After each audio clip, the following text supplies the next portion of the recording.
this is the second chance that the teams are going to get here, and this will be the last chance if they don't make it. So they got to step up right now. Every chip that they have left is on the table, and these teams have to go all in. And for some of them, like Liquid, the deck is stacked against them, where they've got to really, really push out of the gate hard to sort of get that momentum to catch up to the top teams.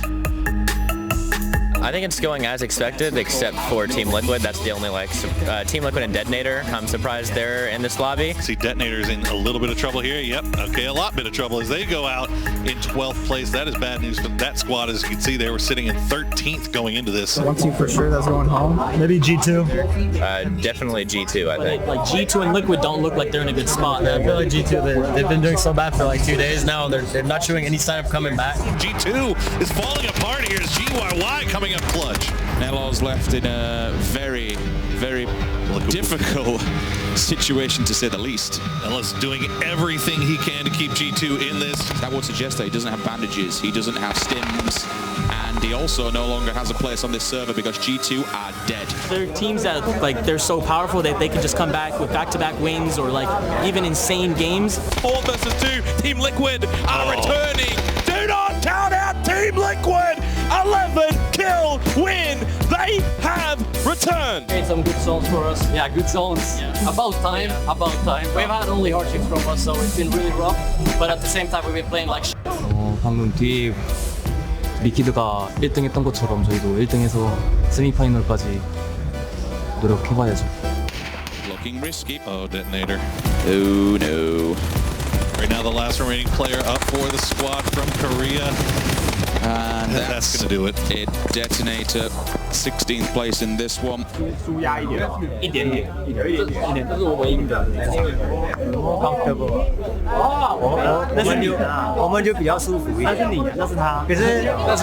Teams like this, to the Latin America teams, I feel like they're going to go home today. They want to play a spoiler to this. QM. One more player, 2 individuals. That's 2 points, 2 potential frags. Jukesy, QM, they're both there. Yiz is going to go down, and yes, that's going to be Red Cannons with a 5-kill win. We don't know how the placements are. We got to give respect and props to Red Cannons, the Latin American team coming out of nowhere here in the final game. Eu acho que os últimos jogos, querendo ou não, a gente teve pouco de ajuda da Safe, mas a gente conseguiu fechar esse último jogo bem. E a gente conseguiu pontuar bem também no São Roque e foi o que ajudou a gente a classificar. There are 3 PEL teams in this elimination group, and 3 PEL teams did not make it. The next 8 teams that are going to be following them are to your left-hand side of your screen right there. I forgot who was in the group. I just know it's the hardest group. I think there's 2 OGN. It's Gen G, both OGN. Yeah, both OGN. And then there's I think Navi is in there. And they Genesis is in there. Ifty is in there as well. NBC. Oh yeah. BC's nuts. Yeah, I think BC is pretty good also. We won't have such a hard time in the group because of the teams that are in the group. They're good teams, but they don't play the same playstyle as us. So I think we won't be running into them too much. We have really good teams, but we also have the 2 weakest teams in my opinion, so that helps as well. Who are the 2 weakest? I'm not gonna say. Who are the strongest? 4AM and FaZe and Afrika Freaks, so that's gonna be difficult. We're just happy that there's not teams like hard contesting us in our group, you know what I mean? Like none of the teams that are dropping super close to us end up in our group, so that's always good. So you're pretty confident? I mean, you never know, but obviously we're happy with our group, so.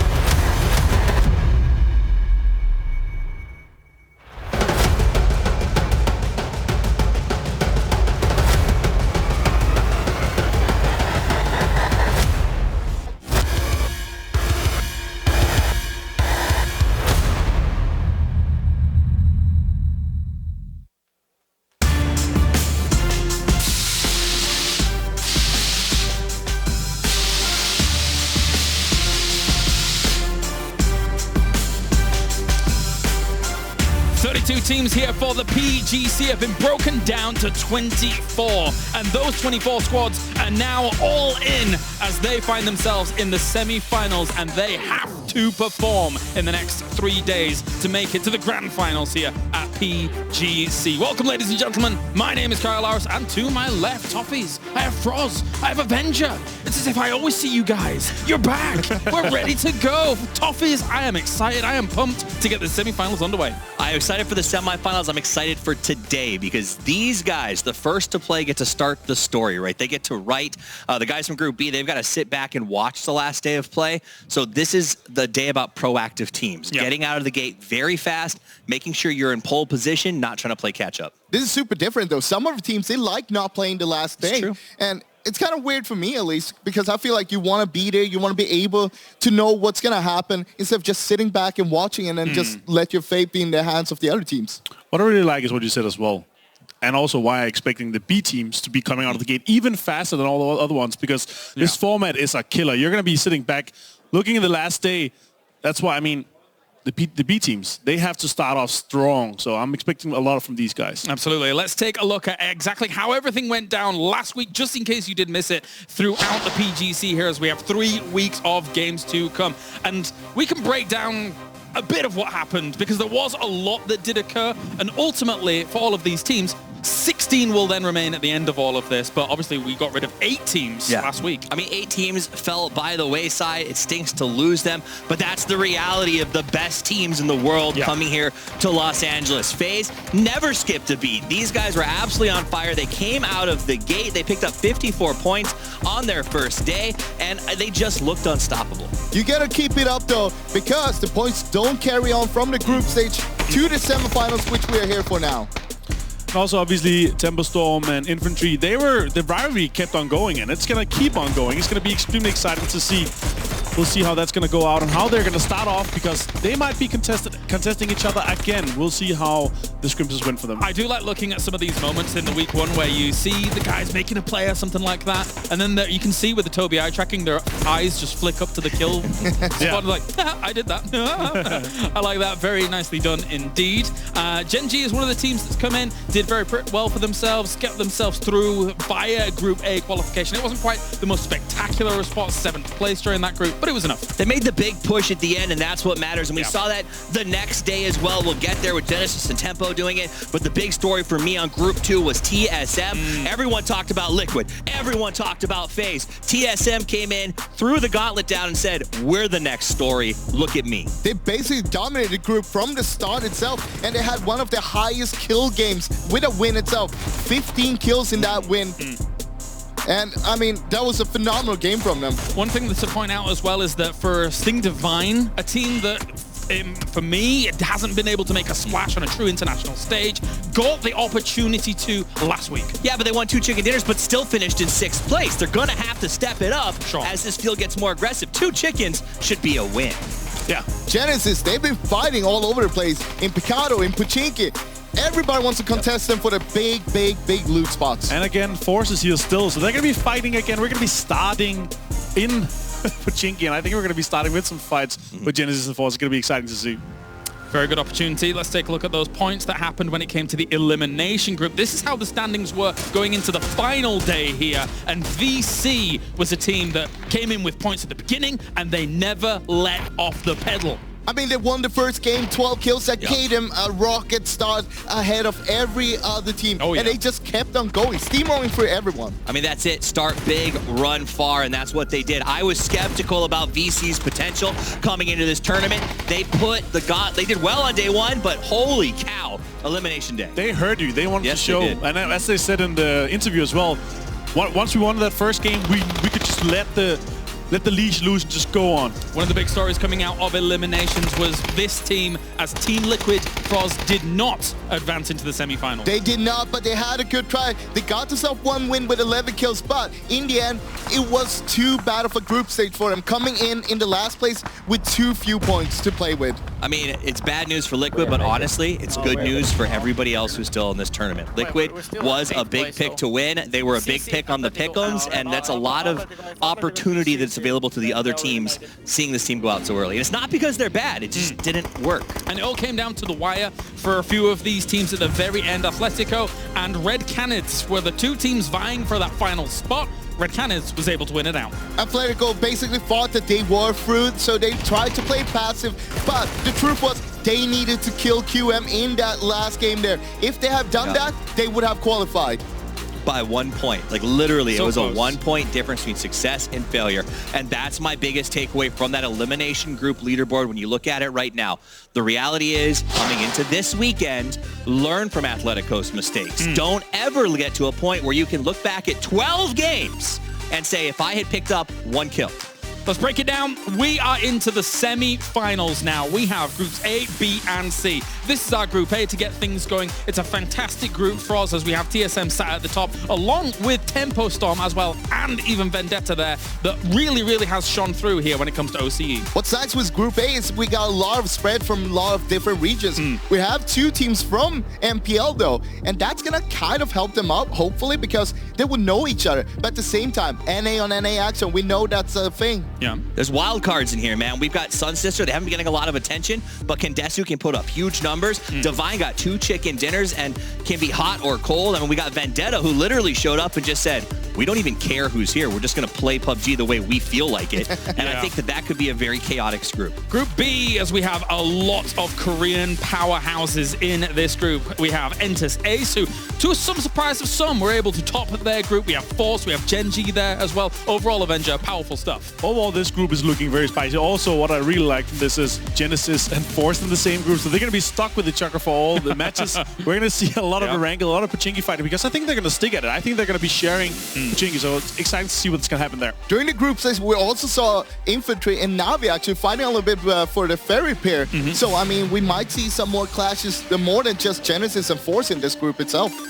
Toughest. I mean, I think this is a great one. I like the idea of like the Rumblers is sort of in that Vendetta position of they've just been catching people off guard and not really caring. These teams that are playing with house money, like we see a couple others in here, are the ones that are the most dangerous. Group C. Bear in mind, this group will not be playing today. We have A versus B, which we'll talk about a little bit in the future. But of course, we have some phenomenal names here. T1, FaZe, Africa Freaks, Fatal really do stick out. And 4AM is one of the teams that has been prevalent in almost every single international tournament when it comes to that kind of stage. What I like about this group is they get to sit back today, look at how all the other teams are playing, and prepare even better for tomorrow and Sunday. It's going to be extremely good for these guys to kind of have that advantage. If I'm everybody else, I'm terrified though. This roster on this Group C is full of teams that thrive on last day mechanics or last day play, and I'm worried if I'm an A or B. What we saw from Ghost during the group stage was more than we expected from them. Yeah. I hope they can keep it up here in the summers as well, because they're definitely going to need that being in this group here. Gotta agree, a 5th place for them throughout Group A. Saw them rocketing through, not having to play on the eliminations. But here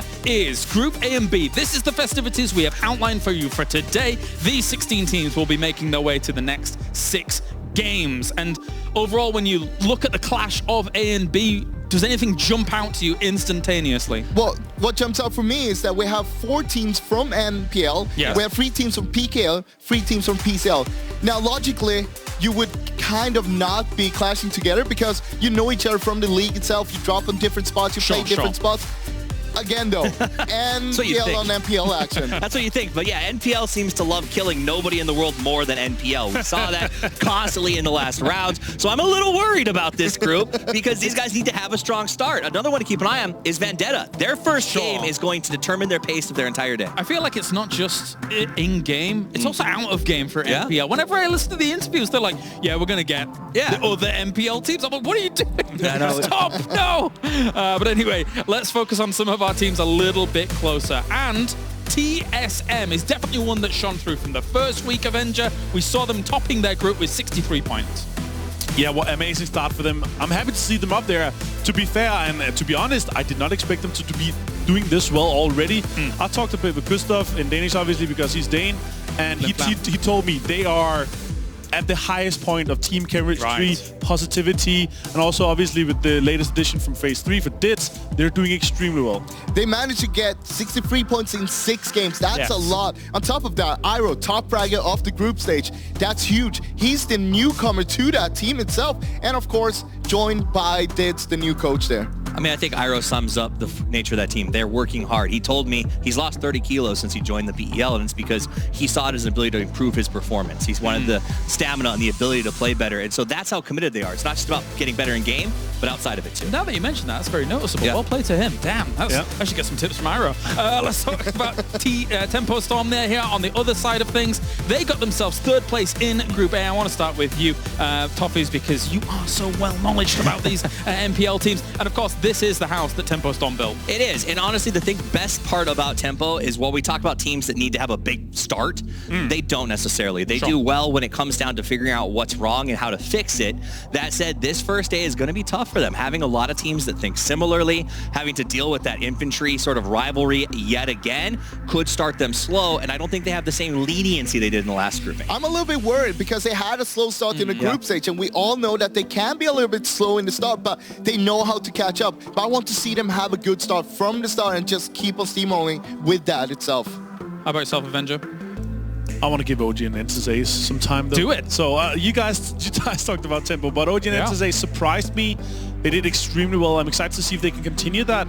They beat their sister team Force, which in my opinion was the stronger team, but they showed us different here, so I'm excited to see if they're able to continue that. I actually want to go even further than that. They didn't only surprise me just a little bit, they surprised me extremely so. When I look at their year as a whole through TKL, nothing's really shone for me for OG and Interface, apart from when they qualified, and yet they managed to blast that first day. I mean, the reality is after the first 2 weeks, they were in 16th place in PKL, and they ended up with 10 more points than their nearest brother, Force, who everybody says is #1. Now, I believe that they are. I think they just had a bit of a slow start, but Force, look for them to really explode this week. Absolutely. Kale's got a great name. A very, very good name indeed. OG and enters Force here. What do you think about this roster overall? For a lot of people, they consider to be one of the more powerful teams in Korea. I mean, they're supposed to be one of the best, and there's a reason why they are here, right? We saw Seong Young getting himself 11 kills in those 6 games. If he can keep that up together with Indigo as well, that's going to be huge for them.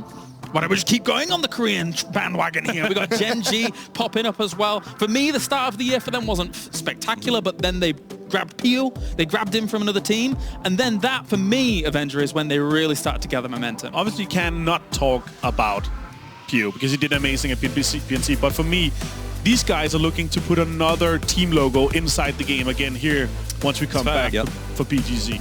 I mean, I think they have a big upside, especially if they get a good start. I think after PNC, it felt like their play fell off a little bit. I don't know if maybe they took some time or whatever it was. But I mean, this is a team that we would once joked about as sort of the phase of the East. And I think that they are on their way back to being that. And to that point, though, where I'm kind of highlighting Pio, if it wasn't for Loki in that first weekend, there was the potential they could have gone down to eliminations. Definitely, but at the same time, don't forget about Esther. Being a little bit of the support player, we don't see too much from him, but at the same time, the things he pull off from behind the scenes there, oh my god, it's just huge plays all the time, and literally just serving Pio and Loki all those kills. For me, for them to succeed here, they need to play more together. I see a lot of flanks, I see a lot of kind of off angles, where one of the players that are able to make clutches, just he dies often, or like they end up being 2 or 3 players too often, rather than being 4 towards the end. And our final team here, as we take a look at a few more with a magnified view, it's going to be VC Gaming. And this team, well, when we look at how they were able to eventually come here to PGC, they were the first team to qualify for PGC this year. It was a little of a rough time in the groups, but then in eliminations, they absolutely smashed it. I mean, again, I'll jump off and say I was hard on them, but they just grew incredibly. I mean, you look at their first day of play, it was pretty good, but they ended up going the elimination round. Then they got 63 points on elimination day in terms of play. That's more points than the top teams from the previous 2 days earned themselves. So their 1 point total is still the best of all the teams out there. Their upside is continuously growing. They need to keep that momentum up, though. They can't play like they did in the group stage. Sure, it wasn't too bad. They still had 30 points in group stage, which is 5 points per game. It was admirable. But it's okay, but it's not good enough. Well, I mean, we're going to have 16 teams moving on, so it might be good enough, actually. Yeah, maybe. As you said, though, there is a reason they're in elimination. So, yes, they start off with a win, which basically snowballed them to do whatever they wanted because they were so far ahead already. But I want to see that continue. I want to see that aggression being played as well. Because if they play like they did in the first day, they will also be kind of looking at maybe potentially going out here in the semifinals? One big thing is that a lot of people would look down on teams going down to elimination stage, maybe, because they were down there. But that doesn't really matter. They had one bad day, maybe, and they got down there. Now they have 2 days. They have 6 games per day to actually make it up for. I mean, I think that going to Elimination Day was good for some of these teams. Rumbler said they were happy that they went. I think VC clearly showed that they grew in that stage. GEX did the same thing. So I think for some of these teams, that Elimination Day was a big eye-opener for them as well as the teams watching, and I'm hoping they carry that momentum. Give some good grounding. Well, thank you very much, gentlemen. We're going to go to a short break here at PGC before we get into all the festivities. But when we return, we're going to have Erangel on the way, and all of our 16 teams today will vie to try and gain as many points as possible as they try to push themselves on to Oakland. We'll see you in a sec.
a world champion here at the PGC. The best teams from everywhere here to prove who's a top dog. And honestly, I'm hyped to see the group stage unfolding here. It's going to be amazing. This is it. This is the biggest tournament. 24 of our teams, 24 of the best in the world. I'm excited, extremely excited to get this started, guys. I don't know, just group stage for now. Actually, what matters is that we qualified. We don't know yet, because we still have one group to play and wait for them. Managed to get one, but the follow-up is coming along. Uba comes up big. I mean, after that, probably watch some replays, decide where to drop and stuff. Going down in 4th place. 12 kills already for Africa Freaks.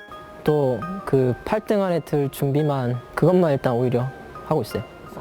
오늘 같은 경우는 일단 무난하게 하려고 왔고 그 무난하게 잘 8등 안에 잘 들어서 통과를 잘한 것 같아요. 그냥 오늘 딱 짰던 전략대로 잘한 것 같아요. Посмотрим все карты, которые мы сыграли сегодня, посмотрим, кто выйдет завтра, и будем готовиться под все команды, которые пришли. I think we played good overall. We had a kind of a rough start. We were sitting at like 9th, just right on the cusp. We cleared our edge, and we pretty much just played as a team up until the end. I think we finished with something like 15 kills. Feels good, man. I think we played really consistently. We definitely fell off towards the end on Miramar, which is a bit strange because it's our best map.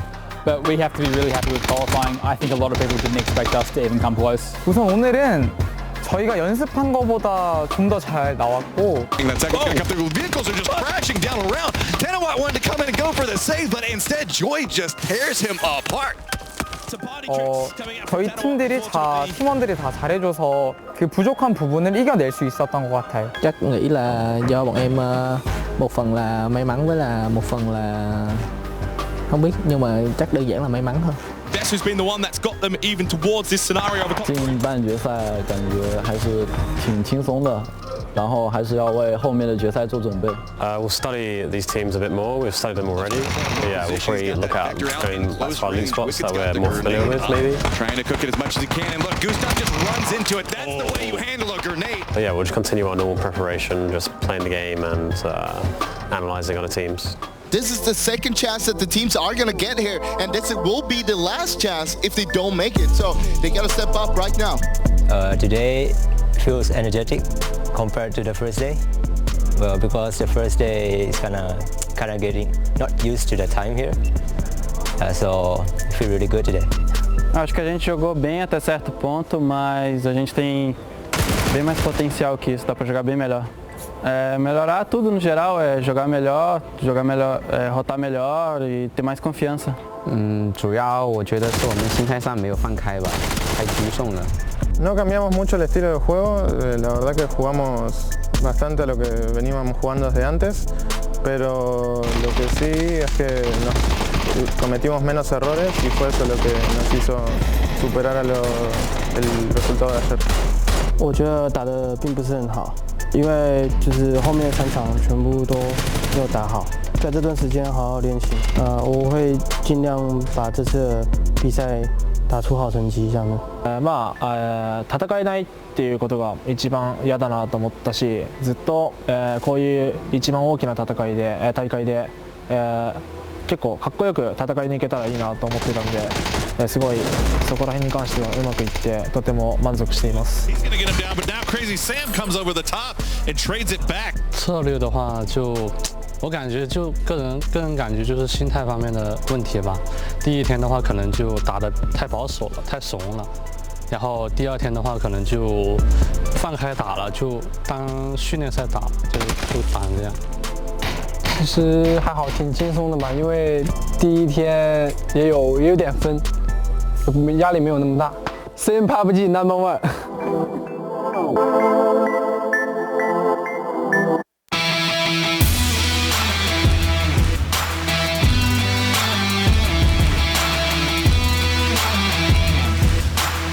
Welcome back, ladies and gentlemen. We are here for the PUBG Global Championship Semifinals Day 1 between Group A and Group B.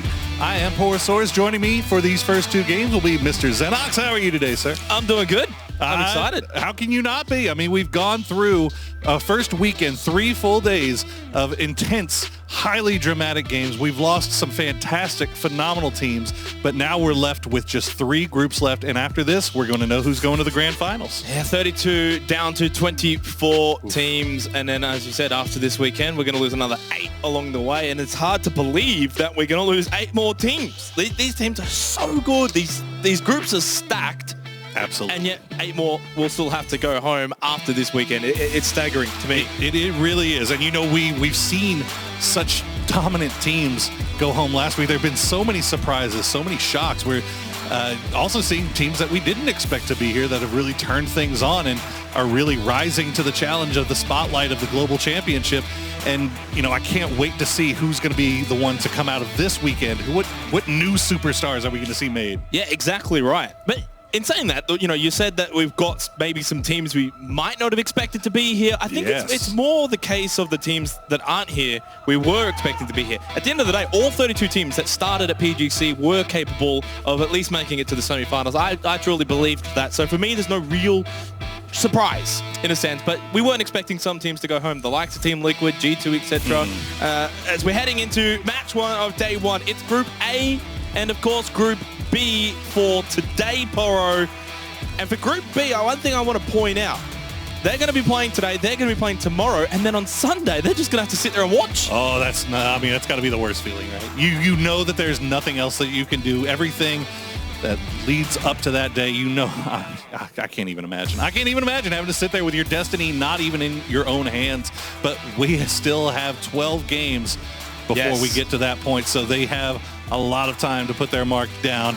As we see the plane crossing across the very southern part of the island here. Very low plane path. Yeah, this it's going to be making for some interesting drops, I'd imagine. I like that they've added the nationality flags as well to these teams. Cool. Just as EU lost half their teams, now they get the little European flag. Although Aussies lost half our team as well. Well, you know, it is what it is. It was a very rough group stage. It was a very rough group stage. But lest we worry too much about those who are not with us, let's worry about those who are. Yeah, exactly right. One of those being Team Solo Mid. Now, as we have a nice little circle right dead in the center here. Yeah, and that's probably going to give us a comfortable first game, I think, for these teams and these players. Now, 12 games, Poro, it's slightly different for a lot of the teams in these groups that didn't have to play the elimination stage. Now, I'm expecting this is what we were looking Genesis and Entus Force to continue their little treaty here, which is what we've been seeing from them last weekend as well, splitting Pachinki quite fairly. Look, of course, they'll be careful. They'll keep an eye out. Yeah. I mean, you say that, but you know, there was a little bit of meat in that sandwich there last week. The meat is no longer there, as we are left with our 2 pieces of bread and no liquid meat in the middle here. As it looks like, it does look like though that they are managing to split this up pretty. Look, Entus Force are going to take the north side like they did last week, and Genesis will take the south side like they did last week. I'm not expecting these 2 teams to start hunting each other down. They'll split Pachinki. Maybe in scrims they've been fighting it out, but not on these live games when it matters. You've only got 12 games. Every point matters. We saw that last weekend. Yeah. I mean, both teams doing a really good job of. Genesis has now figured out how they want to play Pachinki when there is another team in there.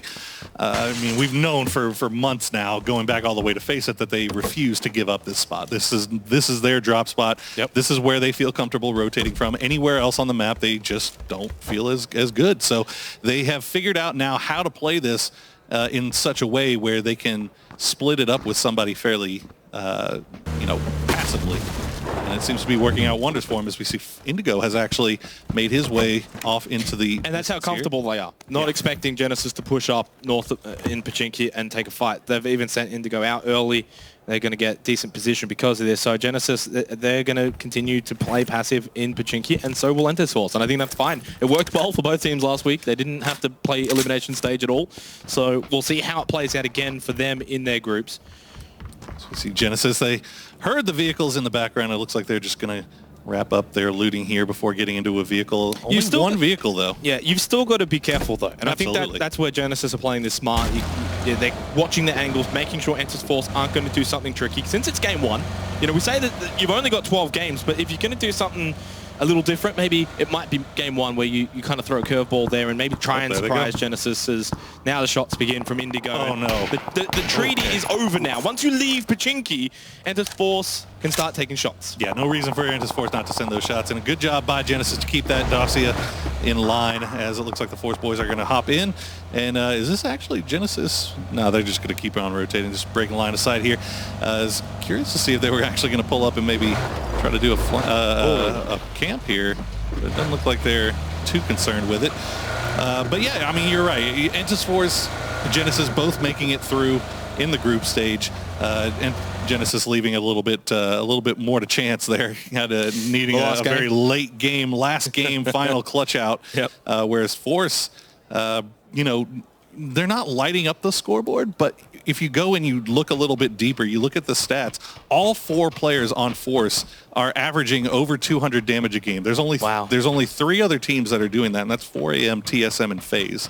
And that's good company to be in. And the dealer departed Athletico was able to do that on elimination day. But again, unfortunate. But but you know, that says a lot about this team, right? They're putting themselves in a position where they can get shots down, they can send damage over towards other squads. So you know, we only expect to see the placement start going Entus Force's way here soon. Now over the Rumblers, looting around Mill to Power, they're going to move up to Lumbermill for now, pushing into this circle. They have been the surprise packet, although for some of us, not too surprised. We thought, you know, this sort of house money sort of phrase that keeps being thrown around, it's quite true for Rumblers. They, of course, got the reprieve coming in as the last team. And they've certainly lived up to expectations in terms of just throwing caution to the wind, right? They are just playing free, and it's worked well for them. And them as a team now expect to do well here in the group stage and in the semifinals. Yeah, and maybe a little bit of a combination of the fact that that kind of less pressure that you know, coming in late and being added on, playing with the house money, but then also playing in North America. Yeah. You know, in a place where, in a stadium where you're comfortable. Now the question is that home field advantage going to step up here in the semifinals phase? We see GEX take some shots. Whoops. Oh no, that doesn't break, my dude. We're going to go ahead and run around here. Reposition as they're getting shot from long range, I believe by the other GEX boys. Yeah, Kane and Sophia. From GEX to GYY and Easy. Look, that's fine. Especially with a circle like this. TSM coming out of Miltov actually pushed over Farm. You can see on the minimap Vendetta around Farm. That's where they're looting now for the semifinals. Interestingly enough, a lot of the Farm drama that we saw last weekend, and all the Farm teams are the ones that got eliminated. Yeah. Now Farm's open for a team like Vendetta, who actually doesn't go Farm at all. Well, they have a nice little spot here, but unfortunately, TSM is actually running right into this non-reg. Rory could manage to get a little sneaky shot here as he's sneaking around. Rory is pulled up just on the other side, and this is interesting. TSM actually scouted this out, but I maybe just didn't see this could any be of the Vendetta. Really bad for Vendetta. Icon's nowhere near. Crits far outside of Farm as well, and they seem to have an idea as to where non-reg is. Yeah, and Edge is way up north as well. The only thing he's going to be able to do is maybe keep an eye on the back of non-reg, but that's not going to help him too much if TSM push through this warehouse. Rory did pull up with the vehicle on, not silent, so this is why non-reg knows he's here, but he's got 2 pushing onto him. There's Iro and Rory. Can he pick up an early double? They might not know he's holding the angle, but if he doesn't get the initial knockdown, goes for the flush because he realized he was in trouble. He couldn't get the flush though, and TSM will pick up the first elimination of match 1, day 1 of the semifinals. Edge was trying to help, but he couldn't. Yeah, Edge getting a little bit distracted by Rumblers rotating right nearby. I guess he wasn't able to finish off the down player in Rory. Some maybe a little bit of sketchy communication there between the Vendetta boys. I'm not sure why they were so split there. But also, I'm not sure why TSM pushed into Farm like that so aggressively. Well, you know, one of the reasons maybe that they find themselves so split right here, you say that they aren't used to typically looting up in Farm area, maybe taking a little bit longer. I mean, we were 7 minutes in, and they're still spread out looting up in Farm, and, you know, that's a little bit late to be looting still. You think TSM have sort of caught on to that? And it is definitely possible as we now check in on the rest of the Vendetta boys. You can see they are still split. They do have a vehicle, so they should be able to regroup. Only one loss there, so you know, it's good that they didn't overcommit to trying to save him in that position, because that's something that you see happen a lot of times, is that, you know, a team will try to overcommit and maybe save their fallen player, and maybe take a fight that they're not necessarily ready for. Vendetta just going to go ahead and give up on the one player this time, and keep their 3 up for later in the game. They were definitely never going to save him, but maybe revenge could have been on the order for Vendetta. Vengeance always on the mind. That. We are going to get another relatively sensual circle, although slightly out to the east. All right. I like that. Over Potato Hill, which is a good spot for Entus Ace. Actually, I haven't spoken about Entus Ace. Yeah, Entus Ace, I mean, the Des touched on it a little bit, saying that this was the OGN Entus team that had maybe a little bit less expectations placed on them because they were the ones to make it in on the one-day play-in, finishing 11th during the regular season of the PKL. And Entus Force, rather, was the team that everybody had their eyes on. But Entus Ace coming out huge way on the first day. TSM just now moving to the west of Farm. Vendetta actually pushing out south of them, but they've still only got the 2 there. Icon's going to push straight into this. This is going to be disastrous for Vendetta. They're about to lose another player here. The TSM, Icon had no idea that they pushed to this compound. And Vendetta are down to 2 players already, and they're split heavily. Critical Motion and Edge remain. TSM have picked up 2 pretty easy kills to start match 1. This is just, you can tell that they are just not comfortable playing around this farm area, just kind of losing one and getting nickeled and dimed here essentially by TSM. But this is great news for TSM on the opposite hand here, getting 2 kills early, maintaining form that they showed in the group stages. We check in on Tempo Storm getting to the top of the hill. They've set themselves up. They do have Song Yang from Entus Force on foot just to their west, but I think Song Yang may be just picking up a little bit of information here. Obviously, Entus Ace on top of Potato Hill. As you mentioned, Entus Force still close by to Tempo Storm. If they're not careful, could find themselves being pinched between the 2 OGN teams. Rang just watching as he heard the vehicles. Now he holds vision of that location where we saw Tempo Storm coming in from. Rumblers are now pushing into Edge. This has gone disastrous for Vendetta. It literally couldn't have gone worse than this for match number 1 for the only Australian team remaining. Holding the doors, Waldo. Edge doesn't land the shots. Waldo does. Tries to shoot the window to jump out. It's too late. 3 health. The pre-fire is too late as well. Lost HD will pick up that kill. Oh, it's gone horrible for Vendetta. Clean as you like, though, from Rumblers. They knew that there was a man in that building. They pushed it as 3, not leaving anything to chance, not wanting to risk having one of their own boys downed and flushed.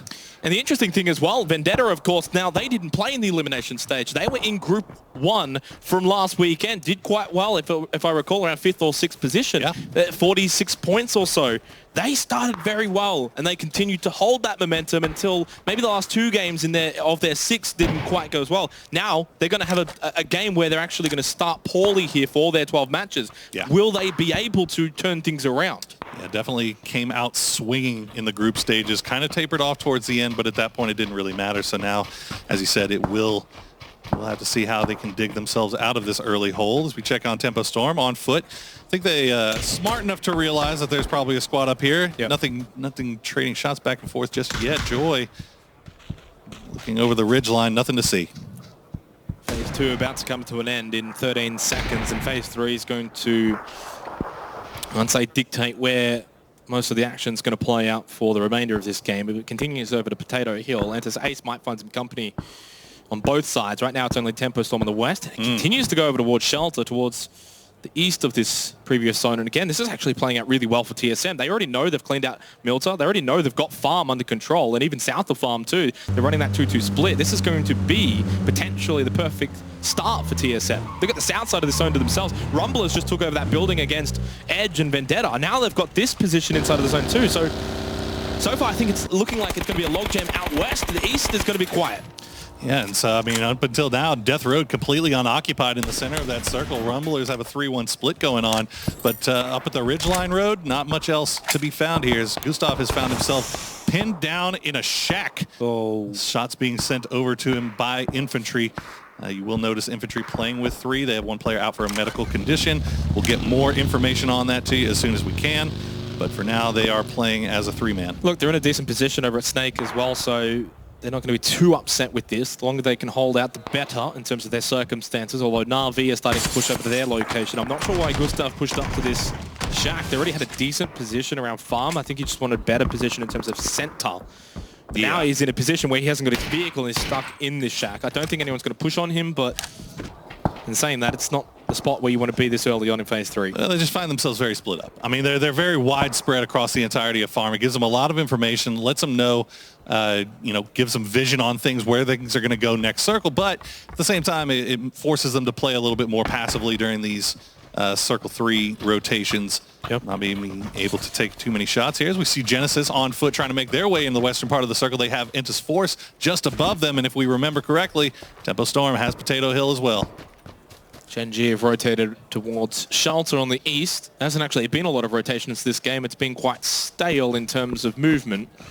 Even out west still, Genesis, Entus Force, Tempo Storm around Potato Hill have been quite lackadaisical.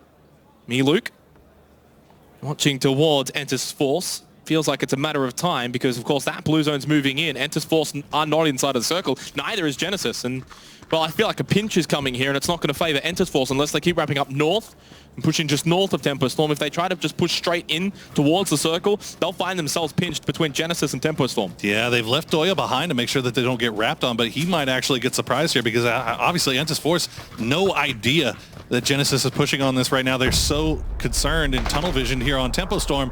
Unfortunately for them, Tempo Storm has hard cover to use and play around here, so Force has to figure out what they want to do with this fight, and Genesis could get involved at any time. Nade's being thrown towards me, Luke. It's going to get him quite low. Sharky opens it up with a knockdown onto K, although Genesis keep pushing up, but they're not getting involved just yet. They want to get better position. This is smart from Genesis. They might be able to capitalize on actually both teams here, Tempo Storm and Entus Force. Kao's going to be finished off. Doya gets a knockdown onto Sharpshot. Now Genesis enter the fray, thanks to Profi, and Nerf even steals the kill onto Doya. The circle moves, but it's Potato Hill where we're going to see the action. As you see, Genesis picking the exact right time to strike, arguably maybe a little bit early, but they're still going to be able to get in here and probably get some kills off of this, as now Maluk has spotted out Win, and that's going to be him going down. Indigo healing through the blue. Yeah, and he's the last one alive for Entus Force. They are certainly coming off third best in this exchange of the 3 teams. 1 down for Tempo Storm. They've got 3 up. Genesis, though, have got the better position, and they've even got the numbers, although we saw, of course, that knockdown early onto H-Win. And that might be a chance for Tempo Storm to push forward. Never mind, Nerf's going to get the revive. And this is where K-Mine can really just kind of keep them trapped. Doesn't have a nade, though. Many with the 6 times, as we're seeing actually the kill feed really line up right now with Lazarus and Sun Sister. Zampa's going to get the bleed out onto Seong Jang. So Tempo Storm pick up that kill, and that's just going to slowly creep away from this. They don't want to take the fight with Genesis. Yeah, it looks like they've given up on Sharpshot. Sharpshot's just going to bleed out. Tempo going to focus on making their way into this new circle. They don't know. Genesis, they know they realize there's a full 4-man threat, and they also have no idea where Indigo is, so they're just going to bail on this, make their way into this new circle, and try to turn around and maybe do a little bit of gatekeeping. Here is the remnants of this fight from earlier. You see Gen G split up a little bit here. PO off to the off in the distance. Esther and Taman still using that vehicle trading back and forth with Lazarus. And here comes Crit. That's going to be the end of Critical Motion. There's nothing he can do. He wanted the Shack as a last safe haven, but unfortunately doesn't even make it to Michael and Gustav. And another kill for TSM. Vendetta will be the first team eliminated in the semi-finals here for match 1. It was, unfortunately, the perfect storm, if there was one, and they had a horrible, horrible match 1. Zampa eliminated by Profi and K-Mine as Genesis pick up their second kill. I believe Maluk is the last one alive for Tempo Storm. Never mind, he's gone. GYY picks it up for QM. Unfortunate for Tempo. They pulled off of the fight. They wrapped right into QM, and Profi and the boys just came over the top, found him. As we see now, Win has been picked off by Jet. So is Nerf. Yeah, K-Mine and Profi now the only 2 left, but that's a pretty good duo to have if you're holding on to 2. As we see QM going to refocus their attention off to the north, where GEX is trying to make a run in. So Lazarus on your screens, Purdy, Curdy, and Luke 12 remain for Lazarus. They had the exchange with Sun Sister. Gabba and Kandesu still alive. Gabba's pushing in with the UAZ. It's getting lit up from actually both sides here. Lazarus along with VC Gaming. Shot from Domu lands, as well as Taman there towards Lazarus, who are pretty much stuck in a hole right now. Gabba actually makes it in to the next circle. Now the nade towards Purdy, Curdy, and Luke 12. Does it make the distance? It does, but it doesn't connect onto either member of Lazarus. But it connects onto the car, and that's almost just as bad for Lazarus here as we check in on QM. GEX trying to do a wraparound, get a flank here, but it's going to be spotted out by Legions. He gets Sophia taken out. Leo is gone down as well. Kane now the last one up. Liga is on 2 health, trying to go for the first aid, but that's blue is right on his back. Just barely making it in. It's quite scrappy up north with QM and GEX. As you mentioned, Kane, only 1 remaining for GEX. I believe Easy, does he get revived here in the blue? Probably not. Even if they do get the revive, I don't know if he's going to make it much further in this game. Never mind, actually, it's 2 knockdown for QM. I thought he was going for the revive. Wu Fang and GYY are the last 2 standing for QM as the next circle continues to feed onto Enters, Ace, Purdy, Curdy, and Luke 12, though have made it into this next circle for phase 5. They've moved away and safe. Never mind, not safe at all. Purdy, Curdy knocked down by Summer. VC Gaming is a team to watch out for. They dominated the elimination stages. Sun Sister taken out in 14th position. That was Gabba by DJ Boy. And no kills for GEX as they go out in 13th by K-Mine. Genesis have been scrappy this game, Poro, but they're picking up kills. They are picking up a ton off of this. They are just sitting here third partying, and there's nothing really that QM could do about it. As you see, they are just dead to rights. They had everything around them. You can see Indigo, though, on your mini-map, the last remaining player for Force, staying alive. He's feasting off the blue a little bit here, but K-Mine really coming in huge here. You see he's already knocked down 4 kills for himself. Entus Ace in prime position for this game based on the circle. Pushing up to Loki. He's going to be lost HD to the Rumblers. Ooh, Waldo got knocked down as well. But Jerry Poppin was there, able to get the trade. It's a 2-for-1.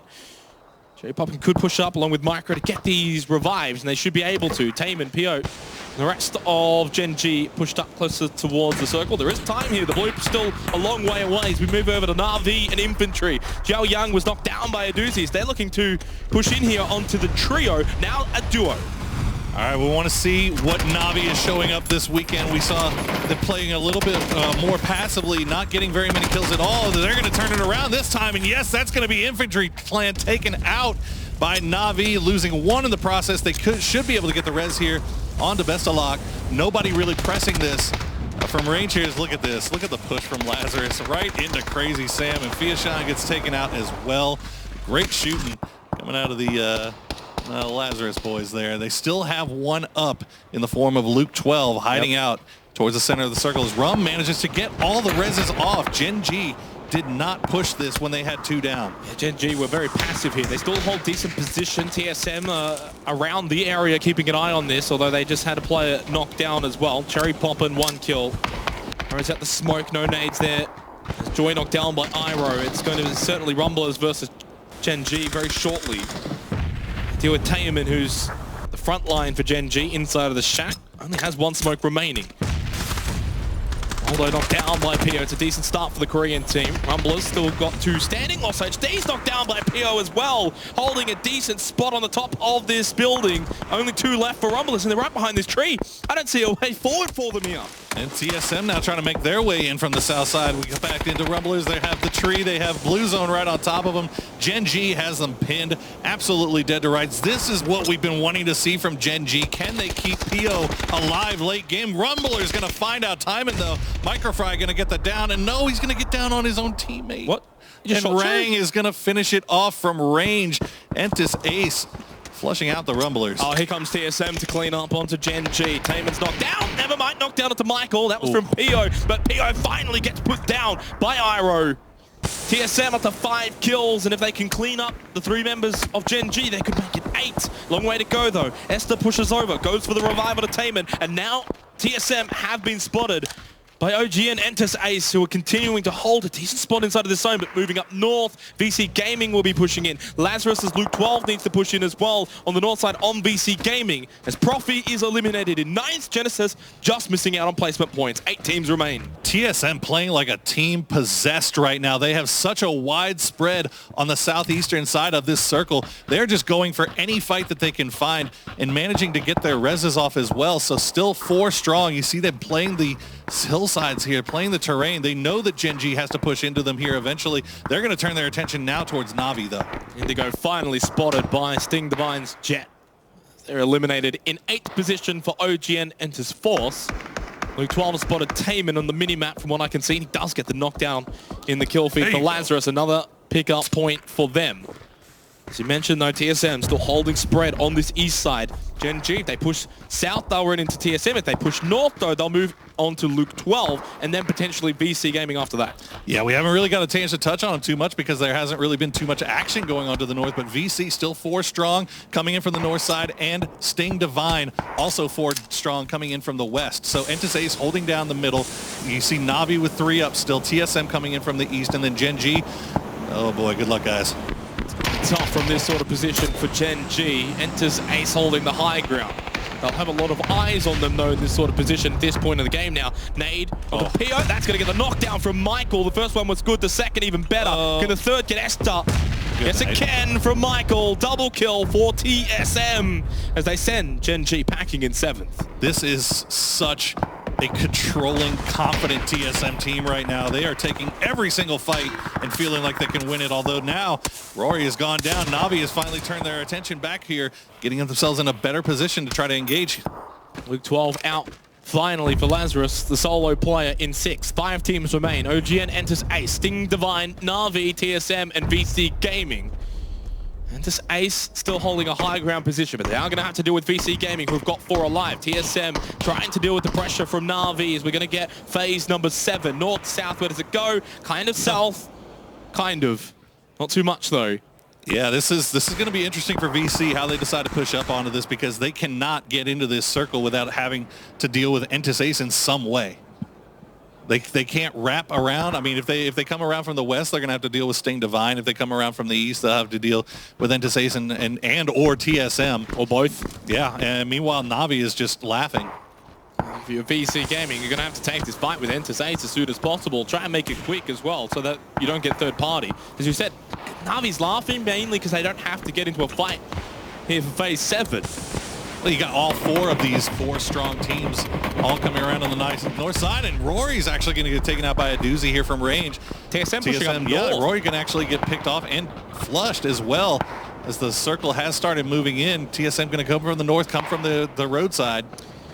This Ace are going to have to defend themselves against 2 teams. Rang knocked down onto Domu from VC Gaming, but TSM now we're pushed over to this north side position as well. Sting Divine have held their position out to the west, so they're not pushing in either. Mickey gets the elimination onto Tide from VC Gaming. They're down to 3 players remaining, but there's 3 only up for Ace as well. DJ Boy very low. Domu bleeding out. The nades from TSM are causing a lot of catastrophe. Rang eliminated. Joy knocked down as well. Gustav will get the elimination onto Mickey. TSM playing this well. Gustav has to go prone, and this Ace still trying to hold onto the shack for a bit of cover. TSM are just lighting everyone up though. 10 total kills. Joy's eliminated now too.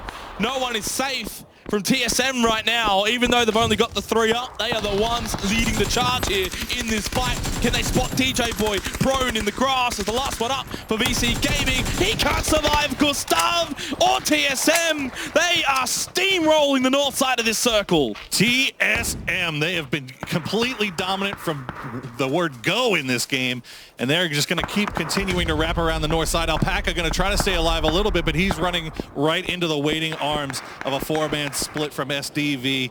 He's going to hide behind the bush for a little bit. The one thing you can question here, Sting Divine has been able to stay up for this whole time, but they never got involved, and this is kind of going back to what their group phase was like. I don't think you could ask for a better start for the semifinals if you're TSM. Goes south for Na'Vi. Na'Vi. It does help for them. Sting Divine. Alpaca's still alive for Entis Ace. Although now, as I said that, it takes a bullet to the back of the head from Michael. Good night indeed, Poro. 12 kills for TSM, and they might break the PGC record of 15 kills here in match 1. It's going to be close, but they still have a lot of work to do. Sting Divine playing extremely passively. Run away, run away, run away. Okay, we're good. Oh, that would have been... Oh, man. The low light reel? Reports of the PEL's death have been greatly exaggerated as TSM and Na'Vi still coming in huge here in game number 1. Now, what can Na'Vi do? Okay, at least he got it forward this time rather than throwing it to the tree. Oh, that's pretty good. It bounces off and away, though, from Nikki. It was too good for its own good. Michael takes a shot from Turtle. 46 health. He wants to land the shots, though. Wants to find the knockdown so he can allow Gustav and Iro to push forward for TSM down this hill eventually, because they're going to have to start moving. Blue zone is on its way in 50 seconds from phase 9. It's Senya, though. Na'Vi, the CIS team who's helping out TSM. There you go. Only 3 kills for Na'Vi right now, but they're still up and still fighting. And they have a Sting Divine team. It's basically kind of a question of who's going to get them. TSM looks like they're going to go ahead and wrap around to the east side, and they're going to leave SDV for Na'Vi, as a doozy's going to pick up Turtle. It's down to just Jet and Levi's for SDV. Turtle eliminated by Bestwatch. Nikki goes down to the blue. And as I said, Jet and Turtle. Well, it's actually Jet and Levi's that remains, I should say. A doozy, though, going to be spotted by Iro. Michael knocked down by Senya. And the treaty is over already between TSM and Na'Vi. Na'Vi wants both teams, if possible. Michael eliminated. Bestaloch has moved up into a great position. They'll leave Senya behind as the anchor. Gustav with a knockdown onto Levi's. TSM has still got 13 kills. Levi's is gone. Jet remains for Sting Divine. But Na'Vi with 3 alive now look like the favorites to maybe win this game as Bestaloch will send Jet out in 3rd. But the rest of Sting Divine. All right, here we go. We got a wide split coming from Na'Vi. TSM is right on top of each other. Gustav and Iro are going to die to the blue. There you go. All right, deny the points. Every point is so important. TSM going to take their own deaths into their own hands with 13 kills in the pot. And Na'Vi is going to come in with the big 7-kill win to start off the day. You can't blame them though, Paul. No, you absolutely cannot. You don't understand. Yeah, in that spot, TSM think, we're not going to win that. It's very unlikely. All we're going to do is feed points over to Na'Vi. And think about it this way. And they what know if that's it's the Na'Vi. difference? They know it's Na'Vi. They don't want to see Na'Vi in the finals. Well, not only that, but they don't know. What if Na'Vi's a team that's on their heels at the end on Sunday? Yeah. I mean, look, there's so many reasons for TSM to do that. In the end, essentially screwing over their PEL bunkmates. But, you know, if I'm TSM, do I want to see Na'Vi in the grand finals, or would I see would I like to see them? I think TSM want to see TSM in the finals. I think that's what TSM wants, and that's as well. the best way to do it. It's Well, just assuring that. Look, you're not wrong. The best way to do it is to get 13 kills in one game. All I can say is if we get to Sunday and Na'Vi are like 2 points off TSM or wherever, or maybe even just 2 points in general. Could you imagine? You could come back all the way to match 1 and then how that finished off. But well played from TSM. I'd still say that they weren't the victors. They didn't get the chicken dinner. But in my eyes, they were the best team there in that game. Oh, they were dominated. Yeah. They were dominant from the very first kill of the game on Vendetta. I'm sorry. But from that point on, really, TSM was just in complete control. I mean, you saw them spreading out and working their way around the map. You know, they were a little bit passive in Circle 3-4, but then once things started to kind of collapse, they really just took control of the entire area around themselves and made it theirs. Yeah, no, they certainly did. And then obviously Na'Vi got a bit of circle lock. They didn't have to leave their compound. They also were able to avoid Entis Ace, who were on that north side, so they didn't have to get involved in that mess, in that exchange. And they still ended up with a 7-kill win. 17 points, that's plenty for one game here. Obviously 11 more to go for Na'Vi. They're not safe or anything like that. It's a long journey, but it's the start that you want, the platform to build off. Yeah. It's like the complete opposite of what happened to Vendetta this game. Yeah, also going to give a shout out to Sting Divine, once again finding themselves in the top 5, but with very low kills. It's kind of becoming a recurring trend for them. But guys, we're going to throw it over to the analyst desk to talk a little bit more about this first game here on Erangel. Kalaris, take it away. Thank you very much, Poro. Mr. Man in Black, I feel like he needs one of those neuralizers, and then he can fight very much. And I'll tell you something, he might need it, because for Toffees, this desk might be a little bit unbearable for just a minute or two, because we had number 1 and number 2 PEL boys. They were bopping. They were bopping nerds. I mean, both of them played really well, but let's be honest, Na'Vi, they got a little bit of circles, just a tiny bit, you know. Oh, you got to take what you can there. They're obviously pushing themselves in a position to get as many kills as possible. We saw Doozy in a really wide flank while Sting Divine still had a lot of players alive. Yeah. But I got to respect it.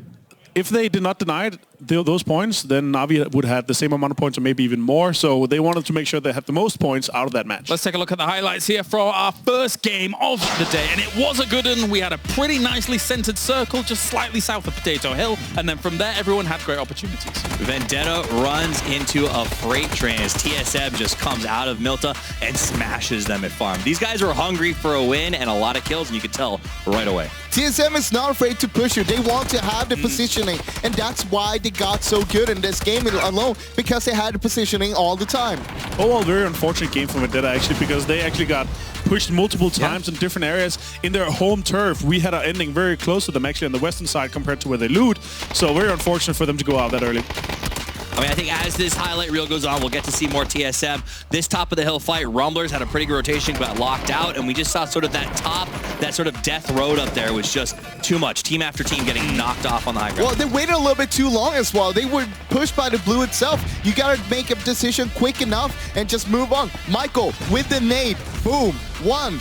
Getting more. 1 more. I mean, it's TSM's hunting for kills, man. They're looking for it. The only kills they're scared to go after is the game-winning ones. The third party here, though, with VC and Hentis, that was just insane. So well played. Yeah. A perfectly timed third party to get as many kills as possible, and then obviously also taking Alfaka here and there. You gotta respect TSM pushing up on the north side though, taking so much control, taking over the north side, making sure they can win. They can get a lot of kills. Absolutely. Now the other circles come into them, but they worked with it pristinely there as TSM tried to move up towards the north to try and find some high ground. It was not to be. Na'Vi gets win number 1 on the board. It's about risk reward. They took a risk. The red houses. It worked out. I will say this though, Na'Vi with a start with a win, that snowball effect, that's going to be so scary for everybody else. Let's take a look at the points coming in. TSM 19 points despite them only getting the 2nd place, only. And then Na'Vi with the 10 placement points get themselves 7 kills as well. So 19 and 17 points coming in for those 2 teams at the top of the board. And this is the overall results, which, oh, wait a minute, that kind of looks exactly like the actual placement from that game. Hey! That's weird. Who would have thunk? I mean, it's a big start for PEL. Congratulations. I mean, they did a great job starting out. I will say, like, I guess I'm getting shoehorned into having to like back North America here, but they found kills where they were available. They did what they had to do, and they're still fighting to be on the left side of the board. So about Sting Divine, they had a good 2-2 split and start. Actually, a little bit weird split. They had 2 guys going south of Pachinki, going for the quad there and looting there, while you had 2 guys going west, far out towards the field, and just like way out 2-2 split for a start of the game. But they did manage to group up together. Avenger. And also really for this though, Na'Vi is a B group. They need to get off a good start. Yeah. Get a lot of points today, get a lot of points tomorrow. So if they manage to continue that, they're going to be looking very good before they have to sit on Sunday and just look at the games. We should also mention as well, our lobby did start with 63 players. Unfortunately, one member of Infantry Clan has had to go to the hospital, so we wish him our best wishes as that does continue on. But for now, they will continue to be playing with a 3-man roster. Got to play with the hand you've been dealt, I suppose. To add to that as well, he's fine. Yeah. It's a minor medical issue. Yes, so that is that. We're now moving on into game number 2, but we can kind of extrapolating on what we've seen so far. Toffees, I mean, it's a minor medical issue, but it's a big issue for the team. They had a really rough start. They're going to struggle going forward. But the reality is they still did better than a few other teams like, say, Tempo Storm. These guys, we expect great things, but they've traditionally been starting slow, and they're going to do it again as they come out, and they go out, and I think in 15th place on that one. So I think we're seeing some teams that we don't want to see struggle or we didn't expect to are having a little bit of a hard time with this lobby. Well, it's going to happen, but I mean, it's not about how you play in the start, but you got to make sure if you're Tempo Stone, for example, we know that they're really good on doing the comebacks and coming back really strong in the later on in the stage here. So hopefully they can do that already today and not wait until the next game day. I've got to ask you, Ace had pretty decent circles when it came to the previous kind of group stage. Now they just had a great circle for themselves for a lot of that game. Getting themselves 4th place, it's decent, but it's not, you know, the big oomph that they want. The problem with this exact circle is that once it gets too small, the density of the players is just too high. So if you're in the middle, you're going to be the first one to be looked at from all sides. So VC collapsed on the TSM, collapsed on third party. So in the end, yes, they were in a decent spot for the majority of the game, but like they had to fight out and like try to make sure that everybody was staying away from them until 2 or 3 teams third party them. Being sent is sometimes good, but sometimes you want to be somewhere else as well. Make sure you can get more kills than they got there. Absolutely. Let's take a look at how things evolved throughout game number 1 here of the day as we look at all of these locations. Where could they be going? Could they be going to Zaki? Probably not. Let's take a look at some other spots. We have the plane coming over and the drops being dropped down too. And for the most part, it gave people opportunities to get where they wanted to be. And then the circle itself gave the people decent opportunities to rotate. Yeah, I mean, it's a pretty good plane. The Straw's right up, you know, relatively across the middle. Nobody's really going to have to go north of the river. We didn't see any big sort of fights break out on the drops either. And then we can see the rotations of those top teams as Na'Vi start south and just stay south. Yeah, Na'Vi got very prepared for himself. They didn't get contested by Infantry. Infantry went Snake instead. But look at TSM though. They're going all over the place here. Well, and that was it. TSM took on that aggressive push really early, picked up points off of Vendetta, and you can see Na'Vi locks into the bottom of that sort of spaghetti compound, like that red house, and they managed to get 3 shifts that just stayed on that house. And that's the hard part about what you said with that hill earlier. Yeah, they're middle, but there's only 2 places to play on that circle, the top of the hill or that red house, right? Yeah, it was slightly unfortunate for Ace, I feel, with their spot because them dealing with VC eventually allowed then TSM to come in and sweep everything. It was kind of unfortunate for VC, I suppose, in that instance as well, no? Yeah, agreed. And also, like, the reason why we showed VC here, that those were the guys moving. They were not top 3, but Sting Divine practically didn't move because they actually looted just south of that area, so there wasn't much to show there. But Sting Divine played that very well. I'm happy to see them start off with this because if they manage to continue, they're going to be one of the teams in the finals, guys. Sting Divine had a lot of space to move around on the west side, though. I was expecting them to third party more on the fight between, what was it, Entus Force with Genesis and Tempo Storm. Sean. Basically, they could have come in from the south there and make sure that they could grab a few free kills, more or less. All right, it is time. We're getting into it. It's game number 2. This lobby, A and B, will go head-to-head once again on Erangel as we head over to the commentary team for all of the action. And welcome back once again for game number 2. I am Poor Swords. Joining me once again is Xenox, and we have one game in the books. We've seen PEL European teams come out swinging early and often. Yeah, TSM, Na'Vi. I mean, really, you couldn't ask for a better start for 2 of the PEL teams, 2 of the 3 remaining, of course, after last weekend's disaster for PEL. Yeah. I mean, things obviously not going so great for the bottom half teams of the PEL, but when you think about it, FaZe, TSM, these, Na'Vi, to an extent, Na'Vi had probably one of the weakest weekends I think I've ever seen Na'Vi have in a tournament setting, but really kind of turning things on this time around. Yeah, I mean, Na'Vi started slow last weekend, didn't they? They took a little while to get going. Probably the first 2 games were very slow. Yeah. Not Na'Vi-like, and in the last 4, they kind of cruised home. But I mean, only 16 kills total. The fact that they've started well is a bad sign for everyone else. And the same can be said for TSM because they are looking like the TSM we saw last weekend, which completely crushed their group. So that's like, if you're looking at TSM and Na'Vi, they can keep this up, Poro. That's 2 spots already tick, really. I mean, I'm not saying that they're in, but... No, for sure. I mean, but it's looking likely if they can continue this form, is what I'm saying. You absolutely can't deny the TSM coming in looking like world beaters right now, but that was in a circle that was pretty favorable for them, so it was pretty much set up pretty nicely for them to have a nice game there. But you can only play the game that's in front of you, well, right? You saw Na'Vi on the map that we saw, the AR map. They had to rotate pretty heftily and then obviously chose to hold that compound and in the end got rewarded for it. And for TSM, they got rewarded for their aggressive play on that farm push against Vendetta. If they don't do that, if they play a bit more passive, try and rotate away from farm, they probably don't have that sort of game. So you got to give credit where credit's due. You can sit here and say, oh, they got fed. The circle ended up on their position. Well, they had to fight to get to that position. That was ballsy from TSM at the start, going into farm like that, encroaching. You could see it when they got that initial elimination onto non-reg. They didn't actually know he was holding that spot. What if there was 2 members of Vendetta holding that? They could have picked up a double kill into TSM, and the whole game's flipped on its head. Yeah, ain't nothing lucky about 13 kills in the tank. Yeah, I mean, No, those guys... Definitely not. And the kind of the way they were working, just holding the whole east side was just a pleasure, a joy to watch as we check in on some of the other boys. We got about 45 seconds before we get into game.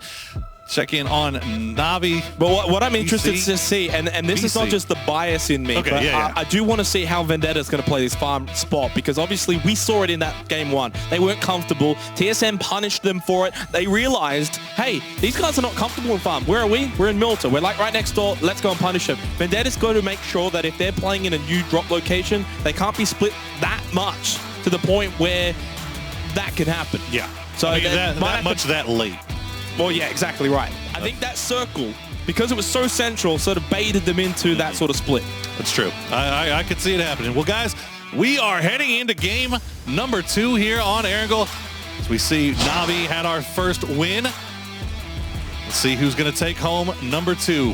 And what we saw from last weekend and just general, right, when you have these short format tournaments in PUBG, you start well, you tend to finish well. Oh, absolutely.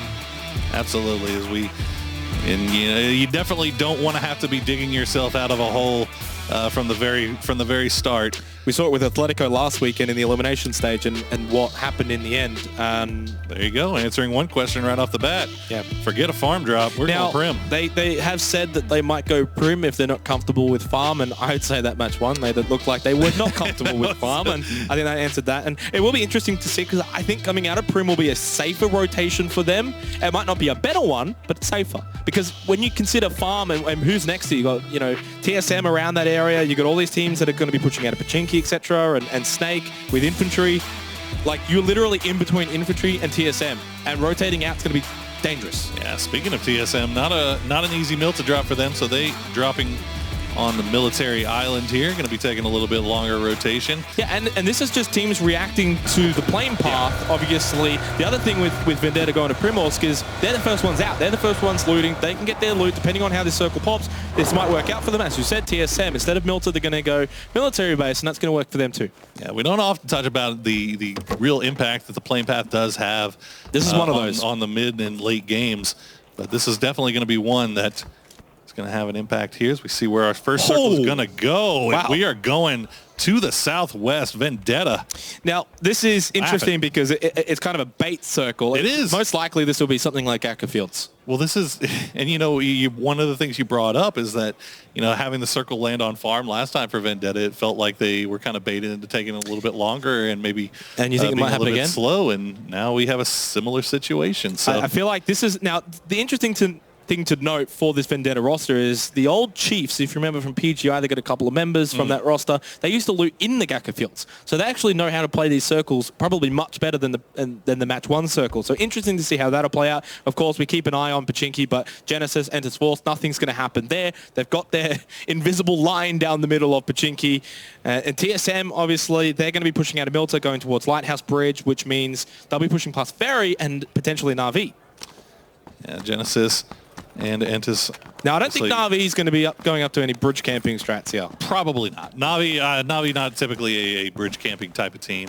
They will most likely start heading towards the center of the circle, trying to find somewhere good to play on this particular side. Because, you know, you look at it right off the bat, I mean, what is that? Maybe 40% playable in the Give or new zone. take, yeah, I agree. You know, and there's only a certain amount of really strong positions that you would want to take in early. That's if you consider a place like Primorsk as playable. Probably not. Yeah. No one's going to be wanting to actually go there. So well, that's the thing. I mean, it's like you look kind of at like Quarry up. Yeah, you know, I mean, you look at the hills maybe where SDV is, or half of SDV is, just off to the east of Quarry. Those are typically kind of sought after as a spot to play towards the late game, and you can kind of see everything in the fields around you. But, you know, there's only so many of those spots in these circles like this that you can kind of gain a whole lot of information from.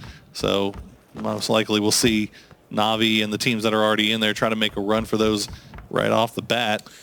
Now, what's interesting looking at the total rankings already, of course, TSM, Na'Vi high up there in terms of double-digit points already. If you're GEX, if you're Vendetta, you're on 0 points here. Match 2 is so crucial because it can start to snowball, Poro. You can find yourself going into match 6 so far behind already. Genesis again going with all 4 in the one vehicle. Now, they've got a couple of players around them. Mickey from Entis Ace, and you can see Sting Divine there as well, just to their left. Shots from Genesis. They're the ones who have got to be careful, though.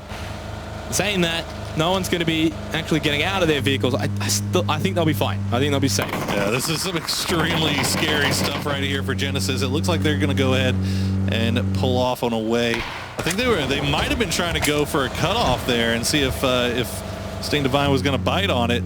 That would have been more risky for Genesis, I think, than Sting Divine. It might have been. I mean, well, especially considering the fact that there's another car, another vehicle in there. Oh, and speed bump. A little bit of a speed bump here as they make their way in. They're going to be careful, though, because as we see, Na'Vi already on the move here. We're pushing into Na'Vi territory. And now this is where Genesis do have to be careful, but I think they've found their destination, which is around just north of Na'Vi. They're going to lose Profi. We want to make sure we hold on to that car. They're going to need it. It might potentially. It's the only one we've got. Maybe not, though. I mean, considering this circle, I mean, I don't know if they're going to need the vehicle that desperately. Oh, Mickey been running into a lot of friends. As you see, he's down to about 5 health, 10 health there. As you see the rest of the boys coming in through the trees behind him. Looks like Mickey, Na'Vi once again a doozy right there. All he's got to take is one bullet. Yeah. Doesn't find it. Doesn't find it just yet. Very Oh! Ooh, there it was. The last shot from a doozy. He just wanted to make it look more difficult. He really was, as Mickey playing with fire, dancing too close to the sun. But look at this now. Entis Ace looks like they might want a piece, and Entis Force coming in as well. Yeah, they're going to be pushing in right onto the warehouse. 4 up for Na'Vi. Senya's going to be careful. Bestalotch versus Doya. Old nade being thrown in. Was it Kale? Doesn't matter. Bestalotch realized he moved away from the container just in time. Nade thrown from a doozy towards Seong Chang, who actually got locked outside, and that's going to be... He got knocked down. his team, I think it was Indigo, actually locked the door on him. And HWin will oblige and pick up the knockdown. 3 teams here, Genesis, Na'Vi, and Entus Force. Hold the door.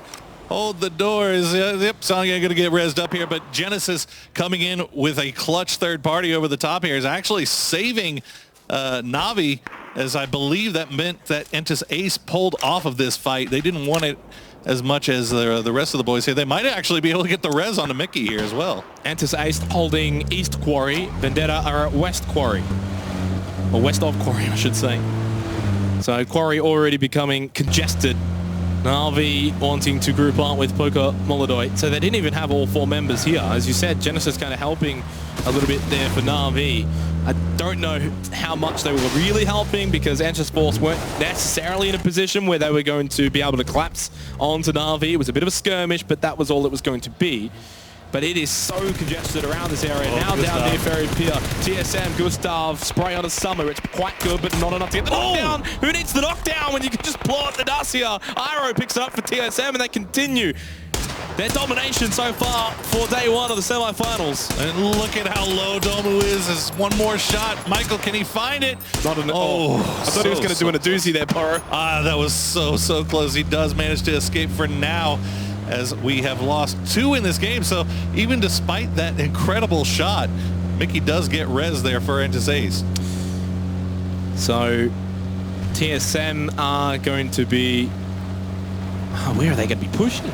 Yeah, this is interesting. I'm just looking at the map, and I didn't see a whole lot that's open for them. I mean, anywhere around Quarry is now taken. Entus Ace, Vendetta, Genesis, Na'Vi, and the Force are all there. How'd you get out of here, buddy? Leo, this is not your team. Oh, it's possibly 12 in the grass. It's quite sneaky.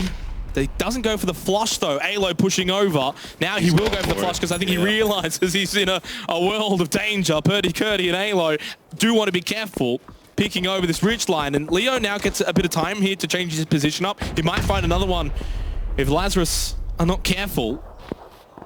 Lazarus is just sitting here wondering, what the hell is this guy doing here by himself, all alone? Is scared. Leo realizes now he's getting some backup here. I mean, has Lazarus taken too long, Poro? Yeah, absolutely. They have no, I mean, they had no information about what was going on over here. Now he's going to come over the top, and he's going to pick up Alo. That's another down, and it's going to get flushed immediately as GEX is just throwing a complete wrench into Lazarus's plans here. That's not good. Uncivil's just near hospital, so he's not even going to be able to help out Purdy Curdy. They might be down to 1 here if GEX can find Purdy. Sophia pushing up, they're being aggressive. They played this quite well.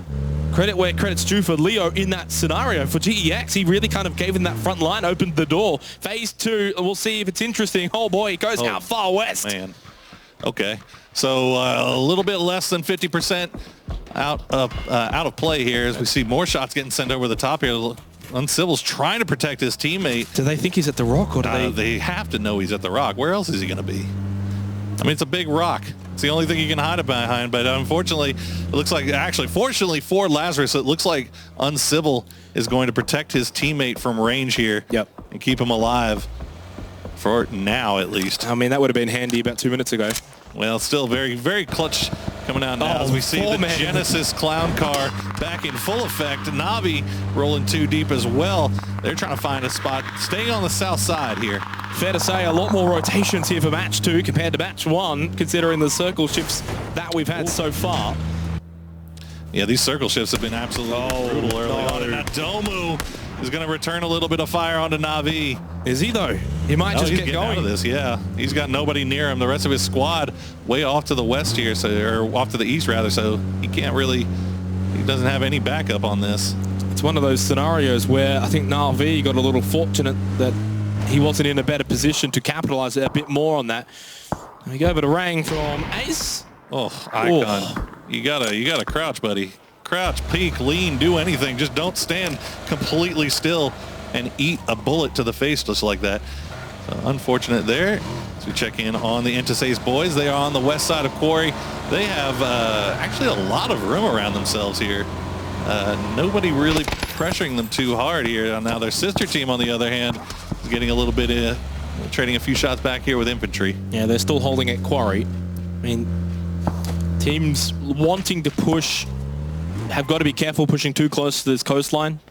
suspecting that eventually it's going to keep pushing back over to Quarry region, for example, for at least phase 4. We'll see what happens in phase 3, of course, but you don't want to be throwing everything to the beach. And then, of course, backfires in phase 4. Absolutely. A little bit dangerous here if you're a PEL fan. You do have Na'Vi and TSM both working from the south side here.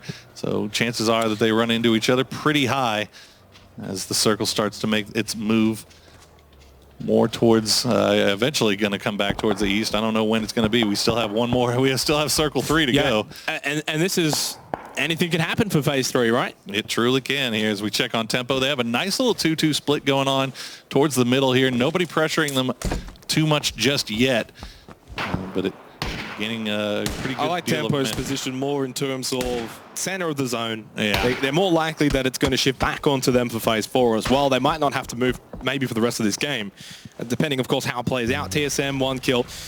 Down south, I've actually spotted a crate. Iroh's going to go over and get that. Na'Vi.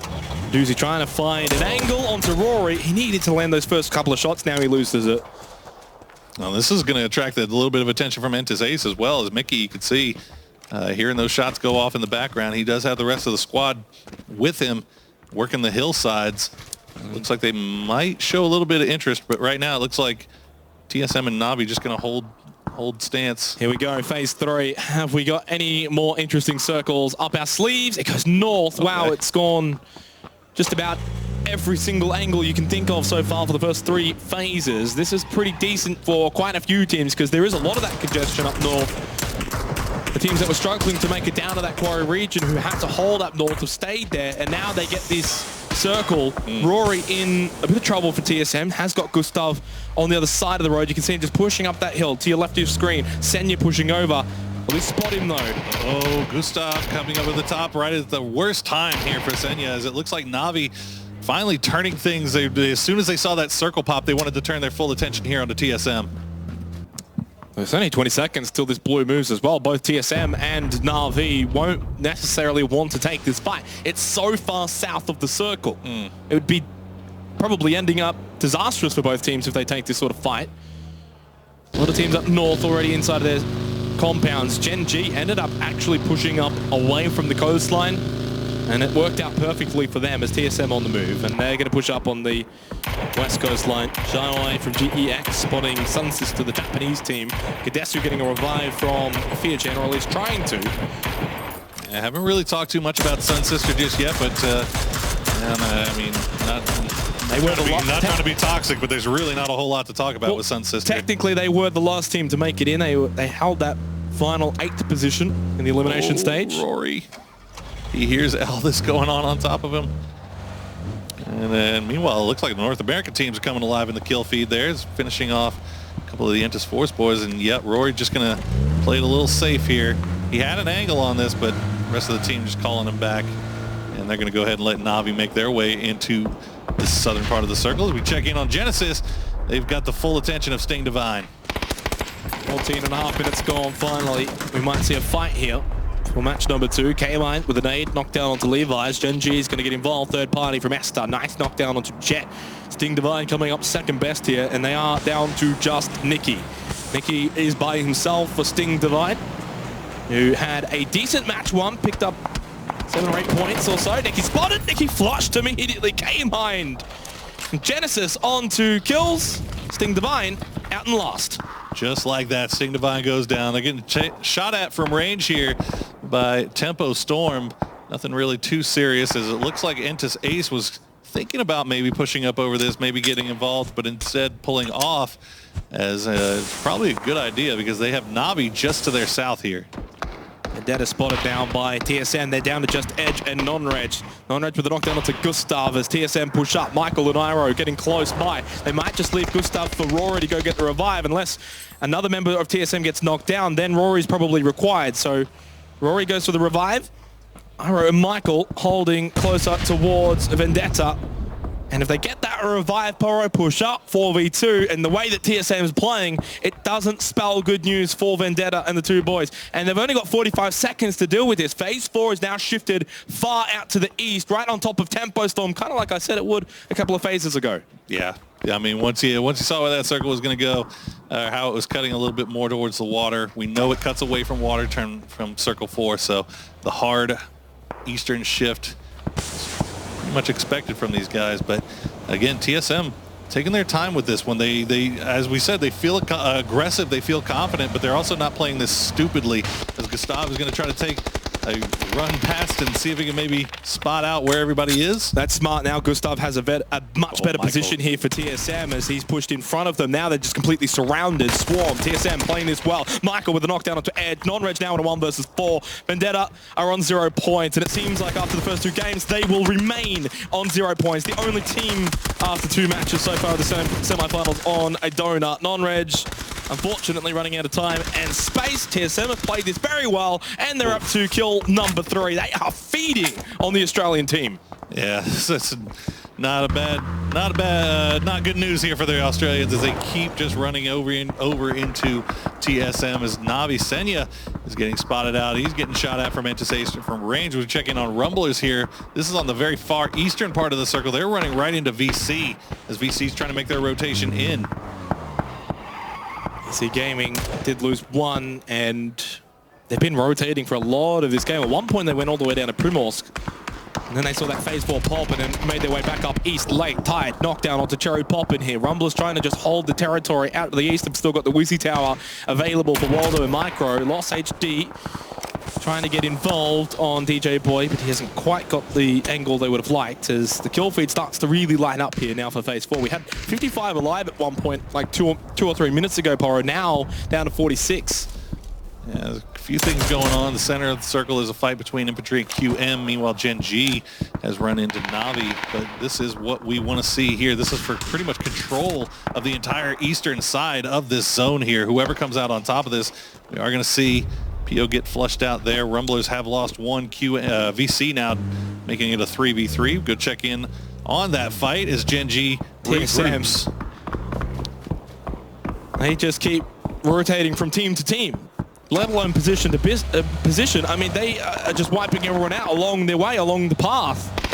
Now Rory, he almost got run over, gets to the tree in time, well played. We'll get Loki here. TSM up to 4 kills now as Loki's eliminated for Gen G. Esther's knocked down by Iroh. TSM just can't be stopped. Gen G just getting completely outclassed here right now, and that is not something that we ever thought we'd be saying coming into this tournament. Timon now the last remaining player up, and TSM is on the hunt. Timon, last one alive. Gen G are about to be taken out with just 1 point here in match 2. TSM are playing on another stratosphere right now as we are seconds away from phase number 5. Will it continue to feed onto Tempo Storm? Maybe QM, who are with a 3-man split. There's TSM getting it. It's looking good for them for this game. Worth noting also that the boys from Genesis, the North American squad coming from the south, they're playing much in a similar way that TSM was, just splitting up, getting involved and taking shots at everything they can see. They've managed to pick up a couple of kills for themselves, and now they're turning attention on to Entasace. Trying to shoot through the smoke, but he's just hitting the dust. Yeah, 3 kills for Genesis so far. Sitting in 5th position on the total rankings. Damon getting pushed. TSM have done this quite well so far in both matches. They're getting used to this. They've got a lot of practice in doing it. See if Taman can maybe sneak a point out of this. He's looking for the window. He's going to find it. He's going to get 1. Oh, he's not going to get anybody as Iroh not having any of it. That's going to be it for Gen G.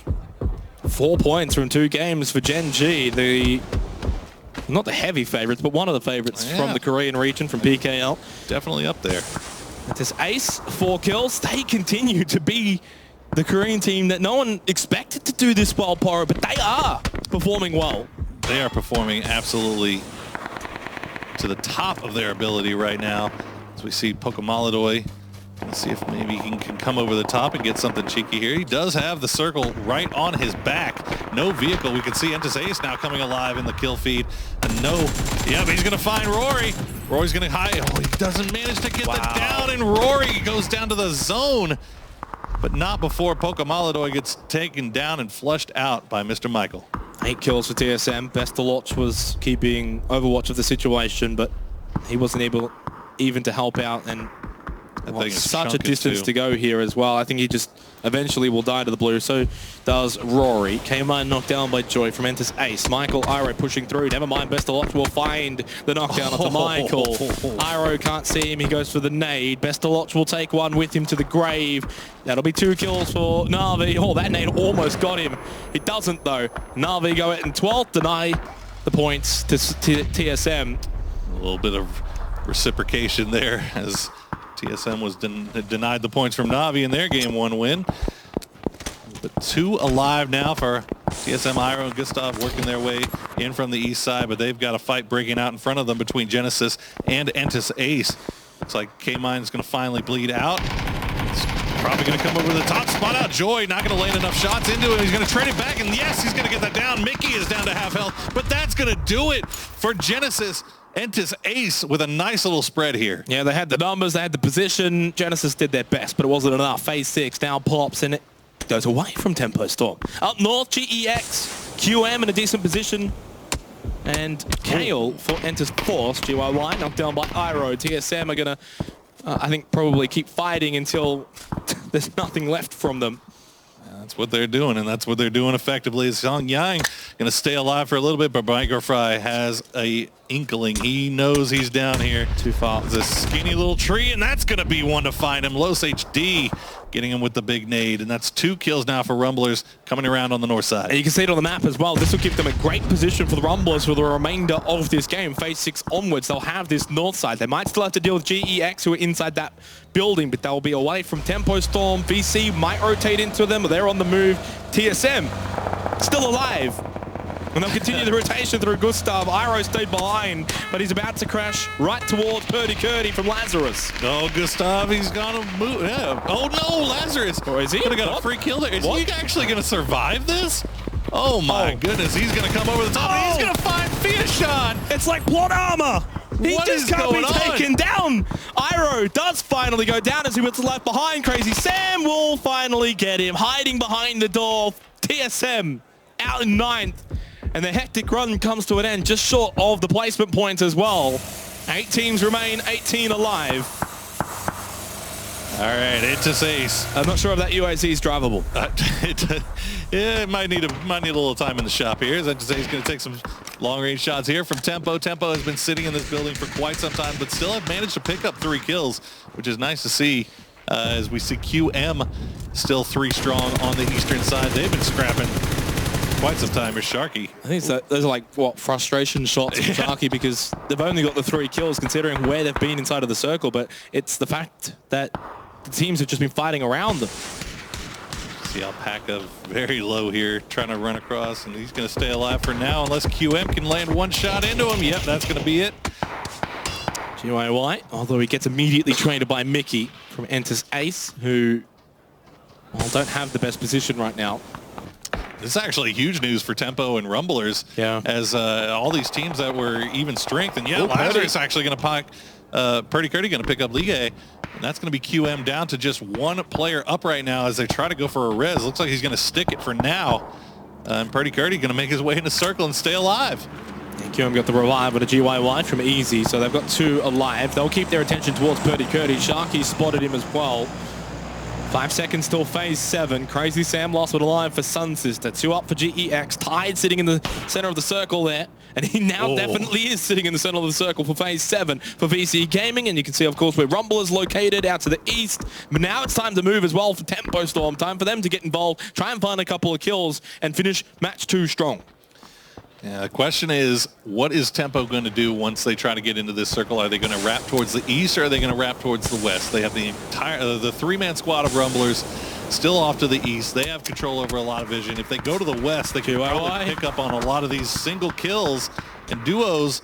Is the grenade going to come out from GYY? Not going to find anything. Mickey going to try to reciprocate here a little bit. It's not going to find the knockdown that they were looking for. Blue's going to start moving very shortly. Mickey's going to take whatever's left of this Darcy. It's about to blow up, though. He doesn't get out, and he doesn't get out in time. Sharp Shot will pick up the elimination. 4 kills now for Tempo. Purdy Curdy spots GYY coming out of the other side of that ridge. Easy's there, and Easy with an easy headshot on the Purdy Curdy. Lazarus out in 8th. And QM can get the revive again onto GYY. It's like the third one. You know, who's keeping count here anyways? Rang is going to try to outrun the blue zone, avoiding the shots from Tempo. He does break line of sight. For now, he's going to come over the top here. It's only a question of who's going to get the kill here. And actually, it'd be huge if Sharky. Good job. Sharky going to leave it nothing to chance here. As Tempo going to wrap in and stay to the south. Might look like they head a little bit towards, yeah, they're going dead center here. I mean, they might as well. They've got the numbers advantage. They're the only team with 4 alive. The next best is Rumblers with 3. And Rumblers have been quite passive out on the edge of this circle rather than pushing in, trying to take power of the zone. Which is fine. It's understandable. But now you can see where Zampa's position is on the map, and it's pretty decent. Only Tide's maybe in a better spot, but Tide's by himself. He's not going to be looking for a fight here. GYY with a knockdown onto Kane over towards the west of the circle. Shay Wei pushing up for GEX, finds the headshot onto GYY, which I think if he goes down, he's going to bleed out in like 1 second. He's been knocked 3 times prior. The nade thrown from Shay Wei does get the knockdown onto GYY, and let's see how quick he's going to bleed out.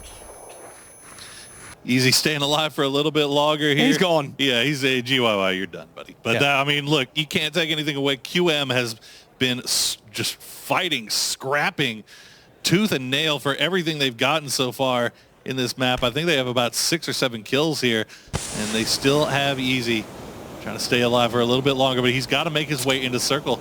While GEX is not forgetting about him. They have a priority on the north side. They're just waiting to see if they can maybe spot him out. This is actually working out quite well for Tide for now. I don't want to jinx him, but Tempo Storm looking towards Rumblers. GEX and QM have been fighting. As this progresses, Tide might find himself in a position to maybe, just maybe, come away with a win for VC game. We'll see how it plays out. It all, I think, depends on how Tempo Storm and Rumblers do. Of course, if they really damage each other, someone comes out alive, but it's only like 1 or 2 remaining between the 2 North American teams. It could be a chance for Tide. As Easy is going to be spotted by Shy Away out west. He will be eliminated. 4 teams remain. Tempo Storm, GEX, VC, and Rumblers. Tide had vision there on Zampa. It's just a question of is he going to take a shot here. Shy Away actually going to take some shots over at Tempo. That might force Tempo to pull back a little bit here as they do finally start landing a little bit of damage. Not getting any downs, though, as we see game 1 belong to the PEL, and TSM and Navi game 2 now turning over to the NPL. Not just yet, though. Not just yet. Not with GEX and VC still in this game. And the fact is, Rumblers and Tempo Storm, considering they've got the numbers, they're the ones that are being more aggressive. They're fighting each other here. Smokes are out, utilities are being used, but it's a matter of time going into phase 9 that we're going to see Tempo and Rumblers take the fight with each other, and then I presume GEX will third party this. Yeah, you can see GEX is just wanting to hang out on the edges here and just take shots in, but Tide, oh my god, as soon as he gets a spot, there's the center of the circle. You can see just how far Tide is away from it. It's not far. I mean, he could be so influential here, as you know, when he decides to perk up and maybe take shots. I really hope he doesn't give his position away, but I think he's just thrown out a smoke in preparation for his eventual departure from that spot. Sharp shot knocked down by Lost HD. Now it begins between the 2 MPL teams. Lost finds a second one onto Sharky. Quick headshot. It's gone horribly wrong, but Luke finds the knockdown onto Lost HD. Can't find a second with a transfer. Wow. Oh, Rumblers have just rumbled. Tempo Storm out in 4th position, but here Rumblers are low. Are they going to get the revive onto Lost HD? Otherwise, it's a 2 versus 1. Tide is still in this game. They have time to get this res here. GEX looked like they might have been pushing onto this, but they just pushed up far enough to get into a bush and get a little bit closer to the center of the circle. Rumblers still haven't stuck the res. 1 nade available for Kane. Does he just go for broke, try and throw it into the smoke onto Waldo? Oh, Tide's been spotted though. He doesn't even know where to shoot. Oh no, for Tide, he's out the 3rd. Shy Away with a knockdown on the Lost HD. Never mind, it was the elimination. Micro does get the knockdown. That's what you want. Now to 2 versus 1. Kane holds the spot though, close by to Waldo. He gets up, he gets 1. Can he find the second one though? They'll get the win for GEX. Both Kane and Micro are low. They don't know where each other is though. Micro wants the high ground. Kane trying to rotate to the right. He spots him in the Kane gets the win for GEX! A 10-kill win for GEX. What a clutch performance at the end by the duo. I mean, Rumblers had it. Oh, they had it. It was so close. They came up off a great fight with Tempo Storm. GEX bided their time, waited till the moment, the perfect moment to strike, and actually just destroyed. Oh, what a great finish there. I mean, Rumblers were low from that fight with Tempo Storm, but to their credit, Poro, they won that fight. They did. They did. You know, I mean, you could argue, did they have time to maybe go and get the res onto Los HD? Did they have the time to I mean, you could see that they were expecting to get rushed. And GEX, it looked for a moment like they were going to do just that. They got up, they started making that movement, but then they went prone, realizing that maybe they didn't have the time or they just didn't have vision. And, you know, in the end, Rumblers, I mean, you got it down to a 1v1. It was so close, but GEX, clutch shooting there. And Kane with the trigger discipline as well to not give away his position early on. We saw Shy Away was the one who got the initial knockdown and got Rumblers down to that 2 versus 1. And then, of course, Kane was able to spring up from behind. I don't think they were expecting that. They were probably expecting Kane to be in a similar position to Shy Away. He wasn't. He snuck up. He got the 1 versus 2 in the end. And GEX come away with a very crucial win. And it's going to go a long way for them now with 10 games remaining. Yeah, and I mean, that's 20 points in your second game. So that's going to do it for us here. We are going to send it over to the analyst desk to talk a little bit more about what we just saw. Guys, take it away.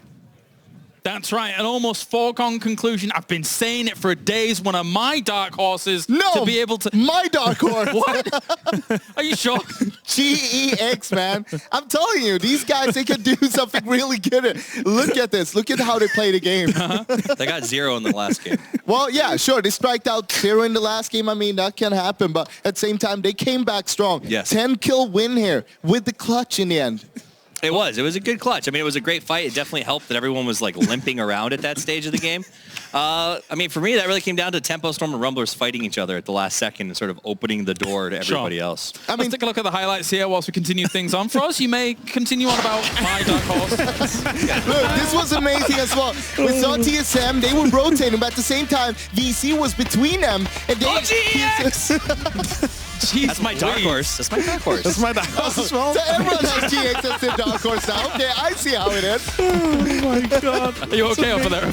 No, it's so funny. Leo by himself though, taking out that battle with Lazarus. That was pretty great because he was there by himself before he got some backup from the others coming in from the southeast later on. I'm glad you're able to keep yourself composed, Froz, and keep talking whilst this mumbling fool towards the end of the test just continues. I'm not saying anything again. Man. I'm just dead. I love this. Yeah, that's great. This push here with making sure that the first guy he overextended to take the attention and then making sure that none of them got knocked. That's a play you can take to your actual pub game. Pushing the balcony versus pushing the hallway, always a much safer bet. It was really clean. Looking out through the game, though, we saw TSM and Navi. They were struggling a little bit on the west side. Not just early on, but later on as well.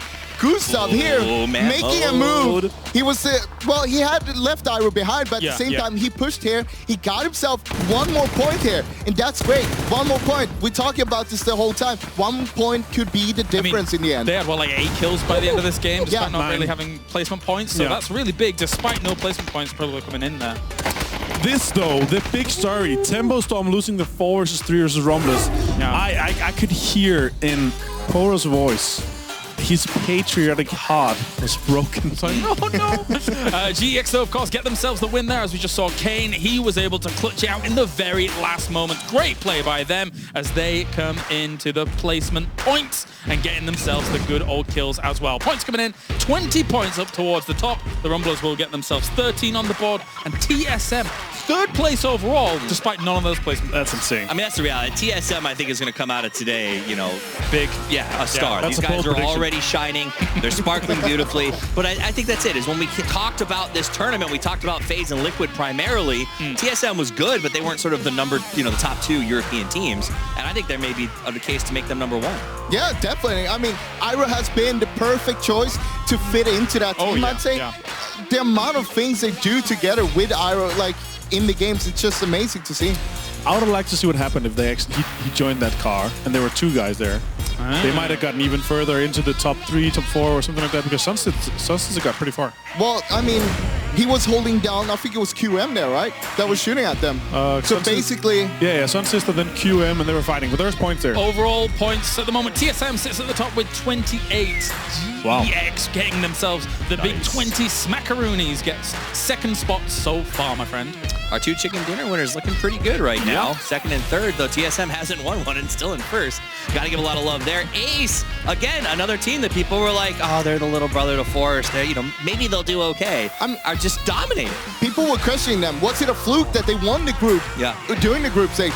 I think not. I want to give a shout out to Rumblers. Rumblers got invited less than a week, right? They weren't invited, I should say. They qualified. They were just the farthest down the list. They came in. They didn't have any time to prep, and now they're in fifth, I'm sorry. But still, pretty gosh darn good. They're the highest up from the MPL teams right now. Oh. That's got to chafe the MPL teams a little, you got to figure. Maybe a little. Yeah, I mean, 5 teams from MPL earned their spots, right? Like outright. And then Rumblers gets added at the last second, and they're performing better than the other guys are right now. I mean, even though they didn't do too much prep before, we do know that they do the prep during the nights. We saw them last night after the scrims. They were looking through the scrims, make sure, okay, what's actually happening? Who's dropping where? Where do we want to go? Where do we want to fit in this group here? It's time to break it for our second game. We'll be moving into our last game of RERUN in a few moments' time. But before we do that, it's a quick break, and then when we return, it's more PGC action as we have groups A and B going head-to-head.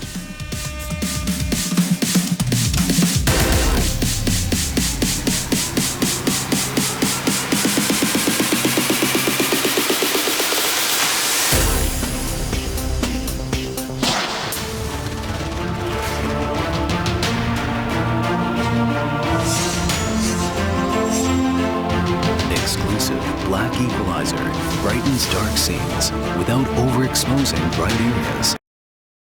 More realistic and vibrant colors. It also provides the convenience to tune colors in-game, making you see the change instantly.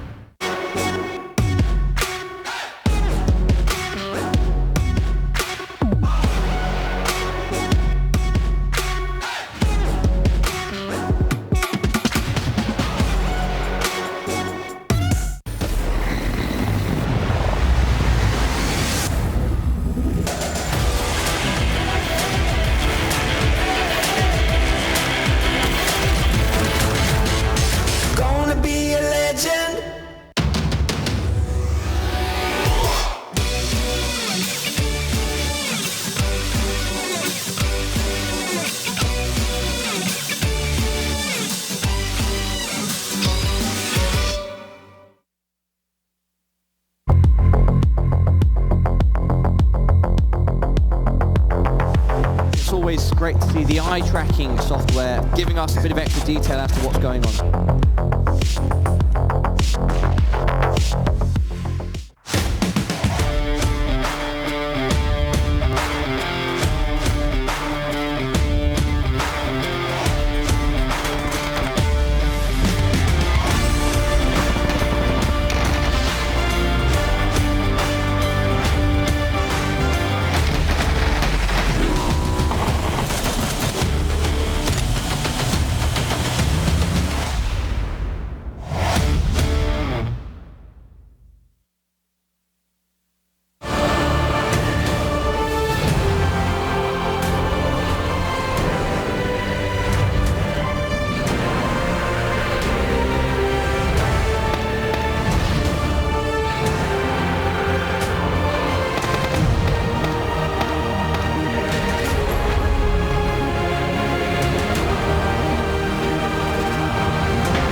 This is the second chance that the teams are going to get here, and this will be the last chance if they don't make it. So they got to step up right now.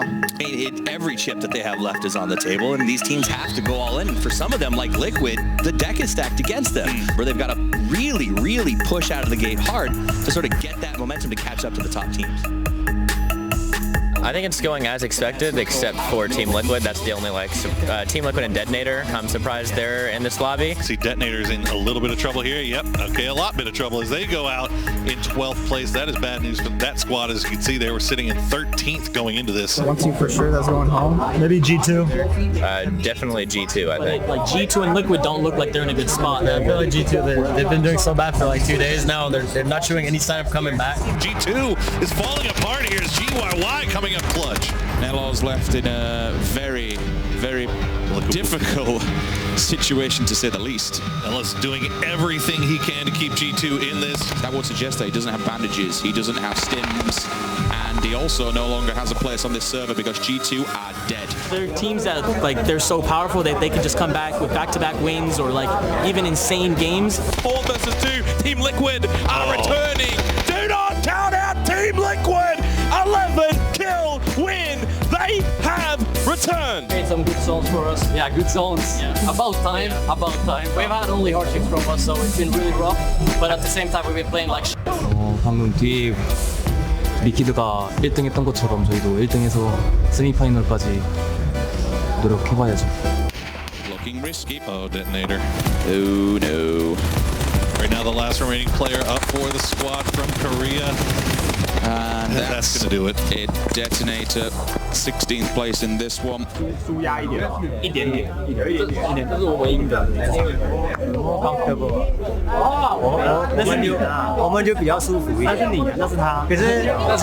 Teams like this, to the Latin America teams, I feel like they're going to go home today. They want to play a spoiler to this. QM, one more player, 2 individuals. That's 2 points, 2 potential frags. Jukesy, QM, they're both there. Yiz is going to go down, and yes, that's going to be Red Cannons with a 5-kill win. We don't know how the placements are.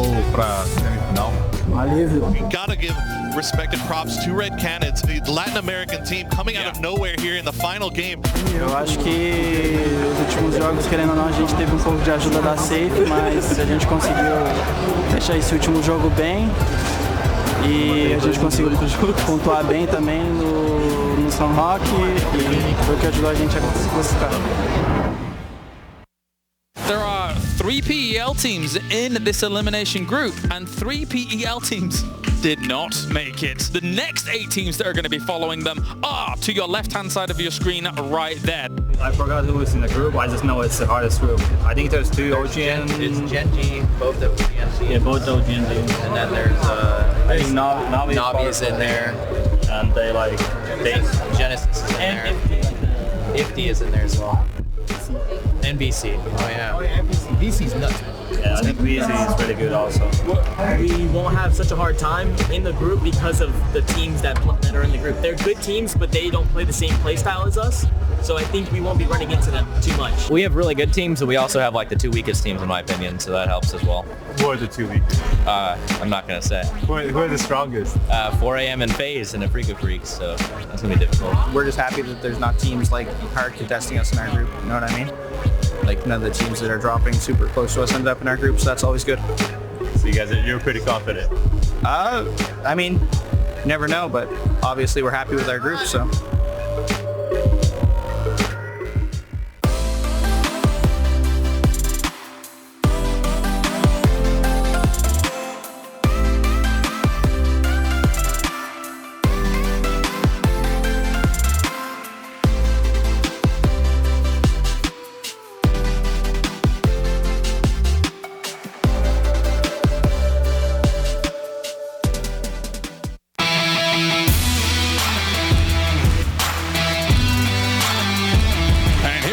Getting everything set for games number 3 and 4. My name is Matchroom, and I am joined by Paper Thin. We're going to be going back to Erangel and then one more Sandhawk. Been some feisty games that last round. Pretty interesting. Evil Circles coming to play, and you guys know how much I love those. You open for a few more? Oh, I am very, very ready. Right now, TSM is playing out of their minds. Honestly, Matchroom, and I was talking to you a little bit about this during the break, they are starting to remind me of what OMG did last year at PGI. They are playing aggressive. They are sneaking up on teams. They're third-partying incredibly well. Everything I've seen from them today has been near flawless. Absolutely no fear coming out from TSM right now. They have so much control in their play style, and it's coming up huge for them. They're just netting so many kills. I mean, they're getting great position as well, but it feels like the kills are that engine that's just pushing them up that leaderboard, and they're fighting with anyone. If they see it's Na'Vi, they're not afraid to go in for a scrap. They'll just play around any section of the map that they can, and they just feel comfortable. Yeah, they've blown up 2 of the top teams from Korea, Entis Force and Gen G, basically taking them down. I mean, they got a little bit of help with a third party in the first game, and I know it's okay. Tell us in your heart. In my heart, I am not really satisfied with the way that Gen G and Entis Force are playing right now. To me, they look scared. They don't look like the confident team that they should be. Entis Ace is playing their game. Love what they're doing. They're diving center circle around phase 3 or 4 and just holding down that position as best as they can. That is their game. They are sticking to it, and that's why they're up there in the leaderboard. Secret for success from Paper Thin. They're coming, and all you got to do is have the confidence. Plane path starting up over Zarky and ending in Milta Power. So a couple of early drops coming in there. You can see Na'Vi making a little bit of a modification. It looks like a lot of teams probably going to be dropping right out from the center. I feel like the last set of circles in game number 2 were the catalyst for the action. We had a very centralized circle in the first game.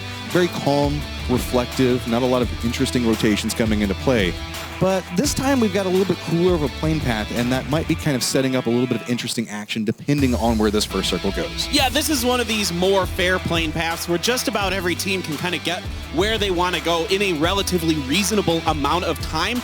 Now, what's going to be really interesting for me is watching what TSM is going to do here. It looks like their drop is pretty good, and they're going to be ahead of the other teams because they've been going military base, so they need to be the first ones to get down and get those vehicles to make sure they can get to Millie on time and come back fully equipped. GX had themselves a very good last game. I mean, it was a lot of trouble, but then no surprise, North America versus North America happens all the time, especially in those in-game circles like that. We just love to kill each other, but GX figuring out a way to capitalize off of it, move into a good position. Where's that first circle going? Opposite side from last round, still a ton of water, and looks like we're heading over towards Lumberyard. Well, I tell you what, everyone's getting a circle in their favor today. No one can complain too much about these circles. We got a far left, a center, and now a far right. Everyone is having equal opportunity. I mean, yeah, it's still PUBG players are going to find a way to complain about it on social media somehow. Love the guys, but it's always about those first circles. All right, here we go. We've got Rumblers that have a nice set of control, as well as Genesis holding down his position right next to Force, separated line north and south, and we've seen this very regularly. Everybody's just very comfortable with each other. Like, no, you take that area, but the moment a car engine starts, that's whenever the bullets start flying. Well, I like what Entis Force did in the first game. They were the first ones to leave Pachinki, took some shots at Genesis, nothing really connected, but then they didn't follow up. They didn't try to stay ahead of Genesis. Genesis leapfrogged them and was one of the teams that blockaded them. So last time, Force actually made the shift over to this position first, and now we have Profi coming over, getting this angle for it. Curious to see if he's maybe waiting to see something happens out of this. Force is still in their looting stage right now, so might not have the best vision line back over here towards us, so this might be an easy kill being set up by Genesis, depending on how Force decides to play this out. But with the way that the circle's set, I'm venturing to say a lot of these teams are going to be moving very early. Yeah, this definitely looks like Genesis trying to kind of take advantage of maybe some tendencies they've seen from Entis Force. We'll see if that plays through. There you can see Lazarus on your screen making their way in and around Yaz Naya. They've got a couple members north and a few members south, so they're spreading out, taking up a lot of territory in the northern part. This is interesting with Purdy being set up to this position. There's a lot of teams that might opt into coming into the northern part of the circle along that little bit of land that's right next to the lake north of Yaz Naya. They might be leaving him behind to maybe get a kill point or two, or maybe just scout out a little bit more information. The rest of the team already in movement, except for him and Luke, who are both in very interesting track positions. This is a really big split for Lazarus. It's really quite fascinating. Luke can watch the teams on the western edge of this circle, kind of relay some information. Now you've got Alo and his partner in crime here moving up onto Sting Divine. It's scouts versus scouts right now. Lazarus coming up with 2. Looks like Nicky's realizing, okay, this might be a little bit too hazardous. Going to go ahead and retreat back away from this. So that's going to allow Lazarus to have control over those building complexes. A couple of rotations still coming in, but Nicky's got to watch out. We have Althak right down below this rotation as well, but Levi's managed to get the shots out and should buy a little bit more space. But it's going to be Ace that's in a little bit of trouble as a couple of shots come their way. Yeah, Ace looks like they're trying to set up their 2-2 split potentially that they want to do. They might be forced to all group together as there are members of QM in the middle of them. You can see them right there in front of them going to the warehouse. You got Liga and GYY setting up inside of there. So this might kind of throw off Entis Ace a little bit as a couple of their members maybe rolling up into the Alamo. So Alamo has a nice strong angle back on a lot of the different points of Warehouse. Warehouse can be strong depending on how you play it, but also has a lot of open space around it, so it could lead to some long-range shots coming through, getting a couple of knocks. So Ace looks like they're just going to go ahead and opt into playing a different section of this while letting QM have that Warehouse. Yep, this is pretty safe stuff from Entis Ace. They're just going to get dead center circle, split up a little bit in there. Pretty typical what we've seen from them. A few late rotations coming in, and this is Entis Force and Genesis moving through. And this time it is Entis Force ahead. I like this. Look at how Genesis is playing right back behind Force, seeing if anybody is shooting at them. Until they see Force stop, they know that they have a safe path to use this for. So they're trying to cut back over, make it towards Nerf.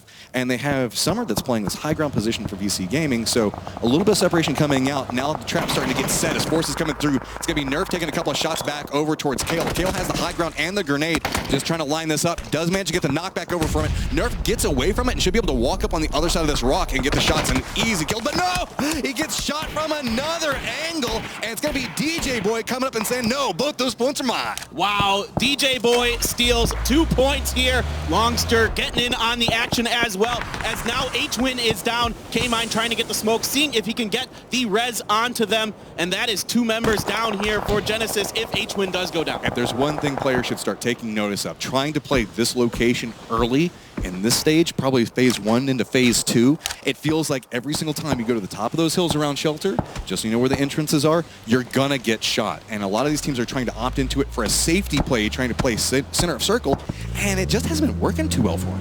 Yeah, it can be really challenging, of course. These teams study very hard. They watch the rotation pattern that the other teams like to go through, so they'll set up traps for them for sure. I want to talk about some teams that are making late rotations. Navi was up in Zarki, so they're coming through by the bridge to the east of Razak right now. Sun Sisters coming along the north side of Yasnaya. GEX was northern Georgia Pole. They are now centering up a little bit on the northwestern side, and Tempo Storm and Gen G coming in very late from the west. Talk about how nerve-wracking it is to push down into Shelter in those bunker areas whenever you're at a stage like this, knowing that some of the best players in the world could just be hiding behind any box in any corner in the low-ground positions. Everybody has to take it so slow. Meanwhile, Tempo Storm coming in from their Gatka drop. Going to be making over towards the safe zone. Be curious to see how they play that. Looks like Navi up towards their north by quite a ways, opting to play along edge. Going to be a couple of interesting modifications coming in, talking about the rotations that you were talking about earlier. Yeah, Sun Sister now making their way along the eastern coast, heading down towards Lipovka-ish, and they've got Lazarus that is set up there. Lazarus grouped up with Alo and Sybil as they bopped Divine out of Lipovka a little bit. There is nobody for about, I'd say, 700-800 meters around Tempo Storm right now. Everybody has opted to play around the Lumberyard Hills in that farm area as well. So Tempo Storm find themselves pushing back along that line. You can see Death Road. That's where infantry is set up. I know a lot of people have been spamming 63, 63, what's going on with this lobby? There was an injury for one of the infantry players to get this started off with, so playing as 3 right now while he is getting treatment, but everything we hear, he should be fine and good to go. Yeah, we're really hoping to see him again soon. Lynn should be back, and it doesn't seem to be anything serious. Now, Tempo Storm might roll up on them, although it looks like they're going to stop up just a bit short as some shots did come through. So Zampa's going to lead the way for Tempo Storm here. See if he can get a little bit of information as the Sharpshot and Maluk are going to head on out.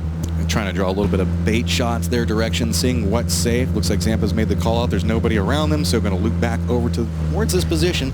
They do have infantry split that's coming through. That's kind of a brave play if you're playing with 3 players right now, running them in 3 different positions. That makes you vulnerable, but does give you the chance of maybe getting a couple of kills, depending on how rotations go. Yeah, and it also gives you a lot of ground to cover if the circle kind of shifts towards you and buys you a lot of time, because if you're infantry, you're thinking placement points. That's what you're really gunning for, as you're going to be disadvantaged in any team fight. At this point, Genesis and Force just have an unlikely relationship on any part of the map that they're at. They just kind of have to split it across. Tempo Storm has a couple of shots that are coming back over towards them from Force, looking back over that direction. So losing vehicles, losing tires, having to use a lot of smoke and utility just to get these reses up.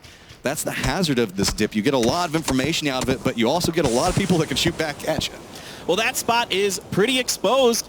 you know, a lot of teams can see you, like you were saying, from a lot of different directions. Oh my goodness. Okay, let's go. Oh boy. I said I wanted some spicy circles. Well, it's about to get real interesting. That's still what?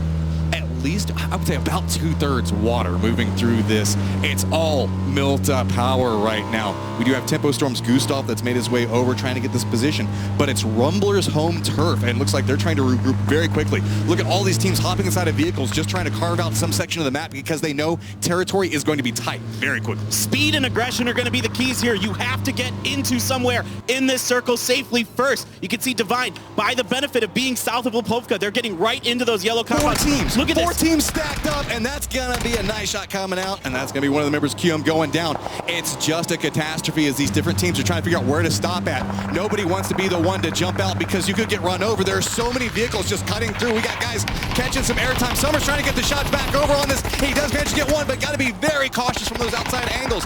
It's just a death trap from everybody coming down from the north right now. Everyone wants to try to get something in here. It's fitting we're in LA because there is a ton of traffic coming in. Here is Entis Ace, who's managed to get onto the southern end of Milta Power. Halo jumps out in the face of him and manages to take him down. That was just a straight jump out and shot. Joy's trying to get a blitzer around on this and does manage to get one. At least Joy is able to get 1 point here for Entis Ace, but Alfaka caught a little off guard there. There is just so many cars going by. There just had to be noise everywhere. Now in a little bit of trouble. Long distance grenade's going to go out with the bounce. I think it's going to be just a touch short. So Force now knows that they're in some trouble off on this angle as well. Vehicle Explosion's going to go ahead and take him down. And OG and Entis Force is the 15th team eliminated.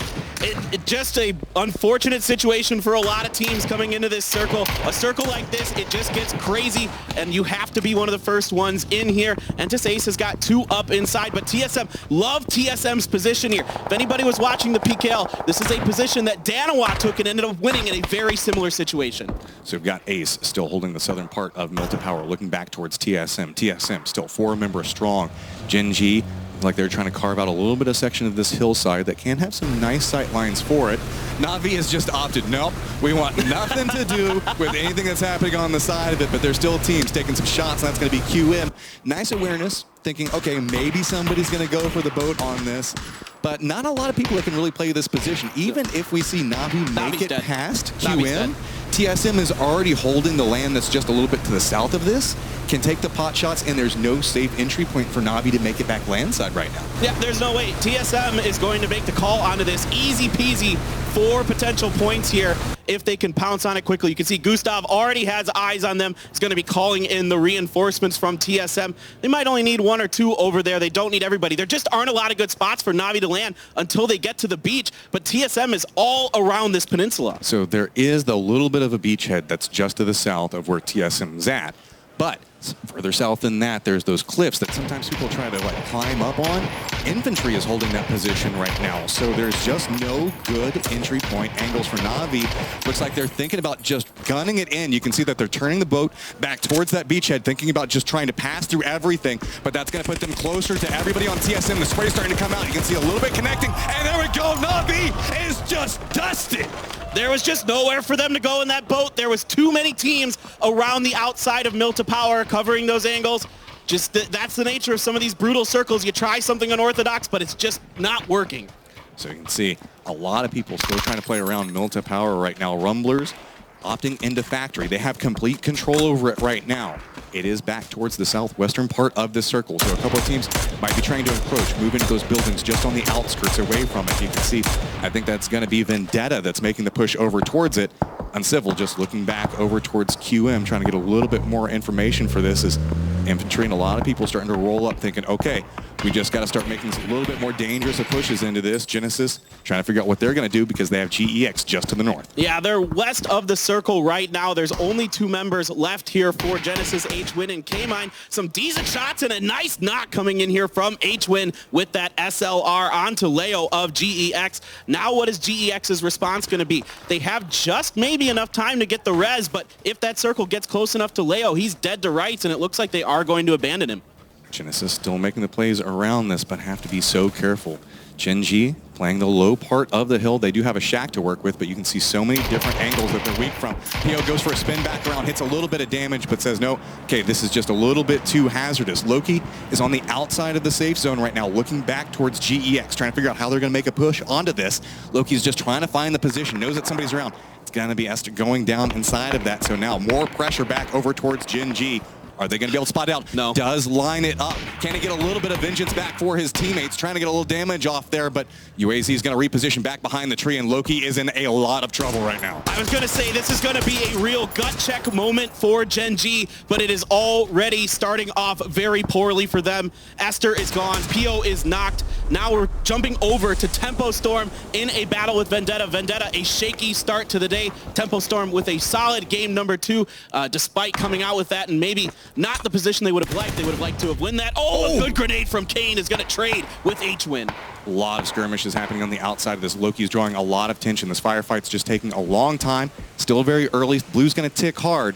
He has to be very cautious. The moment he starts pushing along this direction, he's going to have so many people looking back towards him. Shy away, trying to figure out where is this coming from. Loki's taking a lot of damage off of this. You can see the Blues ticking him down right now. He's actually holding a lot of time for this because you can see Genesis in a similar position. They're kind of caught up fighting another one of the Gen G members, and that's drawing a lot of attention out and away. Otherwise, GEX might be able to take the shots for him. Tempo Storm, Vendetta, still just kind of hold it up inside of this. Tempo Storm doesn't want to push the upstairs yet. It's very, very dangerous to make that push up those stairs, and you can see Vendetta set up in a lot of positions on the outside of this, waiting for the push to potentially come. And look at who's outside. It's Edge by the door. I'm real curious if Tempo Storm has any kind of inkling that Edge is over there, because once they start going up the stairs, Edge is going to be the one who wants to come in the back and clean up Tempo Storm. This backstab could be big. They're starting to make their way up that stairwell. Edge can sneak up right back behind him. He has the angle, goes for the shots. It's going to be a nice shot coming from there. Maluk steps out, gets it down onto 1, separates away from this. It's turning into a lot of trouble. There's Molotovs down inside of this position. Zampa has gone down for Tempo Storm right now. Vendetta's critical motion is off on the outside of this, not capable of helping a lot in this, and that's a really nice sneaky place to go for a res. So now Vendetta trying to regroup with their last 2 members. Well, that just shows you how good Sharky's game sense is. Way to just know that somebody was going to be waiting around that corner and is able to outduel Edge there, picking up 1 kill for Tempo Storm. And Vendetta is backed off 4 now. Circle is mostly centered up because we needed to move away from the water, so not much is really going to change. Genesis is just a little bit outside of the circle by Gen G, GEX to the north. Tempo Storm is running a 2-2 split from this position. They have 2 members back down towards the south, but you can see Gustav trying to spot out what's going on. He's got Iroh back behind him, but Gustav can end up sneaking right up into a position next to QM, get some shots over this, and they'll have a lot of outside control of Milta power. Depending on where these next circles go, they can have a lot of force that they can just kind of influence everything that's going on. Gustav takes those shots, doesn't get the down. Plan's starting to fall apart on that, so retreat back away. Iroh taking a couple of shots onto it. Maybe regroup, try to find a different position to maybe try to make that play from again. Well, I want to talk about TSM's positioning a little bit here and why I really like this in a circle that shifts this hard to the southeast. Ooh, some good shots by Nikki. It is you can see a lot from where TSM is, and now they're making a huge 2-2 split around Milta Power. This is basically going to give them vision of everything that is on the other side of the circle from them, assuming the circle shifts away from them to the west. One thing we should note is Sun Sister is playing the low ground right now. Anybody that wins these fights up towards the north, around where we're looking at right now, and GX, this is ambitious. Let's just go ahead and bring a vehicle in, and let's just put ourselves in a crossfire between everyone in the world, and see you later, GX. You managed to make it in, but then you lost everything in the end. Yeah, that was a risky push, to say the least. They were in a bit of a pickle, though. Not much available for them inside of the circle. All the good compounds already claimed, and there's actually a lot of flat ground inside of this circle, so there isn't a lot of room to work with. Stink Divine sitting on 4 right now. They're kind of the guardians of the north at this time. They've got a lot of space and control, and they can influence rotations depending on where this next circle goes, but they also have a lot of flat land around them. If they have to move, that's going to be very dangerous for them. Tempo Storm making their push back over on this angle, and nice shots coming out from Waldo. That's going to get a lot more space. Tempo Storm now going to have an easy opportunity to make that push. Waldo inadvertently providing some cover fire, but Taman is going to find H-Win, get a kill for himself, a point something for Gen G to hang their hat on a little bit. Now K-Mine trying to return the favor here. Here comes a smoke from Taman as K-Mine is up behind this US. He has a tire blocking him from Taming 4 now, but on the bottom of all this is Sun Sister, who is now starting to put shots at Taming. Sun Sister, and we also have Sting Divine that can look back up this hillside. That's why everybody's just clutching to cover right now, and you hear all these shots just peppering into it. Have to be very cautious. Blue Circle's going to pop up, and oh, just nearly got away from that. Fairly centralized. Everybody that's playing around Power going to have a little bit of trouble. There is a skirmish going on with Tempo Storm as well as Indus Ace along this angle. You can see just rang the last member up. A lot of TSM members around him, so has to be very cautious on how he opts into playing this. I think Gustav might have an angle for him, so now we can see also it's going to be Infantry taking the shots off the side of this ring. Actually playing along these smokes quite efficiently. I think he managed to sneak around onto it, get some shots back over towards Rory. That's going to connect to get the down onto it, but now I like this. It's a very guerrilla style of play. Get the shots off, move to a new position, hide out, sneak around on another side of it, but Gustav's like, no, I'm done with your games, bro. I like the idea. I didn't like the place he decided to opt in prone there. I thought that was a bit of a misstep there. Really sneaky stuff from Rang. I thought he could have been a little more dodgy and cagey there, but he was trying to make something out of a very difficult situation. 4v1 versus TSM, not going to go your way. It just feels like every team that ends up in front of TSM right now is in trouble, and next on that list might be Infantry. Depending on how TSM opts into playing this circle, they have a little bit of Milta power that they can still opt into play. Use those walls if they wanted to. Downside of that is anybody that stays in this position knows the moment that they have to move, since it's so close to the edge, everybody is just going to be firing back at them. Well, I tell you what, Rumblers have got to be happy with this position they've taken up inside of the refinery. Purdy Curdy putting some shots into the wall as he's trying to get the spray onto Easy here, who is proning behind this rock. Right now, it doesn't look like Uncivil has an angle on that. Divine still inside the circle themselves in those yellow houses up on the north, and Uncivil takes a little bit of damage there. Have to be so careful from this position because they have Sun Sister off on one angle and they have Sting Divine on another. So anytime they go for any peek, it's a lot of bullets coming their way. Infantry looks like they're scouting out. They did see the UAZ moving. So curious on how they do this. Actually looks like Blink might be moving into more of an aggressive position. Know that they are in a disadvantaged position just due to numbers, but sometimes you can get that good spray. Take out the UAZ, take down a couple of players, maybe get something out of it. He might be able to line up a good grenade. We'll have to see if he wants to play this aggressive or not. That feels kind of like how they're wanting to play this situation. I was exactly thinking the same thing. A good grenade here from Bao Lang could really ruin TSM's round. They are really grouped up. I love what TSM is doing here because they can keep their vehicles very safe. There's a lot of cover in this position available, so when they have to make an aggressive push, at least they'll have the vehicles available. Now, of course, anytime in modern competitive PUBG, it's really difficult to get a vehicle anywhere because of how good these players are at landing their shots. We're moving over back to Bao Ling, who is still deciding if he is going to pull the trigger on a TSM, but TSM is loading up in their vehicles. Let's see if this will be the go time for him. I like this. Wait and see what happens. Wait until the zone closes, find out where the new safe zone is at, see if maybe they can get something out of this, and it's going to go back over next to the Rumblers and Tempo Storm. So now, how do you opt into playing this? Grenade did come out, and look at this. It just drew so much attention. Trying to hold the angle, go for the pre-shots onto it, but it's just an instant nope coming up from TSM. Walks up, takes the kill, and then walks away from it. Longsker is able to get one knock inside of the smokes there, but there is just so many smokes down for TSM. They might be able to get this res. Yes, indeed they do. They're able to get safely inside of that building. Should be able to heal up here. We have one member left for Infantry, just Longsker. Now I'm really fascinated to watch how TSM is going to approach this next circle. I was thinking the exact same thing. Where do they go next? They have a difficult rotation. You can see Sting Divine suffering from a similar rotation that's going to happen along this path. They do manage to get in that low ground with one member. It was a huge amount of casualties they took to get to this position, but they at least have something through there. Meanwhile, Levis is just trying to run through, drops down to his belly, and that looks like that's going to be his home for a while. They did manage to get two up inside the circle, but there was a huge cost. Oh no, Michael with a little bit of an accident there. They're going to be able to get the res onto Gustav, but it's going to be later than they wanted. Two members in a US are going to transverse a lot of different teams and are going to take a lot of damage. Can they make this work? No. Rory gets out. Iroh is forced to stop at this tree. Drops back down. Rumblers have a back angle on this. Iroh has to be so careful. Meanwhile, the follow-up push from TSM, they're just going to go ahead and crash right along the wall. Shots are going to come through. Los has to retreat back around the angle.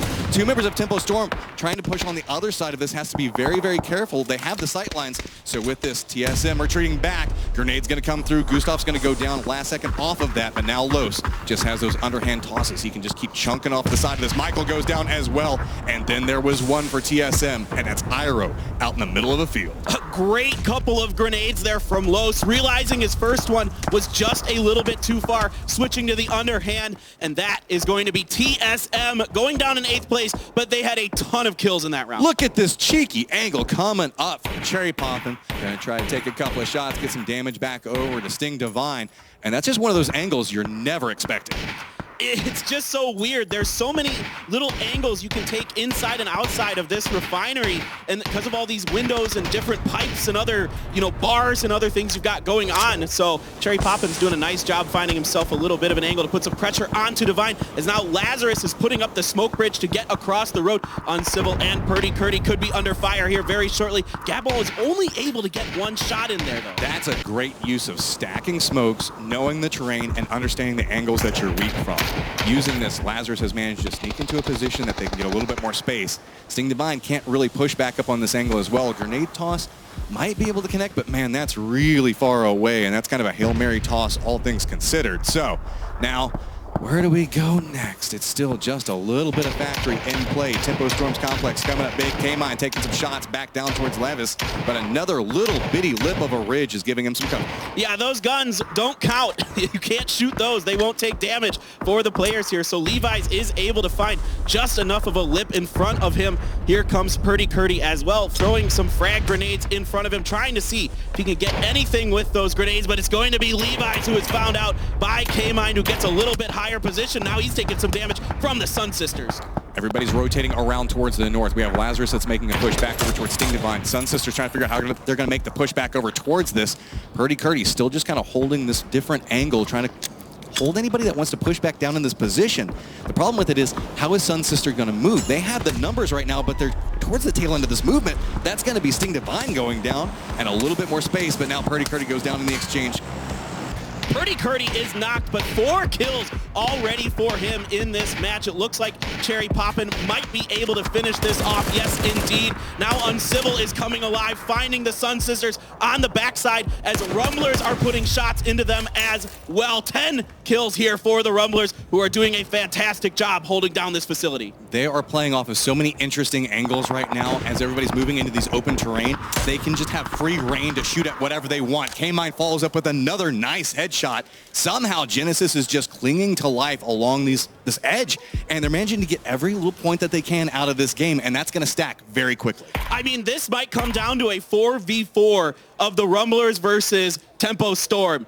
A NA duel. I cannot wait for that. That would be super exciting. K-Mine is stuck behind a rock. You do have critical motion left from Vendetta, just hiding as a solo behind some logs there in the northern part of the circle. So that might be the key factor in this final situation. So we have Tempo Storm that's off to the west, Rumblers down towards the south, critical motion, and a little bit of an interesting spot. I don't think that anybody might be expecting it at this point. With 9 alive, these 3 teams active, and it looks like Microfry is going to hop in the UAZ, go for a little bit of a push out. I like that. Switch over to the cars, the secondary seat, see if maybe you can get a shot off onto it, but a little bit more control, and that's going to pay off as they are going to be in the new safe zone. Tempo Storm just has to hop over buildings. Critical motion also still in the safe zone. Yeah, Microfry probably didn't want that UAZ to go quite so far. Could have been blown up anyway, but probably would have liked to have kept that a little bit closer. At least you can utilize it as a little bit of extra cover potentially. Critical motion, there you can see just prone. He is not going to be moving until he absolutely has to. Yeah, that is 100% the way that's going to go for the rest of his game. Now Tempo Storm doing their regroup. They're going to have 4 stacked up over towards this building. So a lot of control on these different angles, but not a lot of control over the circle right now. There's a lot of dead space inside of this, not easy terrain pieces to play. As you can see, Rumblers are just kind of scratching at anything they can find. Zampa knows, okay, there's probably somebody still around here. They can do the math on it. They can assume that there's at least a couple of these stragglers hiding out somewhere. Well, it's weird because most of the cover in this circle is coming from the road, which is slightly elevated inside of this area. So both teams kind of playing around it, not really exposing themselves on either side of it. Now, eventually the Rumblers are going to have to push a little bit forward. That's why these smokes are coming up right now. They know they've got to get just a little bit further ahead, and you can see Waldo taking a great angle. I like this. Throw the smoke line after you already sent the UAZ on one angle. Have everybody focused on that line. Send Waldo off on a different position, so that way if Tempo Storm has to move, he's set and ready to go with a flank position onto them.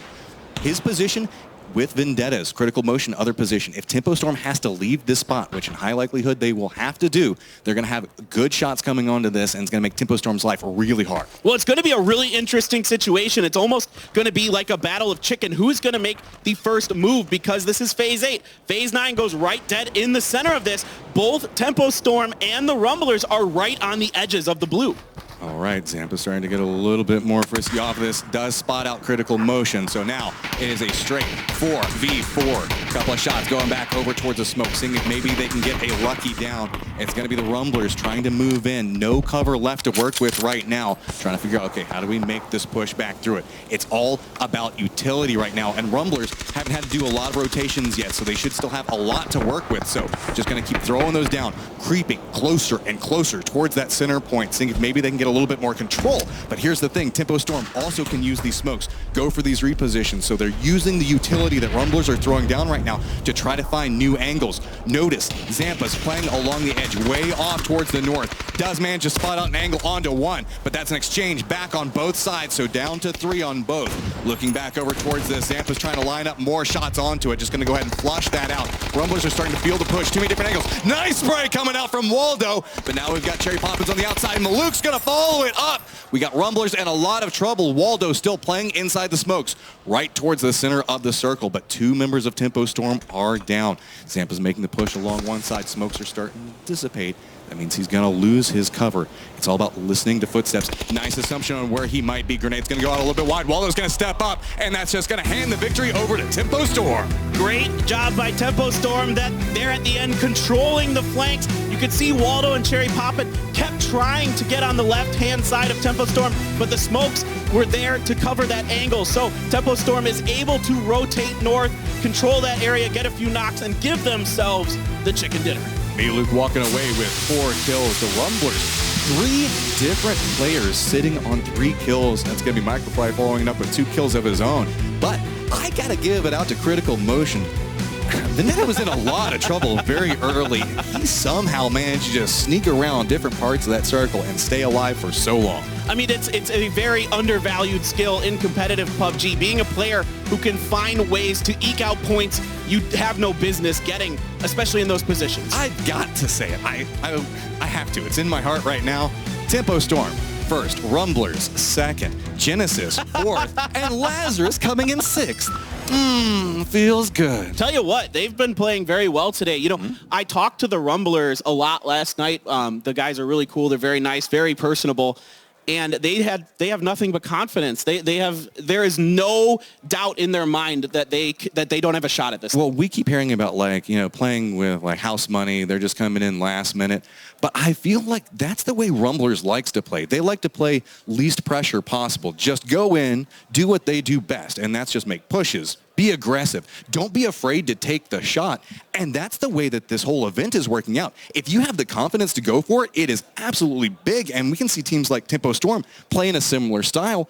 They're not I would say Tempo Storm, I would expect more kills out of them with their play style, but they just keep having to not move much, and it's hard to get kills when everybody else is killing each other on the edge of the circle. Well, even when the circle doesn't favor the Rumblers, they do a good job. They found themselves in the late game situation in the previous game. Yeah, this time the circle was much more in their favor. They didn't have to move too much. But the previous round, they had to go all the way to the other side of the map, and they were still able to find a way to make it work. Look at everybody trying to be serious while Zampa's got the smiles on. But with this, we got a breakdown we got to hear about. So analysts, take it away.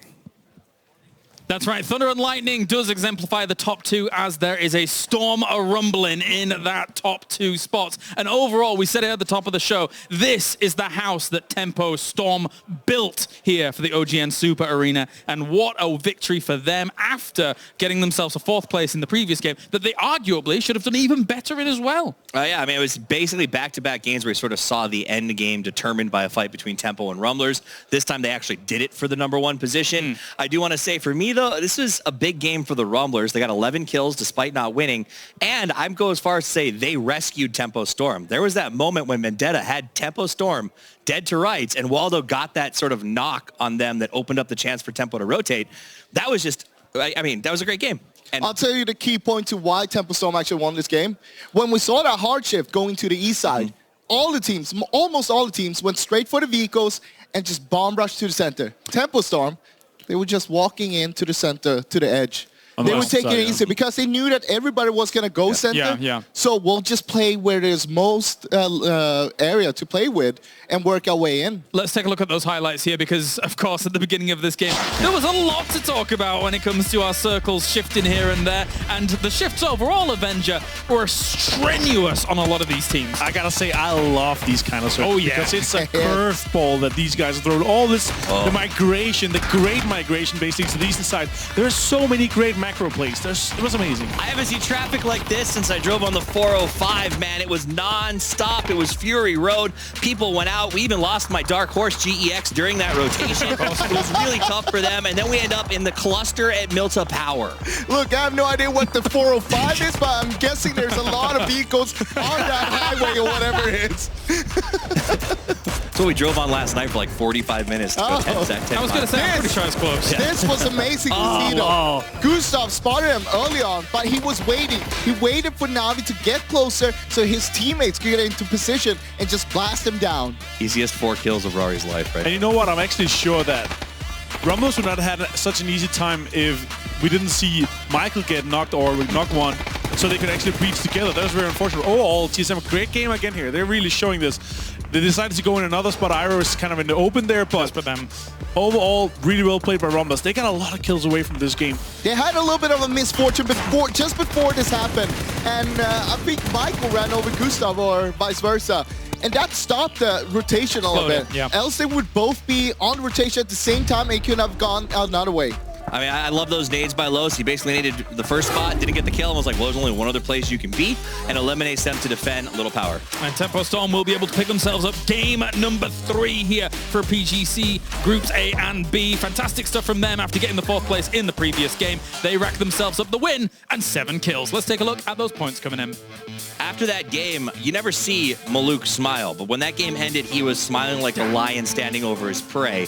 I wonder if that signals that this is a big push for Tempo, that confidence. And also, Sandpa was smiling for the 2 other guys. They were smiling all the way up to the ears, so the other 2 guys didn't need to smile. But they're happy. It's good to see all extremely well played, extremely well executed for them to breach. They took all these positions, reposition again, and overtook all those important compounds right there. Got a bit ahead of myself. We're not looking at the points just yet. We're looking at how the lane went, and obviously that circle then hits the other side, and then only 35% of the circle was playable. That was good. Na'Vi and Gen G jumped out early and then went out early because that was a very tough rotation to come from that north side of the island. Here's where we see Tempo Storm moving on foot because they knew there's no rush to get into the center. We might as well just take our time, let everybody else have the fun. We'll just clean up everything else, all the mess afterwards. I mean, they bopped across the map. That's what they do when that circle goes towards power. They know they're going to be the last to arrive, coming all the way from Gatka. So they do sort of play that edge. They make sure everybody else moves, and they executed this perfectly, opened out into the field, and they played this unlike the last fight they had with Rumblers. They spread out, they looked for flanks, and they owned space instead of pushing as a spear. There were some moments, though, for the Rumblers that looked very scary for Tempo Storm. Specifically, I think it was Waldo spraying through one of the smokes. That was amazing. Amazing smoke. Totally blind, but spot on right there. Spot on with that spray. And I mean, he was on the verge of clutching it, but I think it was Luke who threw the nade in the end there and actually baiting the last member of Rumblers to actually stand up to reveal his position. I mean, essentially when the nade went off, they all went, well, we know exactly where he is. Oh, yeah. And both guns just trained on the one spot he's laying. You'll see it right here. He says, well, I guess I push now. And both teams are just waiting. They're both guys just waiting for him. For him, he's got to be scared as well. Once he sees it bounce next to him, he's like, how much further is that going to go? Exactly. I have to try and move him. It was literally just behind him. So when you hear the land, you have to move. Get up and go. Yeah. Rather die on your feet than live on your feet than die on your stomach. Right? Thanks, Froz. It's time to look at the points coming in. 17 points apiece here for the Rumblers and Tempo Storm towards up. TSM, though, still 10 kills, still sneaking it in despite not getting the placement points. Well, they got 1 placement point, but that's enough. Getting the 10 kills, that means 11 in total. I mean, they were already on the top. This will just keep them climbing even higher. I mean, they'll maintain first. I think Rumblers will move up into second. Tempo will probably breach the top 5, if not climb higher on this one. This was a very big game for those 2 North American teams. Lazarus still coming in 4th is a big call out for them, as you heard sort of Matt talk about earlier. Bit of an unfortunate situation for Na'Vi. 0 points there after they were already up towards the top. They got a little bit wet out there, but... And also, they started up in Sarki. Like, Very difficult. It's the hardest rotation you can possibly do. 2 mil to power, so they have to take a mil. Oof. Overall points, we have TSM in 39 points up towards the top. However, the Rumblers and Tempo Storm have allowed those last 2 games to propel themselves up towards the leaderboard. And I've got bad news. Rumblers specifically plays better on Miramar, not Sandhawk. Terrible at Sandhawk. They're gonna fall a little bit probably in the next one. Prove me wrong, boys, but so far, historically, not a Sandhawk team. Well, I spent some time talking with the Rumblers yesterday when we were going through VODs and stuff. Sure. And basically, they know they're terrible on Sandhawk. Okay. Literally terrible. They don't get any points, more or less. They're taking us a lottery ticket. Yeah. Literally, they told me yesterday, all right, we're going to go much more aggressive. We're going to try to get a few kills at least. Even if we get 1 or 2 kills, that's 2 points, and that's what we need from Sandhawk. Well, gentlemen, we have an opportunity here at the PGC. We are going to do a little listen-in with one of our teams, and then we'll join you in just a second. Nice. I'm dead. No, I'm not. I'm safe. I'm getting shot from far left. I need medic. I'm sticking a med right now, boys. Hey. We have smokes. Yeah, I'm smoking the right off. I'm grabbing smokes from this body. There's one peeking out. Southeast. Right, careful. One's moving left. I can kill him. I see him. He's hard challenging. Knocked him. Nice. The right guy got me. I went. Nade right. Careful, look, I'm nading. There's one moving left and wide open again. Yeah, left. He's right. I lost with 3. He's one bullet. The guy's right in the open. He's knocked. Nice. Right guy. Southwest. I lit him. Nice. One up. I need heal. He's right on the other side of the smoke. Place low, Luke. Okay, please place low. I'm crawling. I'm gonna try and crawl for info. I have 1 bullet. Sharp, start calling for info. Okay. I'm throwing a nade. Where do you think he is? He's on that smoke. Right on the smoke in front of me. East of me. I'm gonna crawl in front of you, Luke. Luke. You have a nade? Just look right. He's prone to the middle field to the left a little bit. Nice. Let's go. And those were the final moments there from TSM as they were calling everything. A lot of information. Tempo Storm. Sorry. Tempo Storm. The bias is revealed. I don't know why. I actually did that in the other group. Anyway, so a lot of information very, very quickly from Tempo Storm there, and even identifying exactly where that last target was very quickly, Avenger. Overall, like, efficient communication is key to win here. It came down to a 2 versus 2 and then to a 2 versus 1. So all the time giving info and also feeding information to the other guy, saying crawl for info. So if you're knocked, you're trying to call for information. You don't try to deny yourself because you're already knocked. So if you manage to get information that is crucial to get you the win, that's just amazing. So nice micro from these guys. You can also hear how they were calling out, all right, I need to med. That means don't peek right now. I need to med up, then we peek together. So if one of us goes down, the other one can trade that straight away. Yeah, very cool. I mean, it was nice to hear that for a team that whenever you see them in the interviews or the after shots, they're always sort of trying to be serious. It's fun to hear that passion come out during that play. I mean, Sharky, who is generally, I mean, he's either trash talking or pretty quiet. Like, he was fired up in that moment. And that's what I want to see is when Tempo is passionate, when they're in game and their comms are fired, that's when they perform. So I think they've got a good momentum for today. All right. Well, thank you very much, gentlemen. Have you ever wondered at home what it looks like if Martin was driving a Maserati? Well, you don't need to, because all you need to do is pick yourself up a HyperX SSD, which is sponsored here for the PGC, and that's just about as fast as well. We're heading over to the commentator team for all of the action here for more. Thank you so much, analyst. And here we go, making our way over towards Sandhawk, where everything gets just a little bit more interesting. We get the violence a little bit earlier, rotations get a little bit rougher, and man, it's just an uphill battle for a lot of these teams as we are moving into our 4th game of the day. Well, here is a chance to reset for some of these teams that are in the bottom half. It has been a rough Erangel for some of them, especially teams like, and I hate to say this, Gen G and OGN Entus Force both only putting up 5 points in 3 games across Erangel, a map that especially for Gen G is considered to be their best.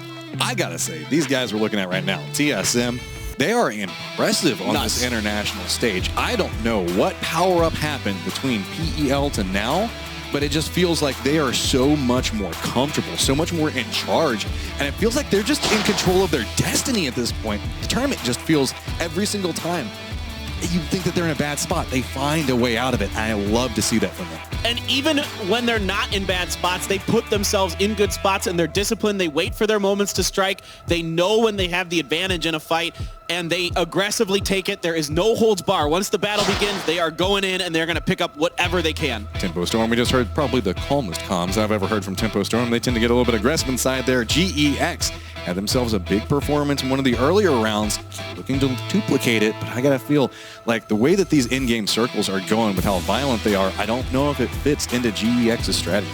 Well, the good news for GEX, I think, is we're moving over to Sandhawk, and they're a team that has really gotten here based on their ability to frag. So this is a map where you definitely have potential to do that as things get really hot on this map. Very, very quick. The plane path coming out here. We are starting over the north by Camp Bravo, heading across the boot camp and ending up by the ruins. A lot of early drops coming through Sun Sister. We see them very regularly play up towards the north. They really like that cow area and have been able to get some very interesting kills based off of that positioning. A lot of teams going to opt towards center because that's the way Sandhawk just tends to go. Fight for the center early and then you don't have to fight as much late. Well, I was saying earlier to Toffees that I think by using the gambler's fallacy here that the circle might go northwest because we haven't had one yet. So that's where I expect this might go. That's total just illogicalness, but you know, that's what I feel like is going to happen. Whenever we see a circle go towards that northwestern island, everybody knows that general location that it's going to end at, and it is a mad dash of violence, death, and destruction to get to that point. A lot of people like to play those high ground positions. Tempo Storm coming in, going to drop back down on Painan, which looks like people were thinking about contesting it, but it's all going to end up Tempo Storm. All right, we have got infantry heading way south towards Sanmi. Rumblers have got the ruins here, and then you've got Entis Force spreading out along the southern coast over by the cave. Navi is spreading out around the quarry. Entis Ace to the east of them, and there is your circle. Pretty much dead center. Looks like we're not going to get a crazy one this time, Matt. Nothing too nuts coming out of this. Usually that area around GEX and Navi, that tends to be one of the centralized points just due to how the rivers come through. It's going to force the circles to go along those paths. So GEX finding themselves in a very comfortable position in the very early part of this game, but they kind of went to a lower loot location. So curious on if they're going to have enough tools to really make it through the late game. Yeah, absolutely. I mean, the loot is good on Sandhawk, and you can make some of these, you know, smaller compounds work if you're one person in them, but GX is a 2-2 split right now. Really curious to see what's going to happen. Speaking of splits, look at this aggressive split coming out from TSM. Full building complexes per person. These guys right now are spread about a kilometer, maybe a kilometer, 200 meters across different parts and even different islands right now. I mean, they're controlling that Three Rivers area, which a lot of teams kind of say might be one of the best spots to drop on the map. It's my personal favorite. It's your Whenever you're personal dropping favorite? in squads, I feel like it is so strong. You can rotate anywhere you want, and you can kill anybody that's going to be rotating where you want to go. Yeah, it can work very, very well. I'm curious to see how Genesis is going to approach this from boot camp, if they're just going to let teams kind of come over there, because they're the ones in control of that southern area of the northwestern island. Otherwise, most teams are probably going to start centering up pretty quickly. We're back over here around Ruins, which is, I swear, I want to see a Ruins ending in competitive so badly. I would just love to see this area, just the highest level of play, get used. Don't see it happen too often just because of how close it is to a lot of these close lines. But looks like Sting Divine go ahead and going to start their rotation inside of a vehicle, which is sometimes good, sometimes terrible on Sandhawk. Yeah, those tuk-tuks are, you're just hoping to get from one place to another quickly with them and then never hopefully having to use it again. They are very exposed and very slow and don't drive very well off-road. They're basically one of the worst vehicles. Well, when you're on Sandhawk, you can have anybody behind any tree, in any bush, at any given time. So just rolling up quite loudly in vehicles is almost a death sentence. So you'll see them get used for the first couple of circles, and then only if absolutely required. Now look at this. TSM knows Genesis likes to rotate early and are moving along this roadside where they're going to be weakest because there's no cover. If they wait, they're going to see Nerf and K-Mine cross this position and look at the separation from TSM. This could just be free points depending on how Genesis plays this. I can tell you what, TSM, of all the teams I've seen today, has done their homework the most. They are getting the 100%. They are setting the curve here today. I have seen them just know where other teams and players are going to be. They are just miles ahead. We told you, whenever you use the vehicles, it's It's just sending up a flag saying, this is where I'm at right now. Genesis made the rotation over with Prof, and you can see QM looking back down towards this. Genesis making a little bit of a push in vehicles is going to get them the space away from TSM, but QM has that high ground control on these hills and are just being very patient with it. Yeah, it looks like right now QM isn't interested in engaging this Genesis team just yet, but they're going to be patient and wait. You can see Profi has a pretty good idea that somebody's going to be up on that hill, as is, you know, kind of expected up on the hills on Sandhawk. Usually there's a team on almost all of them if they can be, trying to get that information up there. H-Win pushing ahead in his truck, coming up on the bottom side of QM. This is going to be so dangerous for Genesis. They are right up in QM's face. Coming up back behind them is going to be TSM. TSM looks like they were trying to maybe set a potential trap. Instead, it's just going to go ahead and play along the coastline. It's all about Genesis rotation right now and how potentially dangerous it could be.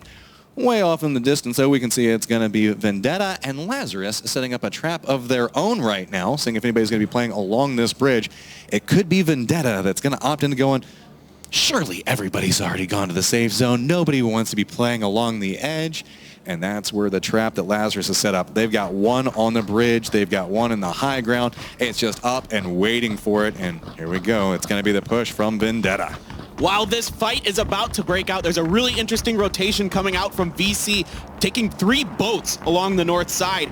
But we have a fight potentially about to roll on here from Vendetta and Lazarus. Look at Purdy Curdy's positioning. This is awareness that people are probably not going to be coming in vehicles because it would be absolute death if somebody ran over him right now. So instead, playing back behind those wrecked cars, has a nice sight line on if a vehicle comes through. But being on foot, he's going to hear these footsteps really early, and he's just going to be the deadliest jack in the box on the face of the earth. Vendetta all in a line, pushing right up next to him. They're all going to line up. The sprays come through. There's one. There's a second. Purdy does go down, but then it's going to be everybody else from Lazarus just doing so much damage to Vendetta. Grenade's going to come out. That should easily connect up into him. They get wiped down. That's 3 off of it, and now it is just one member of Vendetta, and he is like, what the hell just happened? A perfect grenade there from Uncivil. Purdy Curdy still knocked, but it is just Non-Reg, the lone member for Vendetta, stuck behind the truck. And here comes Luke over the side, seeing if he can find the angle onto Non-Reg. The tire is big enough. Oh, a grenade is going to be good. And down there we goes go. Vendetta. Vendetta out. This is way I like to see this map played. Do your research, figure out where people are moving at, set the traps, and get the kills. That is all intelligence and homework right there. I'm not going to lie, in game number 2, I wanted a team to do what Lazarus just did to Vendetta to TSM, because that bridge was left alone. Everybody knew TSM was down there, and here, as I was talking about, VC out in the blue on boats. Where are you going, VC? There is no part of this ocean right now that is inside the safe zone. They've already passed by the rivers. They're going to go up next to Cal, and that's going to be about it. But they still have to make about 500 meters to push back down in the safe zone. Look at them way up towards the north. New circle does pop. Everybody is pretty much centralized, so not a lot of big rotations coming in, except for VC, who still has a way to go. Domu went even further. VC must be feeling pretty confident in the amount of heals they have available to weather the storm outside of the circle. So I'm really curious to see how they enter this and how this one's going to play out for them. There's still plenty of time. We're only in phase 2. The circle isn't really that painful. I've seen plenty of teams come through this late into the circles and actually manage to win games. We're not going to see a lot of deaths at this stage right now. We're just in the way the circle is set. But this is the attrition battle that we talk about so much. Getting rid of armor, getting rid of helmets, making people burn through meds, getting a couple of knocks onto people so that way whenever they get knocked, they bleed out even faster. Oh my God, did we just see somebody go down to the blue zone from VC? Yep, Summer, so it wasn't quite as, you know, as nice of a trip for VC as I maybe thought. They didn't quite have enough healths, or maybe Summer just mistimed a heal there. We're going to kind of see if they're able to get the revive on him. So here's the problem with Lazarus's plan. They got the kills. Great. They have 4 points they're sitting on, so they're in a comfortable position. The problem now comes into play. The circle was due center on the last circle, and we saw how many teams don't even have to move. That means that Lazarus is going to be one of the latest comers into the circle and is going to have to run and gun into any position that they want to go for. Well, they might opt to take the compound that's to the southwest of the Paradise Resort. Nobody's in there right now. I can see Alo crouching up. You can see there on the top left-hand corner of your screen. Alo is moving up there. It's a little bit of a challenging position at times. If a team rotates out of Paradise on top of you, they've got the high ground. Quite a good position to have against you, but it's not probably going to happen unless the circle shifts way left. All right, so we got Gen G, who's very comfortable hanging out inside of Paradise Resort, just kind of kicking back and enjoying everything that the resort has to offer right now.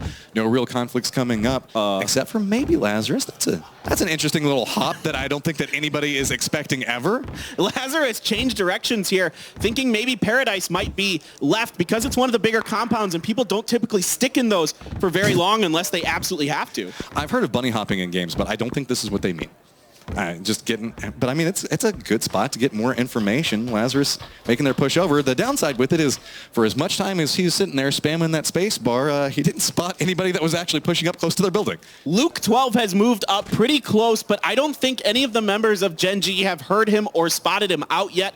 Kind of keep our eyes on that situation, see how that one unfolds. If it does unfold, Lazarus might just pull off completely. You say that, but this is Lazarus. We just talked about how they love to do research and know how teams are going to move. I almost feel like they might be having the inklings of setting up another trap depending on how rotations go through. Based off of their position right now, it feels like they're in a very contained point back over towards Paradise. Tempo Storm, I mean, they're sitting in a really good spot right now. Don't really have to worry about moving maybe for the next couple of circles, but look at the neighborhood around them. Tempo Storm is, I mean, this is high quality real estate right now. Yeah, right at the crossroads of 3 different roads there. So that's a nice little spot to have for themselves.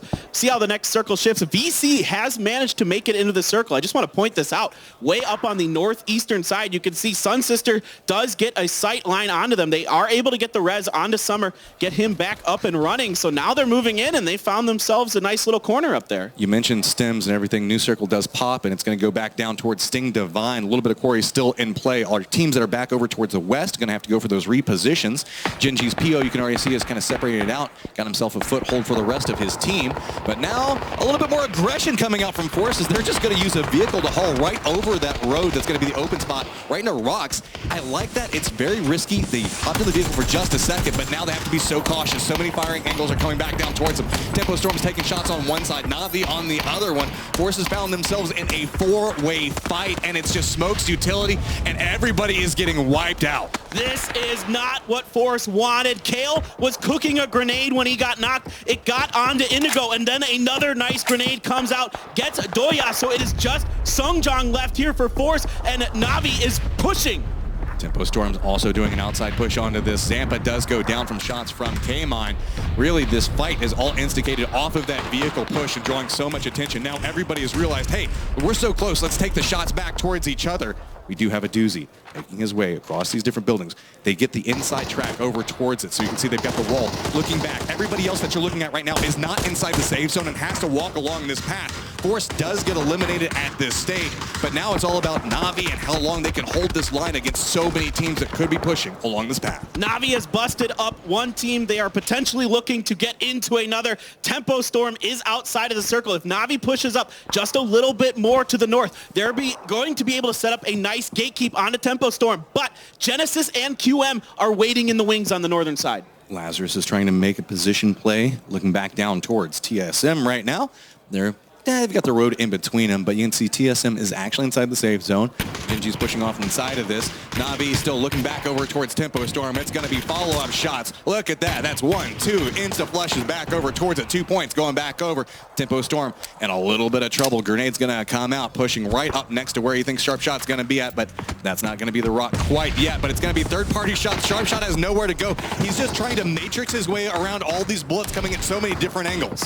There's only so much he can do. Smokes are coming down, but he is very, very weak.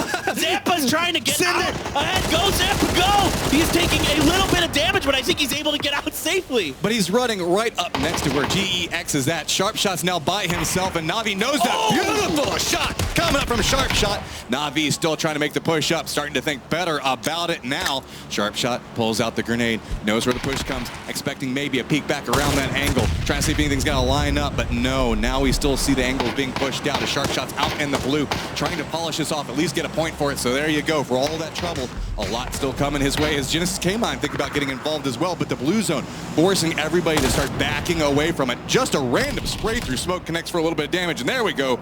Sharp Shot does go down as the new circle pops. What's even crazier is 2 crates have dropped right in between Genesis and Navi. This might force a fight between these over this utility. HWin landing a couple shots with his QBU, but he is going to back off a little bit as Navi is still able to push a little bit forward. Genesis wants to get the high ground. QM is back behind this, and it's going to be Zampa taking the shots back over towards QM. That slows their approach. Profi does go down inside of the exchange as well. Zampa not wanting to just sit this one out and play quietly. He wants to get some of these kills, trying to figure out exactly what's going on around him. He actually is the closest towards the safe zone, so everybody's going to have to run up next to him. Opts for the flashbang, knows where Nerf is at. It's going to be pretty close for it, but Nerf's going to retreat away. QM now pushing around the other side of this. Nerf has to play along the rocks as he did get blinded. Yeah, Nerf got stunned up a little bit there. Another one up and over from Zampa, but he looks like he's using that just to buy time. It looks like he is just going to try to go for potentially a few more points, set up somewhere where he's going to be unexpected. There's nowhere to go. I mean, look, every single angle out of this position has a team on it, and he is just stuck here. Oh, it's terrible. So, it's absolutely terrible. He's got GEX back behind him that's not moving. Navi on another angle. Genesis on another. QM pushing over next to TSM. TSM being patient. Actually, it's going to be QM that gets the first sight line back over towards this, and that's going to be one of the members from Genesis going down as well as one from TSM as QM is making their push up the side of this. Now we've got HWin trying to look back over, trying to get Yeezy, getting the shots onto it, does connect. Got to be very cautious on this as now he's giving away his position, trying to make it back over towards his teammate Nerf. Looks like he's managed to carve out a little bit of path, but Zampa still being a thorn in their side. All right, the circle has shifted east, so all these teams, there is about 5 or 6 of them on the western side of all of this. They are trying to get through. It is TSM 3 strong. They just are maybe going to bump into Lazarus a little bit here. Lazarus got busted up by VC and were forced out of their northern position over here. Gen.G was guarding the compound, so they had to swing all the way around into the waiting arms of TSM. TSM saw that grenade, trying to figure out where it's going to be coming from. So that's going to be Genesis going down. TSM looking back down towards Lazarus. It's going to be GEX taking the shots, forcing them to go back down into this low ground position. So now 2 teams could be approaching on the same path. Ira's trying to prep the grenade. Some shots to go through, and that's going to be Alo that knocks him down. He's got to be very cautious as Roy is trying to figure out, okay, how do I make this push through there? And Purdy actually using the smokes to step up into it. All right, we are back over with Navi, looking pretty familiar with some of that terrain on the bottom side that they saw on their win on Sanhok the other day. Now, it has shifted a little bit north of there, but they were able to take advantage of that early position very, very well. Now putting some shots into infantry. They are going to get the finish onto Longsker, and now the circle goes way west now. So TSM was caught up in that fight with Lazarus and a lot of exchange going on, but Gen.G's going to be following up back behind it. You can see Navi still holding the angle, seeing how this is going to push through. Alos looking back, knows. Grenade's going to bounce up ahead of him, tries to get away, but no, that's going to go back over towards Pio. Gen.G in a good position right now, starting to get control over the north. Great move here by Gen.G to make sure that that entire northwest part of the circle is clear. They know that there isn't anything directly north of them. It was just the west that was a question. They come through, get Alo out of the way, and now they're able to move up. Pio and Loki heading out ahead. There is TSM Gustav and 1 member of GEX up here. When we talk about mutually assured destruction points, this is what we're looking at right now. Sun Sister can't move because VC's there, and VC can't move because Sun Sister's there. So now it's just time to make the run and gun push through it. Gabba trying to see if he's got an angle back over towards it. Rock eats the first bullet, but he does manage to get the down back over towards Tide. Domu's looking back up onto this angle. Sun Sister does have the trap up and prepared, and Gabba takes a ton of damage on that peak and thinks better about it. What a shot by Domu. He was very ready for that, and that is going to take Gabba down in the blue.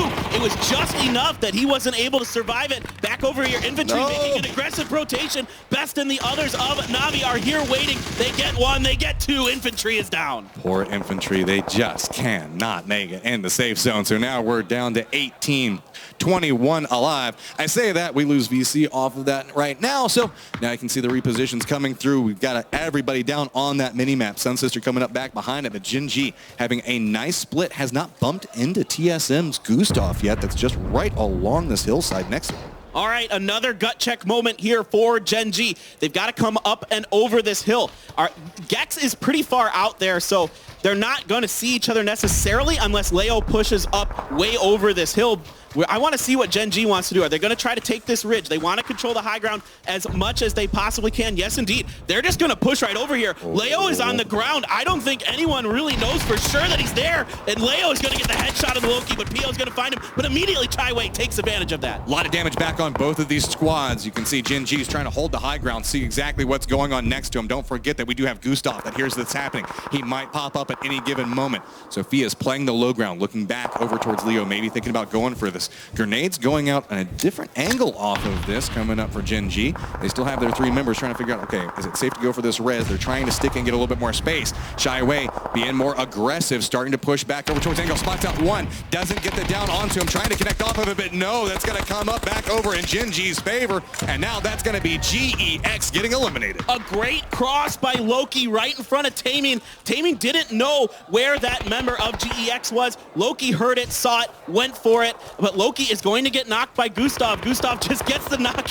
and gets out of dodge, seeing if he can finish it off. He's going to roll around, actually, trying to get the flank on a Gen G. TSM knows the fact that they don't have a lot of kills. They want to get more points at this stage, so instead, going on the hunt. Gonna spot out one, goes for the spray back over towards it, and that's going to be another knot going over towards TSM.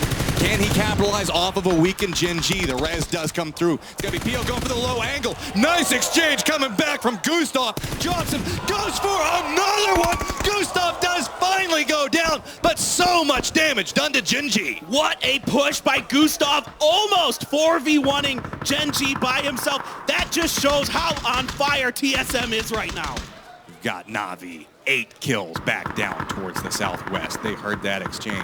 Looking back over towards Gen G. Loki's like, what do I do right now? Trying to figure out, does he go for the reses off of it? That's going to be a couple of shots going back over towards Sun Sister as Sting Divine still holding down the complex right in the middle of the circle, but Na'Vi on the hunt. Yeah, Na'Vi wants to clean up what Gustav started. It is going to be Senya and Best coming up over the hill. Esther is going to be able to be revived here by Loki. So it is going to be 2 members of Gen G left. And of course, Divine has an amazing position. They have the central compound in the circle. Coming up, Senya. Loki's going to outduel him. Best is going to get Esther. So it is a 1v1 on the western side. Big moment here for Gen G. They really need these extra points. Molotov thrown down to get a little bit more space off of it. Loki realizes it's too hot. It's too dangerous. Retreating back away from this, just looking towards a safe point, playing back behind the rock as they're just trying to get a little bit more information back over where Na'Vi is at. But that's going to be back up to 3 men strong for Na'Vi right now. And Loki feel like he's just contained out of this. Unless something comes up to distract Na'Vi, he's as good as dead. All right, so they're going to exchange kills there. Aduzi comes in a little bit later on in this, but it looks like they're going to move over into the circle, try to guard the angle, not let Loki in. Divine is just looking to pick apart whichever team comes through and get those extra kills. And they know, okay, there's a team down in those complexes. We do not want to push that angle back towards it.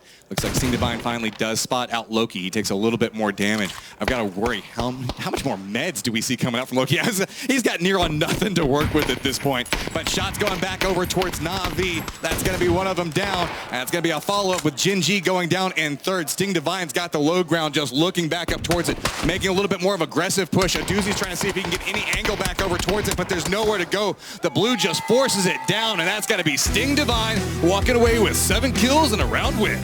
Yeah, not much going on for Sting Divine until the very end. They just found a nice compound, held it down very well, come through with 7 kills despite all that. So doing a good job of picking off people as they were given the opportunities to do so. We've been talking a lot about TSM, and they have been showcasing a lot of stuff today, but I feel like we need to talk about Na'Vi a little bit more. These guys are being real aggressive, coming out the gate with so many kills inside that last game. I believe it's 10 kills that they walked away with? Yeah, looks like 10 kills there for Na'Vi. They were excellent. They have been really good on Sandhawk. They know when to take fights. They maneuver very well. They position themselves incredibly well. I was really impressed with them so far this tournament. And Sun Sister, they didn't walk away with a ton of kills, but we've seen them go for position. That's the way that they like to play. So out of the top 5, we talked about 3 of them, and I made sure to wait and save the last 2 for you because I know you want to talk about them. Coming up in third place, that's going to be Gen G. Gen G looked better, but I'm still not convinced. I want to see just more solid play. I want to see them take fights that they think they can win. What seems to be the name of the game right now is third partying. We're seeing this with Na'Vi. We're seeing this with TSM. It is just having the confidence in your players to frag that is winning matches. Well, I've got confidence in our analyst desk, so I'm going to go ahead and throw it over to them. You guys take it away. That's right. Sting Divine get themselves the win, and just like a normal, loving father that Clinton is, hard on the Korean region, despite them doing all right. 7 kills, 3rd place. It's not good enough for Clinton there, it seems. And but Sting Divine get themselves 7 kills on the board with the win. The Circles very heavily favored them when it came to that game, though. I mean, that happens, right? Like, you can't We take saw that away with Navi as well in the game. They won. That's true. I mean, the thing was, even though they got the circle, they had to hold down a really big compound there. Yeah. And they did a 1-1-1 split, basically, one in each corner. And that's a little bit risky at the same time, because if one of them just gets a headshot and get knocked, it's a 90-degree opening for any team to just like come in. Let's take a look at the highlights here for Sandhawk. Our one game of Sandhawk for the day. And of course, it's a quarry circle. There was a massacre. You know, we didn't need to see that again. I think we did. I think we did. I think we did. Xenax came over immediately like, no, how are you going to do it like that? Perfect. Such a good nade. I mean, no one's going to expect anyone to lay down there just after the bridge ends. Yeah, I suppose. In the open as well. And the triple nade. I love they were crawling in unison. Awesome. Nice. 4x spray from Besselodge.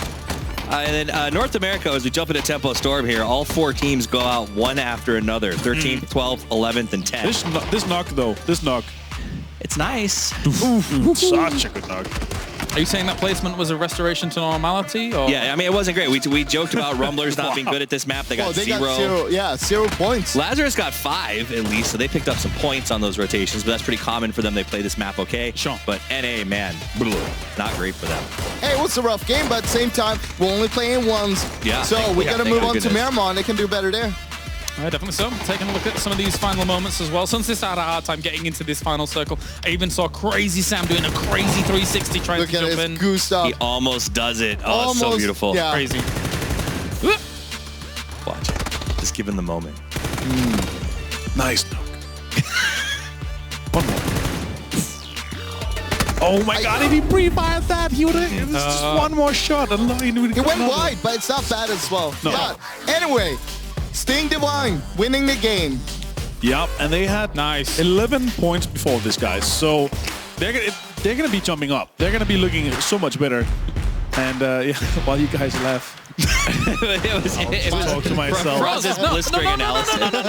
Frost, keep going. It's the match results from Game 4 of the semis. Sting Divine getting 17 points, and follow-up is Navi with 15 points. Third place, Genji, to get himself 12 points with 7 kills, but it's not good enough in Clinton's book.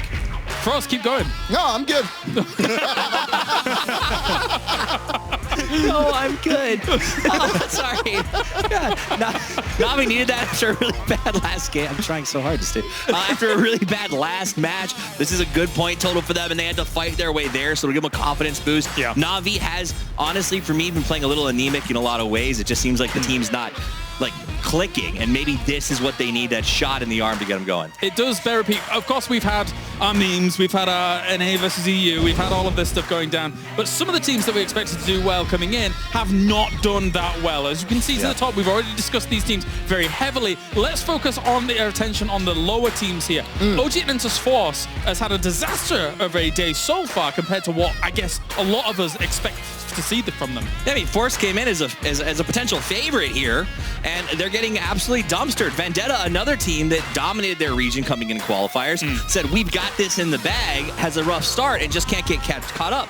Both these teams, I think, is the same story. They started slow, and they just can't get their feet back under them. Infantry's a little bit crippled. They only got 3 players here right now, so yes, it's a little bit more understanding that this down there, but at the same time, they got themselves 4 points in this previous game here. That boosted them up a little bit at least. Genji, another team that we wanted to see some big things out of. They are significantly, I mean, the break between 13th and 14th is radical, to say the least. Yeah. Genji on the struggle, QM as well. Genesis, kind of a surprise there, but you remember what they did in their group stages. They definitely are a Miramar team in terms of turning on the late game. And I think that's what we're going to see from them as well. They're going to be turning on these 2 last games, and they're going to be jumping in on the left side of the leaderboard, which is obviously the more advantageous one, but it's it's very, like, it's a little bit top heavy, but it's really linear all the way down. I didn't expect it to be that kind of even. Obviously, we have our 3 bottom fraggers, or what we can call them. Sure. But everything else is extremely linear. There's 5 points from 8th and down to 13th, so it's really close still. But the bottom 3 teams right now, with the gap that is currently in existence, are the 3 teams that have to be very concerned about the future. We are, in theory, only losing 4 teams per group. Of course, it's not exactly as easy as that because it's an entire 24-team group, but 6, 5, and 5 points after 4 games, in fact. And Infantry and Ensis Force, they actually needed to have a good start here because they are playing tomorrow as well. Yeah. So if they're looking at being kind of mid-pack after tomorrow, then they're going to be having the whole last day where they're not able to get any points, and then they're going to be looking at everybody else taking them over. One thing to take away is that Force and Genesis, they're basically sharing Pachinki on Erangel. They Genesis is taking south side while Force is taking north side. Yeah. But it's not working out for either of them. So one of them got to do something because they're going to play each other tomorrow as well. They're in the same group. Absolutely. Well, thank you very much, gentlemen. It's time to go to a break here for PGC. Of course, and brought to you in part by NVIDIA GeForce. So a big thank you for them for partnering with us here for the PGC. When we return, we're going to the desert. It's Miramar. It's 2 games. We'll see you in a few.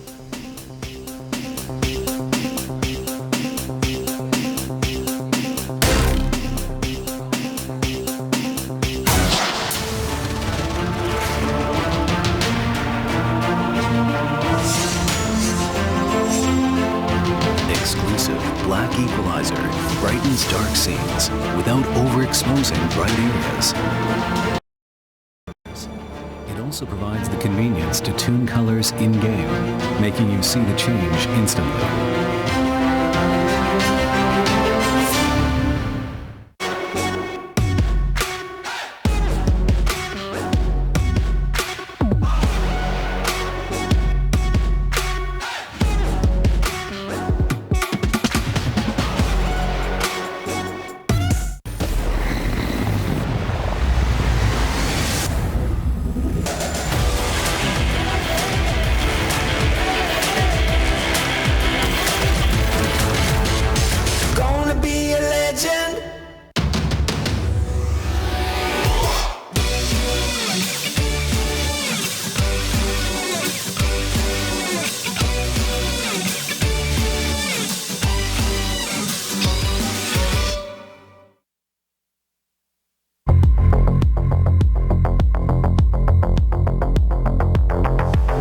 Always great to see the eye tracking software giving us a bit of extra detail as to what's going on.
for battle.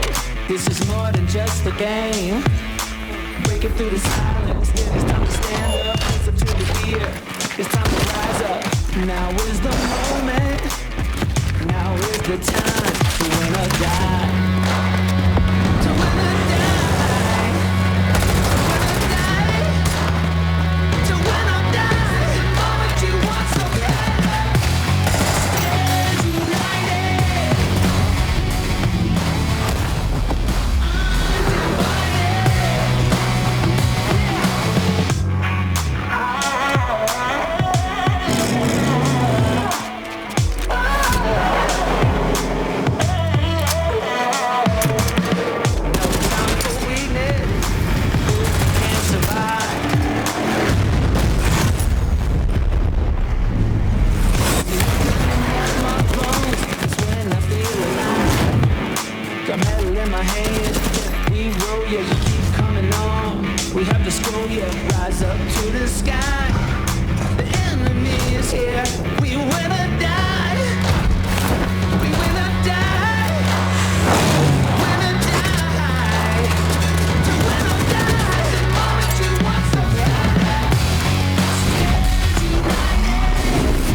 Stand united.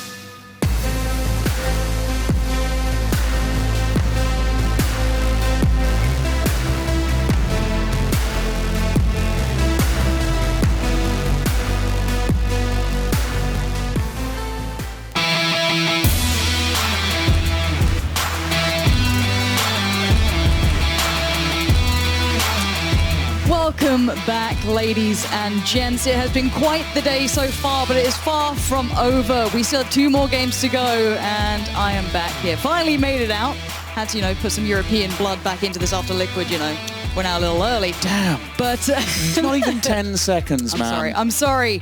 But enough about me. I'm obviously joined by this man, and we have a tantalizing prospect in front of us. We've had a lot of Erangel, a little bit of Sanhok, but now we've got Miramar, a whole different beast here. Things could potentially switch up. Things could potentially completely change on the leaderboard. That's the weird and wonderful thing about PUBG that we enjoy seeing. But for the top 4 that are currently on our screens, for them, this is a chance to hold their position, leave this first day feeling good and feeling on a high note. And that's the thing of this, isn't it? Those semi-finals, it's not just about one day. It matters going on and forward. Those points build. Now, we've seen the performances on Erangel. We've seen who's good. We've seen who's delivered. Your eyes can't turn away from TSM. You can't look past Tempo. Na'Vi suddenly showing a little bit more fire in the opening games. And the Rumblers, never to be doubted. But can that apply to Miramar? It's a different beast altogether. For all of the top 4 currently, there is a lot on the line. I mean, hell, you look at TSM, they're currently in the No Classics Club. They've not been to a major event as such. They need to get a good placement on the board.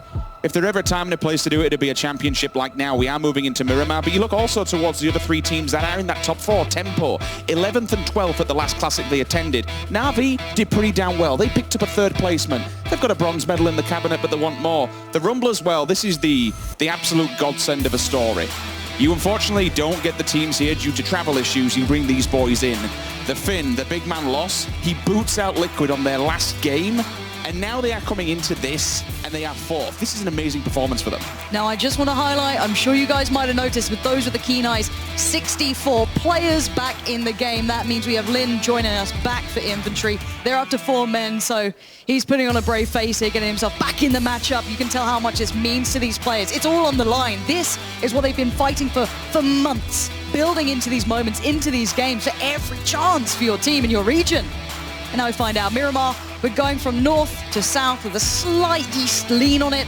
Who's benefiting from this? And whose drop might have a bit of a challenge? It's first time we're going to see some of these potential contested spots. Who's close by? Eyes are on a swivel here.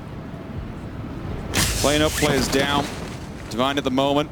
Taking a look around, we don't have much of a contest down here. We will be in the south toward the darker side of the mountains and the foothills. Turtle's off on his own, but that's fine. He'll find his shell and just hunker down for dear love and look for where this circle comes. The Rumblers, just above them, Kumasera, could be the objective should they have to transfer up towards the north. The circle is favourable down this neck of the woods. I'm seeing shots already. Buliang get a bit of a warning from Sharky. This has kind of gone the way of Tempo. Time and time again, they do make it down to these latter stages of the circles. Sharky, make my day. If anybody can do it, the marksman who can, it would have to be Sharky. There's not many people who can hit. Oh God, and for good reason, Buliang's actually hiding. Please come and collect me, infantry. I mean, let's be real. You can't, without question, losing a player unfortunately has ended them up where they're down at the bottom end of the leaderboards. But now they're back to a full 4. What can they do with 2 games to go? I mean, they've fought valiantly so far in my eyes. To come back into this with 3 and pick up where they were, credit to them. Let's see how far they can take it. They're not where my mind's going. I'm looking towards those top teams again and seeing how their positions now reside. Obviously, Tempo Storm, wonderful spot for them. Under the assumption they don't lose a player early if they're too spread out. I don't think that's going to be a problem here, unless maybe TSM was near you, because these guys are like rabid dogs. They'll just hunt you down. They are not within this circle, and that's something I want us to talk about. How well are these teams going to play into this? Do you think Na'Vi are a million miles away here? They are, but you know what? They're a bit of a Miramar team. We've seen them do wonderful things before coming down from La Cobarere, and this time you won't have other teams that are pressuring them and applying too much. There may be, again, it all depends which way they go. They take the western road and come all the way down and swing it, but you have the likes of 1,000,001 teams that are going to be coasting the western edge. The problem is if they go towards the north and then come down through the east, it all depends on what Sun Sister decides they want to do. From Junkyards onwards on that side of the circle, it's very desolate, it's very open, it's very broken. Not many teams should be there, but other teams might have the same thought process. You know what? This circle, this center part, will be heavily contested. Let's play edge, let's play it slow. And this is where you get these teams who are essentially just border patrol. Perfect, and I'm glad we're seeing this kill ranking here, because normally I don't get too excited by TSM on Miramar, and maybe that's my own fault there. Maybe they have a little more to show, because it has been a different team we're seeing this time. But their killing ability is terrifying. Iroh, Rory up there. He's not been your heavy fragger normally, but now he's absolutely smashing it. Gustav's up there. It's all of them are towards the top. Now, Michael's not exactly far behind either. He's just sitting with the big boys down below, like Sharky's down there, Micro Fry. Again, scary to see whether or not that can convert here. I feel their game plan, their game style, will it apply to Miramar? That's the question for me. Beyond that, though, they do have Lazarus quite close by, but they're on the move already. We are seeing earlier and earlier rotations, people setting those markers for those quick moves to get into those prime positions. Well, when we look towards the groups for TSM, they're actually in the top 4. Essentially, if you want to put it this way, the worst ranked team. 11.5 on placement, an only average of around 3 kills. It's not great, but if you're feeling it, if the confidence is there, you know, I mean, usually it's the Milkman Michael himself that's the one that's stepping up big for this team. He's yet really to show his hand on what he's fully capable of, whether or not he's taking a different role for this event, whether or not he's been either the entry fragger, the more of the support role. The man can frag, but whatever's happening with TSM, hell, keep doing it. They are putting points on the board, and it's coming down to killing.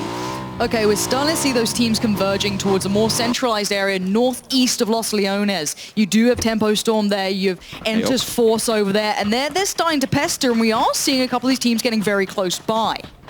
Indigo did take a peek this way, so whether or not they got the That's a third word of party warning, from the hill. it is. Oh, no, so it's not. It's a 2-2 split. yeah, they're going to read the information here. You can already see Xiongyan is going to potentially... Oh, my God, the third That's party. the third party.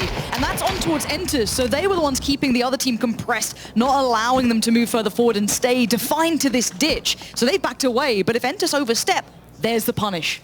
Enters get a lifeline in the fact that QM have been pressured away by their sisters over on the opposing side now. The team is this 2-2 scenario, so they can defend one another. The problem is for Enters, they are completely disconnected. There's nowhere for them to eject themselves from this building, because if they do, Tempo Storm's going to have an absolute field day with them. When you've got Sharky with any kind of level of guns, or any of them to be fair, that are going to be holding the minis, because the minis are so unforgiving on this map. You can just spam that thing for days and eventually take them down. Doesn't matter how many bullets you hit, so provided you hit a few and take enough that your teammate can pick it up, it's going to get the job done. And this is exactly why QM are just advancing and say, you know what, let's not take this fight, let's reposition and find somewhere better. Now let's keep in mind all the other teams are slowly converging towards this area. TSM aren't that far from maybe line of sight towards Genesis, for example. They could maybe even look far over towards the teams we were just witnessing. So there is that now extra factor of danger. You shoot, someone's folding towards you. We've seen this now. Teams are willing to fight. But this is why TSM is specifically going in a very, very wide split. All four players individually just rotating. They will be in the same line and convergence, but still separated apart so they can multitask and look for a decent foothold in this circle. Eventually we will pull away from water, get in circle 4, but for now, just find somewhere decent. Don't die. Don't give up any useless deaths on rotation. But as you can see from Wu Feng's POV, that might be easier said than done, because there's always enemies lurking on the hillsides of Miramar. There certainly is. Now, the northern side is getting slightly busy with those rotations. Teams are still far apart. Keep in mind, it is Miramar. Even though it looks quite close by, there is a lot of cover. The terrain plays a huge element in this. It allows for these rotations. But if teams get greedy, they get complacent, they don't scout correctly, they'll lose players here. So we'll see if all those teams on the extremities make it in safely. It looks like we're almost there, and we have kept 64 alive, so no one getting picked up early. We didn't actually get the conversions of the two northern teams. Na'Vi decided to send it on the western side of the circle. We said that was a possible option for them. Thankfully, Gen G went all the way down south, but same did the Rumblers. The problem is, that could have happened, coulda, woulda, shoulda. The Sun Sisters, they did take that northern path. They went all the way to the east. VC still lingering and kicking it around there, so that's completely blocked off now. The northern edge is gone. Look at TSM's split. The 2-1-1, it's pretty brazen, if I'm honest. Na'Vi, if they could isolate or find Gustav, he is under some form of threat, if that's the case. I think for now he's far enough away, but it's information. Again, all this info is being completely filtered through to the rest of his team. If it does move in, let's say, a westerly fashion, if it shifts away, they've got a good picture. Now, I want to see how Na'Vi approach this. They also like quite a wide spread on this one. They'll take their time, though. I think Na'Vi, for me, even though they have been doing well, they still don't look like the scary Na'Vi to me yet. It's getting there. It's starting to warm up, and I think that comes from going back, looking at the VODs. If there's a team that can, it's Na'Vi. We saw from phase 1 of PEL. God, I mean, it's a totally different team altogether, but they were nothing. They were absolutely trash, and there's no nicer way of turning it around. But speaking of turning it around, they literally picked up some new players. Then all of a sudden, we're seeing at the top of the table. There are kinks in the armor, in the fact that if you see teams being aggressive on them, if you see teams that are lingering around them, I personally feel they really hurt under pressure. I mean, Gen G, I think it was Friday, was quite literally bullying Bestaloch in the fact that he was running away and being chased down. Any other time we'd personally see him, we'd be like, you know what? I have an AKM. Let's have a fight. Let's have a crack. But no, with certain scenarios like this, they have been bullied.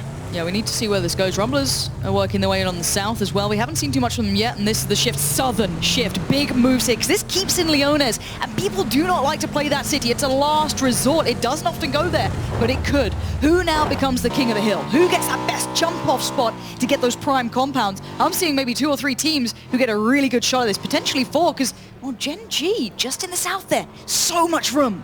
This is where you have to look towards your IGL, but this more importantly has to look towards teams where they will be. Transfer will come through. I'll hold for a second. Profi's gone, hold on.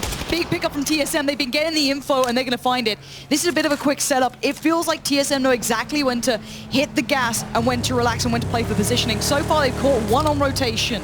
They've had to slow down a little, though. That will slow them on the push up towards Los Leones. Now, on the east, it's a different affair. It's busy. Not many are swinging on that western safer approach. That east road heading down the coast has now got 2 teams en route. You have so many others with potential vision.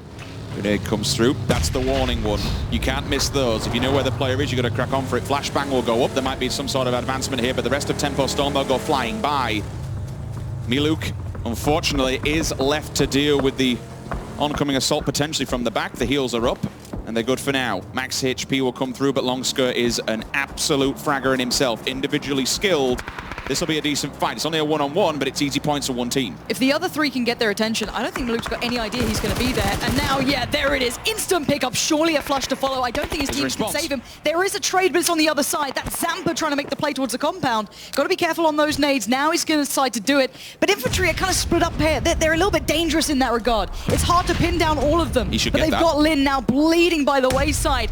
Barely welcome back into the matchup as Infantry try and avenge their fallen teammate, but Zampa's found cover. I would say I like this. It was a good time to collapse. Shots, actually, they've not been kept in track of. He's been allowed to stay on top of the hill, which has done the damage. Get the whole overside of this. But now Joy, it's not joyful for any of the teams that are going to be below this, because unfortunately, that's 3 points for them. You mentioned third party. All that noise and all that racket, it's essentially drawn the attention of the team sitting on the hillside. And look at this perfect angle to work with. It's so deadly for either side. Now they can't be safe from each other without exposing themselves to Enter's ace up on the perfect high ground. This now is going to pin them in. This is going to slow down Tempo Storm's potential aggression to sweeping things out, clearing how they'd like to. It makes things all a little bit trickier. The bigger picture for Enter's ace behind them, all on this right-hand side of Los Leones, we have this mountainside that the circle physically cannot end on. This basically creates a bottleneck. They can play spoiler. Obviously, depends on where the circle goes, but should it shrink to the center, they have full safety behind them. They can just hold center circle and nobody can kill them from behind or flank them. So as you can see, Ender's ace were on the west side of the Tempo Storm fight, but on the east was Vendetta. So as soon as they tried to move away from one side, the others caught them. They've got such good vision. Everyone is so aware. As soon as you shoot your gun, as you said, they'll pile in. They see potential. Any sort of weakness, it's going to be taken away from you. Now, TSM did take their time on rotations, but they were coming in from the Los Leones side, the western side of it. So they may get a little bit more time, but there is a team behind them. And quite a scary team at that. That could be a bit of information for Gustav here. Got to be careful. Does make it away. Tell you what, if the circle goes south, Na'Vi are well in with a chance of winning this. Look at Gen.G split. I'm glad you touched on it. Gen.G are literally next to him. Now, given this scenario, next circle we move away from water. It will try and fit into as much as humanly possible. So this is a good chance for all these teams down south. Get to that middle road. There is a road that runs straight through the valleys. Find the houses on there. It gives you a really good foothold to overview teams that want to come up to you and makes it difficult for them to be attacked like castles. Rory spots Leo out. Gonna peel away from this. Maybe not a clean enough fight that they'd want. Maybe not feeling they can get that execution as clean as they'd like, and it's going to slow them down. They need to think about their rotation to circle. What do they do in this? I think you have to disconnect from this altogether. You're kind of wasting time. Unless you can get this kill and hit the world and pick up the point, then fair play, lads. Why not carry on the onslaught, TSM? But there is a response, and this slows them down further. They are the furthest from the circle now. Everybody else is getting set up. There's not a lot of room in that circle, and when they arrive, they could be in trouble. Boys, you have to weigh this up. This could cost you in the next 5 minutes of the game when you want to try and advance to somewhere decent. They do know it's the quieter side as such. They do know that. And now Iroh has been an animal for TSM today, but we are seeing Gen.G come into their own. That's not surprising. Their position was paramount. They've taken the ideal compound. They should thrive. As is Iroh, and another kill gets added to the list. But beyond that, Gen.G continuing to rack up the kills, continuing to get those points, and they hold the best compound here. And that was Ensis on top of the hill. They were still lingering and looking towards Tempo Storm's side. Now for Tempo Storm, let's just touch on it. They did eliminate Infantry. Infantry went down in 16th place. Tempo could have the fight of their life. They're battered, they're bruised, they're ever so slightly weak, and they've lost a man. Lazarus is directly in front of them on the northern edge of the circle. Now, keep in mind, Genesis are holding quite the edge here. They could catch the remnants of that TSM fight. They are way over in towards that western side, Na'Vi in the south. So this is going to be a hard one for everyone involved. Tempo Storm, Lazarus only steps away now, a couple of ridges between, but on Miramar, that could mean the difference. Sharky, is he aware? Oh, he's going to spot one of them, but Alo's way closer. Trade instant. Zampa goes down. Tempo Storm are already in battles. They're already weakened. I think they're down to 3 here. This could be the killing blow. Luke 12 going to claim Zampa's life, but the nade is perfect towards Sharky. I don't see him making it out of this one alive. They have no engage. The utility is being brought down. Wait, TSM! What has happened?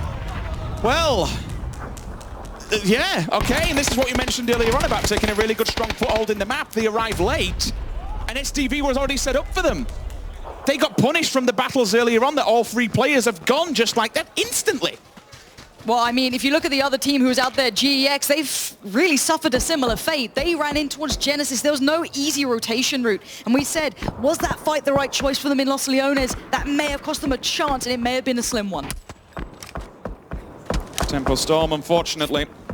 They were together as a 3-man stack, which when you're wandering through the outskirts of the hills, that's generally what you want to do. But Lazarus, I think it was a complete unbeknown situation for them. They were split, and they had so much more viewership on them. They could hit them from multiple angles. Essentially, on North America, once again, knocking the hell out of each other time and time again. These teams do, generally speaking, rotate along the same patch. They get a feel for how things go, and it's sometimes a detriment to the league that you get a little bit more repetitive. It ends up in scenarios like that where you do butt heads. This time around, the 2 teams, one of them does get knocked out. It is Tempo. We're down to 13. Central Road, what I was speaking about during the last 2 rotations, is still pretty clear. Gen G, they are laughing. Gen G, as soon as you see that compound, you know it's a stronghold. GEX, again, it's a struggling time for them. They had so much pressure early. They never had time to come in. I thought that was going to be on the other side. I thought Genesis was maybe going to find that, but it was Na'Vi. Good points for them, just slowly building, getting themselves in, working slowly in the southern approach. But the problem is, I feel for me, when you look at Na'Vi, their final boss would be potentially Gen G. I don't know if they can rotate southeast, because you do have the Rumblers down there, and they've been quiet, but they're a deadly team when they start popping off. Oh, no. That was the pull-up. It's a murder. It's an absolute murder. Look. And you know what? I will say this. Fair credit for actually holding... That was one clip. Yeah, tooth and nail to eliminate them all like that. That's not safe for broadcast, that sort of stuff. A little bit filthy. Northern side, incredibly compact. The south side gets controlled by Gen G's compound, so it's very hard to play yourself in. That open field is just a safe territory for them. Yes, you can prone in it, but you don't want to be at this point. 13 teams, 45 players, someone's going to spot you. This next circle is going to be incredibly polarizing. North and south, that road is going to divide many of these teams. 2-2 for Na'Vi. These 2 on your screen currently are outside the circle. 2 forward, Uzi and Bestelotch. They'll get a better foothold here for Na'Vi if anyone wants to make an aggressive push, like you saw with TSM. Trying to find a good foothold within a circle is so vital and pivotal, which is how they're handling this one now. They'll play spoiler and hold these people back to the blue, try and pick up a few points. Need to be very aware that Nerth is encroaching on this position. Should he overstep his boundaries, Na'Vi will punish him because there's no revive available. 2 of his teammates have been held dead to rights on the road just towards the north. GEX has gone. Free point for Na'Vi, job done. Could have opted to give it up to the blue, but not enough time. The one thing I love, the teams who are currently sat in 3rd and 4th are basically on the same side of the map here. You've got Na'Vi and the Rumblers both waiting in the south. So this could be a huge game for both of these teams. This could be a big jump-up spot. With Tempo Storm down, this could be a nice little move up into 2nd for one of these 2. Certainly has room for it if, again, we see a Rumbler big game. That northern side looks like a powder keg waiting to go off. There's so many teams just about staying in this here.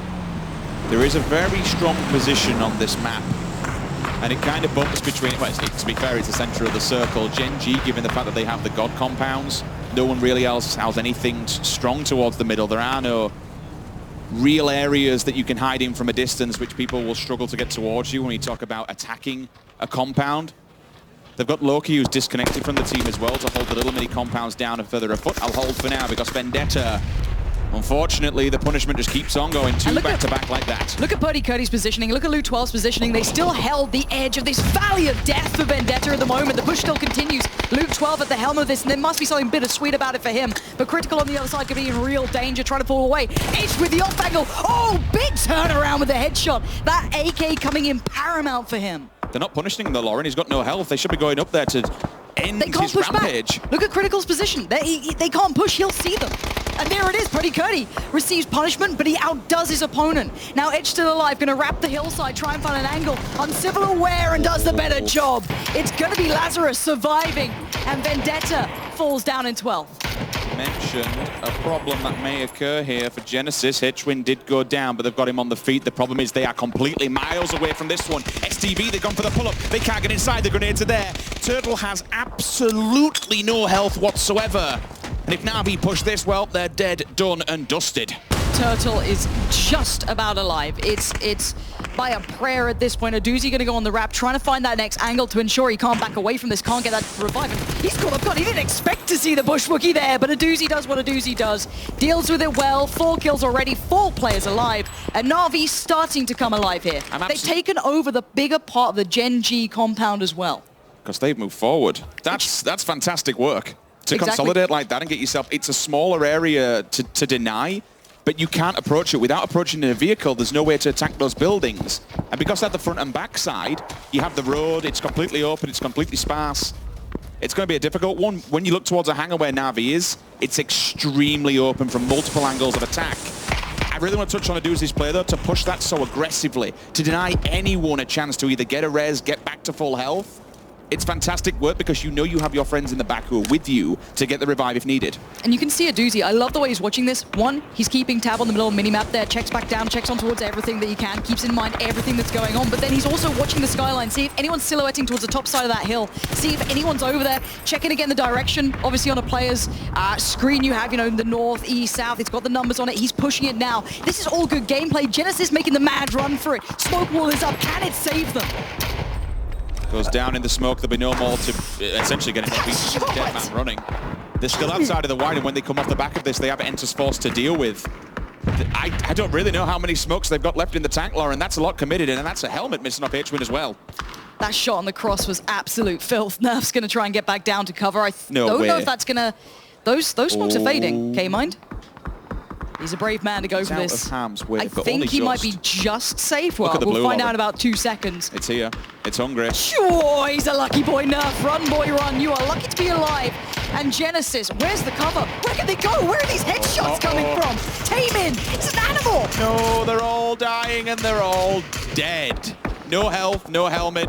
And no more Genesis in the server, unfortunately. Aduzi's making a quick play up as well towards Genesis here. He's already trying to get the foot in towards the next position. We do see that northern fight continuing and beginning even further with Lazarus starting to try and control the north, trying to get some territory. They need it. And they're only down to 3, but you can see Putty Curdy instantly looking at these hillsides. Where is that next player going to come from? Where's that next position going to be threatened? Because he doesn't have the full image. You can see when the players have full info or when they don't, and that's him just trying to keep in mind who's around them. Look how passive they're being. They're trying to get the heals off. They're trying to get themselves somewhat safe here, but it's not easy.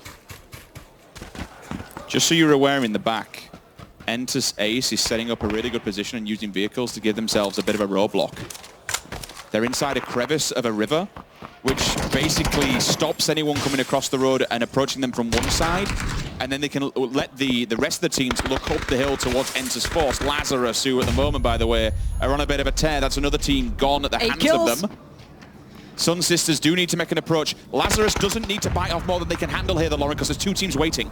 But they have a nice piece of high ground. You really want to exploit that. You want to get these points, and they're going to. As long as they don't overpeak. Alo needs to be really careful to not overdo this, because that's a headshot that could come through. Backs away, stays alive, but barely.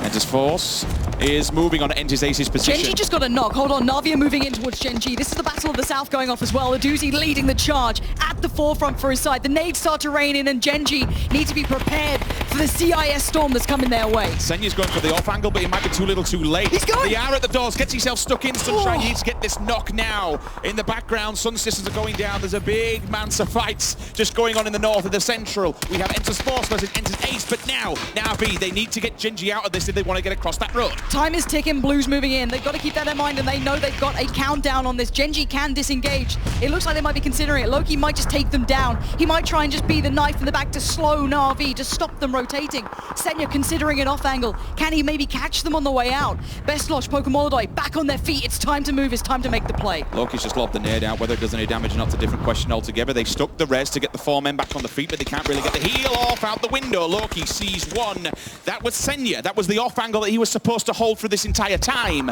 But now, that actually gives Gen G a point to move if they want to do it.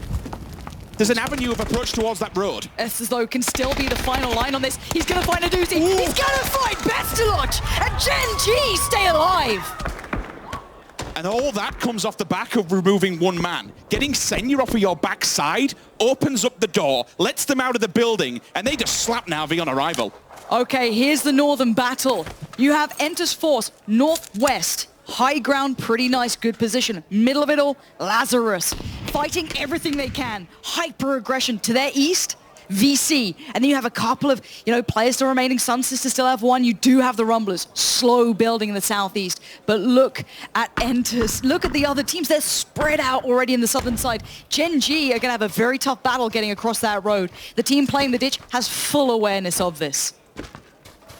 So Gen G is going to be battered, but not fully broken yet. They are down a few men. It's going to be a difficult approach across that road. You would assume, unless some kind of God maneuver or God headshot comes through, that they're dead. Once you hit that road, you have all 4 members of Ace staring them down. We move across more towards the northern side of the map. The Rumblers 4 up as well.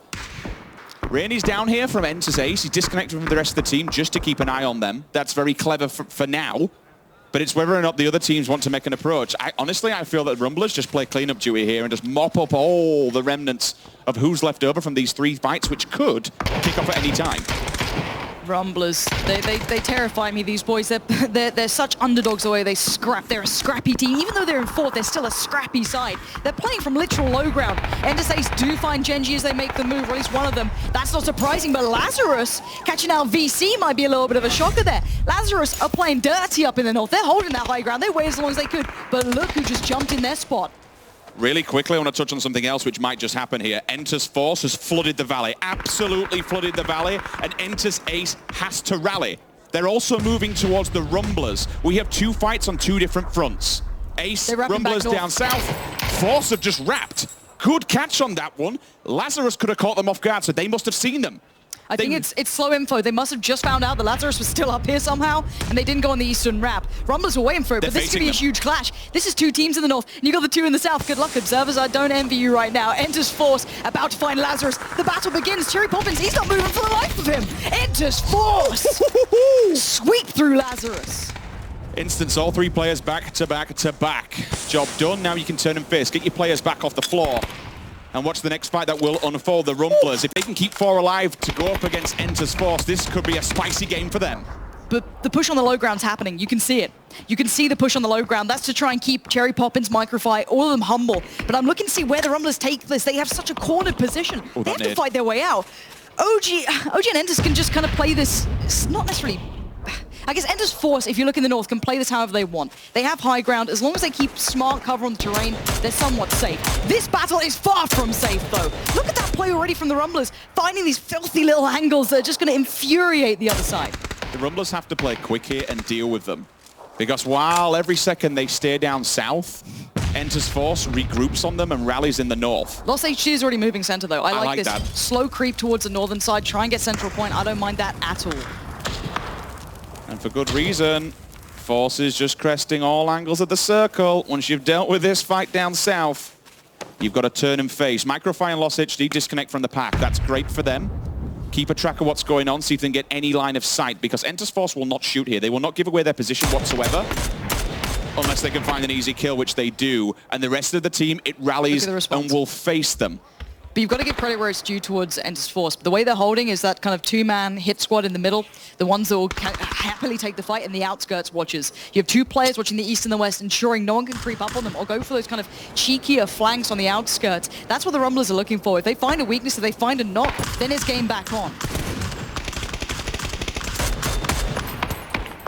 Initial shots will be laid down. Force and Ace knocking each other. Oh.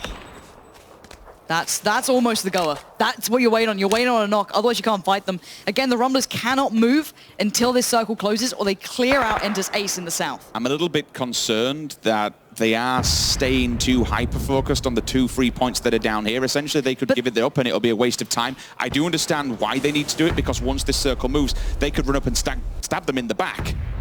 Microfy's position and Lost HD to kind of get a defensive stance and keep a track of what's going on. But Enter's Force has wrapped from north to west. They have completely repositioned, and they might actually sweep up these points in the back.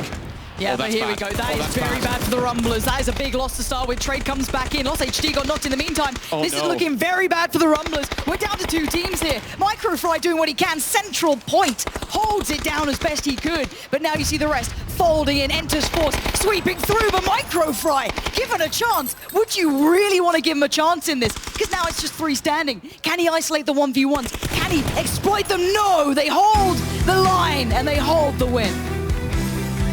From coming into this in 15th place, that's exactly what Enter's Force needed. 18 points in total will do wonders when they only had, unfortunately, a mere 5. We've seen before, hell, through groups.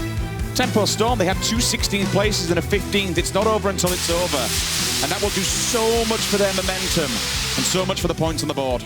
You are 100% spot on. We were looking at some of the teams that had to start maybe finding kills, finding placement, ideally finding both. And I'd say Force was one of them. I wanted to see them step up a little bit here.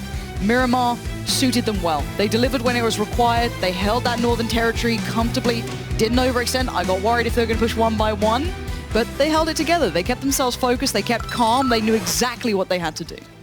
Many an hour, though. Rumblers. Like... I mean, I suppose when you talk about mentality, when there's nothing to lose and everything to gain, these boys, day by day, as the prize pool increases and they get points, so do their pockets.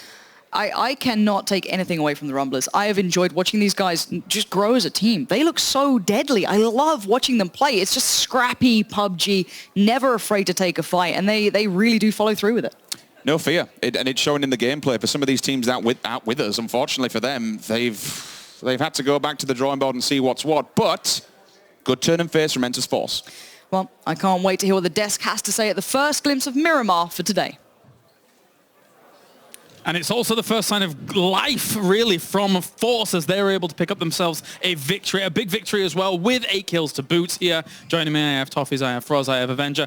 Gentlemen, Force back on form, back to where they should be when it comes to an overall win with that kind of kill count. It's a tradition at the OGN Super Arena that at the end of the day we hear Force, and these guys came, they brought the pain, and it's about time. 5 points, I think, total that they'd gotten up to this point or something like that. Before this game started, yeah. Exactly. So this is a big push for them from a team that we expected it from the beginning. You could still see, though, after that win, they were still worried about, like, you could see it in their faces. They're still worried because they know that they only had 5 points coming into this game.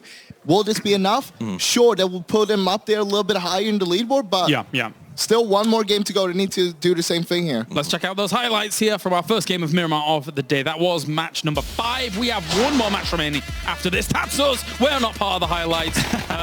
There we go. There it is. Highlight time. There you go. We're definitely not the highlight, let's be honest. Oh, man. All right, there's Halo going uphill here up against Tempo Storm. North American violence. It wouldn't be a game of PUBG if it didn't happen at least once. Tempo ends up getting knocked out in 14th place. TSM went out in 15th.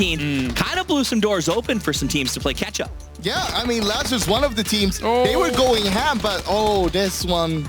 This is unfortunate. It's really unexpected to see 3 guys pull up in a car and not be able to take down the 1 guy that's in the ditch there. But extremely well played by Sting Divine, though.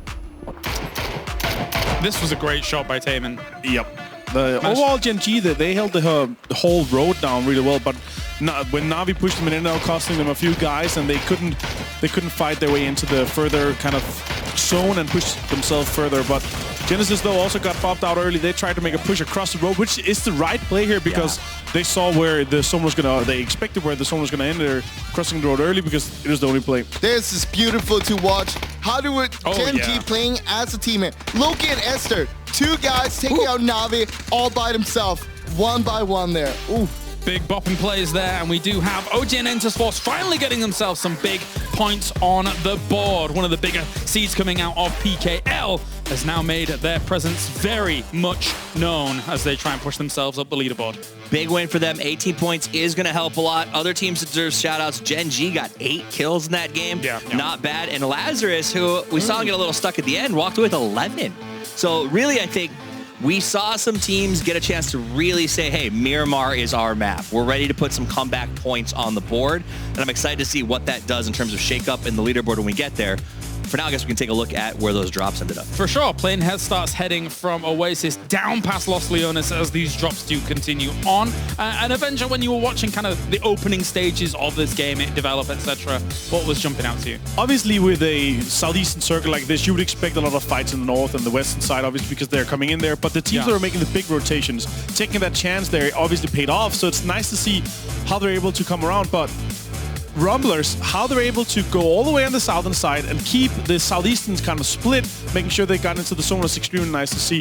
Force, on the other hand, they fought their way in. Same did Lazarus. Nice rotations overall from these guys. Yeah, as we watch the rotations, I do want to give a shout out to Na'Vi, who dropped the farthest possible spot for the circle, but still managed to get 7 kills on that rotation time. Na'Vi is definitely turning on the heat, and I can't wait to see what happens when they get the circle.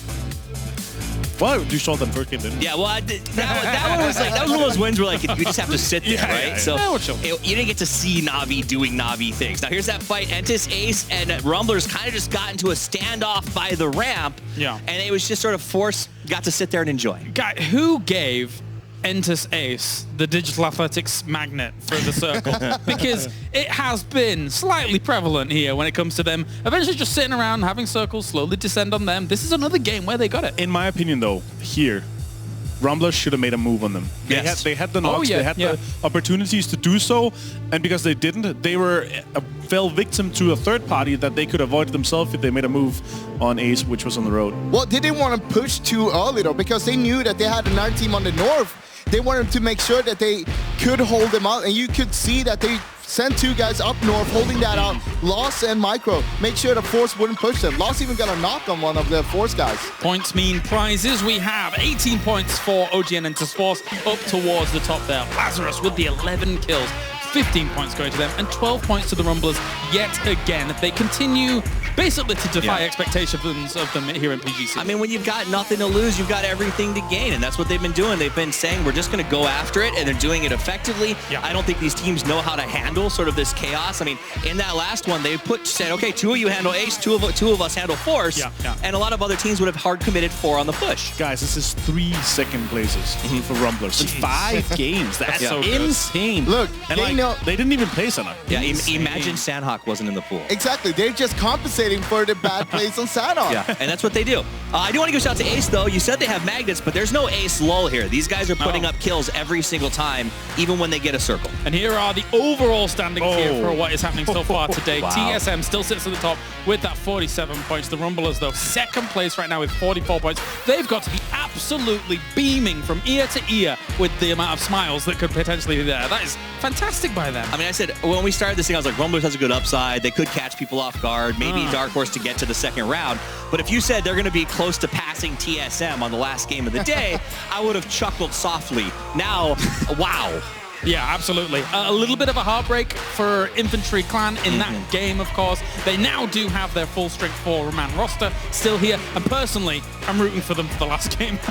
Same. I want to see them have a fight back here and get some points on the board. I mean, we're talking a lot about Korean teams, but right now, look at the leaderboard. It's EU, it's NA on the top. Sure, Korea, they are catching up, but they're not really there yet, though. You say NA on the left. I'm worried about NA on the right. Genesis is a team. We saw them at GLL. They were a favorite to do well there. They felt like they sort of collapsed. It seems like maybe it's happening again. Yes, the rotations have been hard. Yes, they've been chasing the circles. I mean, on the last one, we saw Hwin started chasing a truck, ended chasing the smoke, and finally just ate some lead. But it's been the story of their entire day, and I don't know if they pulled that back in. And that is the standings as they do sit at the moment. Of course, Frost's big dark horse. Sorry, everybody's dark horse. Yeah. Everyone's dark horse. GEX there in 9th spot, so they're going to try and push themselves further. I know you're a big fan, Frost. And kind of that wraps things up here for a moment. What we're going to do now is we're going to get, once again, a little treat, a little snippet. We're going to have a listening with OG and Entis Force, and we can kind of bring on their emotions and see how they're able to approach some of these moments. 텐션 낮추자. 시작하게 하자. 에이스 저기 있다. 너만은 기절. 나 내가 바위까지 가볼게. 에이스 끝. 럼블 지금 기절당수잖아. 바위까지 간다. 럼블 바위. 바로 앞에. 보인다. 바로 앞에 하긴. 볶았어. 125. 불 남은 거야. 라스 하나. 1번 쪽. 가자. 이거 킬 먹어. 바위. 침착하게. 바위 오른쪽 낮자고 있어. 왼쪽 맞지. 오른쪽만 있어. Nice. I couldn't have said it better myself. That was perfect communication between them. Yeah, nice. Yeah. I think I learned what push is in Korean during that one. Pai?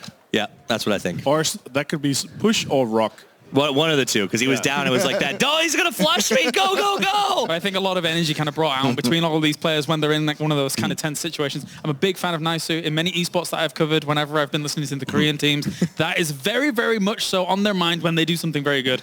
And I can only agree. It was definitely so. So that is OG and Entus Force, of course, pushing themselves a little bit up the leaderboard here. They're by no means in a safe spot just yet, though, because of how their previous games went, Avenger. Now this is kind of maybe their chance and shot to push themselves a little bit further. They need to start this momentum now. If they don't do it, obviously they have tomorrow, but if they're looking at, they could be outside the top 8 tomorrow if some of the other teams in Group C has a good day. So they need to get this started now. They need to continue.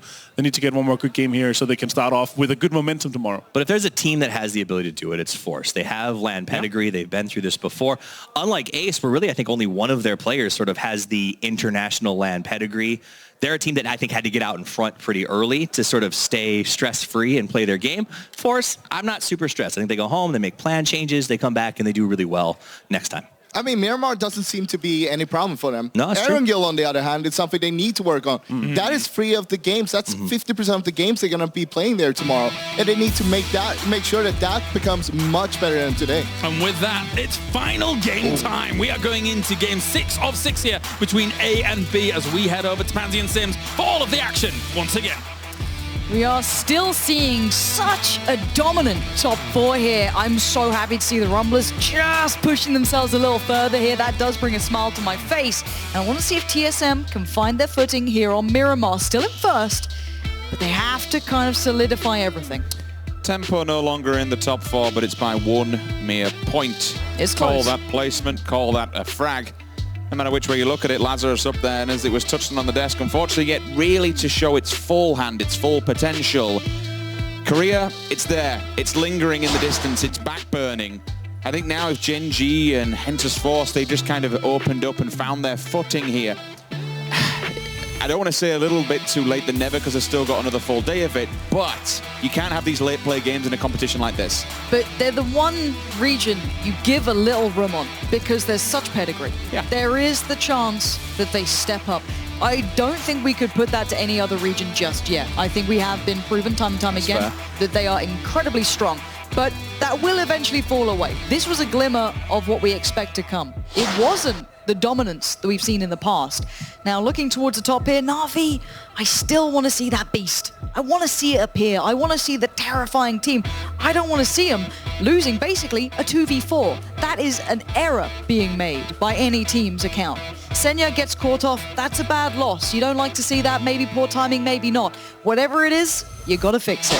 When your IGL goes down in a scenario where he's the one that has to hold that angle specifically, we didn't see the full picture. For all we know, there was no other possibility and no other route that he could attempt to make to that scenario. But seeing them go down when his job were to hold them and stop any advancement, it creates a barricade, it creates a roadblock. And all of a sudden, Nabi is just mopped up one by one.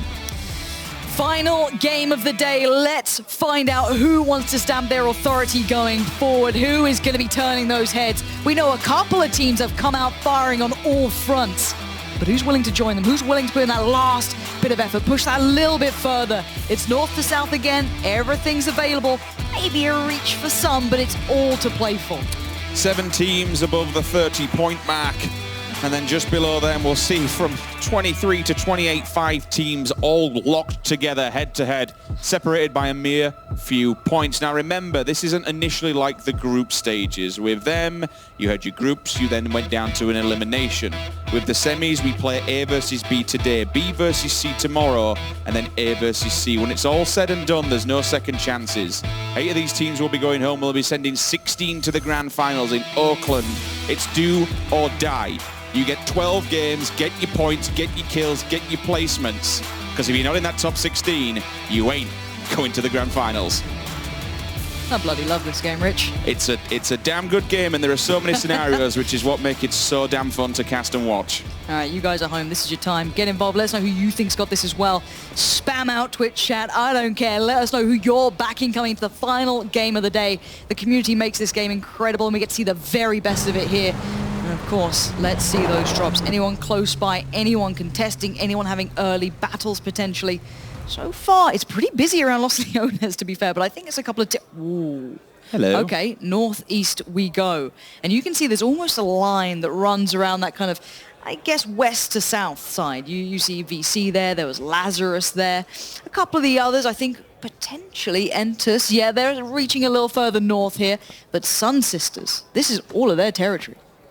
The interesting point of this one, okay, we do get the odd circle up here, up there, very rarely in Campo Militar.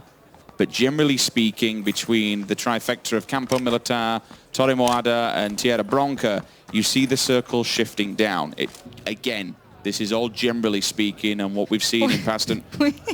Oh, no. Oh, no. Your Uber delivery is almost there, no. or any other delivery Does he have any ammo in that gun?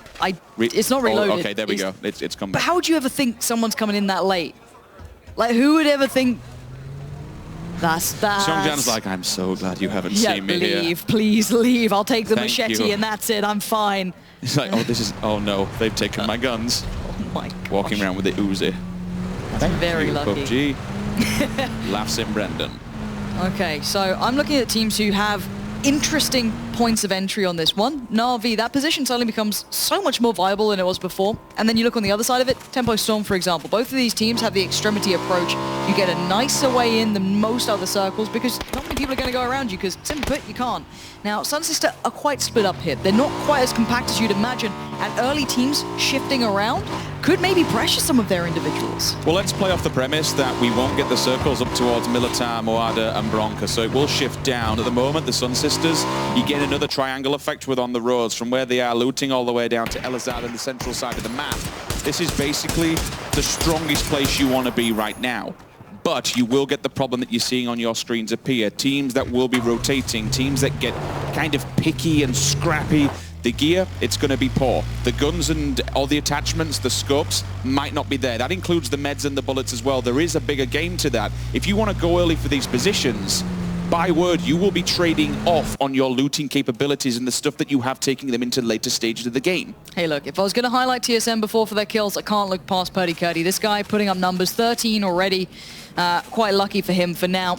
We do still see a couple of teams towards the further southern side. Actually, quite a great deal of teams. We saw a couple leaning further north early on. Lazarus is certainly one of them. You saw them with the Vector level 1 out. Hardly anything to fight with. Hey, I like the Vector. All right, I'm that person. But clearly, it's probably not the ideal weapon. Unless they are up close and personal, just stick the gun up their nose. And Ace, getting together. Maybe think about rotations now. Where do we take this? How do we work our way out north? They do have a bit of, a fairly decent shot, but again, these early teams who are close by, they've lent north pretty heavily. There's 3 teams here, Lauren, and this is because of the amount of terrain that you can control here. It's easy to rotate off of. It's hard to push, so there's safety in the buildings that are all around you. There's slight defilades that you can hide off the back of and maybe even make an advancement going outside of the building. This is a prime territory. Just about gets it, but there's other players nearby. There could be a trade here. Keep your eyes on this, because it's not just him. There we go. VC get found. That was the 2 players towards this. Lazarus stamped their authority, and they stay alive with 4. Not losing a player is massive. That is the Paramount compound. That is the king of the hill. And no one's going to push that now. They know bullets are going down. They know shots and bodies are being dropped. So why would you make an advancement in there? Especially if VC who just lost 2. You can't save anybody. What's the point in giving it up? They're split by the wayside in a 1-1 scenario. 1 by water treatment, 1 all the way in the distance of no man land doing absolutely nothing. Summer's like, well, hell, you've left me in this crap scenario, boys. Tide, get to me and let's see what we can do. TSM, rotation, water treatment, kicking off the backside of it might be their territory. Just have a look forward. There's safety from behind and it will provide cover to anyone who wants to take the outer extremities in the north.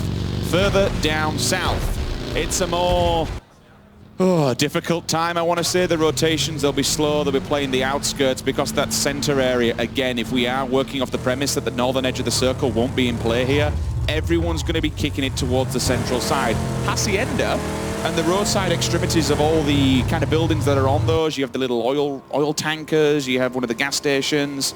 That's going to be a really nice place to work off the back of because it should be coming down. Now, Lost HD is getting spots out. I'm pretty sure he saw Enter's ace, or at least I hope he did. Blind as a bat if he didn't, but they'll be on the same road as the Rumblers. And keep in mind, Enter's ace are the ones on the tear. They're in 6th currently. They did the jump. So if the Rumblers get wind of that, they could certainly hinder that progress. Easy. Makes his way down towards the car. And he's going to have to join the rotations here. After scouting the way forward, even though there is a team ahead, they've got to be a bit cautious about that. Sitting in 2nd, they could be eyeing that 1st place spot. Just to make you aware in the... Oh, well, hold on for a second. Infantry looking to pick up a few more points. They need as many as they can. It's been a tragedy for these boys, and they're pulling. All right, look, move on. Vendetta have yet to get a kill today, if I'm not mistaken. They really do need this. A scary pull-up, though, but they put the pressure on. And there it is. First knock comes in. Big play coming out, but can they get the flush? It should be. It's in the middle of the road. It's the open. He's roadkill at this point, and he does get found. So they do get one on the board. This is good for them. They need something here. It's building blocks at this point. They've got a kill. That's good. Okay, we started up. You got another day, boys. Regardless of what happens today, reset, reassemble, reassess. You go away to the drawing board. You see what went wrong. We've seen in PUBG many times that a team can happily, we always say it in Europe, phase Sunday where they have poor performance on a Friday and throughout the week they just reset. They come in and they absolutely wreck house. Tempo Storm, completely quiet for them. No one's around here. And just to be aware and let you know, they have picked up a crate while on transfer. So in my mind, you're looking at the two parallels. Na'Vi, who had the perfect entry on the kind of northwestern side, and you had Tempo Storm in the east. These are my two parallels. I want to see how they do here. Na'Vi have centralized a little more. They've gone a little bit closer towards your Lazarus, your TSM. They're believing in the old water treatment shift, the common shift we see. It's favorable. But is it where they're going to go? Can they even go any further? Maybe they could have gone further north, similar to where Tempo Storm are going. I'm a little bit worried, Lauren, because Lazarus has decided to completely disconnect themselves into a very wide and far 2-2 split. They need to be aware that there are so many teams lingering. Genesis also joined that trifecta of teams that decided to come to the crossroads area. Once you go up and further into the field where Purdy Curdy and Luke 12 are going, you have Na'Vi, you have TSM, who like to play the water treatment time and time again. But let's not just forget here, you guys might not have seen him just yet, Gen G. After a good performance in the previous round, they might be feeling it, and they are lurking just outside La Cobra area. One player, Pio, out in the blue. The rest of his 3 teammates looking onwards in the circle. If they get wind of these battles directly in front of them on the western side, they might just think, you know what, we're in the last game, we need kills, let's crack on and get stuck in. They have to be so careful when they engage. Once they show their hand, it's hard to then proceed forward because you are on the outskirts. Yeah. So again, once they strike, it better be to the heart. They can't miss their shot. Let's see where the circle goes. This could be pretty big. It's going to centralize up. It's going to move towards the pack. We do have Tempo Storm out of there. You do have some of GX. Genji, of course, outside, SDV in the south, and Infantry slowly working their way in after their player loss. So, again, most teams are currently in the circle. I want to see Lazarus regroup themselves. This is the circle that we expected. Hit that central area, flush it all the way down to the middle. Yep. And that's why we have absolutely stacked amount of teams already inside the circle because it's kind of predictable. Lazarus are regrouping. That's great work from them. VC. It's not a safe regroup, though, because TSM can see this. Rory, at the very least, should be able to see it, I'm pretty sure. There's an ever so slight decline, which might just be able to give them the cover they need. I don't know if they could punish it here, as they're considering their own position, TSM. So maybe the timing was right, because Gustav just joined Roy. They 100% could have seen that. But now here comes a third party, maybe. Na'Vi lingering, lurching over the hillside towards TSM. But with these shots ringing out, Senya, he's ringing that dinner bell. Look who's looking hungry behind him. I'm so glad you touched on it. He is looking around and just being aware. I can see him on the map. He's just checking in. Oh, there we go. He's seen him as if you... That eyesight! Oh my God, you've spotted Genji from this range. Like, that is so big in the fact that now he can feed that information back to the rest of Na'Vi and say, this is where they are, this is who we need to watch out for, or this is who we need to set up and prepare to murder on arrival and pick up the points. And I want to see where they move here. I want to see what their response actually is. They see a player behind. Okay, where do they go with that? We'll update you because Tempo Storm are getting into a bit of a scuffle themselves. GX, the moves from Leo. He's got some rather quick feet on that one to get away, to dip away, and that's probably going to be very frustrating towards Tempo Storm because they're playing a similar position to, let's say, maybe Na'Vi when they're trying to move in towards TSM. Quite similar on polar sides. Tempo Storm, though, getting close to the nades, ambitious but not quite far enough. It's a sketchy area of land over here, and Tempo Storm doesn't have a great deal to play with. So for me, once you get a knock on this, it'll be good to see them collapse and take full advantage and maybe even just completely eliminate GEX out of the competition, because this then gives them a bit more breathing room and a bit more land to play with. Right now, they are at the mercy of GEX holding them back where everyone else gets set up. They're pushing this. Look at the line of sight Tempo Storm have. They are pushing hard to try and isolate Leo. He's a little vulnerable here. Now he's a lot vulnerable. Look at the takedown on that. Zampa swiftly dispatches of him. And the rest of GX have to fall back here. They have to try and set up their defensive line, but now they've lost out on the high ground where Kane was holding. Now they're having to fall away from this even further and further. Their rest teammates, their other teammate is a mile away. They are now on the back foot. That might be the first DBS kill we've seen all week. I think so. The thing is just, it's like walking around with a battering ram. It is a little scary to even at range, like less than 50 meters to 100 meters, somewhere away with that thing. 4 pellets. Auto shotty will completely smash your skull to pieces. So we know he's lingering. We can't let them now. That's it. Now everyone knows that thing's in play. We can't let them get to the end circle because they're going to win. It's as simple as that. With level 3 gear and that thing, you are basically a Terminator.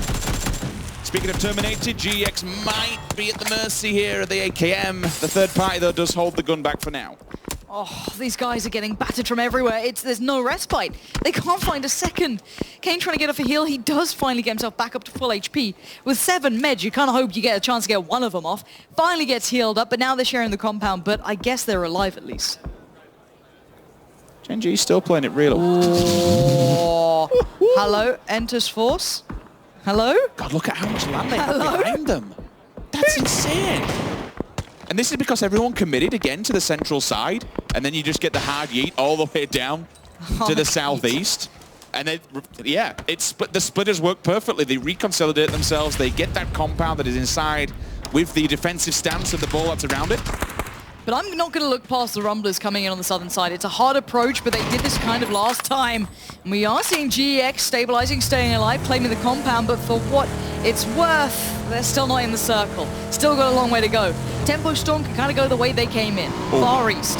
Really sorry to break you off here, Lauren. We have to check in with the Rumblers. They've just pulled up. Vendetta and STV are there. They've been held back for now. I'm seeing shots. G does go off his bike, but looks like it was on arrival. Prophet says, thank you very much. Easy points, easy money in the pocket. The Rumblers, you can hear it all kicking off in the background. Vendetta do see them at distance, but it looks like the Rumblers are getting inside the vehicles and turning and facing. The problem then, that will stand in front of them, or maybe behind, should I say, is infantry are going to be behind them. Infantry have got the great. TSM are pulling up, or they were going to. I don't know what the hell the plan was, and it's been completely turned on its head. Iro and Rory need to get out of the line of fire because Lazarus aren't playing quick. They still have a 2-2. They still have 2 players being able to see this. Rory goes down, but it's Iro to get knocked. He's going to maybe have a chance on a heal if he gets around the corner. I don't know if it's worth it at this point. There's too much danger. Lazarus are being so proactive in this. The 2-2 split's working perfectly. They set up to try and get a res and basically to get themselves back on their feet and their health up. Didn't expect them to be holding 2 different angles. You look towards a building and think, you know what, all the team's going to be there. Lazarus are playing so proactive. It's fantastic, and it only speaks dividends when we look towards the leaderboard. They're working as a unit. You can't hit them inside the buildings because they're going to be in the mountains behind you, hitting you from the opposing side. TSM... Look at this jump. Hold on. Purdy, Cuddy, and Halo instantly knowing that TSM's safest route is to head further south. That's their only way to get out of this because they're not going to go towards the other 2. This is a really proactive play. And look at the angle it's going to provide if they do come that way. Have they taken TSM's vehicle off them as well? Did they do the tires? You'd have to assume so, because now they're on foot. And there's the rotation. It's the most likely one. They're going to have to run the low ground. And if Purdy, Cody, and Halo are watching this, and it feels like they're aware, this puts them in the worst spot possible. If Lazarus doesn't kill them, Genesis will. Genesis have just rotated on the road and come down to the main compound that will watch the crossroads. There will be rocks in their way looking towards the west. They won't be able to see the fight directly. But once TSM shows its hand and enters the circle, they're dead. They have to take this fight head on. Yeah, it looks like here's the cut up. They're going to try and head a little bit closer on. A failure here for Lazarus if they get caught. Maybe. I don't know how... TSM are nowhere aware of this, but they don't know how close Michael is. So fire just came out from Purdy, Cody, or Alo. I don't know who. But now Michael is right on their doorstep. Once he crests this hillside, there's going to be pressure. Alo instantly with a pre-nade. Up and over it goes. Does it find Michael? I don't think it does, and Gustav is there. Purdy, Cody goes down, and Alo's all alone. He has no support. Uncivil's on the way. Luke's on the way, but it may be too little too late. Gen G just somehow found 1 million kills. Well, let's focus on what we see here. Luke, 12. It's absolutely absolutely disastrous for Lazarus. From being large and in charge, they are wiped out. They're down to Alo. He was meant to be the off angle. He was meant to be the one maybe being a nuisance. And he just watched his team get destroyed. They've done it. Michael and Rory went for an aggressive push. They were left completely unchecked. You saw the 2-2 coming in, which should have, in theory, held them dead to rights out in the blue. But they let them get away with it. They don't keep a track. They stay completely disconnected in the 2-2. TSM just walked through them. You can't let that happen. You have to hold them dead to rights and strangulate them.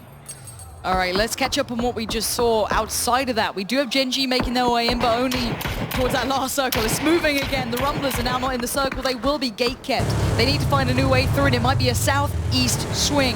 Na'Vi getting completely trashed by GEX, being very late to position. It looks like Entus Ace are just about moving away as Gen G get towards a new position. Another thing to touch on is Tempo Storm's movement. It's been fantastic. They took the fight when they needed to, and they stayed alive, which has granted them access into a completely dead area for at least 500-600 meters all around them. They can now take a good foothold inside. Na'Vi's dead. Thank you very much. Shyway says, you know what, that's an easy point from me. Job done. Genesis, we go towards the northern end of the side. TSM, see Gen G, they're on rotation. Keep an eye on that kill feed because the Sun Sisters, they're making a very sketchy maneuver out in the open. Genesis should have a complete read on what's going down. And this is what's going to happen. That's out the back of the car. Job done. Joy's dead. So is Reng as well. And finally, Vendetta, they get a few points on the board. This will be good for the confidence going into the next time they have to play. Yeah, they're gatekeeping down the south side. They could potentially find more players. Gen G going to disengage from TSM, who are kind of slowly working their way in on the west. And TSM look in a pretty bad position here. It's a very hard rotate for them now coming forward. We'll see how that continues. We've got to look at the south here. You have Vendetta, you have the Rumblers. You have so many teams now falling together. That's TSM trying to make their play, and it's not going to go well. Gen G's actually opting to drive by as well. They see the shack up top, and for QM, you know what? This could be a field day. How are they alive? This might play actually really well for TSM. They've now been ignored. They got him. Not with the nade, but with the gun. It looks exciting. Rory stole it. They just yoinked it away from QM as they were in mid-fight of them. And now they've actually managed to take them down. Michael's got an angle. Just be aware. Profi is in the distance. You can see it on the corner of the map. Just look towards the number. Profi is rearing his head. If he gets involved here, he will completely break TSM apart on his own. Depends which fight he takes. Iroh going to keep back QM. He's keeping them humble. He's allowing some covering fire for his teammates, but here comes that push coming out from the other players, from Profi. He's starting to get a little bit curious, a little bit interested. Rumblers are winning down in the south. You see QM desperately trying to gatekeep TSM, but how are TSM so slippery? They're just not going down. They're down on no HP. Iroh desperate for a heal. Rory's finally fallen. It looks like they're down to their last stand. Michael's alive, but barely. I mean, they've picked up a few points before doing so. Michael's in. Wait, Michael might find an off angle on them. Hold on. I don't know, QM. Oh, no, there it is. QM's read him. And like if he goes down south, he basically just gets flooded into the warm embrace of Genesis, who have found tied as well. Keep an eye on the kill feed to see if he picks up that. Rumblers are battering people, but Vendetta is fighting back the three of them. If they strike now while the iron's hot, they could pick up a hell of a lot of points. That's two teams that are easy picking. Where are Vendetta right now? It's Rumblers going down. They've been eliminated. Vendetta finds the perfect timing. They're sweeping through the south, but can they finish the job? Michael sees a victim, and he loves the death from above. Look at that fire. Needs to tap away, be clinical, be precise. Get the points, Michael. That is your mission, and you need to accomplish it. Profi knocked, and it will be his kill. We appreciate that one man for TSM is still picking up frags. One with the bush, one with the bullets. K-Man sees him. So now just kind of push him into no man's land, really. You wouldn't expect him to do anything else with QM on the back foot as well that is behind them. Once that fight ensures, it will be like, okay, you know what? Well, maybe let's go get involved. Tempo Storm outside of the circle, but no one's really in front of them because Miluk, by the way, is doing a phenomenal job of reading what's in front and finding a foothold for Tempo to arrive completely undetected. Michael's getting wrapped on, but Genesis think he's playing super slow. He's actually got way ahead of them here. This is great for Michael. He can just start working his way forward. VC, I think, just got eliminated. They did. Vendetta again. They continue their sweep and clear down south. The cleaners are in. They are just sweeping everyone up. We do see Enter's Force finally getting spotted. That's Michael, the one-man band, the one danger on the map. He's a deadly threat to everyone still alive. And he's now into placement points. He shouldn't even be there. But because of Vendetta slapping everyone down south, it's actually helping, in theory, TSM out, only having one strong. Enter's Force 1-2-1 all around the ball edge of those compounds. As an emergency scenario, if anyone shoots them, you can dip, dive, and jump all the way into the compound. Tempo Storm will be warning everyone else that there is a team on way, GEX. The bike will make a little bit of noise, and Genesis should have them down. TSM, 8th position. Fantastic, absolutely bloody good job today. Yeah, good enough for TSM, happy with that. Can't complain. Now let's see who goes into overdrive mode here. We have a couple of teams who are outside of the top 10 currently who need this. Entus Force is one of them, and they are in prime position. They're sat in 10th currently. That's not where I expected to see them. So this is the time to deliver. This is where you find your form, and you put your team in a better spot. Tempo Storm, same position in theory, 5th currently. They need a push here. Entus Ace, though, showing them how it's done so far. Bit of a trade coming in. Alpaca gone down. Years with the refrag, at least for now. If they want to make something happen, then they need to do it. Those teams are about to butt heads. I want to see that POV, because Vendetta don't... Okay, this fight will kick off, but guys, look at the map. Vendetta are lurking. They smell blood. They smell points. They want to get involved in this, and here they come. Yeah, they need to make this fight count. Do they have the full information? Do they care? Are they peeling away from this? Oof, that was a shot. There goes Ace. They were on the lesser side of things, if you're thinking about it here. Entus Force have the ground, they have the territory, they have the players. It has moved away from them slightly here. Maluke's gone down. He's on an island. He's unrecoverable. I'm a bit worried the Tempo Storm have been playing this a little too passive for my taste. Lauren. They've got a vehicle. They're going to send one off. Yeah, but look who's hunting. I'm scared of Vendetta right now because they're playing like they've got nothing to lose, which may be the case here. They're hunting down everything that moves. If they see a target, it's just, you know, go at it. Now, Maluk, yes, he could be recovered, but they are close. There is time for this. I don't think they get across that hill before the res is actually stuck. It's going to be close. That's 2 I'll points, go with that. though. And remember, they have to come this way to get into the circle. They can't stay outside, so they have to come this way. It will be a bottleneck. If the other 2 members of Tempo Storm get set up on an angle where they can see them, they could pincer them from both sides and flood them into... Genesis are pushing this. They're trying to isolate 2 of these players, and maybe 3. K-Mind. Switch the red dot. Here's the steps. He waits patiently, unleashes on 1 that hits. 1, 2 clean, but he's got 19 left. Can he make him count? Peek above the ridge. Say bye-bye. Nuff. They're in support, and QM gets slaughtered. Genesis finally showing some life in them as of yet. Still down low, but they need some more. I love the eye tracking, how you can just see them watching the edge, watching the ridge line, waiting for them to show their face, listening to the movement on the floor, connecting the sound with the dots, sees the marker, gets the support from Nerf over the shoulder.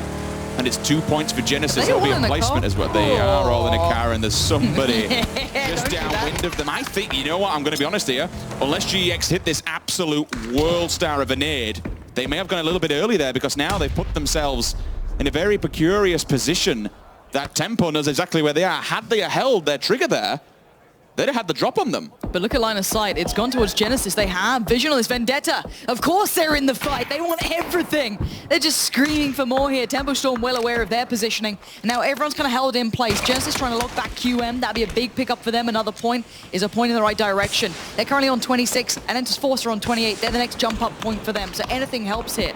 Zampa trying to look for the shot as GX creeping their way. And keep in mind, these guys have been clinging on for dear life. They're the ones that hindered Na'Vi. They're the ones who've slowly forged their way back into this. We do have 1 nade on the GEX player. Should he or anyone from the Vendetta be able to get 1 grenade inside that building, that's 3 easy points. They're pushing.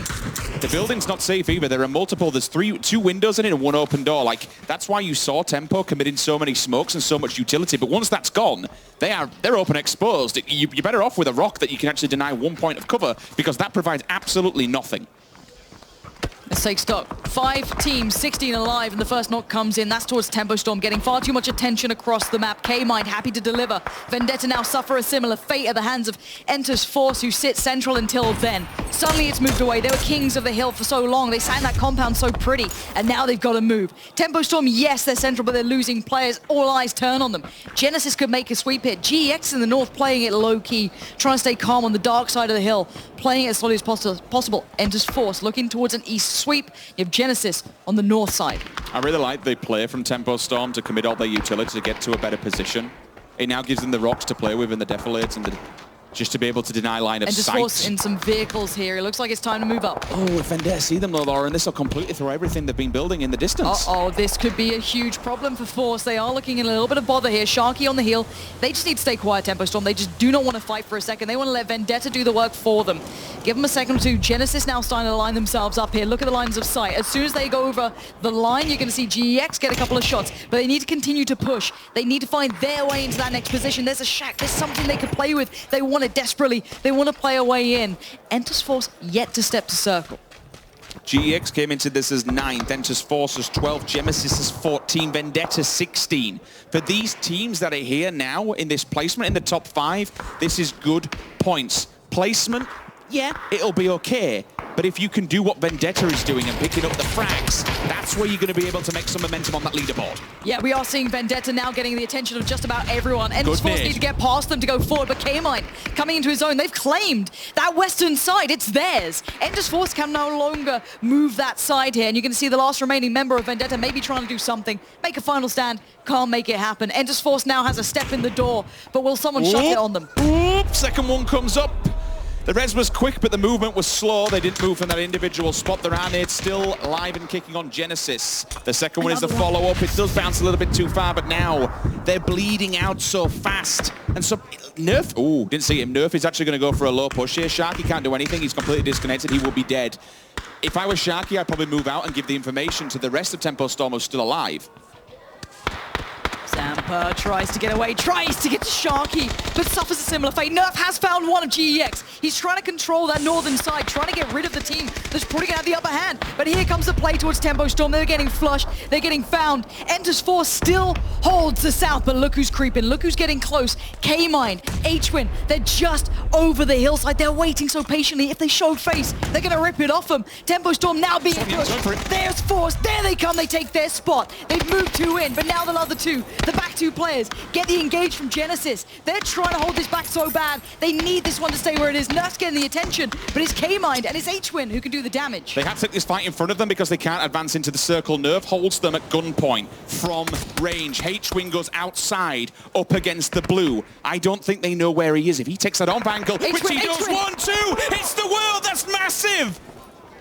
That has cut off Force at the knees. They no longer have their backup. They no longer have vision behind them. They're surrounded on all fronts for all they know. Nerf holds the north, and K-Mine and H-Win are the squad of doom for them. Running back to join their teammates. Entus Force digging deep, but they've been spotted. Kane now pays a huge deal of damage. That's a nuisance play. He does have his teammate beside him. 3 teams alive, 8 players. And the other 2 for Force can no longer move. They're dug in deep, but Nerf still knows where GEX are. So if you want to play information, Genesis have so much. Doya will be taking out in just a second. Deny any rest of information. They'll be able to pass it off. I think it's actually been stolen though. Yep. GEX. Genesis are pushing. Will nip it. They're pushing on this K-Mine and H-Win. Look how close they are. They don't have any, but they're pushing it right now. And K-Mine's found one. Can they follow up on towards Indigo? He's still there. He's still in the smoke. Kane, he's doing nothing right now. Let's look at these guys. Do they follow up on the push? Do they have a nade? They were nading up so much. That's surely a flush to happen. It's surely Genesis's. This can't go any other way here. All Nerf has to do is just keep the information. They've isolated Nerf. GX know what's going on. They know that it's now a push towards the other, so he knows there's only one player here. Nerf gets outdone. GX with a really smart play. Making it hurt. Genesis didn't clear out Entus. That's what they had to do. They would have jumped over. They would have taken their spot. And now it's back to maybe being GX's game. Level 3'd up and ready to go. Don't forget about Indigo lingering in the distance. If he shows up on time, or at the wrong time, should I say, for Genesis, that will split them and put them in the ground and give the go signal for GEX. The problem is for K-Mine and H-Win, how do you peak this? With no helmet, you are completely at the mercy of the headshot multiplier. You will die. If they hit any bullet, you're going down. There is no revive possible. GX, similar position. K-Mine gets a spot, but he has to be patient. He has to know when to shoot, when to fire. That trigger discipline is paramount to their success here. 6 kills, the man's capable. But can he hold his nerve in these pressure moments? Looking over, you got Kane, same thing. Everyone eyeing up that horizon. The blue slowly moving them closer and closer. GX do not want to leave this ridgeline until they have to. Can Genesis isolate these 2? Will they get folded on by Indigo? He's still a danger player here. Circles pushing. Eventually, they will be forced to make a move. Every single bullet has to count. There we go. Go time. That's one. Oh my God. Are they going to do this with no helmets? Really? I don't know. HWin they need to find the other player. Jaiwa, he's still down there. He's got a little bit of a divot to work with. Indigo finally arrives. Denies 1. 10 kills. Can he make it more? Looking for the victory here. Genesis down to just K-Mind. You have just one on the other. This is 3 players isolated. 1v1v1. K-Mind. Oh, the headshot. He just needed one more bullet. HWin gets flushed. K-Mind now has to deal with a fight on 2 fronts. Shyway has 1 HP. If the blue touches him, he's dead. And there he goes. It's K-Mind against Indigo. It's not over yet. Indigo, 5 bullets. He goes for the reload. And K-Mind has a second to breathe, but just a second. Indigo scanning the horizon. K-Mind makes the peek. Oh, it's Indigo. Holds his calm, holds his nerve. And we asked, where were the Korean teams? Where was Force? We've got our answer now. You said anything was possible. If there was a region that come up close and come up clutch when it matters most, it's Korea with back-to-back wins on Miramar. That will do absolutely wonders for the points on the table. Bides his time. Picks apart 2 teams. Oh my word. Well, the leaderboard, it was a little bit far stretched when we came into this one, but now things have just got a little bit more spicy. And you know what? Yes, the win is Enter's Force. They can be proud of this achievement, but I cannot take my eyes off what K-Mind achieved in that final moment. He had nothing. He had a level 1 vest that was basically dead, no helmet, and he played that out as well as he could. He was left in a 1v1 and he fought that valiantly. I absolutely loved what he did there, but that was a great game to close out on here. Yeah, to be able to hold your own like that, and sometimes we'll see teams, they'll get really aggressive and hyper-aggressive and bloodthirsty. Yes. To be able to realize what utility and what gear you're working with and say, you know what, they need to make the push. They need to make the assault. Let's hold us ground for now. Not sure at all. Like, even if you head peek, you're going to give away the information. The player across the road that was running, he had no clue where they were. Yep. Okay, they didn't get the win, but still, to be able to survive to that second place and go in a 1-to-1, to take it down to that level with no utility or gear at all, that's massive. That's what we expect on a World Championship event. This is the level of play that we want to see at Auckland. And again, the question that I had in my mind was also, where was Genesis at the start of this? They were not in a good position. They pushed themselves up. Entus have done so well to recover. I want to take a look back at this. I want to have a little glimpse back at what we just witnessed, have a little highlight moment here, because there were so many throughout that game. Let's watch this one back and get a little bit of a reminder, and just keep in mind how many of these points seem, you know, 1 kill can make such a difference throughout the entirety of these matches. The stats do matter, and I think you've got to look at it. I mean, Entus Force, they came into this one, and we said it on Miramar, they have an average placing of 2.5. They know the lay of the land. They know this was a time to make up some points and get some really good stuff behind them and get it going. They've done just that. This is a phenomenal play from them. To be able to turn around when you kind of, and I suppose that what kind of makes the difference between a good team and a great team. I want to hold for a second and just say TSM, I do not know how they managed to get those kills on Lazarus when Lazarus was holding them outside of the blue. For Rory and Michael to be left completely unchecked, that should never have happened in a million years. No, Michael putting up a really good performance considering he was, you know, last man alive. And this is, remind yourself, this is Genesis, the team who was left in that scenario. They were very late at rotating, and K-Mind, again, this guy to me played a brilliant matchup here. This was support from his teammate, I think, coming in. Yeah, Nerf got that, but the damage he did was absolutely paramount to his team. This is a very big kill game, and that's probably a big confidence boost that he needed. To be able to nail that is coming across the road and just keep your teammates up. What else can you say about it? 12 kills compared to what did they have in the previous one? 8? 20 kills into 30 points in 2 games for Entus Force is absolutely phenomenal. They can be happy with that one. You can see him on the screens, and I know what that means. We're going to get an absolute delight from hearing from Rachel down on the stage. We're doing a little denial on kills. Huh? Yeah, in the first match, yeah. You guys picked up. Yeah, here we go. Hey everybody, we're down here on the stage. I've got Aero from TSM, and you guys had an explosive first day here back at the OGN Super Arena. So last week, Cameron got to talk talked to Rory, and he said that you guys were playing a little slow and steady last week. You were playing anything but this week. So what was the cue to change things up? Well, obviously we reviewed demos and we were like pretty confident in our team fights, so why not take advantage of that and then just kill everyone? Yeah, kill everyone you did. In the top 5 of kill leaders, you had 3 players, yourself included. So how do you turn that on, the kills? I mean, like, as I said, we're pretty good on like team fights right now, and we have confidence in ourselves. And I would say like everyone on the team is a pretty good shooter overall. And then like we had some free kills as well on Navi. It's a bit sad that they're from EU, but I mean, you can't do anything about it, I guess. You got to do it to them, absolutely. Yeah. Now, when you tell me that you're pretty good at team fights, what does that mean to you guys to be pretty good at team fights? I mean, it means that we're not scared of anyone, that we can take like any fight anywhere, doesn't matter. I mean, the fight we took on Lazarus this match was pretty good as well. Yeah, let's talk about this fight on Lazarus. You were pushing uphill into them. They had 4 alive, and by all rights, every view on you guys. How did you manage to overcome? Well, we didn't have anywhere to go, and we said, let's just push Lazarus. And then we just sent it. I got knocked, but then I got rezzed. And we had a pretty good flank as well. I think it was Rory. I don't remember it like pretty well, but the boys just like knocked everyone, and we got the fight easily. Yeah, you guys are very judicious with giving away kills as well. We noticed in the first game that you were not giving them up easy. You'd rather take out your own teammates. So talk to me a little bit about the awareness and strategy that goes into that. Well, we knew that we're not going to be able to make it because we're like edge of blue. They're spread on the map, like it was Navi again. And Gustav was like, let's just go into blue. And he just insta-shot me. It was a bit of a surprise for me as well. It just happened in a second. But it was a fun thing for us. We laughed about it a bit. Yeah. Good. I'm glad you guys can laugh at the end of all that. Well, it was a fantastic day of play for TSM. Tomorrow you're coming back and playing again. What are you going to do in the interim? I guess just keep whatever we're doing right now. You're going to go study some VODs? You're going to crash right out? Yeah, for sure. Excellent. Love to hear it. We're going to send it back up to the analysts now to break down the day. Thank you so much.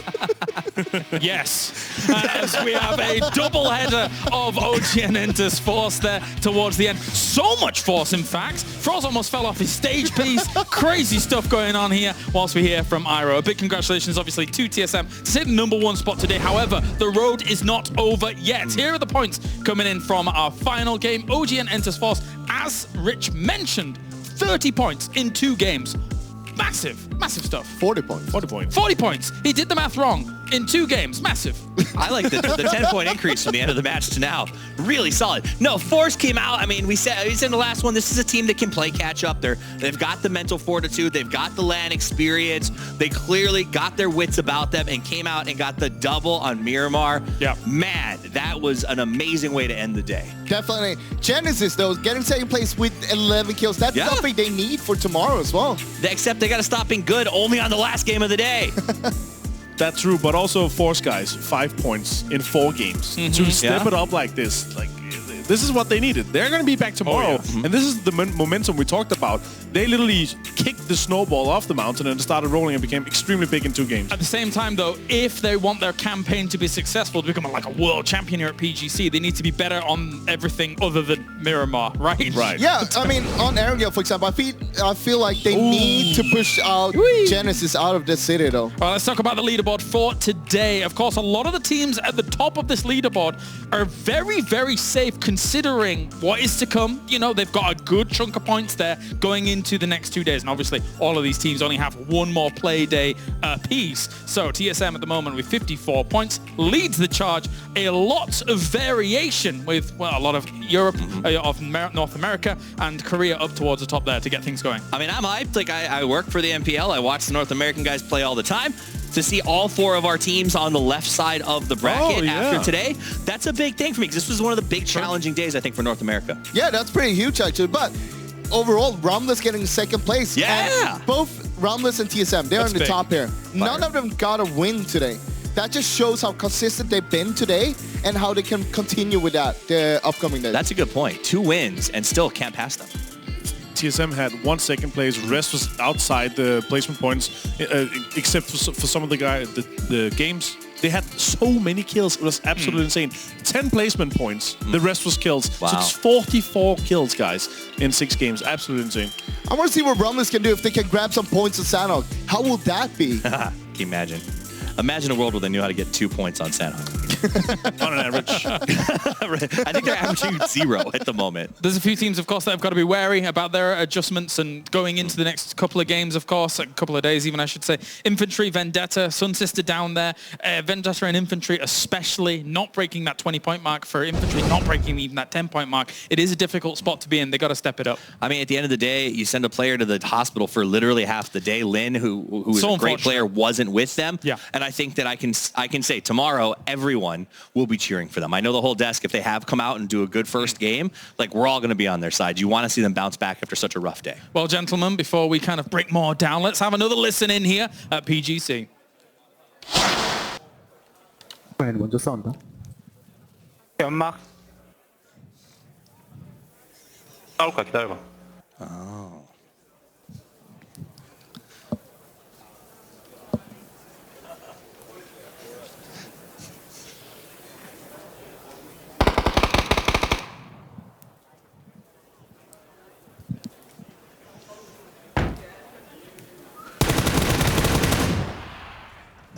끝은 없어. 끝은 없어. 오른쪽이랑 1대1대1이야. 앞으로 하자.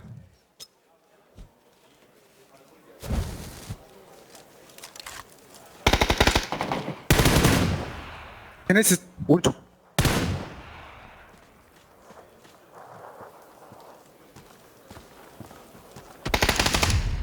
나이스. 1대1.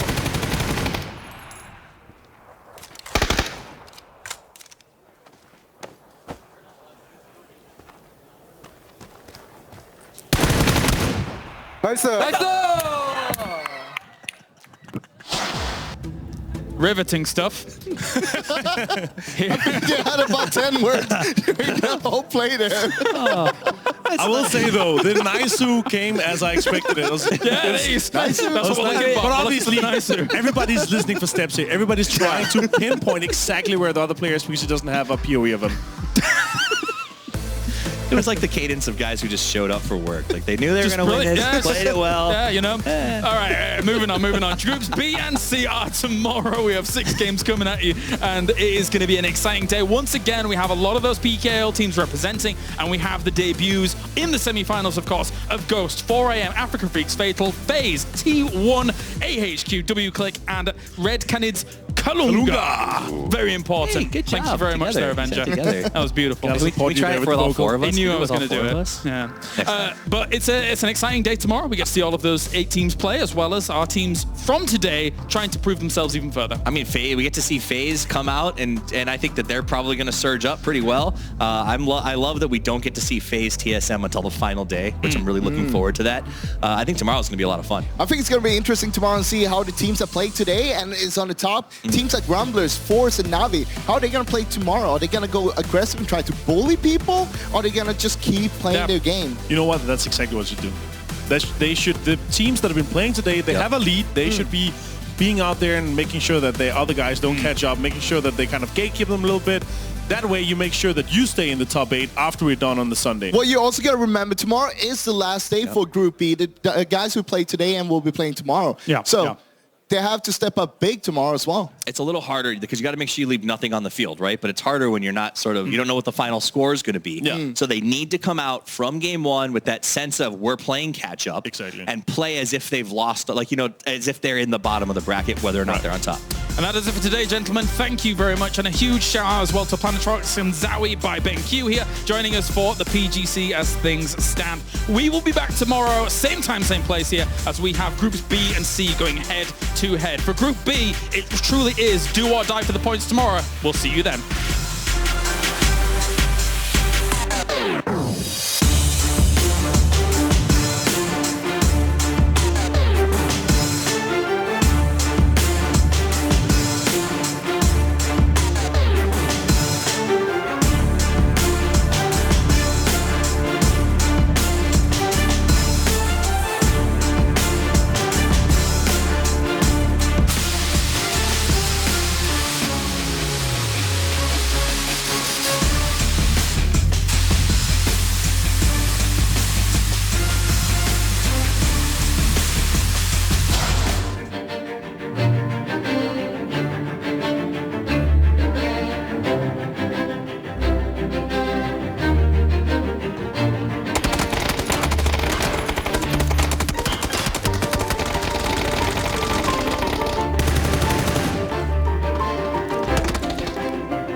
always great to see the eye tracking software giving us a bit of extra detail as to what's going on.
my veins. Hands so sweat for battle. This is more than just a game. Breaking through the silence, then it's time to stand up. It's up to the fear. It's time to rise up. Now is the moment. Now is the time to win or die. To win or die. To win or die. The moment you want so bad. Stand united.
it goes down. But already an action-filled match. We even saw pretty early on VC, one of the teams that I was concerned a little bit about here to get things going. We're doing some pretty stellar stuff up to the north. Yeah, to be honest, when you asked me about OGN, I was thinking about VC because of the fact that these guys put up 9 kills in this game. They went out in 7th place, but they fought tooth and nail nonstop. They took out some big teams. They dropped Tempo Storm. They set traps. They got Gex when they tried to rotate into them. It was a really well-executed game for a team that had a lot to prove, I think.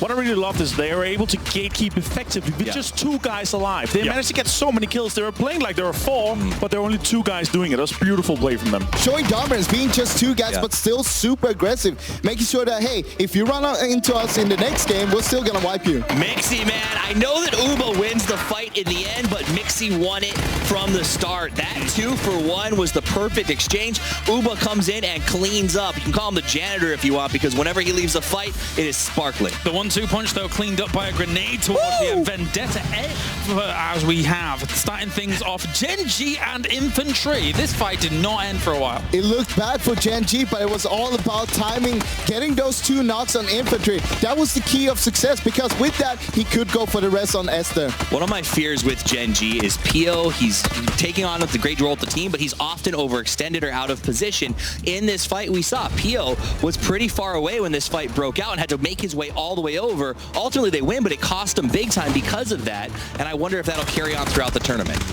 Another thing I loved here was the ace pull-up here. Managing to survive with 4 guys, taking out a lot of the T1 players and taking a lot of territory away here. So extremely well played for them. Managed to survive from time, got some kills. This is what they needed after a good first game. One thing's for sure, going into phase 3, a very difficult start for a lot of these teams because there was not that much playable area. And even then, a lot of that beach area topics was hard to play anyway. I mean, it's almost impossible to play, but as Matt Cawthon would say, sometimes you got to roll the dice and take a risk. Na'Vi does that. They came in, they took fight after fight. They did survive longer than I expected them to, but not a great game for anybody who gets stuck on the beach, and it was just a disaster for anybody stuck outside of Sev. I mean, if it was anybody that took a little bit of a risk, it was G2 with a long rotation. Sure. They basically did the phase rotation. Let's take a look. Starting things off spicy. We got quite the circle once again, and already a few kills early on.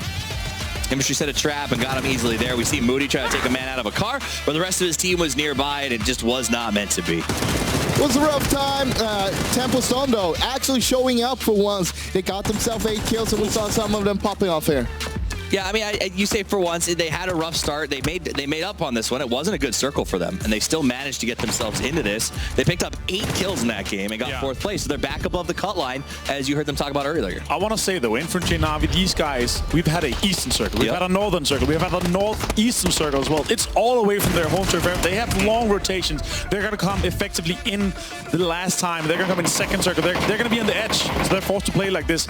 Nice to see, though, from Tempo being able to come from the west again and come in here with some kills. 8 kills, I believe, in total. Managed to get some placement points as well. You are one of the best teams, so if you're playing here, you should be able to adapt to that. Even if you're not getting circles, you need to be able to prevail. Absolutely. Now, I want to give shout-outs. I think Ghost did very well. They came in second with that 7th place finish. Hey, you see right here, pinned behind the crate. There's not much you can do at this point. T1 did a good job of spreading out and just sort of locking them up. But there was no utility left for Ghost. We saw them spend a lot to make sure that Entis Ace wasn't able to push them, even to the point where McCoy was taking risks. They got that double knock on him. Of course, this tournament is in part brought to you by HyperX, one of our SSD providers, which is one of the correct sponsors for this tournament. But we get into things, and overall, very fast and furious to start off things. This is a moment where we see the biggest nope, I think, in PUBG history here. We get the burn down on the bike, and then the rest of the team just says, nope, not crossing that bridge. Well, that happens, and that's why we saw some of the teams actually avoiding the bridge. Ghost Gaming, for example, even though they were really late, they went on the south side, and they went south of the bridge instead. Pio with a nice burn down. We saw G2 in that shack. Chris did last late into the game, but G2 just seems to be off. And it seems like every rotation is just not Chris. They have one guy surviving, and it's Chris is good, but Chris is not going to win these games in a 1v4 scenario. I mean, to that point, though, they're going to be a little bit concerned about their road currently here at PGC, surely. They have 2 new guys on the roster. Those 2 new guys doesn't have as much experience, and that's hitting them right now. Sure, especially on the international stage, I suppose, when it comes to all of this. There was 5 teams left, and Fuzz still had no optics, by the way. Just to throw that out there. Yeah, he had no sides. It was Iron Sights M4 spraying down, still killing a lot of people, but with this, with FaZe getting third, looks like they're already... As a whole, very southern circle, which did limit some of the play area when it came to how much water was visible here, and already infantry starting off early with some kills. Yeah, Paper called this a PKL circle that's sort of dealing with the south rotations, and we talked about the hardest rotations on this map at the start are north to south, and everybody had to make that move. And some teams made it early. Envy had a good compound, but ultimately it did not work out for them because with so little space, with such easy pushes, it can cost you big time. Sure, Na'Vi might have won the game, but at the same time, I feel like this is not the Na'Vi we know. They're not explosive, they're not aggressive, they're not getting the kills. That's the Na'Vi we usually see in PL. One thing that I liked about Na'Vi, though, or felt like Na'Vi at least, was their kind of southern position to then push up towards the north. Overall, their positioning is actually really great, but they had 4 guys alive in kind of the center position, lost 2 players. I feel like they could have had a lot more kills. They could have maybe even won the game if they pushed back and made sure that Tempo Storm stayed outside and northern side. But here, Pokemon are making the right choice. He had to take him out, try to push in. They still get third with some kills. Yeah. So with a decent, like a top only 2 kills. Only 2. With a top 5 in the last game. The entire team. They can't deal with Loki, but they got Esther now down to 2. Nice shots on the table, and a nade to follow from Senya. The win to close off the first day of PGC. Loki needs to look back down towards the left, see if he sees anybody that's weakened. Gonna instead takes the shots back over, back down to a 2v1. It's back into a 1v1. Loki's looking around. It's a peak battle back and forth. Instead, gonna go out for the Molotovs. Gonna go a little bit far. He just wants to get the kills that he can get. Pokemolodoy, Loki playing around this hillside. The blue is coming in. We're in the last circle right now. Loki patiently waiting to see how's this peak gonna go through. This is so nerve-wracking for both players. Loki's wanting to play it aggressive, while Pokemolodoy is just trying to play off the smokes, kill the player, so that way he can't feed information based off of his positioning. So now the reposition does pay off. Going out for another flashbang, just trying to get a little bit more space off of this thing if he can get it. That is a ton of flashbangs out, but it's back behind the rock for Pokemolodoy. Loki's just gonna flush out another one. So Pokemolodoy, Loki still playing around this hillside. Still a lot of time here with the blue. Pokemolodoy doesn't have to rush this. He's still got the rock, but Loki ever closer, creeping towards the center. Headshot in range here for Loki, now at the tree. Pokemolodoy and Loki both out of utility. They've used everything they've got here. Only the 2 times on the 416 for Loki. Lands the headshot. Does he have the heals though? Loki's pushing up. Loki picks up the headshot win. 3v1 in the end against RB. And what a way for Gen G to close out day number 1. 12 kill win into the top 8.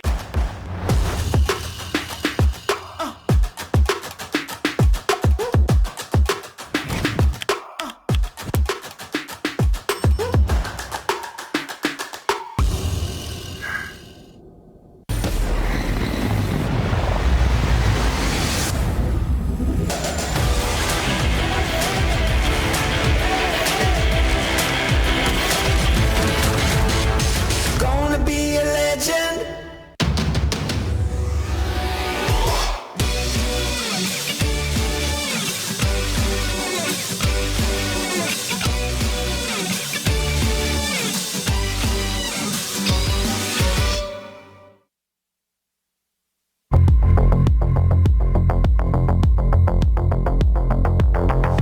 It's always great to see the eye tracking software giving us a bit of extra detail as to what's going on.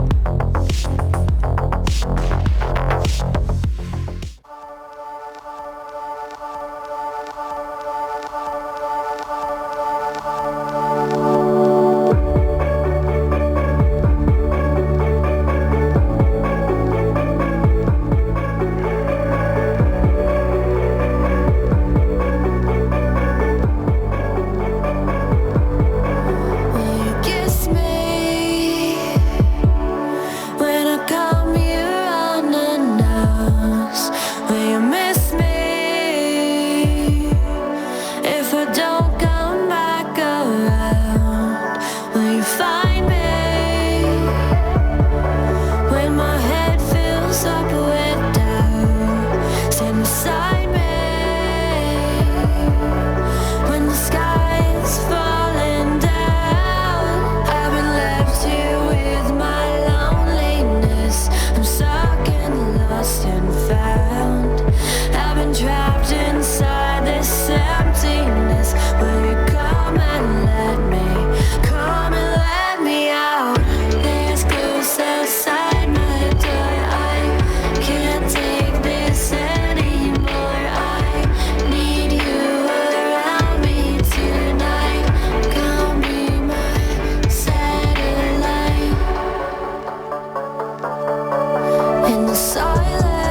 and get themselves into those semi-finals. No, the Bloodhound died first.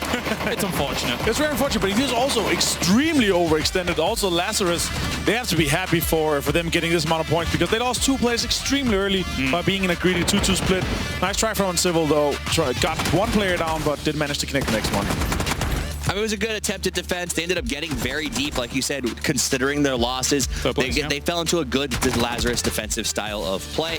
And then we sort of saw the fights going out from here. Rumblers, a team that managed to pick up 5 kills in a very Rumbler-esque style. They either get 5 kills in 12 or, you know, 3rd and 12. Like, that's just the way they play. Is they're looking for fights, and they did that in this match. I mean, you can look back on Rumblers at the GLL Grand Slam and how they did there. They had 2 terrible games to start with, but they came back strong and got themselves 2 wins. Same here. It could happen later. They're a team with a high upside in a 6-game series, in my opinion. Genesis, you saw, they started in Pachinki. They rotated away. They had to fight their way back. They ended up finishing, I think, okay. They got themselves into a decent spot with an okay kill count, but ultimately getting back into Pachinki hurts you. To round things out, TSM even getting themselves the strength of the position here and eventually finishing off the remaining members of Lazarus and Africa Freaks Fatal. I do want to give a shout out. I feel like we haven't given enough love to Freaks on this game. Now let Frost talk. Frost, take it away. Tell me about this game. 4 a.m. I mean, we saw him do a lot of greedy splits even early on in the game. They had a 2-2 towards the shelter and towards the south in the flat top. But this is what it came down to. Liquid versus Lazarus in that drive-by. And one of the key things was that I think Luke, he stopped early on, making sure he could take another angle on Liquid when they took that fight. Are you okay, Toppies? I mean, that was fun. that was my highlight for the entire game. It was awesome to watch. They took the fight. Both teams just committed, and it was too much fun. So much fun. There you go. Too much fun, Avenger. It was. Too much fun. It was not too much fun. It was the appropriate amount of fun, in my opinion. Welcome to Denmark, where everything is sensible. It was the appropriate amount of fun. Now, overall, what I really liked was Sun Sister third party on TSM after they were done with cleaning up. Honestly, it was the perfect timing for them. It was nice to see, and it's nice to see this from Sun Sister. I not expect this kind of play style from them and aggression, so it's nice to see that they also managed to get some push. But also finding Wayless straight away after that as well. That was an important thing for them. Into everything. So here we go. And obviously a lot of teams have a little bit of a harder time trying to get over to that position. But for Sun Sister at the start of the fight, it was all right. I mean, they shot out the tire here. Lazarus did the best with what they could in that situation. They didn't expect to get caught on this road. Remember, it was a military shift, so they didn't expect 4 people to be sort of waiting for this late rotation in the Jeep. Fortunately, they had some players already in boats, and they ended up getting taken down. Boris, thoughts? Overall, yeah, as shit. Unfortunate for Lazarus. Also unfortunate for Liquid. They got taken out here. Very nice shots here from Luke on nice reactions time. But overall, we saw the center compound on the top hill being very open for a long time. Again, Atletico was on the western side for a very, very long time, just chilling out there, passive. They should have prepped with third party this fight. This fight here, DTN against the Africa Freaks, they should have third party. They try to get some points from that as well. They were on their way to actually third party that, but they decided, let's fall back. It's not worth it. We see the new circle, want to make ourselves get into a good, better position first. And it's that flank we were talking about as Yanli comes around and finds them in an offside. They make it a 3v2, and there's just no cover left once he takes that solo tree that was so important. But you're right, they had the push potentially. They could have third party, but I think it was the day. And of course, you were mentioning someone like Team Liquid down towards the bottom. I think they significantly increased their points coming in, but to start things off, Gustav with the Vector. Pop, pity, pop, pop, pop. TSM playing the SMG fight, taking out Detonator straight away. Detonator not looking too hot right now. Very unfortunate for them, but nice pull-up from TSM, making sure and basically denying them to get onto this point here. And then overall holding that. They got 15 kills. This is a new record, guys. Oof. I mean, that's what it comes down to. Once they're able to defuse that team, they could move into a better position, start to lock up good area control, and then TSM just becomes unstoppable at that point. A lot of the Chinese teams are playing the edge. QM, we saw them playing the edge once again. One thing they did do was holding the other teams out, but it did hurt them in the long run, though. And now we do see some of this edge play right now is sort of Force and QM and HQ. All these teams have made these pushes from the outside of the circle. They're usually comfortable playing in blow. This feels a bit passive out of some of these teams. They're looking for kills more than looking for strictly wins. I kind of like it, though. You're playing Sanhok only one time you're doing the group stage. You want to just rack up kills. You don't know what your opponents are going to do, and you can't look back at it and go for the next game. Man, that was not the window to jump through. unfortunate, to say the least. And Team Liquid. Even more unfortunate for Samsung. He actually got 2 of the knocks. Nerf and K-Mine went down. Got knocked out, but then Iro and Roy here. Roy getting 1 down, but Iro with a massive Kobe here. Stealing basically and denying the kills from Samty. I mean, Samty had a shot right there to basically... Boo! Got you. So I guess it's not Halloween anymore. Let's take a look at everything going down here. Avenger, what did you make? The beginning here for TSM, they managed to get 2 kills in the beginning. Lost a player though, but overall, bit of a... The whole area in general, it's very open. It's very flat territory once you get into the area. Rumbles was sitting very comfortable in the middle. That's why they didn't get that many kills before until the end. But there was a lot of fights, and especially in the eastern side, a lot of big tension fights. 4 AM here pulling up on the TSM compound because they knew there was a party going on. A party, yeah. That's true. Wow. Wow. Nice. Great pickup for us. Well, we had TSM and 4 AM fighting here. One thing was that we saw Molotovs being used. We did not see a Molotov coming in from, was it Evi that went for the bike? We see QM and OGN starting it off, and really going into this game, it was certainly all about the teams that were around the middle point of the rankings and how they were going to play out. And look, I don't think it probably lived up to the expectations I had for this game, but in the end, Genesis were, I guess, the team to come from the bottom 8 to the top 8 in that final match. They left it to the very bitter end to actually qualify, but they've qualified nonetheless. They are going to be in semi-finals. The one thing we can take away from this, for the last 2 days, in fact, you know what, for this entire competition, is that for these 3 weeks, including yesterday and today, it's going to be a Shark Tank. Tomorrow will be just phenomenal, and unfortunately, we're on the road to what is a $3 million prize pool, and we have to lose 8 teams. We start to lose team now, and it really will become a reality to others that this could be very short-lived competition. Well, I mean, as the teams decrease, the prize pool actually is slowly increasing as well, so it makes it hurts even more. And you don't want to be going home early. There's going to be, I think, quite a few players that will be sleepless tonight, going into tomorrow, nervous. They've got to now watch the VODs. They've got to look at the... And not only that, but they've been scrimming against their respective groups all week, and now you've got 8 new teams.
The elimination day, and already starting things off, some running and gunning, cherry popping, getting the poppins. Overall, some different drops. I'm happy to see how it evolved. Also, some crazy circles. I like to see this urban circle, but it wasn't really an urban circle. A lot of teams, they decided to go in there anyway, and it ended up costing them a lot. Let's be honest, the 2 big winners were the 2 that took a lot of gamble, VC and QM. QM, they went for Yasnaya. They thought Sucker were going to go in there. Yeah. VC thought the other thing. They said, hey, let's not go in there because everybody else is going to be there. And this play from Samty here, staying silent until he knows that there's some space to come out. And with the cover from the guys on the south side of Yasnaya, then they made sure that they could vibe up. Atletico. And this is not good for Atletico. This start is not what they needed to get started off. Oh, absolutely not. As this was going down, though, you already mentioned QM making a little bit of a gamble. They had an insane 2-2 split throughout some of those mid-circles, and then they opted to go into Yasnaya, which I was like, whoa, why are you going there? But they really did make it work with 13 kills at the end, Froz. They were even more greedy than a 2-2 split. They started off with a 2-1-1 split. Right, yeah. Actually taking a lot of ground, but they did swap that up a little bit. It turned into another 2-1-1 split. But the whole thing was that they wanted to control. Nobody was punishing them for it. I mean, the reality is, had they stayed there, they would have had them. As we have everything starting off. This shit. Their first place curse. This shit. Well, so, okay, VC had this shit first. Then W-Click, they came in, they cleared it out, they took over it, but VC wanted revenge. It didn't work out, though. It looked like Christmas there when they finally cleaned them out. There were so many boxes of just gifts laying around. They were fully geared and got to come out from that point. Let's jump over to Team Liquid as they get into a fight, and another disappointing game for a team that we thought was in the top 3 to win this entire thing. I have no words for what Liquid is doing right now. It's not working out for them.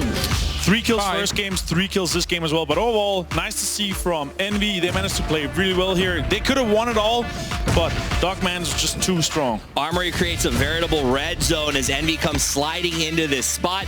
Caps has a good idea with the flash. Didn't get executed right, as you brought up earlier, Martin, and it just didn't work for him. Actually, before that, we saw Pat Caps actually throwing smokes towards the yellow house, trying to smoke away the vision from Armory Gaming so he could push up as well. That was really nicely done.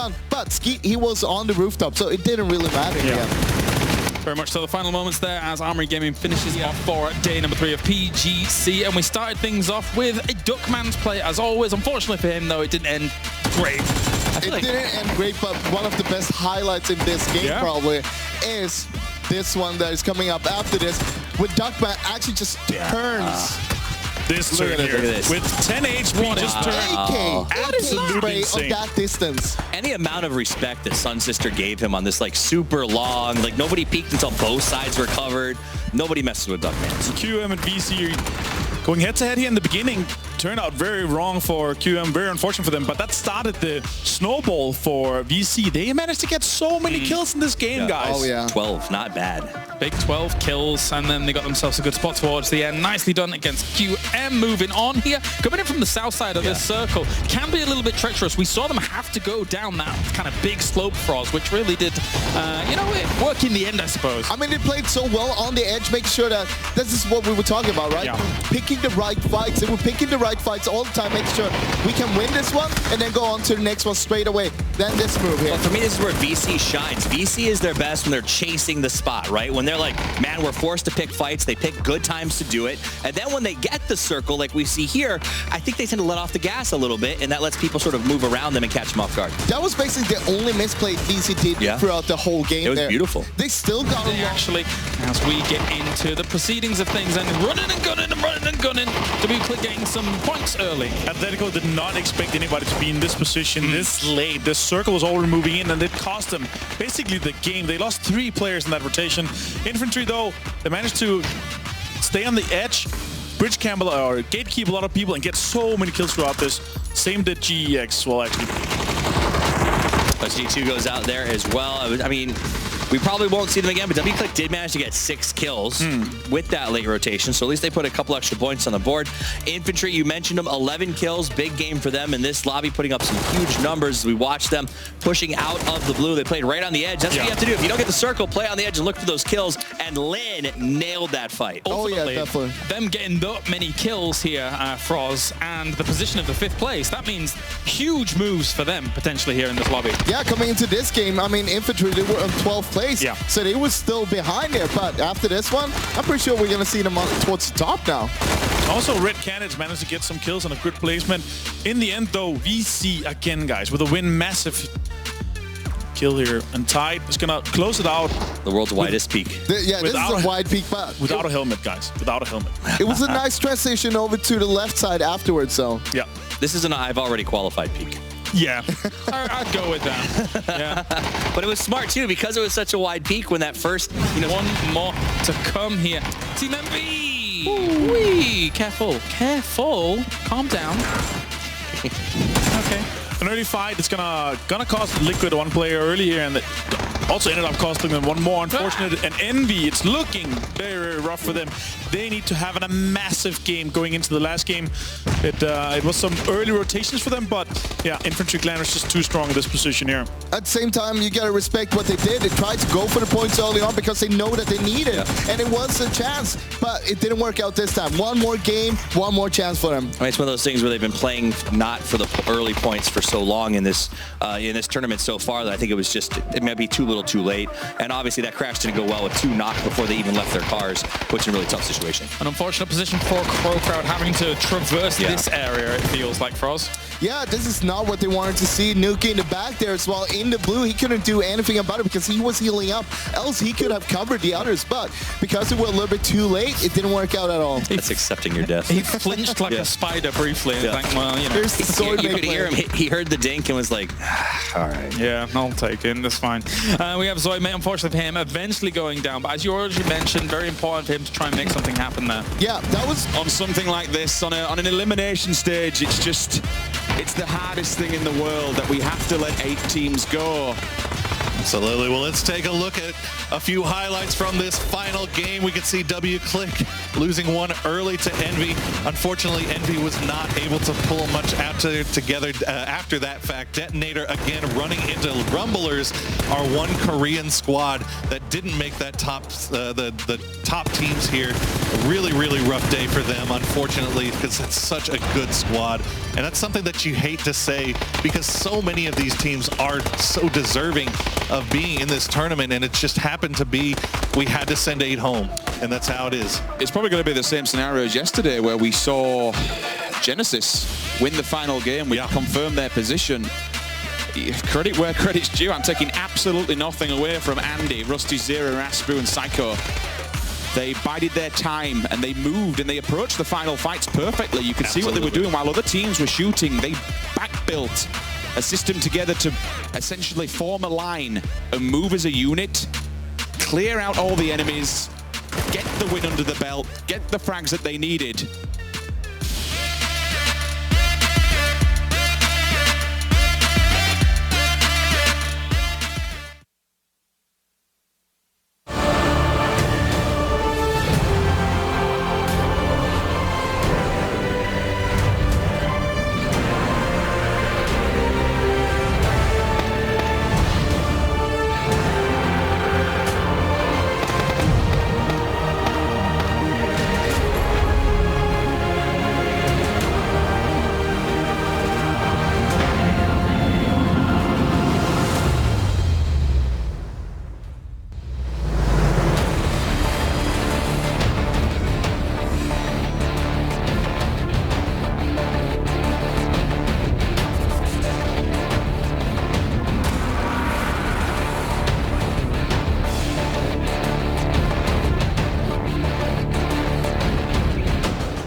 This is the second chance that the teams are going to get here, and this will be the last chance if they don't make it. So they got to step up right now. I mean, every chip that they have left is on the table, and these teams have to go all in. And for some of them, like Liquid, the deck is stacked against them, where they've got to really, really push out of the gate hard to sort of get that momentum to catch up to the top teams.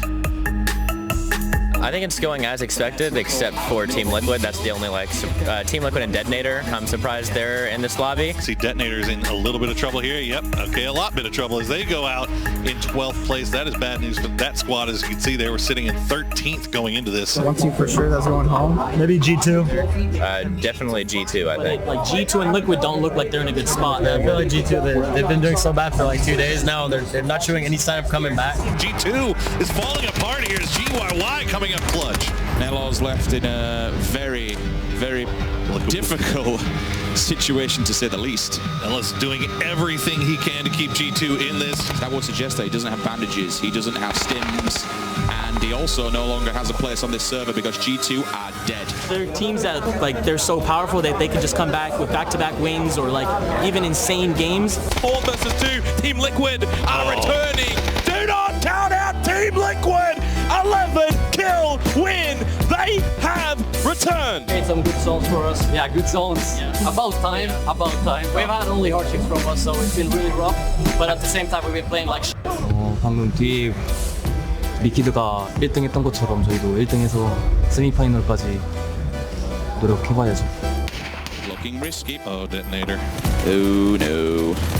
Right now, the last remaining player up for the squad from Korea. And that's going to do it. A detonator, 16th place in this one. 一点点，这是我们赢的。我们就比较舒服一点。那是你，那是他，可是那是他。Teams like this, so the Latin America teams, I feel like they're going to go home today. They want to play a spoiler to this. QM. One more player, 2 individuals. That's 2 points, 2 potential frags. Jukesy, QM, they're both there. Yiz is going to go down, and yes, that's going to be Red Cannons with a 5-kill win. We don't know how the placements are.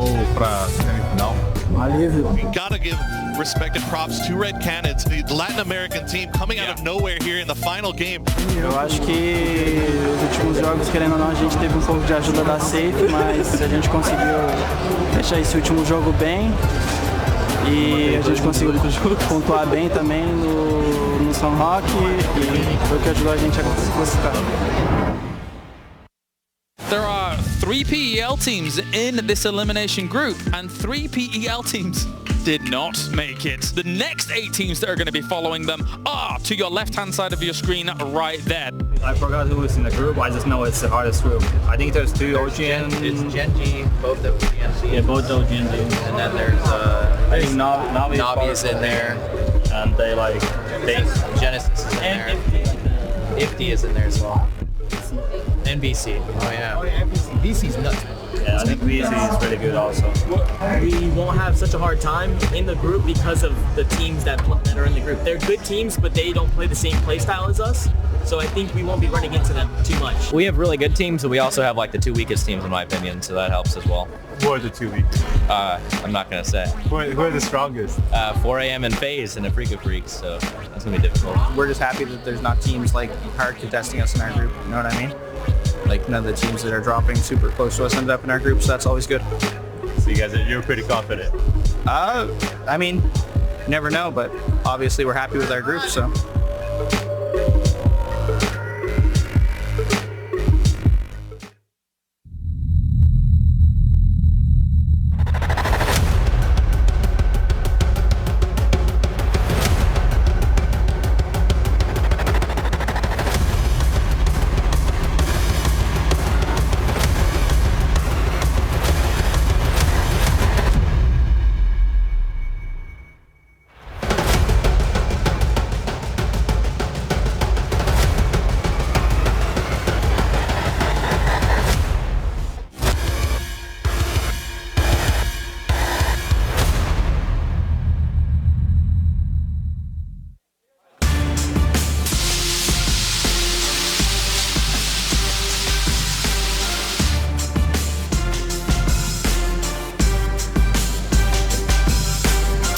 Fortune favors the bold, and yesterday we saw that exemplified as TSM, the Rumblers, and OGN Enters Force were able to step up to the plate and take the points. However, today the frontier of Groups B and C is now under siege here, especially for B. It is do or die in our second day here of the semi-finals of the PGC. Welcome, ladies and gentlemen, to the analysis desk. My name is Kyle Loris, and to my left-hand side I have Toffees, I have Froz, and I have Avenger. Gentlemen, yesterday was great. We saw some bold, we saw some strong, aggressive plays coming out from some of the teams, and it definitely favored them when it came to getting those top positions.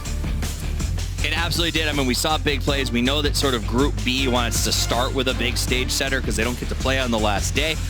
We saw surprises. We saw teams that didn't even show up till the end. Force, I mean, there's a team that we watched almost the entire day of play and thought, where are they? And then in the last 2 games, they stood up and said, recognize me, and got all the way up into the top 3. Well, it seems like 2 games was all they needed because they top 3 after that. But same time, Rumblers, they didn't get any wins yesterday. Neither did TSM, and they both trumped the lobby. Winnings for punks. Avenger? That is true. Winnings for punks. No, but I'm excited to see the teams that are coming. They watched the games yesterday. They're going to come in here at 0 points, so a slight disadvantage to them, but I'm excited to see what they're going to start with. They have to start big, otherwise they might be bullied by the teams that managed to pick up a lot of points yesterday. Definitely so. We have a great day ahead of us as well here, as we will have that B and C going up against one another. For B, it is very much so their last-ditch effort to try and accrue those points. Tomorrow, they find themselves in a strange position where their fate is potentially not in their own hands, and that's why, Froz, they need to come out big today against teams that they didn't get to play against yesterday, and this Group C is arguably very strong. I mean, still in their hands right now, and they just need to do good today, and that's what it's all about. You got to set yourself up. You want to do this not just now, but you got to prepare yourself. If you want to go to the finals, that's how you got to need to play on the first day in the finals as well. So this is it. I mean, the Group C is the only one that has 2 elimination day teams instead of 3. So it is a little bit of a stronger in terms of most of the other teams qualified on their first day of play. Also, the 2 teams that did make it in through there, WClick and Red Canids from the same region. Yes. They both pretty much got the same points earned on elimination day, but both got significant increases on their second day of play over their first. So I think that having both of them from the same region, they were able to sort of maybe discuss. I saw them hanging out yesterday in the lobby.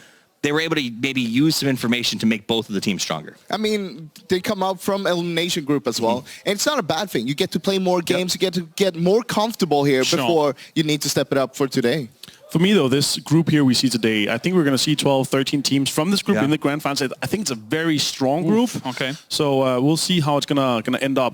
I did manage to talk a little bit with Larsen from FaZe, and he said they're kind of worried because Rumblers, they were dropping Mil to Power yesterday. We have 3 Wrangle games. If they're dropping to contest to make sure that Rumblers has Mil to Power for themselves, then FaZe could be going to have a rough time today. Boys, let's take a look back at what we had yesterday. We have our top 5 coming at you here from day number 1 of the semi-finals. Moment number 5 as we descend on to our game here, and it was Tempo Storm going up against the Rumblers. This was a great 4v4. FaZe is worried about Rumblers. I would be. They clearly don't care much. Like, I mean, they care, but it's like they're throwing caution to the wind.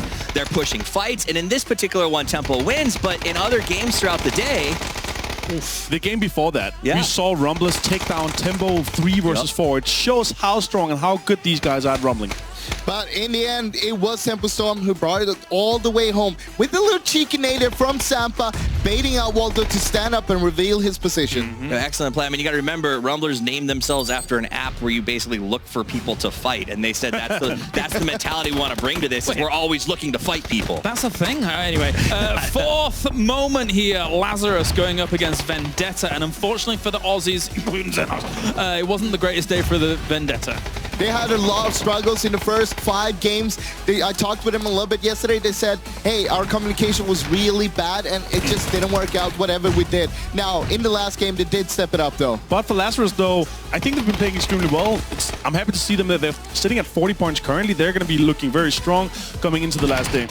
Yeah, I think Lazarus has been showing people that preparation pays. And that's what we saw in that fight for sure. Moment number 3, GEX, the dark horse of Froz himself. I'm going to give it to you. No more rumblings there for you. You're okay. Look, GEX have been surprising people. They got themselves a win yesterday with 10 kills, and this was the moment. It was down to the 1v1 there, and it was a freeway battle, but, I mean, Kane, he was really good at clutching this one. But, I mean, it says a lot that we're watching the third highlight from yesterday is 2 teams that were basically dark horses coming into this event, right? Rumblers and GEX, both teams that nobody really thought, yeah, they're guaranteed to get through the first round. A lot of people put GEX on for second place before the tournament started. Yesterday, they ended on the 6th place with 41 points. Second moment, was this TSM or was this just Gustav? Who knows? Didn't quite win out this fight, but it really does show the power that is available to someone like Gustav Avenger. I'm extremely surprised to see this amount of... Versus Gen G, how are you able to take this many players down? We're talking one shot on Loki off for taking all the players down. Such an amazing clutch overall. He did get some points with him, but he didn't manage to win the 1 versus 4. And the final moment, it couldn't be anything else. AK to 3. Big plays by Purdy Curdy. You gotta risk it for a biscuit. Purdy laying in the open there on the road. I mean, that's so risky, but at the same time, it paid off.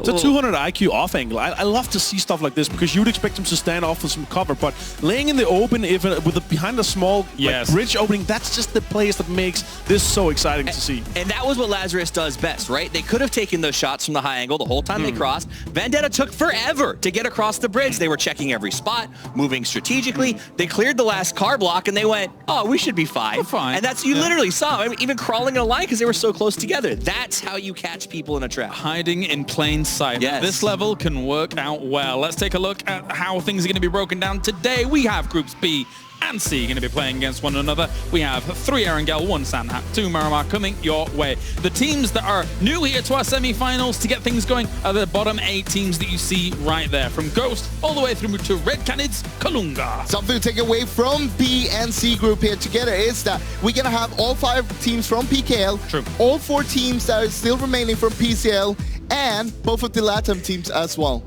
That's actually a really good point.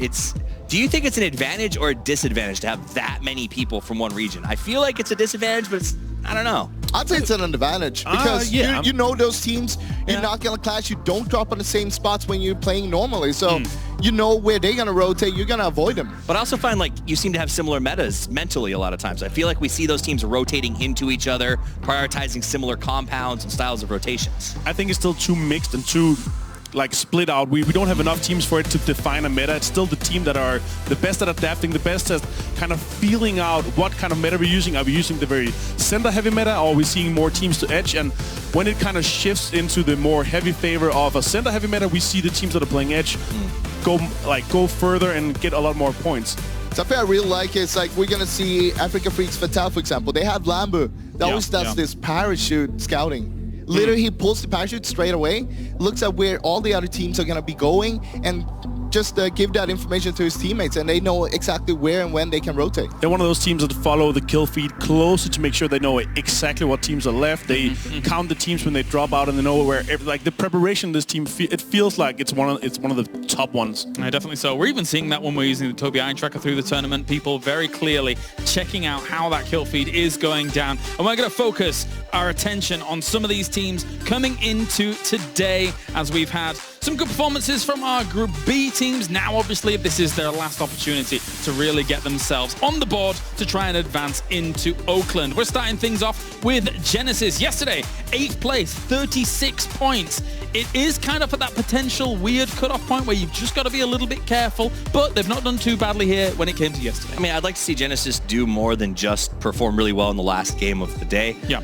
You know, it's just one of those things, like they're bringing 36 points in, but they earned them on 1 win and sort of an okay 3rd game. That's not going to cut it as we start to move farther forward in this tournament. For me, though, it's kind of scary, though, because they are going to be rumbling against Force again. It looked like that they're also going to be consistent them in Picado. So if they're both consistent, Pochinki and Picado, it could be rough for them because they're not going to get all the meds. They're not going to get all the cars that they want. So hopefully we'll see some exciting beginnings of the games, especially with these 2 teams. It's almost like they have mutual agreement there to not fight each other in Pochinki, but at the same time, it's not working out for either of the teams right now. While we did see Force do a little bit better towards the end of the day, but that's not on Erangel. I will say, though, Genesis is by far the big winner of the Pochinki fight. They have the whole southern side, they have the whole western side, they have the mid stack, they have like the big priority buildings, and they get the hard spawn card, the extra spawn cards. Like they are the winners of Pochinki. If I was Force, I would take somewhere else. Like I would try to take some, or I would have tried before this started, try to take another spot away from some of the weaker teams maybe. Okay. Remember, they had 5 points Force yesterday compared to Genesis on Erangel. It's not good. K-Mine putting up 423 on an average damage. His kill counts are good. It's what you expect from K-Mine. He's sort of emerged as a superstar within North America to the point where we know other regions are sniffing around and are interested in this guy. And I want to see them really pull it together as a team. For me, it just seems like their synergy's not syncing up. It seems like, you know, HWin or even K-Mine or Profi, for instance, has been a step or 2 off of where we need them to be in terms of rotations and speed. Let's move on to the team that came 2nd place yesterday out of everything, and a little bit of a surprise for a few people out there when it comes to their performance as a whole coming in. They weren't even technically supposed to be here at the beginning of everything, but Rumblers showed up yesterday, and if they continue on with that performance, Avenger, they're going to be going to Oakland. Any Rumblers? No, for me here, what's going to be exciting to see, are they going to contest FaZe and Multipower and bully them out? Because they are already at 47 points.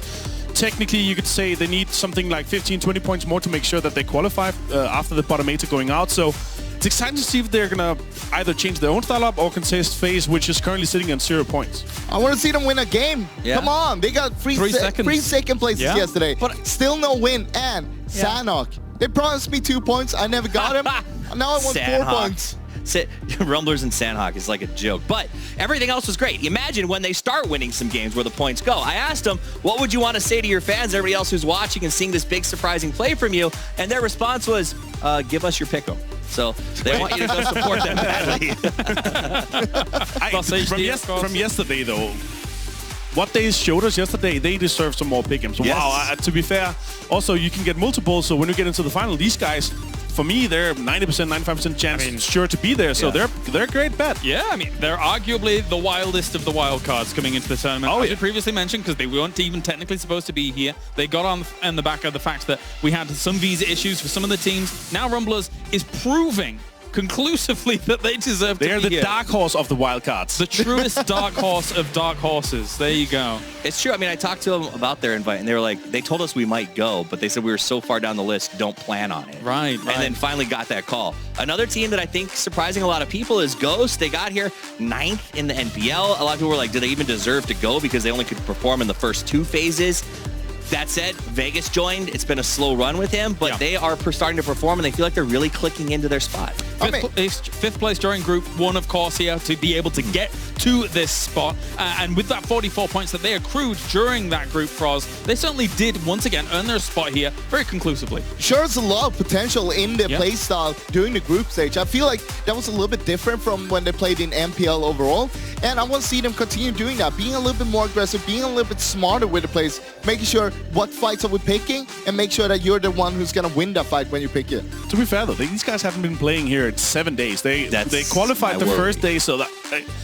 I hope they've been watching everything. I hope they're fired up. I hope they've been home and practicing and preparing for this because they are the least warmed up of some of the teams here. You got to remember, though, this is home turf for them. Oh, yeah. This is where they play the league, so they are comfortable here. Well, I think that's the reality of it. They faced the same challenge FaZe maybe playing of a week of no play, but they got to play at home on their computers to practice and train. Guys, I feel like the camera isn't close enough to McCoy. If we could just like push that a little bit closer. A little bit closer. Just a little closer. He's like, you're going to hit my nose, man. What's going on over here? I love, though, that McCoy changed his hair color to look a bit more like Razzle because it's extremely close now. So when he starts to grow a beard, they will be brothers nearly. Nice. Yeah. Brothers in arms, brothers in hair, I guess. But I think that is it, is they've been comfortable. They came out and they stayed here this weekend to watch the other teams play, but they were able to sort of go back home and do their own thing, which I think other teams are not being able to do, and that's going to be a challenge for them if you've had 7 days off. Well, I talked a little bit with them yesterday as well, and they're going to change the drop, so I'm not going to say where. But you guys Why not? Just say it. I don't want to say Why it. not?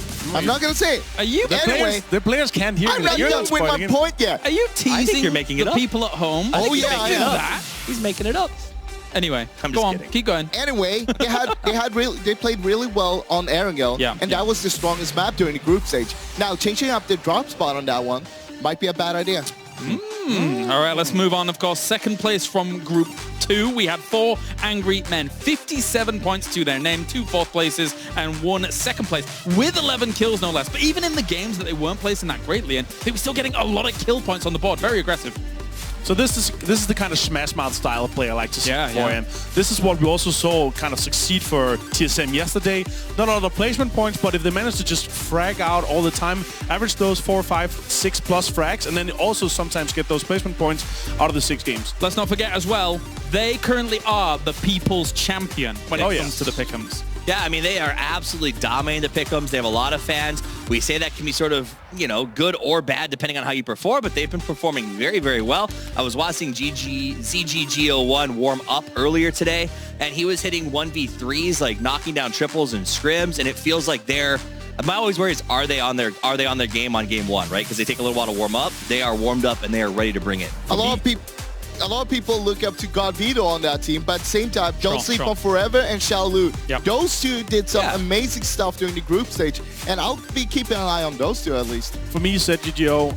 He is one of the guys that has the most insane Mini 14 spray, because he's spraying with it and he's controlling it. It's insane to see when this guy does with the Mini. Well, I think that's right, is they have been looking up to GodV, but it's been way less lately because the other players on the team have stepped up and I think are shouldering the burden of how they handle that play. Let's move on as we have FaZe Clan, one of the big names coming from the PEL, who a lot of people from our region at least are looking to try and vie for that championship place, and for all intents and purposes are a very, very accomplished roster. faster. I mean, okay, 7 days off. Has that affected FaZe in the past? Not really. These guys are consummate professionals.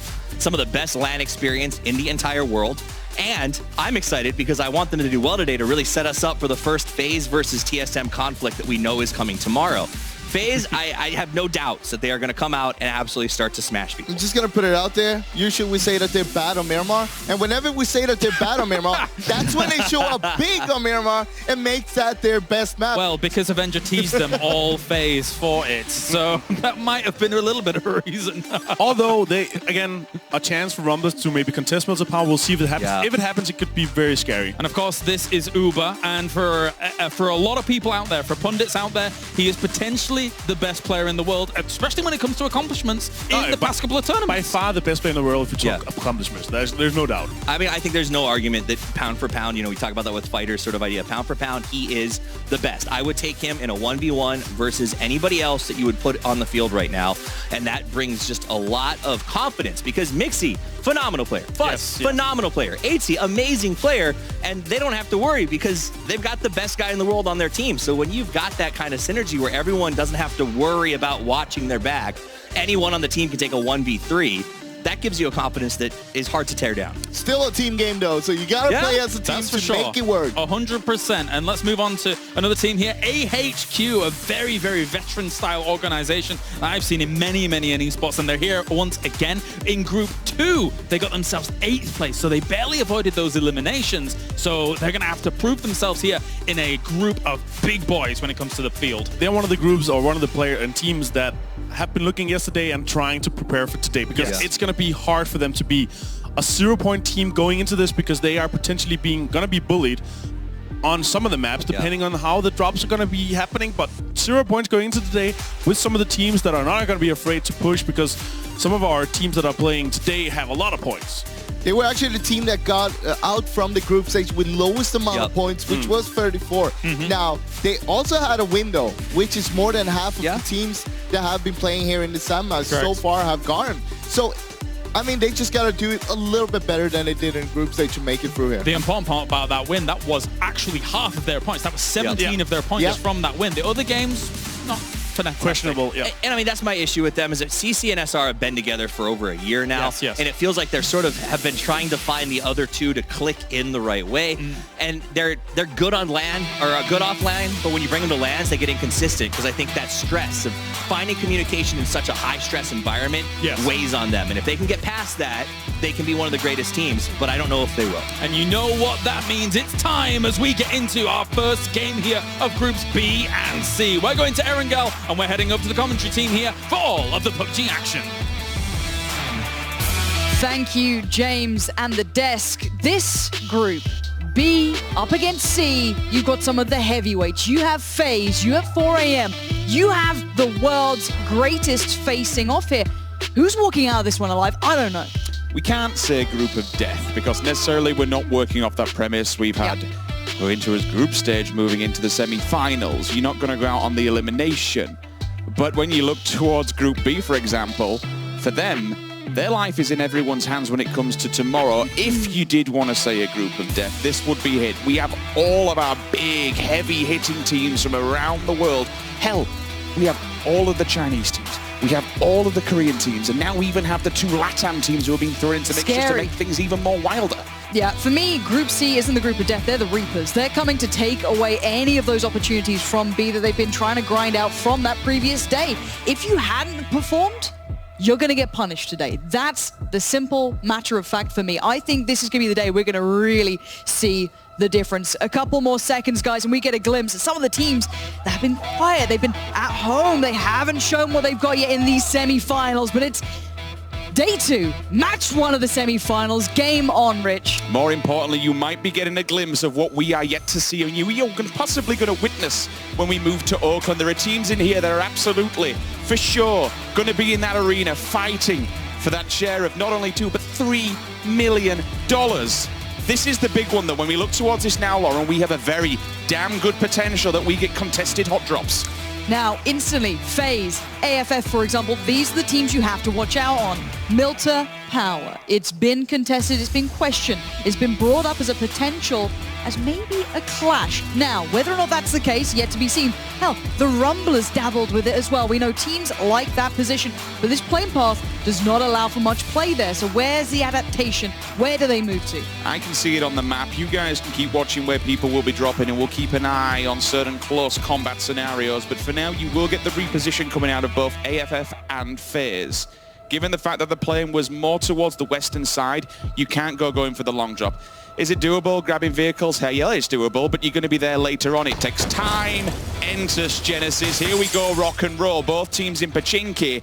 Potentially, we might see a fatality or two right off the bat. We knew this was a potential. We knew there was a chance for these heavily contested areas. You're seeing those SMGs coming out, and they're strong these days. Nerf's got one in hand, and we do see the Force Boys having their own kind of sloppy loot on them, but it looks like a cross might have been spotted there. Who's got the fire? It's Profi catching one on the cross, but how is this being divided? It looks like Genesis mostly has the south, whereas Enter's Force has a little bit further of the north, but they're close. They're fighting each other. We normally seeing it almost this gentleman's agreement of, well, you take the top, we'll take the bottom, we'll leave it as is. Not today. All of these individuals that are sat here now, yes, you saw Profi picking up the gear and picking up the helmet to the chest, something that give him a level of defense. You have to be so careful because no matter what happens, when you're dropping down and picking up those weapons straight off the bat, you are completely exposed out in the open with no kind of vest or helmet to defend yourself. If someone hits you in the head, you're going down. Speaking of going down, Doya, the first victim here, he's not dead, but Nerf sits him down with the SKS. It's incredibly hard to flush in any of these situations because they're mostly in buildings, but to get that first knock gives you a way forward. Profi is chasing it. He wants those points. He wants to stamp their authority on this area. Get out of Pachinki, it's ours. But still, Enter's Force cannot be underestimated. They still have a bit of a surround here. Indigo's spot isn't bad, but I think K-Mind might have a little bit of an idea where he may be. Let's see if they can find an angle or a way through or a way out. I'm interested to see if Genesis make an advancement here when it comes to the fact that they are actually, they've got one down, they have the man advantage. For Enter's Force, though, Korean teams, they're very much... They'll talk about it, they'll see the scenario. You don't want to go just running in haphazardly and then losing more players for the sake of it and handing over points to more to the... remember, everyone here is against you. We're looking at a leaderboard that we only find 16 teams by we're all said and done. Feeding them points makes your situation in the leaderboard even more harder because you then take, basically, less players to the end circle. And I want to talk about what happens in a 4v4 or a 4v3. Generally, you've got to be careful if you're the team with 4 players alive, as strange as that sounds, because you know you're kind of hoping the other team will force their way into you, and you can maybe exploit that. Now, I like what Genesis is doing, staying as a pack of 3, roaming through, clearing through, staying somewhat safe, trying to elevate their loot currently. They probably need a great deal more. And you can already see, even that Scar there, only 30 bullets, no backup. So again, even for Enter's Force, not ideal, and they're trying to take their time. But Enter's Force aren't pushing this. They're not trying to refrag here. But it does mean they're slowed down and they're locked in.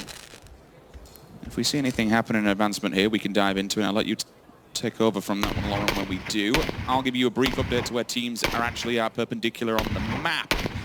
FaZe Clan, it's the backup drop. They're on Sosnovka. You used to see them coming off the back of the bridge and then moving over, but Na'Vi will just be on there. They have to be aware. Na'Vi are not a team we see engage early game. They take the long woods. They go for the loot. They're not too far from the center side of the circle, so they'll be happy for now and leave FaZe to it. AFF went all the way down to Novo. Long drop for them. Actually, excuse me, no, they didn't. They went for the 2-2 split. 2 Milta to Novo. They'll be quiet on the way in. No one really should give them any kind of buffering on the entrance side of it. VC, that's going to be above the farmlands through the split across from Pleasant to the left-hand side. Ghost, Yaz Naya, Red Canids, Rodsock, completely uncontested. Enters Ace all the way up at the top of Severny. That's actually a huge wide split there. Shooting range, Severny, Alpaca's actually all the way towards Zaki as well. And then we come further afield. Georgia Paul will see Gen G, usual scenario for them. T1, however, they're on the northern side of it. They are moving. They're going to be what we usually call the cross stack, coming across the bridges, moving down towards the mountainside. 4 a.m. The beast of a team that we've seen smash faces time and time again. They're on the rotation. They're heading through Gatka. 4-man stack. AHQ will be in their way, though. Keep an eye on the kill feed. Yeah, you're looking towards this sort of centralized area just south of the Gatka fields. That's probably your center point that if there is room you want to take.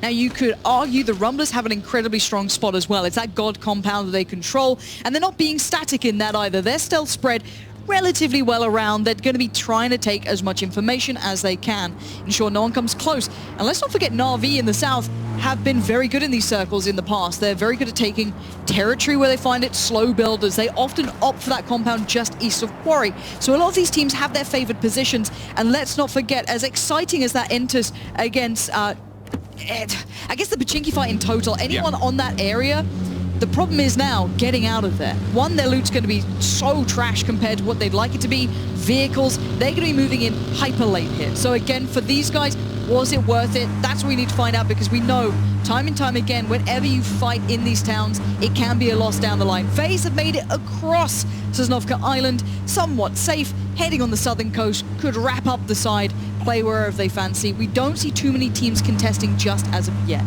The lucky thing for FaZe is that they play Na'Vi time and time again when it comes to PEL. They know where they like to loot. They know they don't set up any encampments. Even when teams like Liquid, for example, would rush out of Pachinki and going across the bridge on a Sosnovka Island circle, they'd never touch them. So for FaZe, this will be an easy rotation. Hell, they might even stop off in Prim to pick up any extra meds, bullets or bandages if they need them. They've got plenty of room to play. This will be an easy rotate for them. However, more towards the middle side, teams are getting set up central, and this is because there's a hell of a lot of water in play. When we look towards the west and the south, the circles will be slowly but surely coming in. When we get to Circle 4, we get the land ratio, we move away from water. To get Quarry, it's difficult and takes quite a few hard shifts, or for the circle at least to stay in that vicinity, and that's why more people are banking on it moving towards that swamp-type area. Still plenty of time, though. This is the thing. You've got to argue that there is no big necessity in crashing compounds yet. There's so much room for hard shifts for these circles to move pretty much anywhere. We've seen plenty of areas that can be incredibly divisive in this, that can completely make a team, let's say Rumblers, who currently probably have a very strong position, have to move. Now, we are seeing 4AM having a great deal of a look towards that as well. They are not ignoring that presence. Now, Ghost Gaming, similar position to FaZe coming into this, a little colder, coming through, you know, pretty strongly in where they were playing before. This is the first we get to glimpse towards them in those semifinals. AFF, though, Lambu in danger, and he has actually been found there. That's a big loss early on for AFF. Not what I wanted to be seeing for them. Call-off on rotations coming in late. That split in the 2-2 format may have hindered them, slowed them down, when on the others, who knows what the problem was, but it's cost them a player early. Communication will come through from Entus Ace, probably tell the rest of them, you know what, don't take this bridge, re-rotate and go for the more westernly one out of northern side of George. Avoid these bullet strassels on the far side. Dome goes down, VC, so that's a response, but that's an unfortunate grenade from the opposing teammate. This is sloppy, it's quick, they just want to get themselves in the circle, get done with this fight, but Summers having a little bit of a double back down. He's coming around for a look at this one, but he's going to be swinging past in the car. And then does definitely get a glimpse on that. You could hear the shots coming through. Shadow has been called to try and supplement support. Summers out on foot. He wants this fight. They're trying to back this up here. VC are down to 3, with Lambu now being flushed, gone down. You could instantly see the eyes check towards it. They know that now AFF are a little bit weaker than they were before. If Lambu were the one that was knocked by the nade, by the self-team nade, then that point won't go to anybody because the blue will take him. I can't absolutely confirm that because I didn't see exactly who killed him, but I'm sure it was the self-nade. The little jump up, though, to get the peek and the information is responded on. Remember, this is all happening outside of the blue, and while this does, all the teams that can, it's quite a distance, and they'll all be looking onwards to the circle, but they'll understand what's going on. Style, he wanted that so bad, gets so badly outdone by Tide, though. You saw Tide almost jump them when the peak first came in, but the instant turnaround, really nice, calm, and collected play from VC, holding the line here. Freak of Freaks are not looking so, I guess, together. They look a little bit out on their own here. It's down to Shadow and NN to try and pull this one back and maybe make something out of this, but with a new circle, it's centralized towards the mainland. You've got to look at the Rumblers, AHQ, these sort of teams. I guess Gen G as well being in a somewhat good position, and already FaZe just suffered a knock against 4AM. The heavyweights could be clashing here, and a flush to follow. Wow, okay. Whalers, a.k.a. God V, straight onto Mexi. IG, well, not actually the IGL, but certainly the team captain of FaZe Clan goes down. That's from a distance as well. We will be fighting across the quarry. Position, I don't like that for FaZe at all. I'm glad we're actually on Navi's POV because the third party could be a real. The fact that 4AM pushes them from the front and basically bottlenecks them, if Navi understands what's going on here and has read that 4AM are pushing in them, they could apply the pressure from behind and completely slap FaZe. Oh, and VC, it looks like they're being smothered here. AFF, though, I don't know how many meds they have. They've got plenty, but the pressure was just far too heightened at this point. Smoke's going up, giving DJ Boy just a chance to maybe buy a second or two to get a heal off, do something.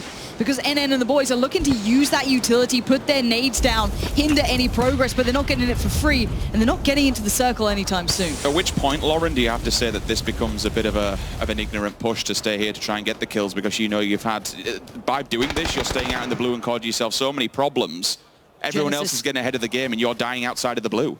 We'll come back to that when we see the sort of, I guess, result of the fight. But K-Mine and Genesis have rocked up. They've made their way out of Pachinki. They survived and they moved and they've managed to roll up towards the Red Cannon. It's the first glimpse I'm getting to see of these guys. Losing out on Rusty Zera again this early? This isn't good for the region. They wanted to see these guys perform. They wanted to see their teams putting up a big performance. And to see Genesis just walk up like that, maybe catching them off guard.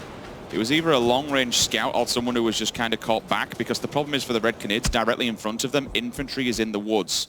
Those woods provide you a certain amount of leverage over your opponent. Looking downwards, you can hide between the trees, between the dips and divots. Off the back of the match, seeing one of the players, Lin, has a VSS. Please, just after yesterday, release Lin, let him off the leash. If he goes off with that thing, that's going to be fantastic to watch. I mean, generally we don't see him any VSS in play, but it's the best gun in the game. I don't know why. Well, I'm yet to see the meta change when we're looking towards VSSs, we're looking towards SMGs. It's a free 4 times and a suppressor. I like it. You know, it tickles them. It's a nice little weapon. And Lin is certainly on duty there, trying to have a look across. Of course, infantry did have those issues with the player yesterday, Lin himself, so glad to see him back and able to play again. And I think it's going to be always followed with a little bit of an asterisk of, you know what, let's see how far they can take this. And if they do well, brilliant. That's really good news. However, everyone seems to be kind of settled in here. To be fair, I was in the lift with them this morning.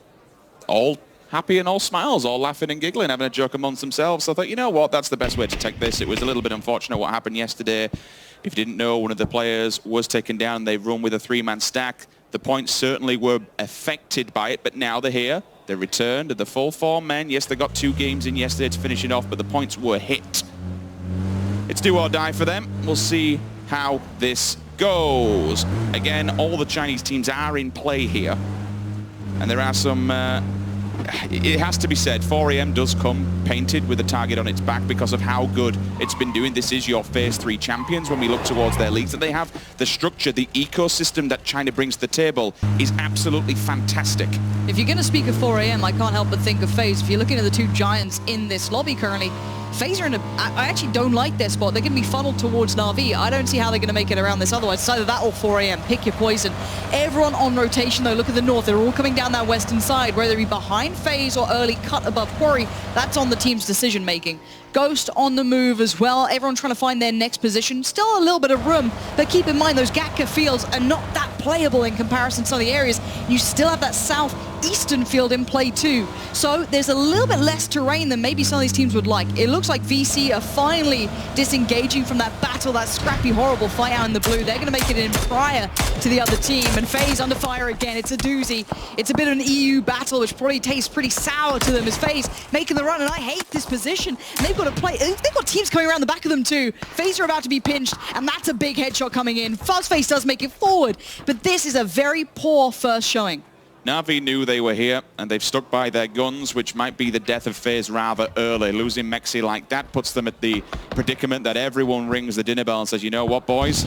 They are weak, and they are in a terrible position. All these teams that will be flooding down from the western coastline, they'll have to come south and then embank from the Longwoods area. Now, don't forget, excuse me, I'll pause for a second. I can see it on the side, AFF. They have turned up to the party, and because they were so damn late, all the teams are ready, waiting, and able to take the free points and free frags. Good recovery for the Red Canids, definitely needing it after losing the player earlier on towards Genesis. Shadow goes down, and AFF bow out early. A little bit of a surprise to me, but maybe a recovery could be in order. A poor start, maybe a reminder that Pachinki isn't just a free take these days. It is going to be fought, and it will echo throughout the game. Ghosts make it in, but barely. They're up against 4AM. Not a name I'd like to face in this early section of this matchup. I think Ghost will have to take blue damage, to be honest, because there's nowhere else to go. Going forward puts you at the footholds of 4AM inside the buildings. It's going to be a rough retake, if a retake at all. You can't simply do that. They'll tank the blue, they'll move forward, they'll go all the way around to the south. But again, you're still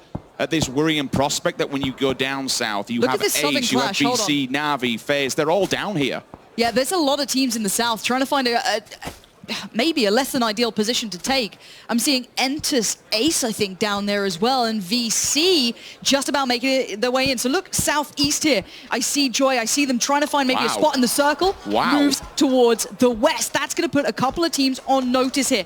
Genesis, Red Canids, you have Infantry, AHQ. All of these teams now going to have to fight for very limited ground. Profi gets in the battle. The Red Canids are out for blood, though. Avenging their fallen teammate could be a must. Profi gets found, and now it looks like a flush is quick to follow. As Genesis got off to the hot start, they look deadly, but now being slightly muted here. Red Canids have to get this done, though. They have to get as many down as humanly possible to walk through this because they are being gate kept. Genesis want to take these 3 points quite easily if they can hold them outside of the blue. It's on their back and it will be moving in 23 seconds. They do have Raspu on the off angle though, Lauren, that might be able to get something done. If he gets a second knock, then maybe the advancement comes from the 2 that are on the left. Well, that's why Nerf just repositioned, trying to get an off angle towards him because Raspu was keeping Genesis locked. He couldn't do much. Now he's been spotted, he has to go. It looks like Ghost Gaming are having issues. Entus F have just been called as well. 4 AM showing their worth already. Ghost Gaming goes straight in towards FaZe. FaZe already being put on a big amount of pressure. Vegas gets collected by Fuzzface, but that's not going to be the flush. Strimzy straight up in front, and as much as yes, Fuzzface did some damage, the answer is Swift. And Ghost Gaming may be scrappy, but FaZe are looking pretty poor here. There's 2 remaining. They're not in good spots. They're now being surrounded. Yes, you might win against Ghost, but then who are you going to be coming up against next? You have the likes of 4 AM waiting on the doorstep, and exactly that. 8C going to get Shrimzy. Vegas gets flushed. FaZe are trying to hold on. It's just down to Drassel now for Ghost Gaming. You would have thought that he had to get in. Oh, I didn't realize where Fuzzface's position was, so he clearly has the footsteps. And the audible cue that is there. K-Mind and Nerf ball down. Red Canids, they're doing damage. We have to go and take a look at that fight. Genesis are on the back foot. They've only got 1 man standing. Genesis are in all kinds of danger. The Red Canids can keep backing away, peeling away, moving closer and closer to the circle, falling away from these positions. One of their players is a little isolated, but as that blue hits, it's going to hurt. Genesis are in trouble. Those revives now become impossible, and they're down to 1 man. It all looks so good until they just fell a little short there. H-Win on the run. That's a very brave... no, not going to happen. He's going to try and get the revive off. The heal off. But it's not going to work out at this point. I think he's dead in the water here. If Red Canids don't find him, the blue's going to get him, but he's going to try and take one with him. How much damage can this man do from the blue? Try and get as many... What? H-Win! That is sick to get those points because you'd expect the heal not to be able to get off. So to pick up the points before going down, it's the best of a bad situation. Unfortunately, Genesis falling 14th, but he at least collects them before doing so. And now the battle in the south. This is a war zone over here. You've got Na'Vi, Southeast. You have so many teams. Still have Drassel for Ghost Gaming. Still have FaZe Clan and lingering over the top of them. The gods staring down from the hillside. It's 4 AM. I would not want to step forward. Look at them. Look at Na'Vi, desperate for an angle of anything. Entus Ace trying to find a way forward, and yes, they spot a doozy, but where's that next shot going to come from? Remember, this is where Na'Vi was, so they give up this position to let teams arrive into it because now they can choke them. They can just throw grenades, a full bombardment, and there's 2! Senya hits both of them, and now Mickey and Joy. Well, if Na'Vi doesn't get them, 4 AM will because they are lingering in the distance. There's 2 players upside of the hill. And ZGG's already got the angle on Na'Vi. The pressure will apply, and these 3 teams will be clashing heads any second. Senya's overstepped. What? He just turned that on Mickey. That's ridiculous. He is being hyper aggressive. He was out in the open. The blue was going to move him forward. That is ridiculous play from Senya. This looks like Na'Vi almost pissed off, if I'm honest. They look like they want to fight. They need these points, but lingering in the background is so many other teams. Yeah, you can get past Entus Ace, but you still have FaZe looking for a little bit more 4 AM. The circle has moved slightly further north now. So this will force all these teams to move forward. So they need to sweep out the southern side. A doozy collecting the points on Mickey. It's just Joy left alive, and I don't know if he's going to be able to fight his way out of this one. Already FaZe have disengaged. They're looking for those next steps. Drassel's doing the same, and Na'Vi are locking out Entus so handedly. These nades, this is a horrible situation for this man. Third nade goes up. They're inside the buildings. They're knocking at the door. I don't think Joy can do 2. Okay, I'll hold on for now. Nade should bank off the wall and maybe collect it before he goes down because they'll be on the advancement. The reason they push so hard on this is the fact that the topography actually allows you, you're essentially tucked inside a bowl. The nades will continue forward, they'll try and get it down. What more can he do? I'll hold for a second. Absolutely nothing. Navi get him down. They take out all 4 members, but it's not without punishment. They lose a doozy by doing so. A doozy, I feel, overstepped that. He went too far ahead, but FaZe need to be ready for what's coming their way. You're going to see Na'Vi moving up. You're seeing Drassel lingering in the background. Fuzzface finally finds out, but 80 turns in on a dime. The trade comes back in from Senya, who's having a hot game and a half. That's the flush. There's the nade. Goodbye, FaZe. Down in 12th.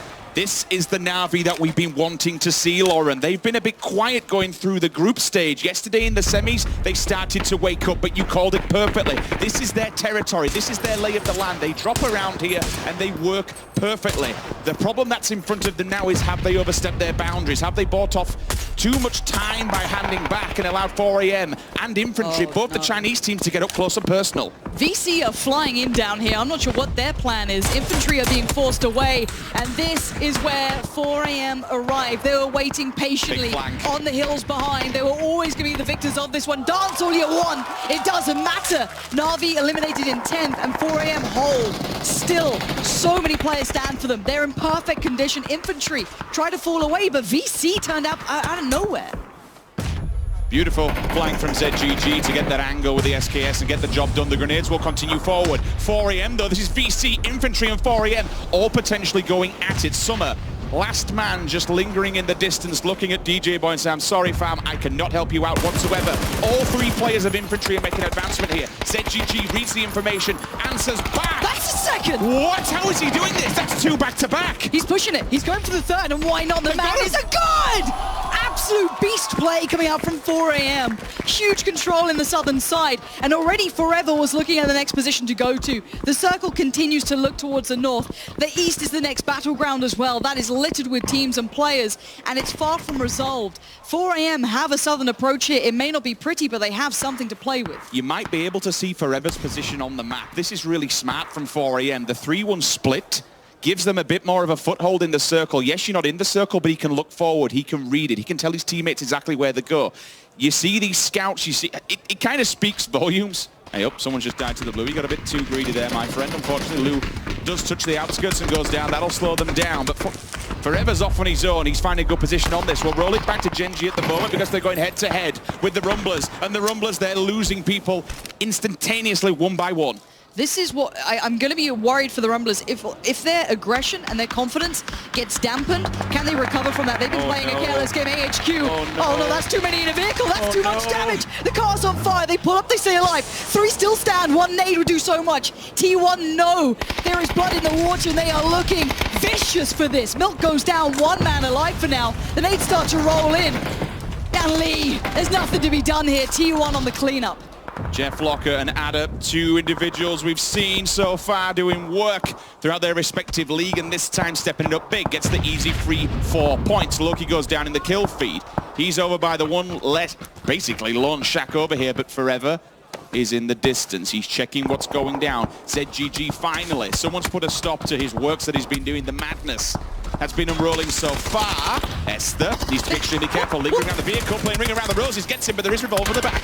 Cherry Poppins still trying to do some damage here, and Gen G get eliminated. A little bit of help coming in from 4AM. It's 10 kills for them, Lauren. They're absolutely on fire, this one. Yeah, I felt that maybe FaZe would like to make a big impression, but apparently 4AM want to do it all, and they are holding every bit of territory. You could argue Summer's going to maybe be a nuisance, because I think 4AM believe it's clear that could be something that maybe causes an issue down the line. For now, they want to clean up in the east. We are seeing W-Click fighting over the players, and uh-oh, the nades are so good here.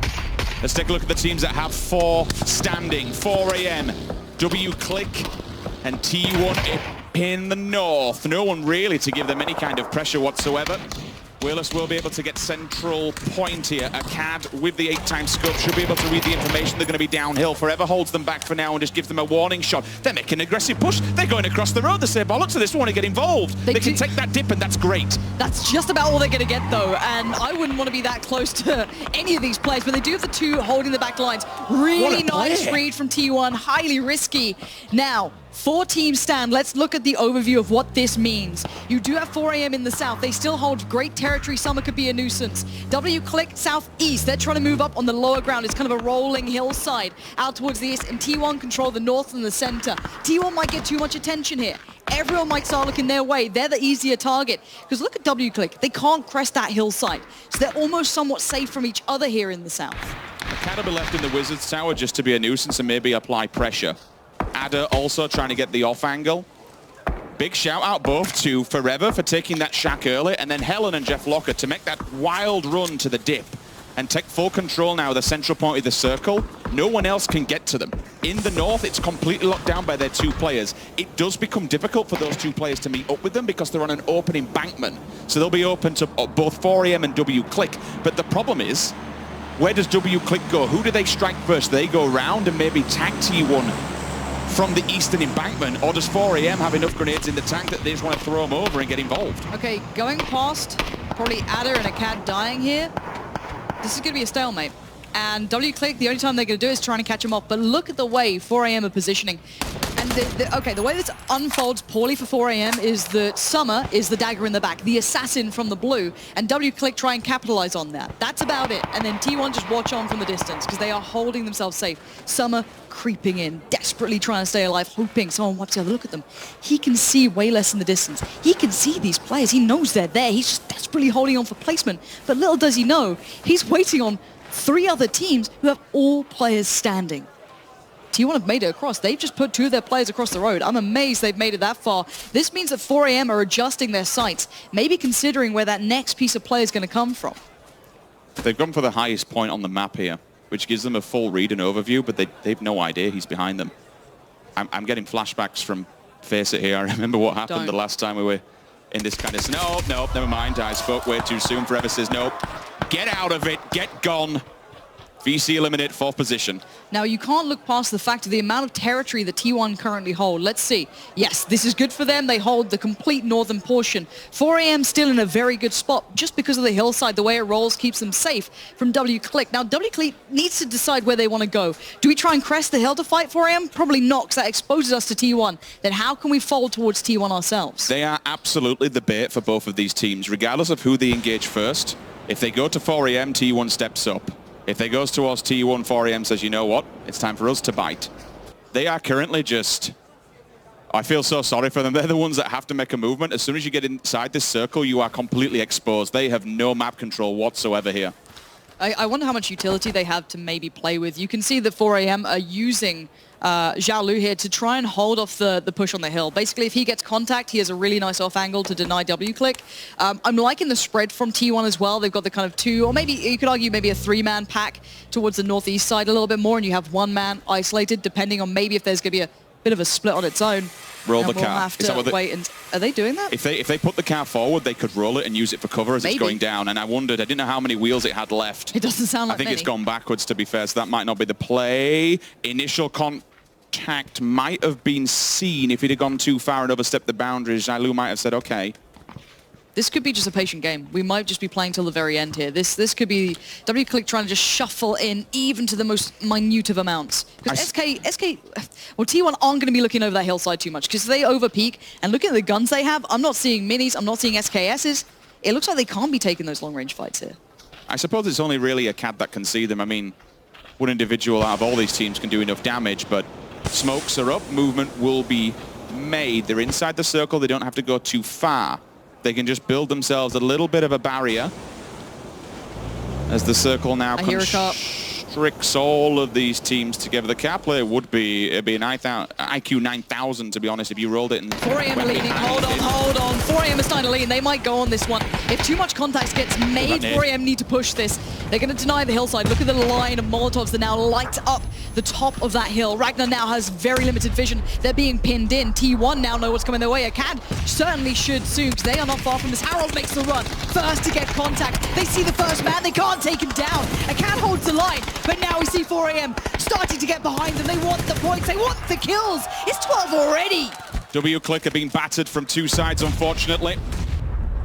Jeff Locker, Acad and Ada, but 4AM have to move, and they're going with a 4-man stack straight down the middle. Helen is on the left-hand side. Be aware of that. He's watching that line. He is the thorn in the back.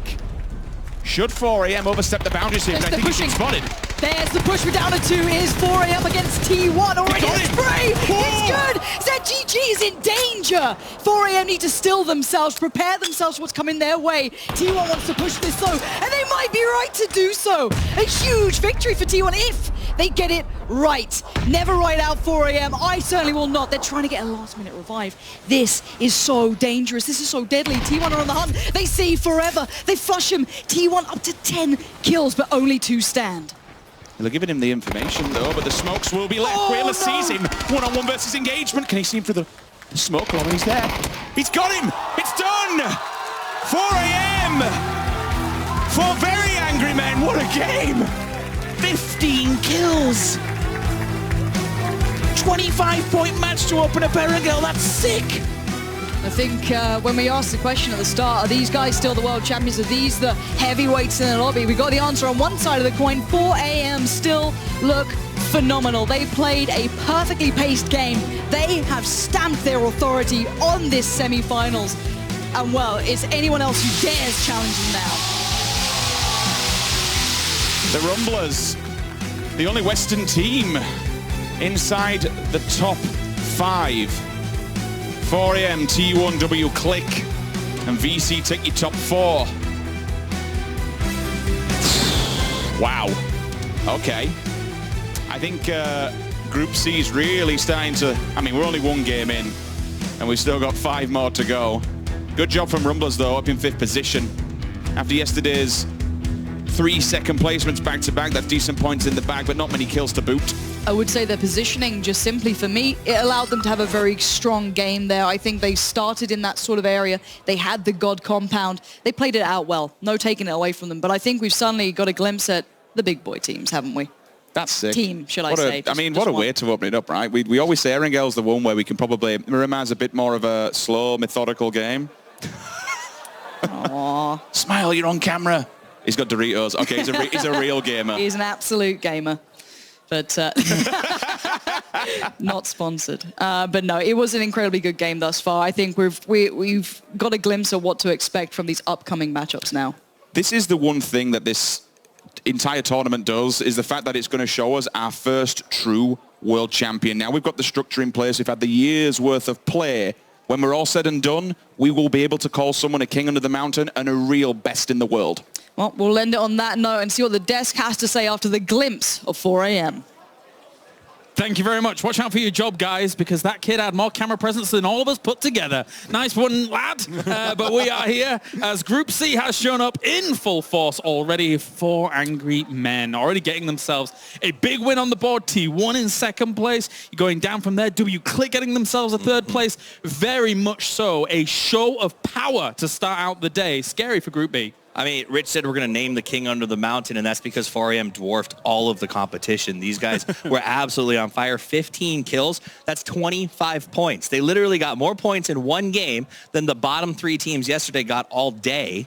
They're 10 points from tying the 8th place team. Like, come on. That's how you start. I mean, if you look at 4AM, how they were playing out throughout the whole game, though. They were early on, they did that 2-1-1 split where they had 2 on the high ground, Forever holding the low ground on the west side, make sure no one could push them. And then you have CGG on the flank there, going in and basically just perfect executions. We also saw that in the end as well, when W-Click started pushing 4AM. 4AM basically herded W-Click and made them fight T1 instead and initiated that fight so they could just take control over everything. What I like to see from this is also, this is the teams that had 0 points basically going into today that are already starting like this. Kind of unexpected. I expected some of the teams that had gathered a lot of points yesterday to kind of have more explosive play style. So it's nice to see that these guys start off strong and basically now have more points than nearly half of the other group.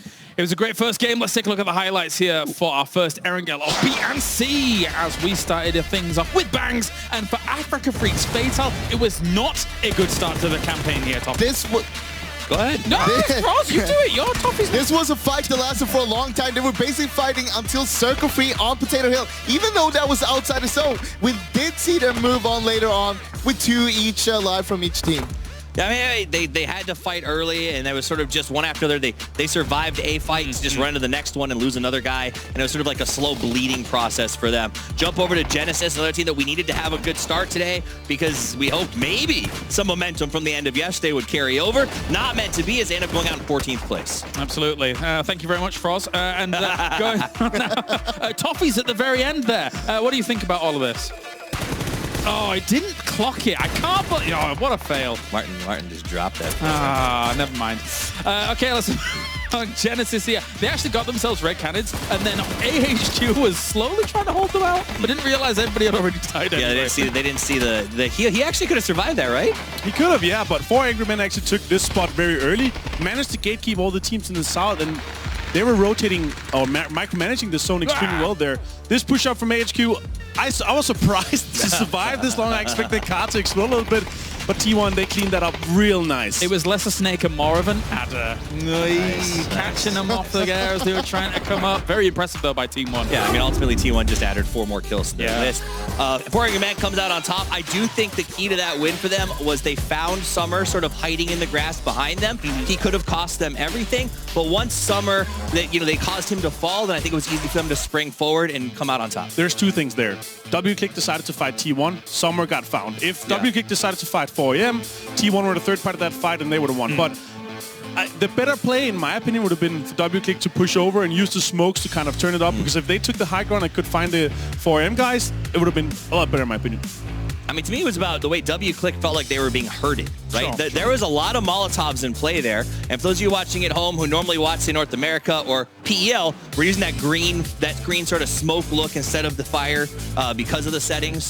But that was everywhere. They couldn't push over the hill. They kept trying to go left, and it was like, oh, Molotovs, I guess we'll go right. And they forced them into a bad fight. Here we got the rotations of those 3 teams in the end there. And I mean, all 3 of the teams had all 4 up towards the end of the fight there. So, I mean, it was huge of all of the teams to actually be able to keep everyone alive till the end. And actually, in those final moments, you gentlemen were having quite the debate as to where WClick should go. Let's kind of break that down a bit again, because you felt that WClick should go up to the high ground. One of you thought that WClick should go down to the low ground. What were your thoughts? I'll explain my point of view here. So if they force a fight on a high ground position where they can smoke off potentially T1, T1 would have third-partied 4AM as well.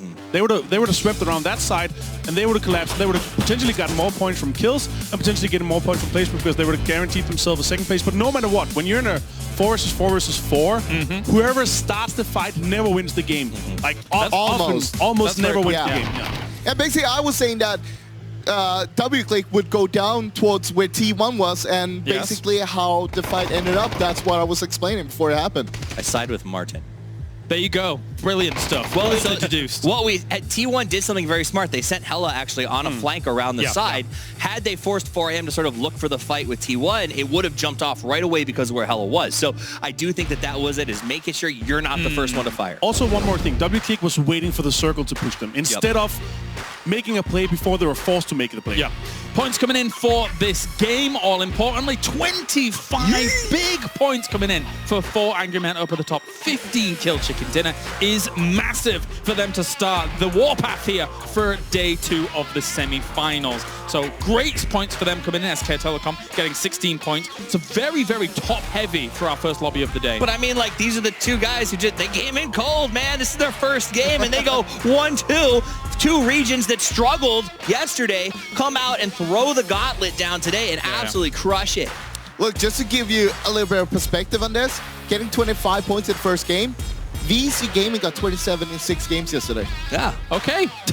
Yeah, so they putting in perspective, They basically made nearly as many points as 5 teams made in 6 games yesterday. So it's nice to see from 4AM, the fan favorite, showing up in the first game. Unexpected for me. I didn't expect it. As I said, I expect the team from yesterday that already was warmed up. They had some points. They had kind of more points to play with to show up bigger. Well, it's just 1 game so far, I mean, it's still a lot of games here to go. Yeah, they were in a rush. They microwaved this chicken dinner. This was quick by 4 Angry Men with those 25 points. And that's how things stand here for today in terms of the points accrued, of course. We already have 8 of those teams. Oh, that looked yummy. We already have 8 of those teams getting themselves points from yesterday, of course. And later on during the day, we will tally up all those points against one another as they do sit. We're currently counting them in the back. Yeah, I want to give a shout out to Na'Vi on that game. They went out a little bit early.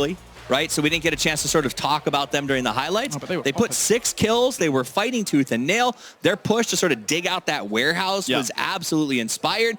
Unfortunately, FaZe sat on it, just waited for them, but they even turned that around. I would say, though, they forced the fight a little bit harder if they did. If they decided up gatekeeping instead, they could have more guys alive, and I don't think the third party would come through. They potentially could have gotten more kills or even placement points. Well, gentlemen, let's check in with the People's Champions, 4 AM, as we can have a small listen in for them at the BGC. 往哪跑了？往哪跑了？往下面跑了。他不在圈，他不在圈，他不在圈。等梅花招，等我梅花招，左右趴，左边碰点烟吧。我们打过去，我们打过去，他们突然再打。手雷，手雷，我来找左边麻烦了。远那把都拉死了，远。哎，我操，我突然倒，这边趴了一个，这边趴了一个，趴了个倒了。侧那吗？哎，路子，我能拉，我跟你说，你帮我拉了。行，我又可以了。我直接扔过去了。在烟里，在烟里，这个地方。我现在应该是150，我来跑前跑，应该是2打2。太逊了，他没了，在烟里，2个人再往前进，听到了吗？这个人是最前面的。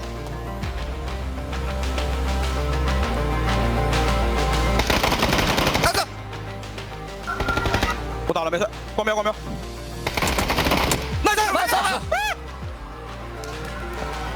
Well, I don't fully understand what was going on. Quick comms, very decisive, straight to the point. Very efficient as well, but so efficient. What they were in a 2 versus 1 with a knock. I actually expected them to go for the rest. If you're 2 guys alive versus a knock and a live guy, you both push immediately, or you both like one guy make sure that the other guy does push, and then the other live guy takes the other rest, so you potentially could make it to a 3 versus 2 rather than a 2 versus 1. I just liked how clean the comms were. You saw Forever sort of taking the lead on that one, and when there was information to give him, his teammates gave him info, but they stayed quiet and they sort of just followed his calls, and you could see how cleanly and just regimented that whole fight went. I feel like our producer is testing our bilingual abilities, and let me tell you, as a Brit, I'm ignorant as hell and know no other languages. So just so they know, any team that they throw up, don't worry, because if it's not English, I'm not going to understand. I'm useless, guys. Well, I mean, to me, that was cool, though. In a weird way, we kind of have understood what these teams are saying, right? Like the language of that final 4-on-4 transcends language barriers, because we know they're saying, watch your flank, push here, get that down. And it's really clean and fun to sort of watch from a player perspective. It's association interpretation, right? You can tell to a certain degree how things are going with where they're looking, where they're shooting, how they're reacting to certain things going on in the game. Froz, you wanted to say something? I mean, you can also hear how intense it is when they're actually speaking, but they keep it very short, very consistent, knowing exactly what you need to know. Nothing else needs to be said, because you're blocking off the audio if you want to hear footsteps, stuff like that. Well, thank you very much, gentlemen. It's time. We're going into our second game of Erangel here between groups B and C. It's time to head back over to Pansy and Sims, 2 of my favorite Brits. Let's go. Thanks, James. We like that. We kind of like you, I guess. You're maybe top 10. Fellow 20. Ginger. There you go. I'm a fan. We'll go for that. Big fan. Someone I am a big fan of, though, is 4 AM. After an impression like that on game 1 in the semifinals for them is incredible. I don't think we can say we've seen a performance quite like that as of yet. It kind of reminds me, and I get reminiscence of when we go back to PGI, when we saw the pushes, the aggression, the wild plays which pushed teams all the way to the top of the leaderboards that we kind of never experienced before. One individual I really quickly want to call out, Forever. To just be disconnected when they were fighting Na'Vi, when they were fighting VC all the way on the southern side of the map. He was looking onwards. He was disconnected from the pack to go and take control of that one tiny shack. Disallowed anybody to make movement, especially T1 on the opposing side. Controlling that shack was absolutely subliminal in winning the game. Yeah, I want to look at T1 as well. In the way that they did that little 2-2 push, they kept 2 players back towards, I guess you could say the tower, the Harry Potter tower, if you wanted, or the position that they previously had prior to that circle move, and they were able to get those 2 players across the road. I was very surprised they've managed that, but credit to them for doing so, bringing themselves to that collective 4, finding that low ground fight, utilizing the vehicles that were left in that position to fight from. You saw those shots coming out, they were crisp. It's not even that. You go one step further. How the hell did they get their 2 teammates to them afterwards? Like, you've got 2 teams that could essentially get line of sight and deny you coming down that open run to to be able to get all 4 players together into the final circle. Yes, you had 4 up from around the second one previous to it, but to be able to put them up front and center, deny line of sight, push the guy in the shack back, and then say to teammates, okay, it's clear, get stuck in, we'll put the utility up for you. Fantastic ending and a fantastic way to start day 2, game 1. Certainly is, and we're back for more. It wouldn't be right to not have a little glimpse of something so good. 16 teams, 64 players stand. Who walks out the victor this time around? Would it be a back-to-back? I wouldn't put it past them, but still, teams can wake up. They need to. We need to see FaZe deliver. We need to see all these teams who have these huge reputations beside them find their form. But let's look at those early drops we saw before. This playing path does not bode well for that maybe Milta fight, but what it could create is another Pachinki battle. I'm very glad you touched on it. Not too dissimilar from the previous one. It starts around the southerly west area. This time we go towards Severny, but it's a western playing path. Previously, we had Milta, Lipovka Mansion, all that area disallowed teams to get to their normal loot locations. AFF was definitely penalized and punished by it. The 2-2 split, they were late on arrival. It caused them problems going all the way to the late game. I'm actually seeing FaZe Clan in a backup of a backup drop this time. Primorski is clear. The only... Bram Red! It's beautiful. It's, that's a nice bit of work there. They're just going to get away. Microfry handling the pressure well, though. Little battering ram. It's always scary when someone just drives in with a vehicle. I'm like, you know what? If he flips me, I mean, I do. Craig Charles, was it? Yeah, it was. Uh-oh. I'm seeing what could be a military circle, Richard. Please. Maybe. Okay. Maybe. Really quickly, I just want to theorize something here, Lauren. Yes. Do we think it's going to be difficult once again for FaZe playing off the back foot of Na'Vi? Because it was Na'Vi that strangled them into a position where they had nowhere else to go. They're kind of now with this circle. To get past them, they'll have to run the Longwoods, which Na'Vi might play. They could go across to Sosnovka early. Yeah, take the boats from the backside of Prim and then go across. Yep. Okay. I wouldn't go anywhere near that. All the way down south, hit the beachhead. All right, fair play. That would be the... But then again, you are taking a chance. It's a damn good, it's a strong chance that it's going to go to Sosnovka, but... It is still a chance. It could still move more. If you get that hard shift, double back-to-back, like, game on. Yeah, it's one of those where you do look at this and you think the odds are very favorable for that. You're already seeing some teams maybe considering it now. AFF did have such a terrible start to that previous game. That horrible fight in the blue that they suffered was a bit of a shame because I feel like these guys, Freaking Freaks, are very, very fun to watch. They can put up some big performances, but that was not one of them. So maybe feeling that this could be their chance of redemption, can head early over towards Sosnovka Island, hit up Nova, hit wherever they want, really. That's my only minor criticism with this, is that getting to Novo, everyone else is already getting geared and they're still in the water. There are other places, yes, it'll be trash loot, but there are other places you might be able to come. Hell, come in Ireland, take the vehicles and go onto Millibase. Get stuck in there. It's full of gear and it's a high populated place to go and, you know, get some really decent under your belt, but they're going to be extremely late. How this will play off against them later on, I'm sure we'll find out. Actually, Senya has company in here. I'm seeing CC just lingering and I don't think he's any idea. CC does, that's why he's holding the wall. Silence Thompson, great weapon. Couldn't think of anything worse, if I'm completely honest. It is absolutely terrible. It's vile. Does he have any... Yes, he does. Okay. He's got a shotgun. He's got 2-2. He can at least survive a few bullets, but Senya's just... Have we seen a Tommy gun fight before? Get him. Get him. Oh, the gun. The gun's horrible. Look at it. It's... Oh, no. He's not even scared. Confused. He's like, is this some sort of like wasp going around me? What's hit me for this tiny amount of damage? That nade just clipped off the roof. But this isn't without getting the attention of teams around them. This is not the time to be having these fights if you are Senya. No, it's not even... yes and no, I guess you could argue it is coming in. Senya's trying to back away from this, trying to disengage. I'm really sorry to break you off. Microfire just hit him. He's tanked him up, so Senya's weak now. That was the mutant from... Okay, so if Senya doesn't have the meds to get this, they might rush this building and he's going to be down to about 40-30%. He does. It's bandages. The first aid is off. Now he can fight. Level 1 helmet, level 2 chest is damaged. But we've got a bit of a three-way here, and now the rest of Na'Vi are lingering because the information will have been fed. Where do the Rumblers go, though, on this one? I think you've got to hit the bridge or hit ferry. Just get the boats and get across, or just go for the bridge, because you know Navid's not there. So if you've been doing your homework, you'll know it's clear. But at this level of competition, you're always going to be scared that the potential of being bridge camped is always real.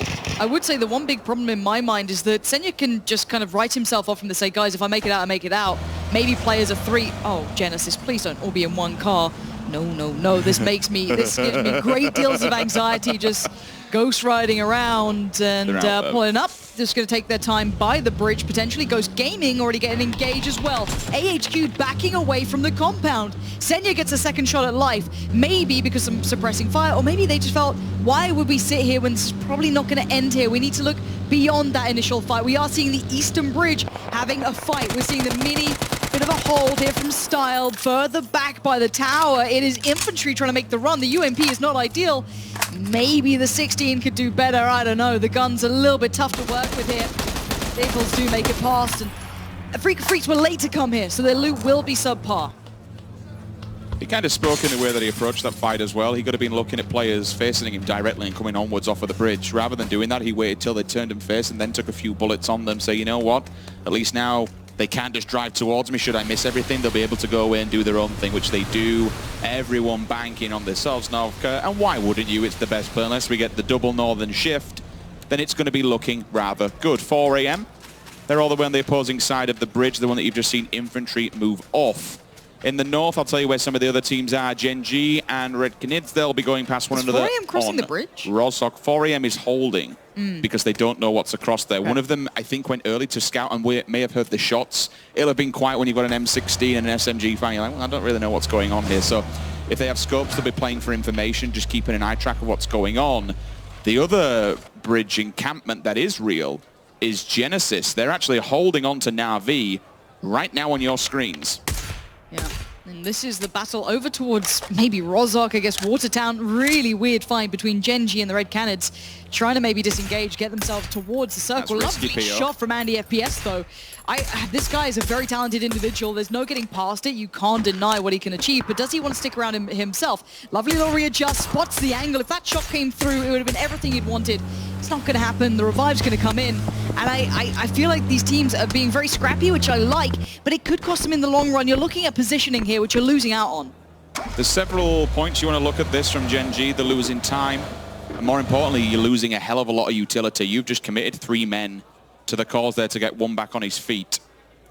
All your smokes, all your gear, every denial bit of utility you have. Hey, I tell you what as well, I didn't realize this Ferry Pier coastline, VC, AHQ, Na'Vi, Genesis, and Enter's Force, all within a stone's throw one another. This is a powder keg ready to go off. Ender's Force are probably going to see a doozy, maybe, because he just got in the vehicle to pull it up further. There it is. So they're going to spot that one out. Now, if they engage or vice versa, it may be a bit of a misread from them because they're going to see the players further ahead. Na'Vi, what are you doing? They're piling in. K-Mine gets fed the kill. Pokemon falls out of the vehicle. This is a huge misread from Na'Vi. This is going to put them in a bad spot mentally because I'd be frustrated. They clearly didn't scout it well enough, or maybe just felt the pressure coming in from OG and Entus. I don't know if that was the case. I don't know if Entus Force even shot towards them. That could be a steal there, but a blunder from Na'Vi. He does. Whips it away from Genesis. Easy for Kale. Mops up the down. Questionable play there from Na'Vi. An interesting run. Not pre-scouted whatsoever. And then to jump out, unfortunately, a little bit too early. Pokemon killing himself.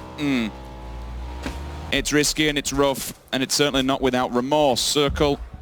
She is closing. We'll be seeing where we're going in the next round. I'm seeing Ghost Gaming on the cliffs of Milter Power, all the way down, well, actually not even Milter Power, it's further afield. Near to the Shark Fin area, what some people, in fact, it's not even Shark Fin, that's on the opposing side. What are you talking about? It's just the cliffs below Lower Milter. We'll go with that. There we go. T1 and 4 a.m. Milter also. Vegas is very far away. He's just on an island at the moment, quite literally. Now, this is where if we see the Northern Shift, it becomes a bit of an issue. It's not. Now, the one thing you could argue is some of the stronger compounds aren't as relevant as they sometimes can be. You'd say if it is going to be a military circle, you look towards FaZe. That whole line, that road that runs up is incredibly strong. it can most often bring you the winner of that circle. However, with it having this much of the East and the North still within this circle, this could be anyone's game. But you look at the bridges, they are going to be littered with teams and players. Genesis are all in a car and they're sending it. Now, luckily for them, no one's camping this side. No one's there yet. They may have scouted it quick, they may have not. I don't know what's giving them this sort of courage, but they're just going. This could be a massive payday for the simple fact that all the other teams, they're going to be lacking boats. There's going to be nothing left. The fact that everyone's already taken them, I'm seeing the Rumblers have taken 2 boats, VC took 2 boats, Face took 2 boats. That's all off just around between Prim and Ferry Pier area. Rusty Zera's already on the hillside looking around, and we've got it. We do have the bridge encampment being set up. Will 4AM also do the same thing on the opposing side? Because if they do, they'll be get the bottleneck effect. Surely not. If you, oh, they've got that. There's one there. I'm seeing Lou. They might actually, just be trying to, like, you know, please move do it. across one by one. I prefer that. Do it. Be that guy. I think that's better. I prefer this. I prefer them falling away, moving back. Freaka Freaks could get a glimpse on this because they are up by the Harry Potter. They are just off, so they should hear these vehicles out. They'll definitely get a spot, so they know what's coming their way. I don't know if 4AM's going to give them much of a fight here, though. Is that worth it down the line? Again, Freaka Freaks in a 2-2. It's not going to be a clean wipe. They do get the engage. As towards Xiaolu, I don't know if they're going to get a kill from this. I don't know if I agree with that fight. This Western Bridge is deadly. Because if you get past Genesis in this, what is going to be a dungeon run, the Rumblers are on the hillside to the left. So initially, when you go across there, you're looking towards it. You come off the bridge, you've got a big hill on your left. You say, you know what, I'm not doing that. You always generally turn right and take the embankment. When you take the embankment, the Rumblers are rumbling up there. And if you're weak, if your vehicles are damaged, you're going to be dead. That's 8. No, that's 8 players from MPL that are going to be shooting you as you come off of that bridge. That's a no survivability scenario, in my opinion. And Ghost Gaming taking the more reserved approach. They're heading around the kind of eastern side. They're in the boats. They pulled up, and they're now making it towards landfall. They're going towards the radio tower. You can just see it cresting off in the distance. McCoy and the boys running up. They're perfectly fine. Actually not too much of a threat just yet. If they go too far, they might get a little bit of a scuffle, but I don't believe anyone's directly in the radio tower at the moment, so they could actually take that one for free if they fancied. Maybe not ideal to transition away from. We have to look at the teams who are not yet in the circle as well. Some still out by Milter, some as far as Shelter, some way off in the coast. This is a bit of a late run coming in from VC. I love how you touched on that when it comes to Ghost Gaming. The aerial tower is incredible. You just play up there, you've got so much viewership of all the teams below you. Should the circle be extremely unfavorable, it becomes really difficult to rotate off of. They don't have vehicles, but you can't take them up anywhere. If you do, you're just being silly. Moving back down, AFF and 4AM are just going to completely mop you up, saying that both of those 2 teams in the kill feed have engaged finally. Willis does go down. That's a headshot from the SKS out in the open going, oh, they baited him. They waited until he got to the vehicle and knocked him straight out of it. Maybe that 2-2 does pay off. And then trying to readjust, we see it centralizing right on the military area. Basically, FaZe, they moved across from that western roadside. They took the opportunity. They were there early. Keep in mind, they were looting over by Primorsk. They had a really good jump-off spot. They were there quick. And actually, 4AM are going to have a bit of a problem here. They have teams behind them now. This is not how they wanted to approach this island. They're pinched. And I'm surprised the Freaka Freaks have gotten away with this split because no one's pressured them at all. You should not get this res. They've no idea where he is. They don't have another smoke here, so if he sees him, if he doesn't look to the left, oh, he's so focused on the V. If they get this, this is just insanity. Do they have any more smokes, though? I don't think so. Style will now be looking at Forever, surely. He'll have to look for him. And then if he peeks this a great deal, I think he's already received some fire, though, so I don't think he can freely peek it as much as maybe he'd like. If Forever or ZGG you see him, you're not going to get it, so that could be an isolation there. This could be a problem. Oh, okay, so what he did was he ran out, he exposed himself, but it would detect the grenades off the floor. He passed him and said, you know what, here's a grenade. See if you can get the smoke down. It was a good idea. Unfortunately, by doing so and going to pick up the smoke, it gave away his position. Now he's dead. The 4AM lose 1.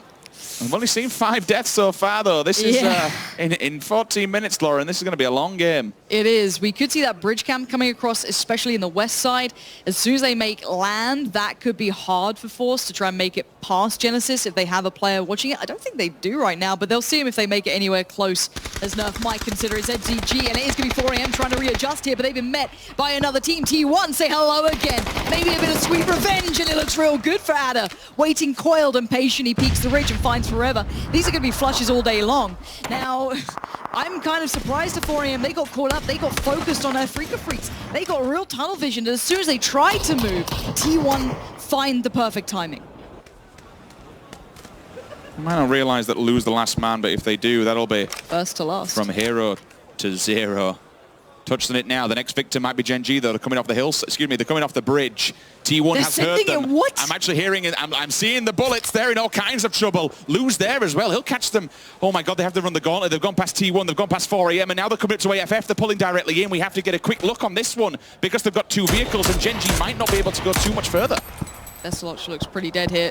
Shrimzy's the one who's actually caught off. There's the Gen G kills. You're seeing him in the kill feed. That's as they came across the Eastern Bridge. And this is the pull-up, and it's gone very badly. And Freaka Freaks wait, and they strike so perfectly. They're mopping up the kills. Gen G came across so late in the day. They were gambling to come at this point. They knew their fate would be in other teams' hands, and well, it's worked out well for a Freaka Freaks. They've held this Eastern side.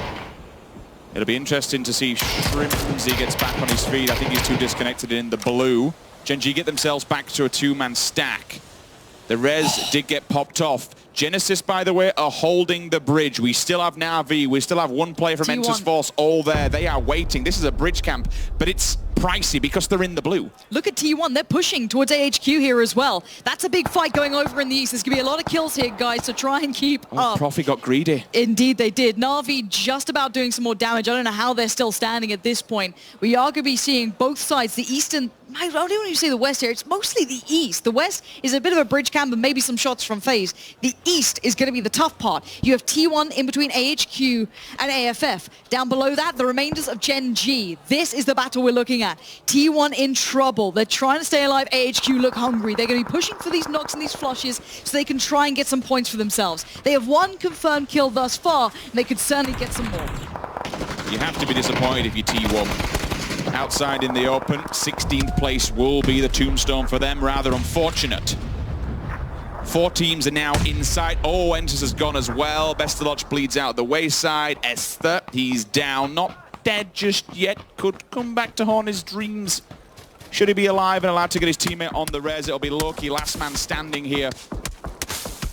And I think we might just unfortunately be seeing 2 Korean teams falling back to back. Yeah, this Eastern approach is now very uncomfortable for most teams. They've been in several fights. Their gear's probably not looking ideal here, or maybe they're down on meds. You are seeing a Freaka Freaks falling down here, and it is going to be down to Loki to try and do something, work their way in. And behind him, you've got the remainder of 4 AM. So there is nowhere safe. There is nowhere comfortable to be. You may make it this far using the low ground, but just up towards your top. And this could be the fall of 4 AM. Let's see if Zhao Lu can stay alive. Does get a heal off. Still has 5 to go as well. Does not want to go down yet, but I think that might be his fate as Star was looking over the ridge. Genesis are getting hit from behind. They spent a lot of time out there hunting people on the bridge, and it's cost them dearly. Profi was caught off guard, and now Nerf and the rest of the boys are falling at the wayside. It comes down to K-Mind and H-Win. H-Win pulled off something fantastic in the last one, ironically, against Red Canids. Can he do it again? That's the question, Lauren. I like H-Man using the low ground here. I really hope he can pull it off, but it looks like the Red Canids might be aware. Look at that triangle. No, he wasn't. Caught off guard. H-Man gets it, but is the trade coming back through? There is still a player standing. He wants the flush, though. Now, reaching out the smoke. He gets the shot. He gets H-Man! He just spun it around and destroys them. The Red Canids must be fuming. He does it again. Same team, same scenario. H-Win picking up the points.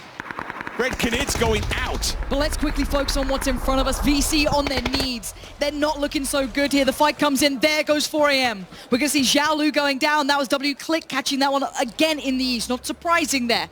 The fight towards the isolated building across the road from the military base continues. That's with Ghost there and VC, I believe. As you're going to see a bit of an off angle for, I believe it's Tide down in the southeast side. This is FaZe Clan, quite centralized previously, but they have not yet moved further across. They stayed themselves towards the the northwest side, getting a glimpse of Genesis as they're working their way towards the military base itself. We've not seen too much of this VC Ghost Gaming fight, so I'd love to check in on it. You're going to see in the kill feed AFF going down because W-Click is just scouting and cleaning up. The last 2 players from Genesis do arrive, but it's not without a welcome wagon. The Rumblers are in front of them, FaZe is up in the hillside. Ghost Gaming with 2 made it to those buildings, and they really shouldn't have done. That's on VC that let them get towards the door side. Look how close K-Mine's got to this, though. The Rumblers are on the move. They're not sticking around. They don't want this anymore. Even if they win that fight, they lose out on spot. So they got to look towards the future here. But with the fire in the back, it was always going to be FaZe at least catching one. HWin was the victim of that. K-Mine might have just made it away in towards cover, however. Ghost Gaming does finally go down. VC at least lose, I think, 2 players during that engagement, possibly more. It was 2 indeed. DJ Boy and Tide, last 2 standing. Mexi wants to try and finish off Genesis. K-Mine, last man standing. HWin, no revival comes through for you. Microfry and the boys from Rumblers, they'll be getting ready in the back to make the advancement because they have to get past the apartment block. And that's going to be a difficult one because Lin has disconnected himself from the rest of the team and moved towards the police side, which denies a point of entry and also more angles to make an approach towards those apartments. Okay, Mind. He's trying it. He wants his teammate with him. He's fighting for it too. The Blues coming in. The Rumblers know someone's behind them, but he's still trying to get his teammate up. If HWin gets alive, maybe get some meds off, there's a chance he could survive, but look at Lost HD. Eyes trained on the push-up as soon as they leave that satellite building. As soon as they move forward, they're in danger. FaZe now need to look at the circle themselves. They've controlled the northwest, for sure. They've done a bit of damage, but 0 kills to boot. W-Click's in the best position at the moment. They're on top of the hill in the most central of this circle. Anything can happen. It's PUBG. Circle could be unfavorable. A team might stab them in the back. Lambu, last man for Freak of Freaks. DJ Boy and Tide also just at the foothill of where they are. AHQ, CC and Yan Lee also yet to do something. Back burning, back building. Enters Ace. All the way to the top end of this circle in the north. They're on the very edge of the white. They will play it slow. The central area is just completely open, so it's going to be an edge game. He is. Genesis trying to make the run. The gauntlet is now set. They're going to have to dip into the blue slightly if they want to try and make it across. No, they try and make the mad dash through it and cherry pop, and you can see the shots coming through. HWin goes down again with a banger from Microfry as K-Mind again left all his lonesome. I don't think he can make it much further on here. There's too many lines of sight towards him. Even if he gets his heal off, it's going to be such a run of terror, and I think he knows that he's just not going to make it any further, although the engage towards the Rumblers might give him a window of opportunity. However, it may be slim, and I don't know if he can out-survive the blue. I'm surprised he's going for it because there is a point here where you might want to say, I'll just deny this altogether and not give anybody any points. But if you've got the meds and you K-Mine, then why the hell not? If you paid attention to the kill feed and he saw the Rumblers getting attention from infantry, that's a good bit of play. Under all that pressure, he kept his calm. He looked towards the kill feed. He found out, okay, they're getting a bit of pressure elsewhere. This is my time to move. Really good play. And while that begins, infantry is starting to make it hurt towards the Rumblers. That's another knocked. That's not looking so good. And they're locked in towards his garage. Another nade comes through. That one not going to thread the needle there. A little ambitious, but that one could do some work. It's going to be inside. We'll see if any of the frags are picked up. Cherry Poppins sees Lin behind the wall. K-Mine lingering in the distance now. You spoke about it perfectly. It could be time to get involved here at least. Removes one before going down. Genesis is out, but the battle will continue. Infantry now take out the Rumblers. They held the apartment block for some time. They have the information, but now they don't have the time whatsoever. They have got a bit of an open trek. If FaZe Clan is reading all these shots, they could get set up on the hillside and deny them any entry point into this next circle. Oh, Senya. He's just finally come out of cover and he instantly gets shots towards him from the other PEL team. That's FaZe coming through from afar. Their first kill this game. Not ideal for them, quiet for maybe what they'd like, but maybe playing for the slow burn, playing for the placement that they desperately need after that first very poor performance. We have 7 teams remaining. Mexi and Aitse are so important here. They have to watch for players coming out of the military base. If infantry are allowed to cross the road and get to the footholds of the hill in a position where they kept and left unchecked, then that's the downfall of FaZe. Vehicles out, you've got to make the cross, and they're going for it. This will be dangerous. AC had so much of a chance then, but they've actually made it through to the foot of the hill. There goes the molly, and he wants to deny them some angles. Maybe get some nades down, do what he can to control the area they're in. But Infantry are getting fire from afar. That's VC tied. Breaks against one of them, and now looks for more. He's got the perfect line of sight if that vehicle was just removed. He's desperate for a pixel, but he can't get anything, and he has to be careful. If FaZe peek that ridgeline, he could be spotted, and now they're losing out on players. DJ Boy's been taken away from this one, so the pressure relinquished from Infantry for all but a second.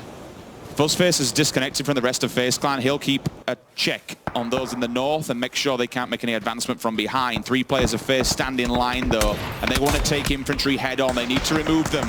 This is an objective in their way to victory. Mexi off angle for now. Bullets will come through. He has tracked his target. I'd see you can't stand still like that, brother. They take a bullet to the head and it'll cost you your life. Complacent from FaZe, and now Infantry still stand. They've managed to stand the test of time here. Surprising. VC lose out on their final player. He's gone. All in the meantime, W-Click look more and more diligent at holding center point. Fuzzface needs to come forward to support his side because Infantry are on the push. They want to end what they started. Uber's in danger. Arguably one of the best in the world falls. And FaZe fumble again. This is not what you want to be seeing from these guys. They look cold. They do not look on point. And now Fuzzface is your last man standing as the rest of his team just got slaughtered. Multiple faults there, standing still in the open, letting Infantry cross the road. They should have been front and center, watching them, keeping them lined up and denying any point.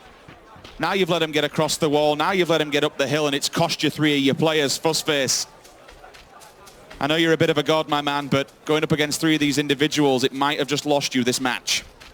See if he can do anything to salvage this one for the side. AHQ towards the north, being meticulous in approach, taking their time, clearing as they go. W-Click might be their biggest challenger, but then remind yourself, a Freak still have Lambu in the southeast. He could be that dagger in the back, and Infantry Clan have flashed. Fuzzface still trying to be a nuisance down here.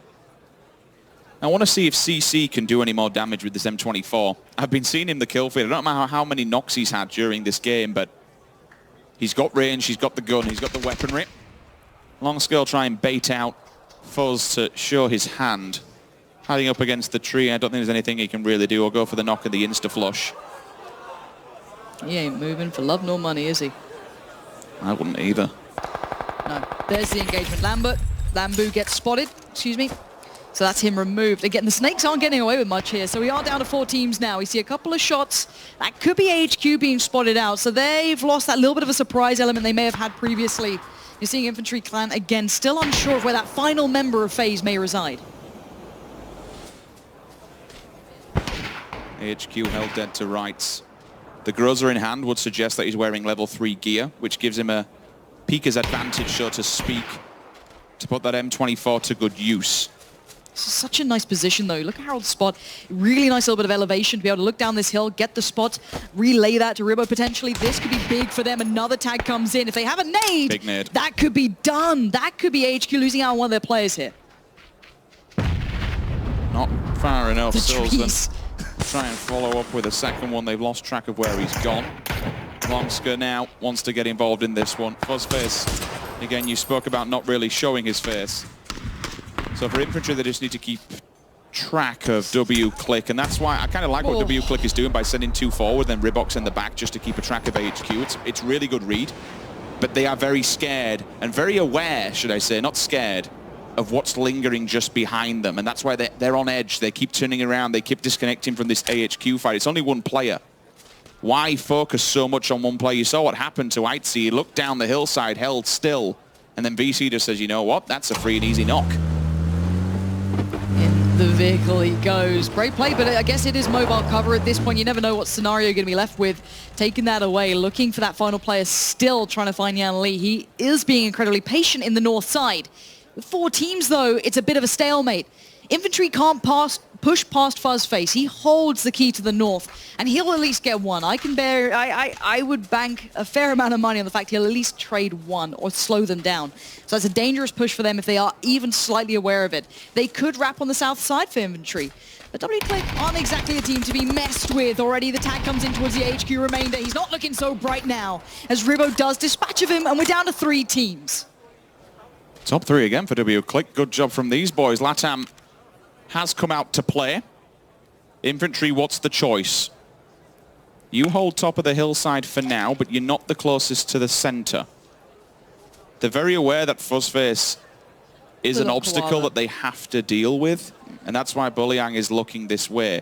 I love how you touched on it. If he sees anyone, Lauren, he's going to go for the knock and the insta-flush. Pick up the point before you go down and die. You might as well. Okay, so the game plan, look at it this way. Fuzzface is just banking on the 2 other teams fighting. He has no idea it's a 3v3 between them. He's just going to try and play that final man. He does not want to be the first to fight. Neither of these teams want to be either. A little bit of bait coming out. See if Infantry fall for it. No, they look patient. This high ground still sits, I argue, with WClick, but they have their backs to the blue. Ribbo? He's in the vehicle, moving it forward, giving away sound cues, trying to bait them in. Low ground push. On that. 2-man low ground push, trying to avoid line of sight. Nice, smart play coming in from Infantry Clan, but can they convert this?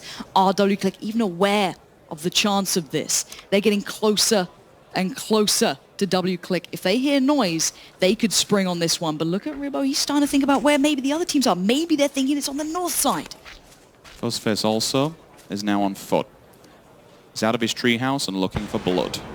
Bit of the top 3, and that's fine. For the vehicle, it's good because it becomes a bit of a noise function to draw people in and give the attention, but it's also a mobile cover. You can stand behind that thing.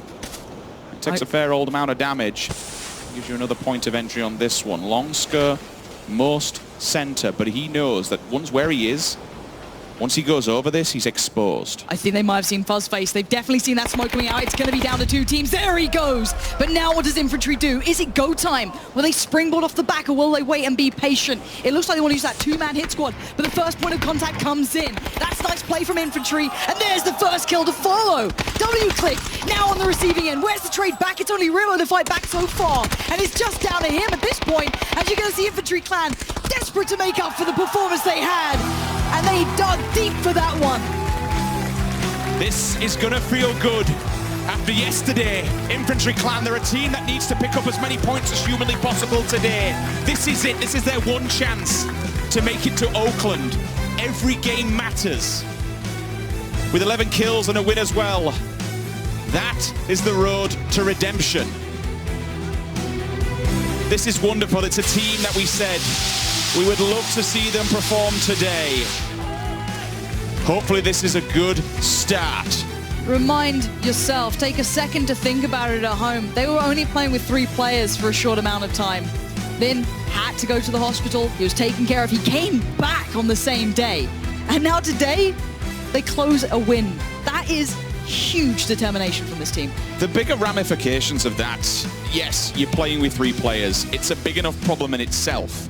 But to lose an individual so strong as Lin, such an individual dependent player, to remove your best one, not only is it hard to play with 3, but goddamn, you're just adding to the amount of pressure. But here's hoping that this is the sign of a start of things to come. Yeah, and I love that low ground push that they implemented there. They were so proactive in that final moment. I feel that WClick got so focused towards Fuzzface, maybe feeling that it was the other team that had more players, maybe not reading as much information as WClick had, as they were the ones who engaged FaZe just a moment earlier. So I think for me, considering the information they had, they played it out incredibly well. I'm not taking anything away from WClick at all. That's 2 top 3 placements back to back. Yeah. Like, you play with consistency like that, you're going to bank the numbers that the other teams that are above you won't be there every single time. The Rumblers, 3 seconds yesterday. It's one way to win. Feels like it could be anyone's game. Let's find out how the desk feel after game 2.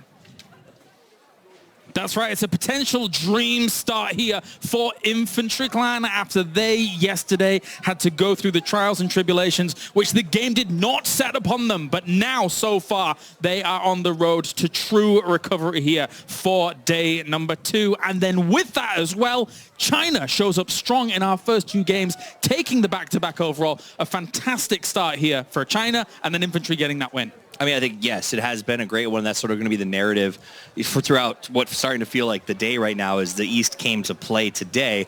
But do not forget about WClick. They just brought it up. That's 2 top 3 finishes, one after another. That one with 10 kills. But I'm going to stick with Infantry. Lin is back. Their presence has been made known, and you heard the crowd out there. Everyone, I don't care where you're from right now. I don't care what region you're from. We're all fans of Infantry today. Oh, absolutely. I really liked how we had these 3 teams in the end there, because all of them had such a different play style. You had W-Click, who went to the center all the time. They were literally just hugging center. They wanted to play from there, even if it maybe wasn't the best position to play from. You have Infantry. They were super proactive all the time throughout the whole game, moving around, making sure they were getting the best position. Then you have FaZe Clan.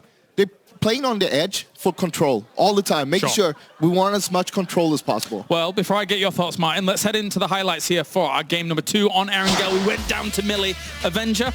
Overall, this game here, it was a lot of chaos. You see it here from the start. There's a lot of gatekeeping. There's a blue camming. Na'Vi ended up fighting on the western side. There's a lot of, overall, a chaotic game.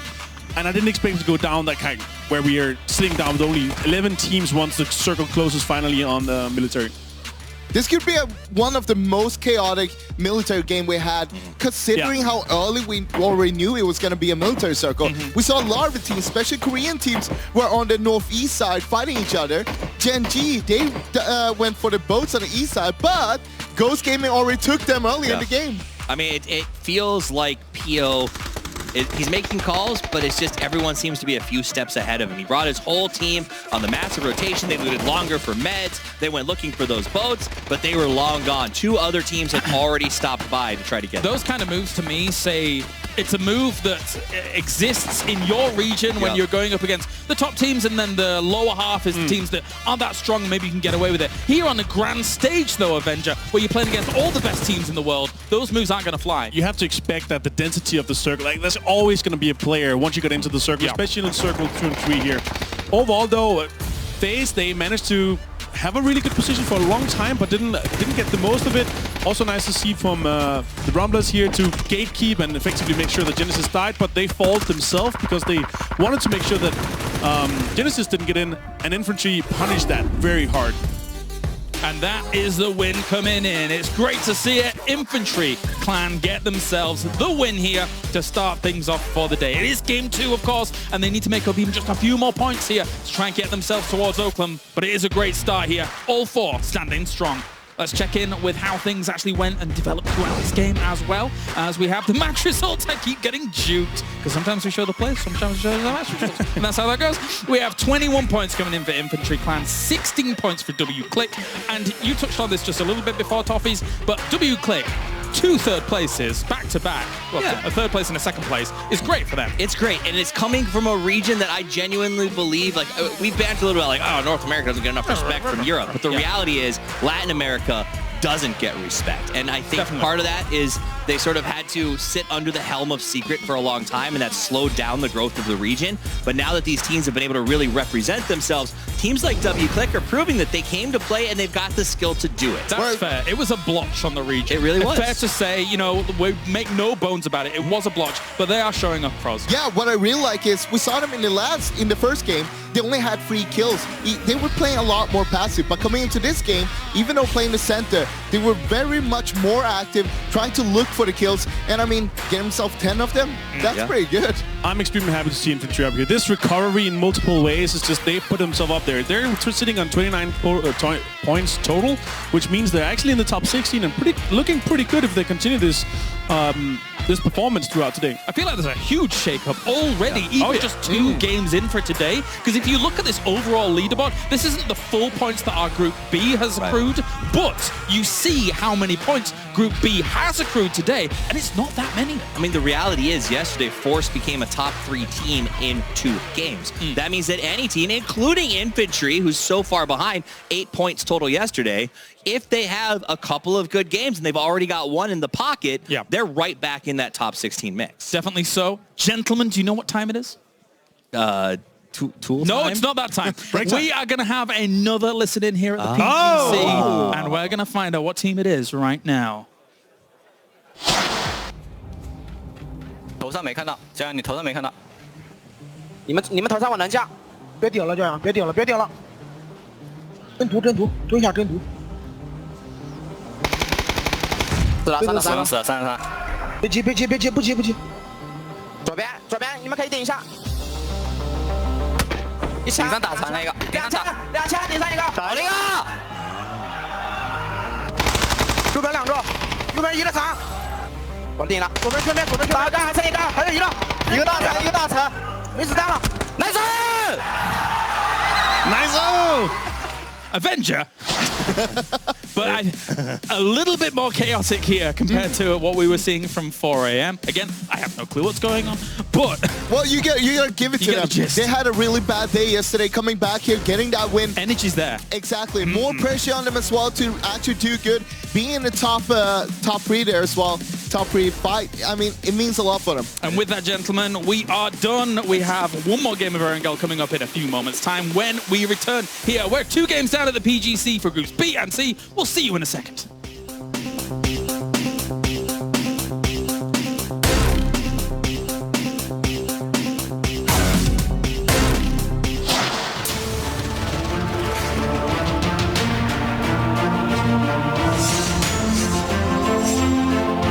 Exclusive black equalizer brightens dark scenes without overexposing bright areas. Color vibrance allows for more realistic and vibrant colors. It also provides the convenience to tune colors in-game, making you see the change instantly.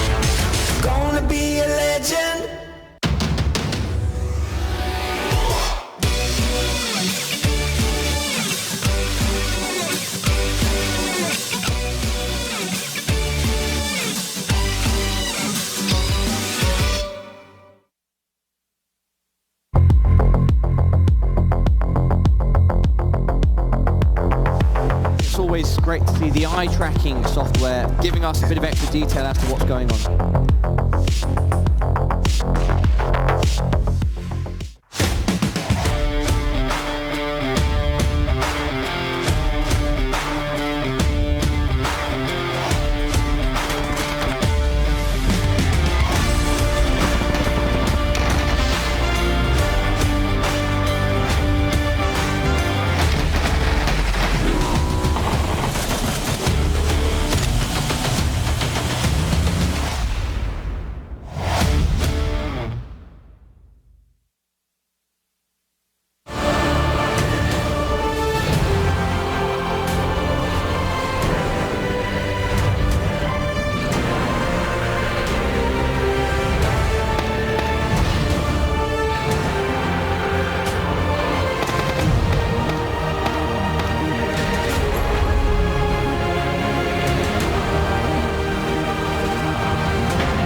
This is the second chance that the teams are going to get here, and this will be the last chance if they don't make it. So they got to step up right now.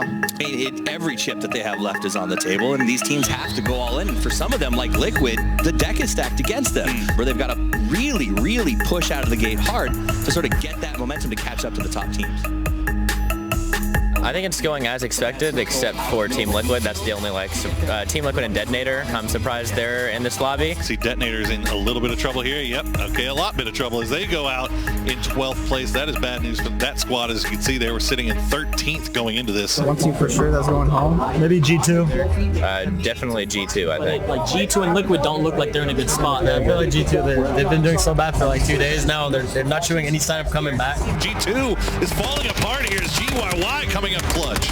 Nello's left in a very, very difficult situation, to say the least. Ellis doing everything he can to keep G2 in this. That would suggest that he doesn't have bandages, he doesn't have stims, and he also no longer has a place on this server because G2 are dead. There are teams that they're so powerful that they can just come back with back-to-back wins or even insane games. 4 versus 2, Team Liquid are returning. Do not count out Team Liquid.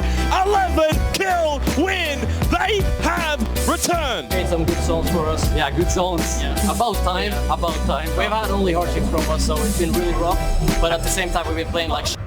방금 뒤에 리퀴드가 1등 했던 것처럼 저희도 1등해서 세미파이널까지 노력해봐야죠.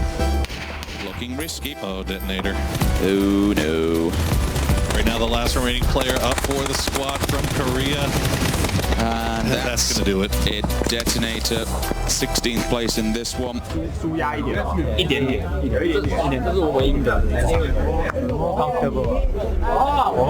是你，我们就比较舒服一点。那是你，那是他，可是那是他。Teams like this, to the Latin America teams, I feel like they're gonna go home today. They want to play spoiler to this. QM, one more player, 2 individuals. That's 2 points, 2 potential frags. Jukesy, QM, they're both there. Is this going to go down? And yes, that's going to be Red Cannons with a 5-kill win. We don't know how the placements are. We got to give respect and props to Red Cannons, the Latin American team coming out of nowhere here in the final game. Eu acho que os últimos jogos, querendo ou não, a gente teve um pouco de ajuda da Safe, mas a gente conseguiu fechar esse último jogo bem. E a gente conseguiu pontuar bem também no São Roque e foi o que ajudou a gente a classificar. There are 3 PEL teams in this elimination group, and 3 PEL teams did not make it. The next 8 teams that are going to be following them are to your left-hand side of your screen right there. I forgot who was in the group. I just know it's the hardest group. I think there's 2 OGN. It's Genji, both OGN. Yeah, both OGN. And then there's I think Navi is in there. And Genesis is in there. Ifty is in there as well. NBC. Oh yeah. BC's nuts. Yeah, I think BC is really good also. We won't have such a hard time in the group because of the teams that are in the group. They're good teams, but they don't play the same playstyle as us. So I think we won't be running into them too much. We have really good teams, but we also have the 2 weakest teams in my opinion, so that helps as well. Who are the 2 weakest? I'm not gonna say. Who are the strongest? 4AM and FaZe and a Freak of Freaks, so that's gonna be difficult. We're just happy that there's not teams like hard contesting us in our group, you know what I mean? Like none of the teams that are dropping super close to us ended up in our group, so that's always good. So you're pretty confident? I mean, never know, but obviously we're happy with our group, so.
Welcome back, everyone, to the PUBG Global Championship. We are into day 2 of the semifinals. I'm Paper Thin. With me, we have a special guest. You may recognize him from the Season 5 intro videos. And if you get the Badlands Battle Pass, you yourself can look as wonderful as this gentleman here. Welcome, Caster Unknown. I mess with all of the lighting on this right now. I know everybody's just like, oh my God, what's happening with my eyes? But yes, it has been a story of 4 people so far. It feels like VC being back up to having 4 players on their team and 4 angry men. Back-to-back champions coming out for China. That's big. China really showing up today. They struggled a bit yesterday. Now we are starting to see the full power of that region. The reason they came in with 4 out of 4 of their teams qualifying for the semifinals. It has been a strong performance, but let's not forget about WClick. These guys have been making it into in-game 2 games and have had a fairly high kill count, all things considered. They're playing in a little bit more passive style we saw inside the group stage, but now a lot more confident, I feel, coming out, not being afraid to take fights. Yeah, they were in a bit of a tricky situation at the end of game 1, kind of stuck between a rock and a hard place with 4AM and T1 next to them. In that last game, they looked very, very strong there at the end. Some really good positioning, some impressive movement early on to get themselves into that position. And T1 has been hitting some hella crazy shots so far. Like, some of these long-range shots these guys are putting together are so absolutely amazing. We haven't seen them really had a powerful in-game as of yet, but if they can get to that stage, good lord, everybody in this lobby better be ready. Well, I can tell you what, Adder is a really strong player. I know everybody talked about Akkad coming into this.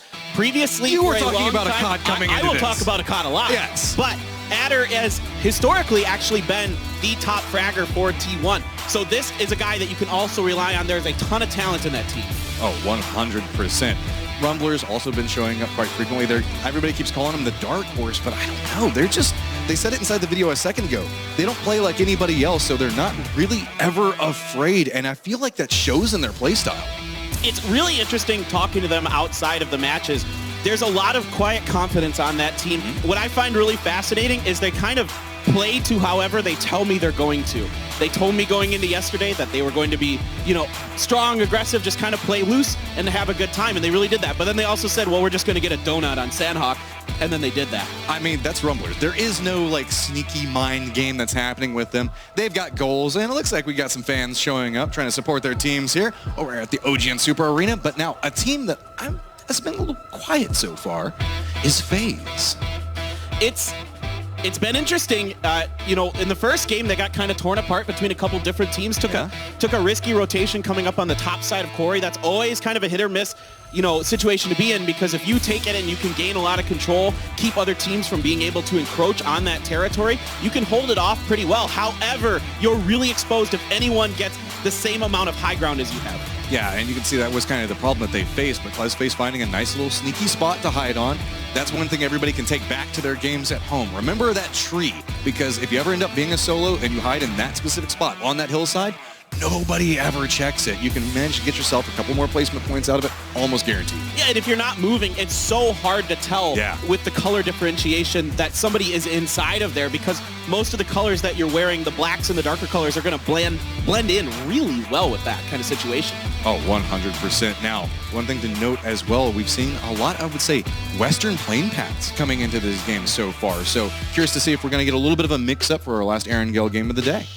I'm expecting something a little crazy. We did get the Sosnovka circle, so we've got our obligatory military island circle out of the way, I feel like. So now maybe we're going to get something. We've seen the West. Now maybe we'll get the East again. Our circles have been pretty favorable in terms of moving from side to side on the map. Just please, no centralized circles. I want a barn burner of a game right now. I want it to be a little bit frisky going into this. Just don't make it quiet in the early game. I like to see the crazy rotations come into play. Whenever you're looking at this level of play, seeing how they analyze a difficult situation is just absolutely amazing. Well, I tell you what, with that circle we had yesterday on the Erangel game where it went over to Milton Power, I feel like maybe we had the most vehicles in frame in PUBG history at the same time when everybody was trying to get into some kind of position. All right, well, the definite fan favorites, 4AM. These guys are amassing a ton of votes up here, and after that first game, you can see why. They're amazing. They play with such confidence, such aggression.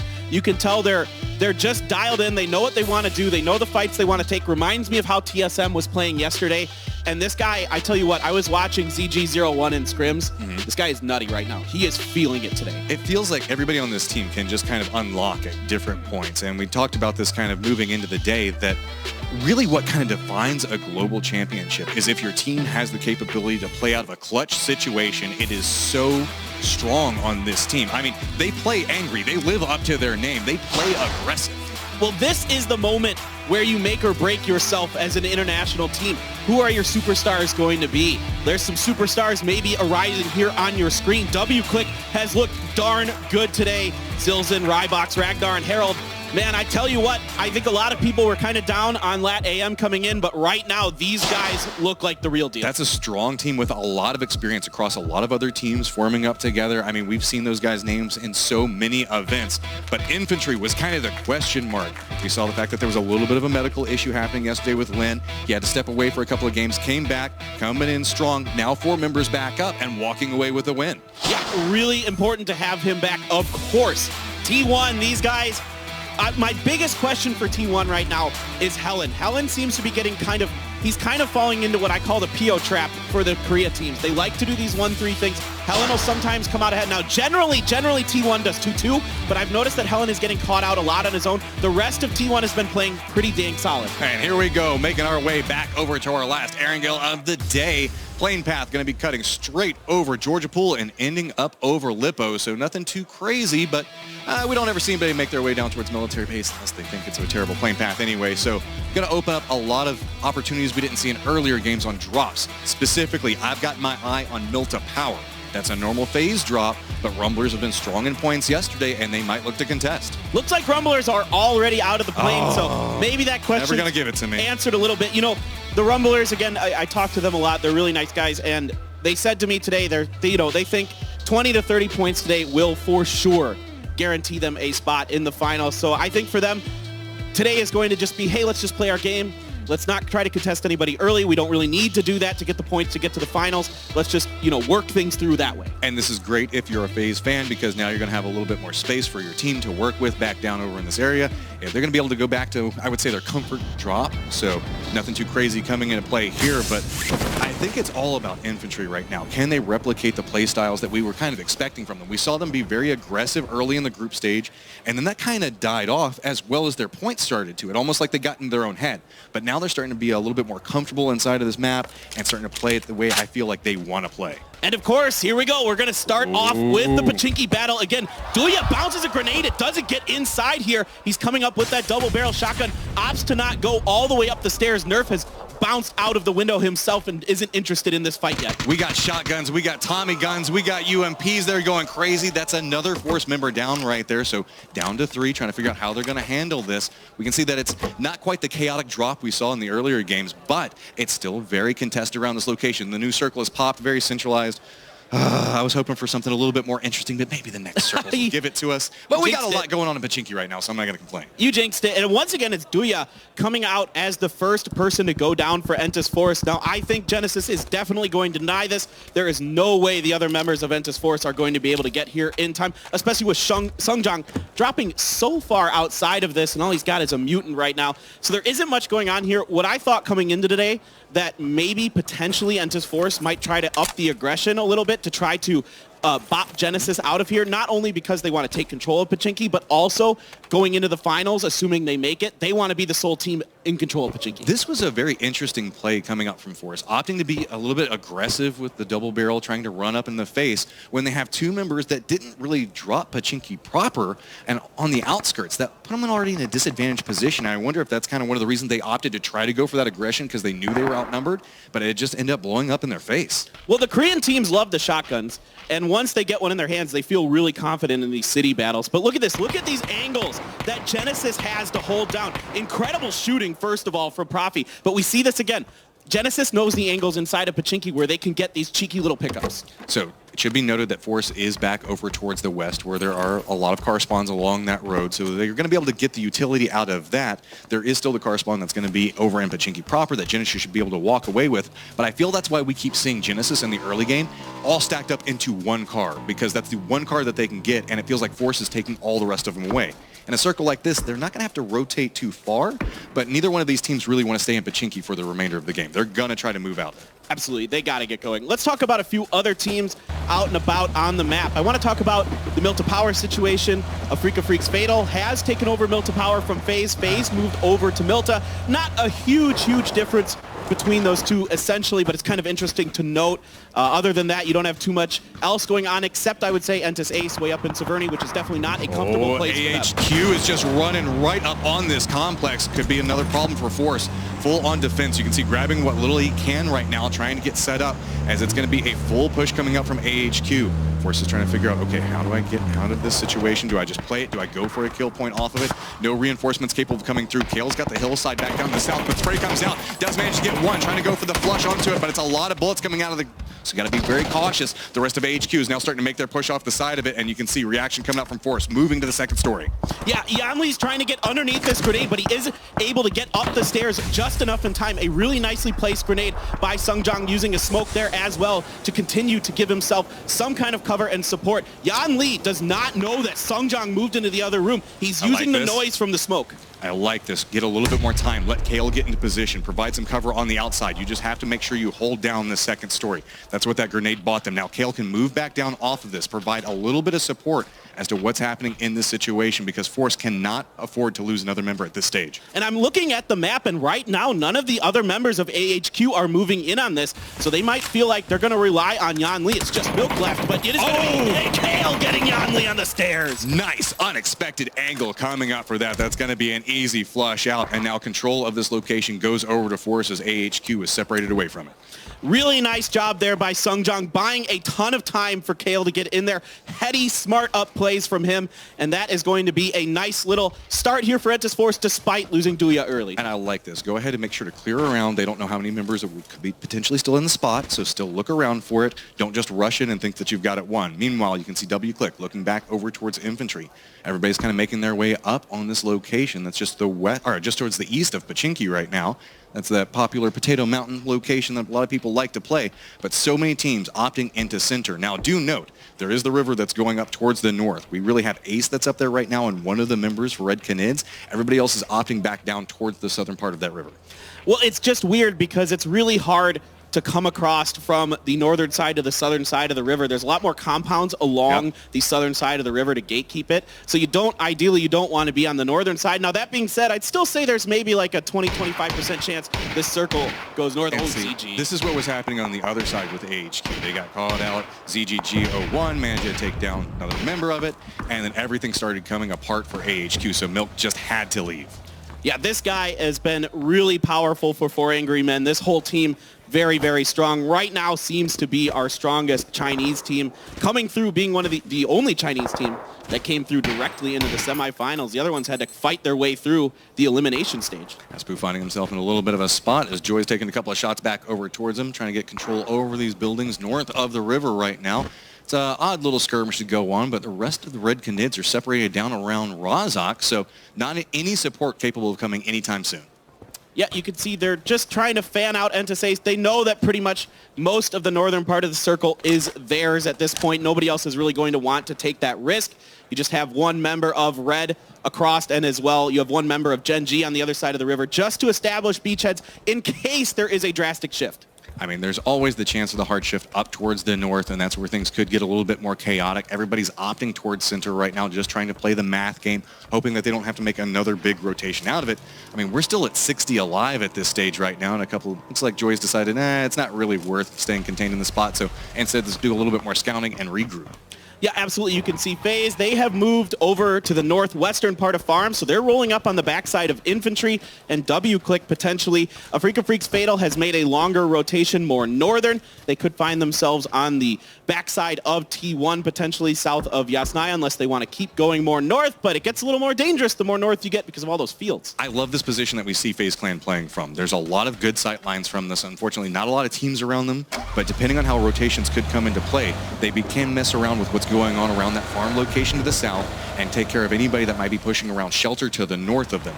Meanwhile, you just have a couple of little buildings that you can play around there, so you can still have some defense if people do push up right on top of it. There aren't a lot of angles onto that part of the road, and now we're jumping over to 4 a.m. Once again, they are on the opposite side of Entis Force. They still have one member over in the school going with looks like a 2-1, 3-1 potentially. I can't see the other member. Oh, it's a 2-2. They've got another member in the apartments as well when I look over at the minimap. So looks like they want to spread out, control a lot of the center part of the circle. Everybody always asks, Matt, why do you hate the players so much and why do you want these like crazy circles coming in? Who asks you these It's questions? because the fact that like I love watching PUBG, but whenever you get these centralized circles, everybody knows how to play the math on it. Everybody's just hoping it's going to pop up in the center. Does go a little bit towards the north, so everybody back down towards the south is going to have to figure out how to handle the rotation.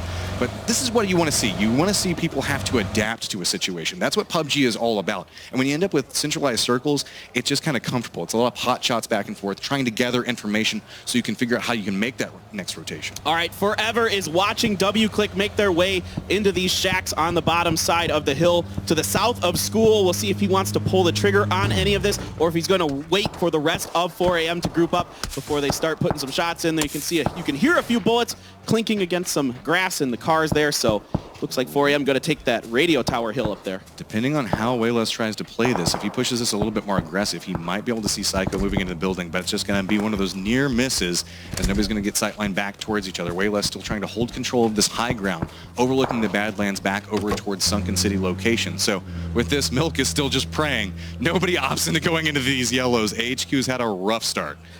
They're pretty popular compounds from time to time, but with the way this circle has shifted, I wouldn't expect anybody really to want to necessarily go into them. I would expect the Rumblers to just kind of bypass these at this point. Rumblers are up on the hill getting some information right now, just making sure their rotations are going to be clear as they head eastward. So 4 Angry Men haven't had to move too much yet. They like to drop around this location, just getting better sight lines, separating out just a bit, trying to control the flatlands and the hills next to them.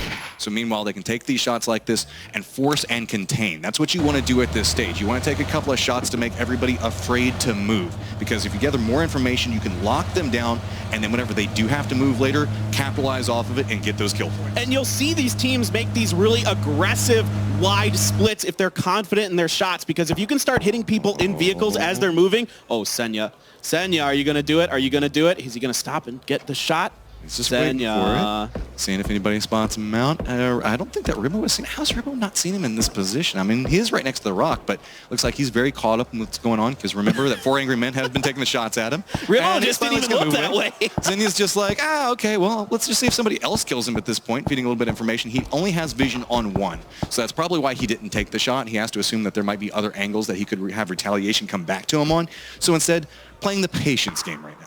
So some big rotations coming through outside of the map right now. FaZe has made, and Infantry have made a very long rotation all the way around the lake. Senya finally going to pull the trigger and get Sills in here. I mean, that one was too out in the open. For as much trigger discipline as you want to try to bring in, at some point you got to be like, no, okay, I just got to take that point away. Stolen. WClick has to be cautious, and yep, Forever manages to pick that one up off of it, so everybody on Navi a little bit angry off of that one, especially after how long he was scouting it out. To finally get the down onto it and then somebody to steal away that kill, that just hurts the soul a little. That is one of the most frustrating things when you make a really nice calculated shot, you buy your time, you get it down, and then someone else is just there. They're like, gunshots? Hey, look, free kill. Thanks, buddy. Here's that FaZe rotation I was talking about. They went way around the northern side of Yasnaya. Now, they might bump into Entus Ace, who has set up kind of dead center in front of them there. T1 as well has come over and is blocking the Yasnaya bridge, which is going to force Infantry back. This is a really smart rotation by FaZe. They know that coming in through the southeastern part of the circle is going to be chaos. Coming up through the north, there's going to be a lot less teams in their way. Wide, long rotations very early in the game. It's one of the things that FaZe tends to like to do at this stage, kind of be patient, let it situate out. Looks like Razak is going to be our centralized location, so all those guys playing those hills now finding themselves in a little bit of trouble. 4 a.m. still has the capability to gatekeep, so we're going to have to see how people rotate around. The river cutting right through this circle is going to make rotations so messy. This is an absolutely brutal circle for these teams. One way or another, you're rolling the dice to try to pick the right side of the river. You can see WClick making a mad dash across, trying to get across the firing lines of 4 Angry Men, as well as Entus Force, but Nerf is going to back Sungjong off there. They take some damage. Ribo took a bit himself, but he's able to get up on the backside. His car's afire. Careful! That would have been so bad. So do manage to get this little bit of a dip, but they have to be very cautious of that hill back behind him. Got to give them, they decided to send it. It comes out for him, but Force looks like they know, okay, exactly where they're going to position at. Kale's trying to get a little bit of oversight in this. A lot of teams opting to play back down towards those Badlands locations, use those hills. Meanwhile, other teams just full on gunning it through. You can see Ghost is trying to cut their way right over this building complex. Fairly strong. It's got the walls around the outside of it, but no real teams around this position except for Afrika off towards the east. Love this rotation by Ghost. It gives them solid control over the eastern part of Razak, as well as a little bit of control over the bridge to the north of Razak. So I really like this move by them. Very safe rotation, came in there, no problem. But Navi might be in trouble. DJ Boy's got the AK. Oh, and you're stopped at. Oh, a doozy is going to go down. Senya gets retaliation shots back over for it, gets the down and the flush for this, so probably going to have to run back over there and pick up his friend. Nope, actually, Pokemon is just going to go ahead and do that for him, but they're going to have to continue their rotation as they are still not yet in the safe zone and has to be very cautious. The other members of VC are kind of set up along this path. They might have sightlines depending on how they play this, and you can see that it was Bestalash that was kind of playing up towards that hillside. They did see him for just a second. It's the danger of this 1-3 split that we see, especially in Asia, a lot. You kind of feast or famine off of it. If your leader or your shot caller or your single man gets caught out, yeah, they might be able to pick up a kill, but then all of a sudden you're in a bad position. You're outside of the circle. Navi knows kind of where you are, and they're allowed to rotate around you. So a lot of the teams migrating up towards the north right now. It looks like Navi is going to follow in their footsteps. Infantry is kind of posted up in front of them as well.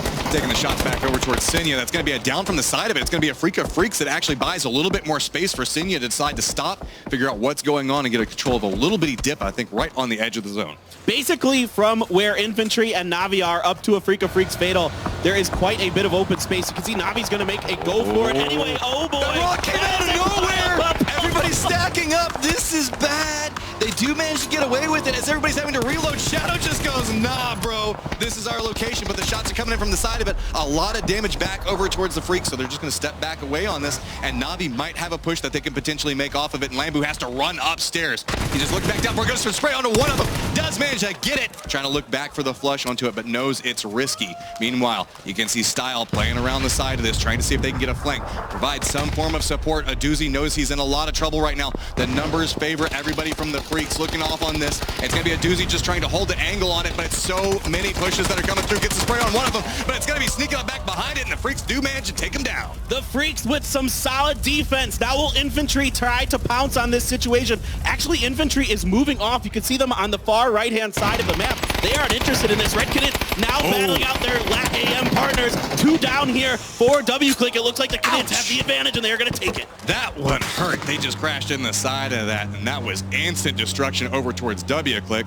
Rumblers playing down around the side of this, but you can see FaZe Clan has their sights back over towards Infantry. They do get one of them. That's going to force Infantry to make a push off in a different angle for this. So FaZe coming out big with that little bit of a hold right there, managing to hold back Infantry with that down. Now it's everybody playing along the bridges, making a push along this. We might see VC make a push along a similar line, and FaZe Clan is just set up and waiting. Circle has gone north, and FaZe played the gamble very, very well here. They have a lot of room to work with up on the northeastern part. A lot of other teams now making their transition. Entis Force could run right into their sister team, Entis Ace. Here come the Rumblers way out on the edge. They love to play the edge of the circle. They are masters of making these positions work.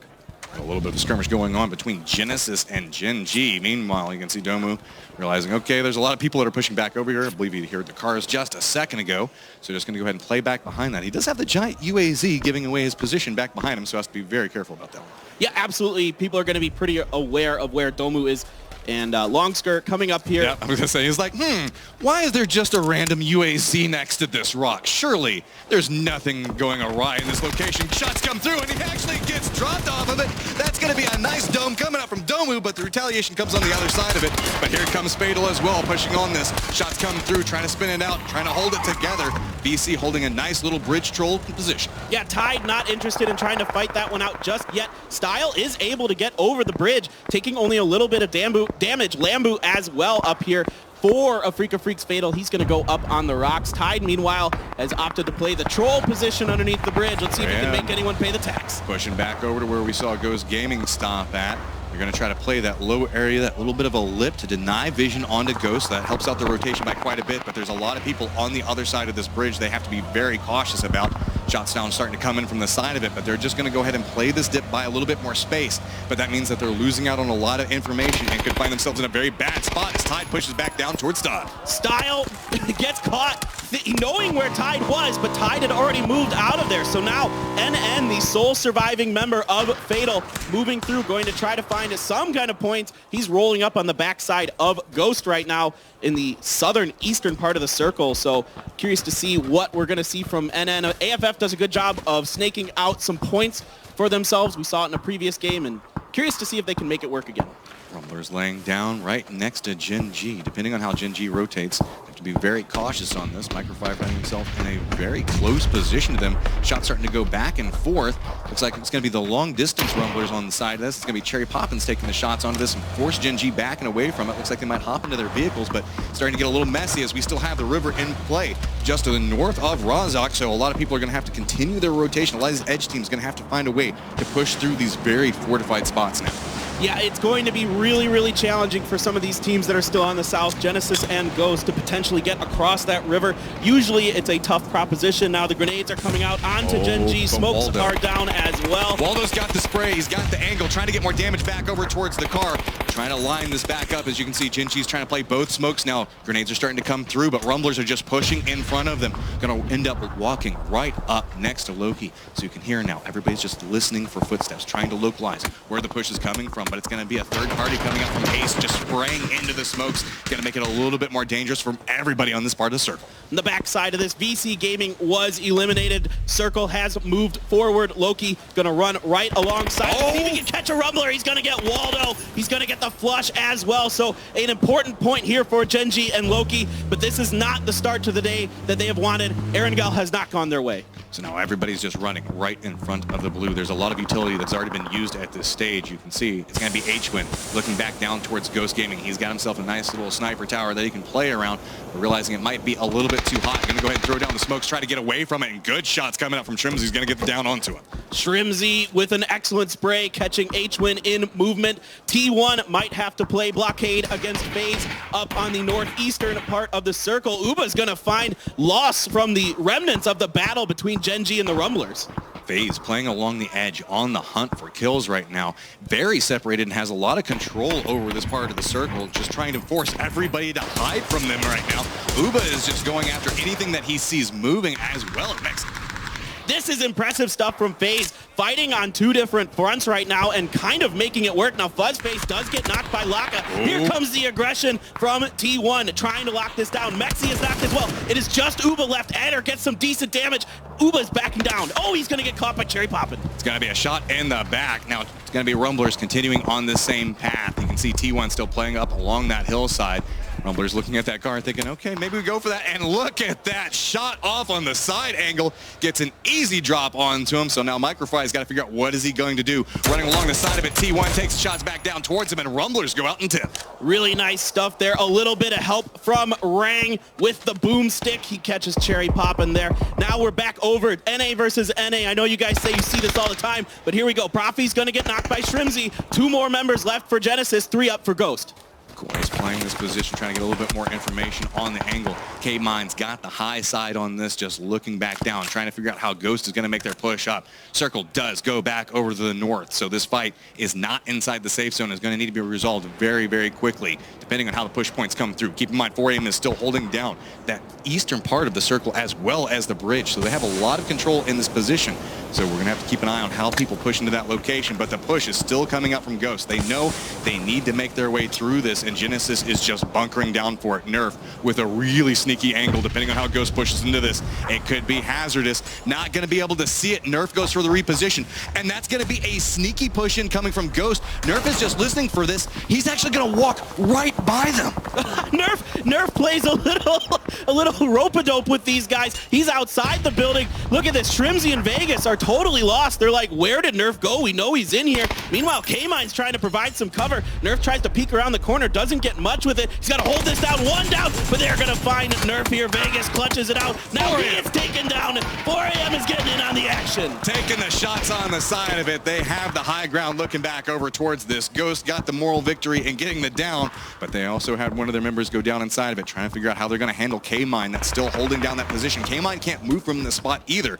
So really, both of these teams know they have to go. The blue is coming in back behind them. K-Mine's just trying to find the angle. Lots of damage back over towards him. His feet are taking some damage as well. He does manage to make it back around behind this, but that was a lot of damage back down towards him.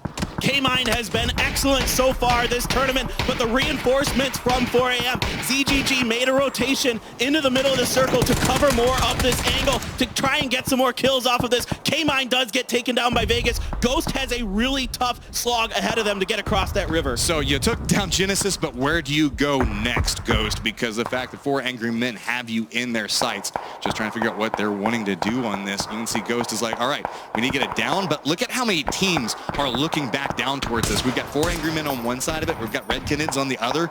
Ghost is just trapped out there, and they're now down and out. There's just nowhere to go. Yeah, Lou is able to find Trimsy. They were trying to hide themselves enough, but it wasn't quite well enough. And here is Helen. He got knocked for T1. This is what I was talking about. I'm worried about Helen getting caught out a lot for T1.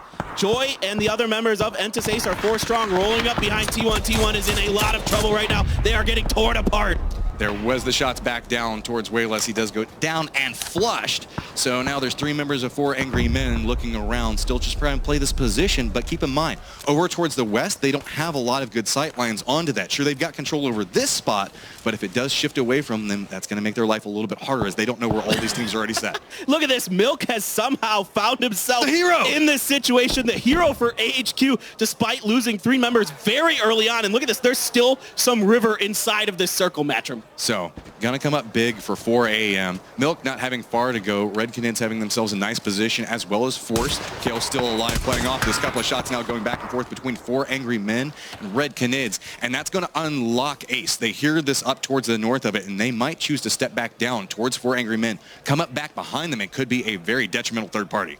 Yeah, Forever has a really tough job holding down that beach. There isn't much hard cover down here except for a rock next to him. Other than that, you've got some steep angles, so you can make that work pretty well, but trying to hold down 4 players on the other flank is a difficult proposition for him right now. Oh, speaking of difficult things to try to pull off, use a vehicle and run it into this circle. It's going to draw a lot of attention. It's almost like shooting up a flare and saying, hey, shoot at me and let the rest of my guys sneak in back behind that, but he does manage to get away with it, so they have a little bit of cover to play from this spot, but it's very dangerous. 3 Korea teams in each other's faces right now. Genji, Esther, and Loki still kicking. They managed to weather the storm from the Rumblers. They're coming in. Kale and the other members of Entis Force are down, so it is just him and, oh boy, Milk. I like this. Let Red Canids cover for you. Let them do all the fighting. Just creep in back behind them until somebody turns around and looks at you.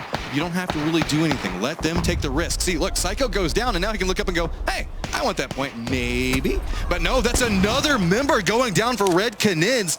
So now it's just back down to Haspu, who's going to be playing the backside of that. If he goes for a res onto this, we might actually see Milk be able to take them down. Meanwhile, Ace trying to make a little bit of a push forward, find the right angle to approach onto this. And yep, gonna walk up and say, hey, thanks, buddy. I'm gonna go ahead and take that one. Heartbreaking for the Red Canids. They were in such a prolonged battle with 4 AM. They didn't really expect someone to be behind them. Milk is able to clean it up and get some more big points for his team. Kale under fire. Milk is now trying to get into Genji. He's See going what to you can get onto Esther. At this point, you're just playing with anything that you want to go for. ZGG walking up right next to Ace. Gonna go ahead and throw down the grenade. Kale managed to get one back out of it, and now we can see a lot of damage coming back over to Ace. They have nowhere to go. They're pincer between so many positions. Mickey is trying to hold down the line for Ace. They had no idea 4 AM was coming up over that hill as they tried to push into the surviving member of Force. A grenade comes up and over. ZG looking to get the peek onto Mickey. He is going to get it. That is going to be Entis Ace down in 4th place. 4 Angry Men has a grenade that drops back over towards him, but they should be able to get this res off.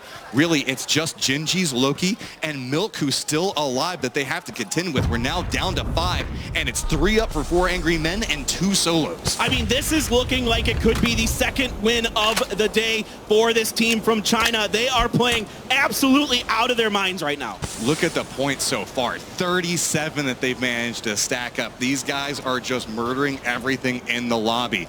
Loki, got to figure out how he's going to handle this position. Really, Milk hasn't even made it into the safe zone yet, but Loki looks like he's going to be the front man pushing back over towards ZGG. ZGG has to be very cautious on this. Milk's going to opt into playing back down towards the west and the south, so might be able to find another sneaky little angle. Well, the real question here is Loki. He came up big for Genji when they needed him most. It is starting to get desperate for them. This is going to be 3 more games after this left for them, and here comes a great grenade from ZGG. That might be right on the money. Oh, he narrowly survives that. It's going to bounce away from him. Will the next one connect? I think it's cooked well enough. And yes, there you go. That's another 4 Angry Men Team elimination coming up, so now it's just down to Milk. All right, Milk, let's see what you've got. You've done a fantastic job to get here. Can you close it out and give Chinese Taipei a win? Oh, there's Louis, spotted him out, and no! 4 Angry Men walking away with another round victory. Everything today is showing up China. They have dominated Erangel today. There are a ton of fans here in support of them. You can hear them. They are happy. This has been an impressive performance, a nice bounce back from what was a difficult start for them in this tournament. I venture to say that this is much more of the 4 Angry Men everybody was expecting to see. Assert control. Don't be afraid of fights. Move aggressively. These guys play into all those, and ZGG walking away that round with 6 kills of his own. It's really impressive movement from them. Forever knowing that he's in a bit of a tricky situation down on the beach, rotates up with the rest of his team. They catch Entis Ace completely off guard and move on to storm the lobby. Say what you will, all about 4 Angry Men, but in my heart, AHQ's Milk. Somehow he manages to, remember, he was by himself. The first 3 deaths were AHQ, and he somehow salvages that to get second? Really impressive stuff from him. Yes. I mean, that is god-tier survivability. It's almost impossible to do in competitive PUBG because of how good all these teams are. And he only got 1 kill, but man, did he get probably the most annoying kill coming up in that one. Everybody's had it happen to them where you're just kind of playing that position. You're like, oh, we're safe. There's nobody back behind us. Let me go for the rest of my teammate. And just this random guy's like, nah. Yeah, there was this little dip that you couldn't see that was just outside the blue, and I was there waiting, and now I'm going to dash your hopes for having any chance of winning this game. Too bad. It happens to the best of us, but with this, there's a lot to break down inside that last game. So let's go ahead and throw it over to the analyst desk. Has he been commentating in those sunglasses this whole time? But regardless, it does not matter. We have our 3 Erangel games down and 3 Erangel games dominated by China. 4 Angry Men take the next chicken dinner for themselves. There's been 3 games. They have taken 2 of them. Who is going to put a stop to 4 Angry Men? They are on a rampage. I mean, I don't know who puts a stop to him. Like, that was out of control. That fight they took up against Ace and Force, they just completely eradicated them. Some of the best cooked grenades I've ever seen. These guys are pure chefs. And also those peaks over the top of the hill were just dominant. I mean, you saw them all the way doing the 2-1 split all the time. 2 pushing, 1 holding, 1 pushing, 2 holding. Make sure that they're splitting up, taking the ground and taking control over the east side there. They're not just angry, they're furious. And ZGG, it's absolutely insane. 6 kills in this game, guys. Yeah. Impressive. Very, very big. Let's take a look at the highlights here for our final Erangel game of the day as we see China continuing to dominate. 4 Angry Men with the win. But this was one of the big factors early on. Xiongjiang getting himself this first knock and then into flush and then outplaying up on the top of the building. That was fantastic. We didn't catch it here, but he pre-naded the stairs on the whole room and then smoked afterwards to reposition. That's such a good play from him. Very well done. This pull-up here from Na'Vi, though, nice thinking, nice but poor execution here. They didn't breach in the same area and didn't push together here on the stairs. They should have been 2 there. Lambo was down to 1 HP in the end. Africa Freaks here, they managed to take down Na'Vi. I mean, it was a good Freaks push. Once the firefight started, they used sound cover to just get inside. They didn't lose anybody during that exchange, so very, very well executed. Up on top, we saw Rumblers. They cleared out what FaZe was trying to hold up here, and they had to deal with Gen G from behind. So Rumblers were able to put a couple kills on the board, but ultimately they went out very early and have had kind of a rough day today. Yeah, I mean, but Gen G coming back a little bit, but it wasn't enough to take it all the way. And I mean, they got a little bit spoiled by Milk towards the end as well. Yeah, I mean, it was a low-key sneak up from Gen G. They managed to pin them out, and it got them deeper in the game, so congratulations to them. They ended up with 3rd place and 2nd. Genesis fighting inside the warehouse. We saw them bump up against Ghost, I think, in here, and it just became too much to handle. Yeah, I mean, they were outside the circle. They kind of drew this fight out a little bit too long, and in the end, the blue came to just sweep it up. Yeah. Ghost got the kills, and ultimately Ghost got the res and then made the sacrifices. There's no way you cross that river safely with 4M where they were, so they just took the kills for themselves. And this though with Milk taking the last kill, but it was three teams that are shooting against Red, and they actually had a really good spot. I thought they were gonna probably win this this game here if they didn't get spoiled like that. I mean, Red literally played, I thought, positionally for a long time superior to any other team on the map, and then Milk shakes it up and catches them, causes some big problems, and Red ultimately gets taken down. 4am plays out of their mind, and that's a twofer. End me. Let's move on to the map now as we have Erangel here once again for the final time of the day. As we see that plane path heading over from the west side to the east, and across this as a whole, it allowed people to drop near where the circle ended up going to, but obviously the river causes big problems for those teams trying to rotate when you have to have that 50-50 split. Well, before the river, we have a little bit of shake-up. FaZe didn't get Milta power. African Freaks Fatality took that, and they had FaZe had to go to Milta instead of Milta power. Now, Rumblers, though, they didn't want to fight over there as well, so they went to Gatya. But here we see Red Canids, Entusace, and 4am's rotation. And look at 4am. They basically, them and Red Canids didn't need to rotate as much. Force, on the other hand, they were all over the place. I mean, my big worry here is, like, as we look at this closing, that circle going north hurt a lot of people, but FaZe, you just talked about them. They played 3 games. We thought they were going to come out and crush. They finished 11th, 12th, and then they got 1/3, but only with 2 kills. Where's FaZe? The thing is, FaZe had a really good rotation coming in from the south side. They went out in the blue towards Yasnaya, up on the north side, and basically had a lot of room to play with. But they seem to be a little bit afraid. They're super passive. They're not taking the fights they usually take. They're staying behind all the time. And this is what comes with being behind from day number 1, going into day number 2, not playing for day number 1. I'm excited to see what's going to happen on Sanhok. Potentially they could be contested there as well, and now that they're even further behind technically, they could be contested. I'm not sure if they're going to try to go Painan.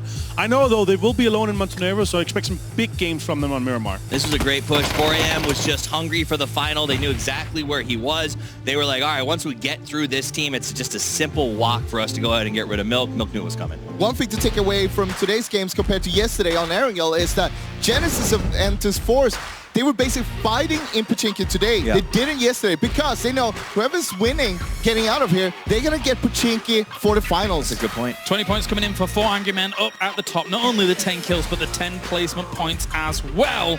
So huge points have been racked up by them already after just 3 games alone. And when you think about the performances that they have already put up here, you think they have the potential to go all the way. This lobby is by no means easy. Not at all, but they have shown on Erangel they're a dominant force.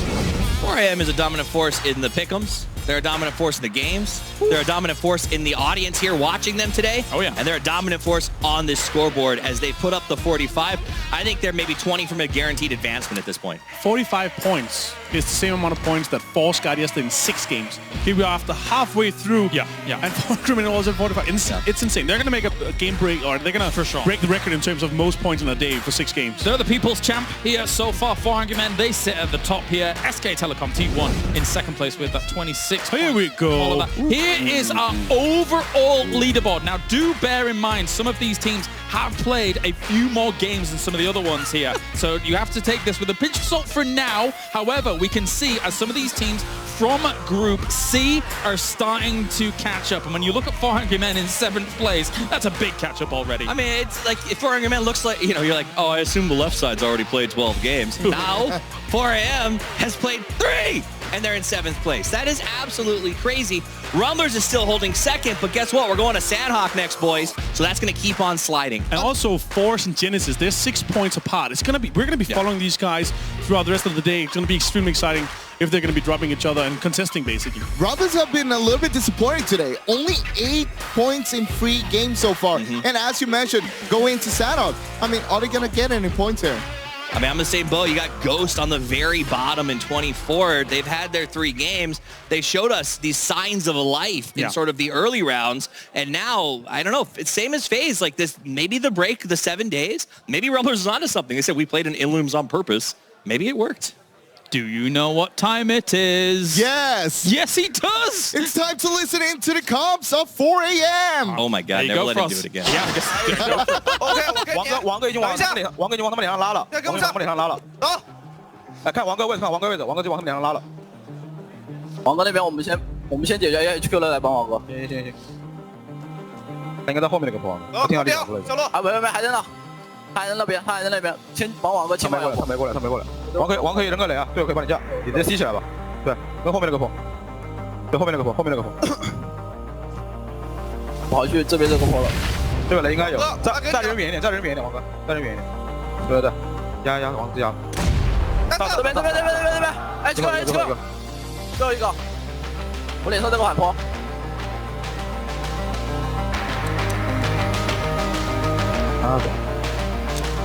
来个人跟我，来个人跟我。等一下，我跟不上。找一下。但是。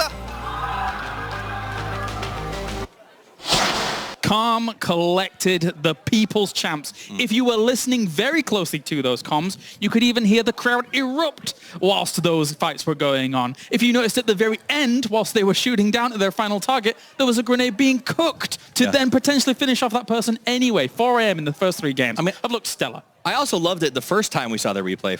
Forever was making all the calls, and this time he was dead silent. That team is clearly, whoever's in the pole position and feels like they've got the rhythm, they're just trusting them to sort of make those plays and call out for the rest of the team, and I thought that was very impressive. I mean, you could hear it straight away when they killed Loki there. Yeah. They were basically just push or whatever, something like that at least. You could hear it in how intensive it was. They just wanted to take control of that, make sure that they wouldn't just throw the game there. One thing I'm taking away from these comms, though, guys, is one universal positive thing to say is "Nice-oo," but we didn't get in this one. And now it's because they're already a little bit, maybe not as much as before. They're already expecting it, and now they're this much ahead. We're gonna see them continue. They're gonna be extremely aggressive for the rest of the day as well. All right, well, thank you very much, gentlemen. It is time. We are going on to Sandhog now here in Groups B and C. Let's head over to Codename Matrim with his lovely friend over there, Mr. Paperthin. It's time, boys. Let's go. Thank you so much, and Avenger headed on the head. We've got 4 Angry Men, one of the most aggressive teams in the world, now feeling very comfortable in their points for the day, which means now they can play even more aggressive. And I gotta say, that's a fun thing to look forward to. I mean, they're absolutely dominating this lobby right now. Almost 20 points ahead of the next closest team. Points. Almost double the points of the team that's in second place off of point generation for the day. That's messed up. Damn, that's all I can say. They are incredible right now, feeling it, so confident, knowing the situation so well. A great job there at the end of that game, knowing that that hill was about the only place where anybody else could be. Just throw some grenades over it, find that first pick, clean it up, you're done, you get the win. And now it's time for Sandhawk, and this guy, you're looking sharp. I gotta say, I think you hit the nail on the head there. The way that they played the end of that last game was so clinical. Their aggression comes from map knowledge. They know how to push. They know where people are probably going to be hiding. They know where people are going to set up, and then they use that information to get so many kills. It reminds me of what TSM was doing yesterday. I said it on the cast. I thought they just know where everybody is, and I said it behind the scenes. I'm like, well, maybe they've got a little something going on. No, it comes down to homework. They know. Yeah. They know what's going on. They know how these maps work. They've studied the heck out of all of these teams. They've watched tons of VODs, tons of replays. That is why they're able to do the things they do. And T1 making their way over towards Sandhawk as well. They've been a very consistent team, but they just haven't been as loud and as explosive as some of these other teams. That feels like that's kind of their play style right now. Well, this is a map. If T1 can do it, it is going to be on Sandhawk. During the first 3 games of Sandhawk in the PKL, they won 2 of them, and they absolutely slaughtered teams. They were picking up 17, 15, 13 kills. They were absolutely dominating. Now, they started to trail off as the phase went on, so can they find that rhythm they used to have? Here's the thing. We've seen very aggressive Erangel games, which tends to be one of the more passively played games because everybody just knows it so well. Now we're moving over towards Sandhawk, and that means that aggression is king there, and so now it's going to be a lot of third parties. It's going to be a lot of checking this. I cannot wait to see some of the shots that we're going to see inside this next round. With this group specifically, it's going to be nuts. I mean, this is going to be an incredible game on Sandhawk. WClick still playing very, very well. Started off strong. That last game wasn't quite as in their favor as the first 2, but they have a lot of potential here. They've started strong. Can they continue that? And the region as a whole, Lat AM, I think a lot of people, like I said earlier, weren't too keen on it. What can they bring us on this map? I mean, these guys want to play for the pride of their region. Whenever you're looking at Latin America, these guys have so much pride just in their location and the way they play. They have their own little variations in the meta they play. I know it was heartbreaking to watch them and Red Knits fight inside that last game because that just kind of tears your heart apart. I feel you, Latin America. Welcome to be what it's like to be a North American cast where you're just like, why are you killing each other? I had to get you in on that Genesis Ghost fight with that. I had to poke you just a little bit there. I know. These guys, infantry, have had an okay start as well. They really need to pick it up, of course. And if they can, I tell you what a storyline we will have. All right, well, the plane is up and in the air, and we are making our way over towards Sanhok, and that's where the violence is going to be kicking off. Plane path cutting right through the middle of the map. Nothing too crazy inside of this one. I mean, again, I say it all the time, it's a Sanhok map. You can really just go wherever you want based off the plane path. It's more about congestion points, and is anybody going to land close to each other, especially when we're looking towards the edges of the map, because sometimes teams can make gambles and say, there's a chance that the circle might go to this island, specifically the northwestern one, and suddenly you have great position. Yeah, we still haven't had that northwestern circle, and if you're a fan of the gambler's fallacy, now might be the time to try to go for it, and we will wait and see who exactly will be the ones to try to swallow that particular pill. You can see a lot of teams already making their way out. You can see Genesis heading out over there, potentially VC going over that way as well. Of course, the Rumblers, and they were going Ruins, but now it's Red Canids. They have the same color that Rumblers had yesterday, so it's like, hey, green, that must be the Rumblers. No. 4 Angry Men going to actually do a split around Quarry. I like this. Hold down different points around this location. Nobody wants to go down into Quarry yet because it slows you down so much. And it's just a pit of death, really. At any given stage of the game, somebody could just be hiding around so many different angles. But it's a little bit risky going for the split out. But there's a lot of space. Really, the closest player to them, I would say right now, is actually FaZe, who has sent Fuzzface to that one building while the rest have gone over towards Painan. Yeah, it looks like FaZe is really trying to control a lot of that western part of the main island. There might be a little bit of contention between Entis Force and the Rumblers, but we're going hard north. Looks like we're going to have another northern circle on this map. I like it. A lot of teams that went up towards the north could be favorable. We could see potentially a little bit of that western island coming into play, as well as there's going to be where Ghost and Na'Vi are positioned at. Force is caught up and doing a little bit of looting right now. They're back down towards the south. So that means that they do have Rumblers around their location. They also have 4 Angry Men kind of close. There's a lot of these teams that are going to have to make a little bit more an aggressive move. I wouldn't be surprised if we see them move early as well, just due to how north the circle is. It is a brutal circle. There are a lot of teams on the southern part. You've got Infantry, FaZe, Afrika Freaks, Fatal, the Red Canids, the Rumblers, Entis Ace. Everybody is down underneath this circle right now, and there is going to be a lot of congestion trying to get up. So with this, Na'Vi getting control over this split right where the 3 rivers meet gives them a lot of control over the situation depending on how rotations come into play right now. Fuzzface is going to go ahead and meet up with the rest of his teammates, still finding another complex all to his own that he can just continue this loot. I gotta say, FaZe feels like they have so much control over so many loot nodes in this drop. Yeah, really well planned out by them. This is going to give Fuzzface all the equipment he needs with the other 3 members in Painan, so they should be pretty well equipped for themselves. Here comes Infantry up and over. The Rumblers and Entis Force are all kind of in this general area as they all want to get up into this circle as fast as they can. Microfry could find himself in a dangerous spot. You can see Kale is looking back over towards those complexes. Infantry is coming on another path. He's separated out away from the other 3 members. There is the river that's going to be in between them that can provide a little bit of support, but nobody really has clean sight lines back down on this hill movement. So with this, Infantry is just going to continue their push back over towards this.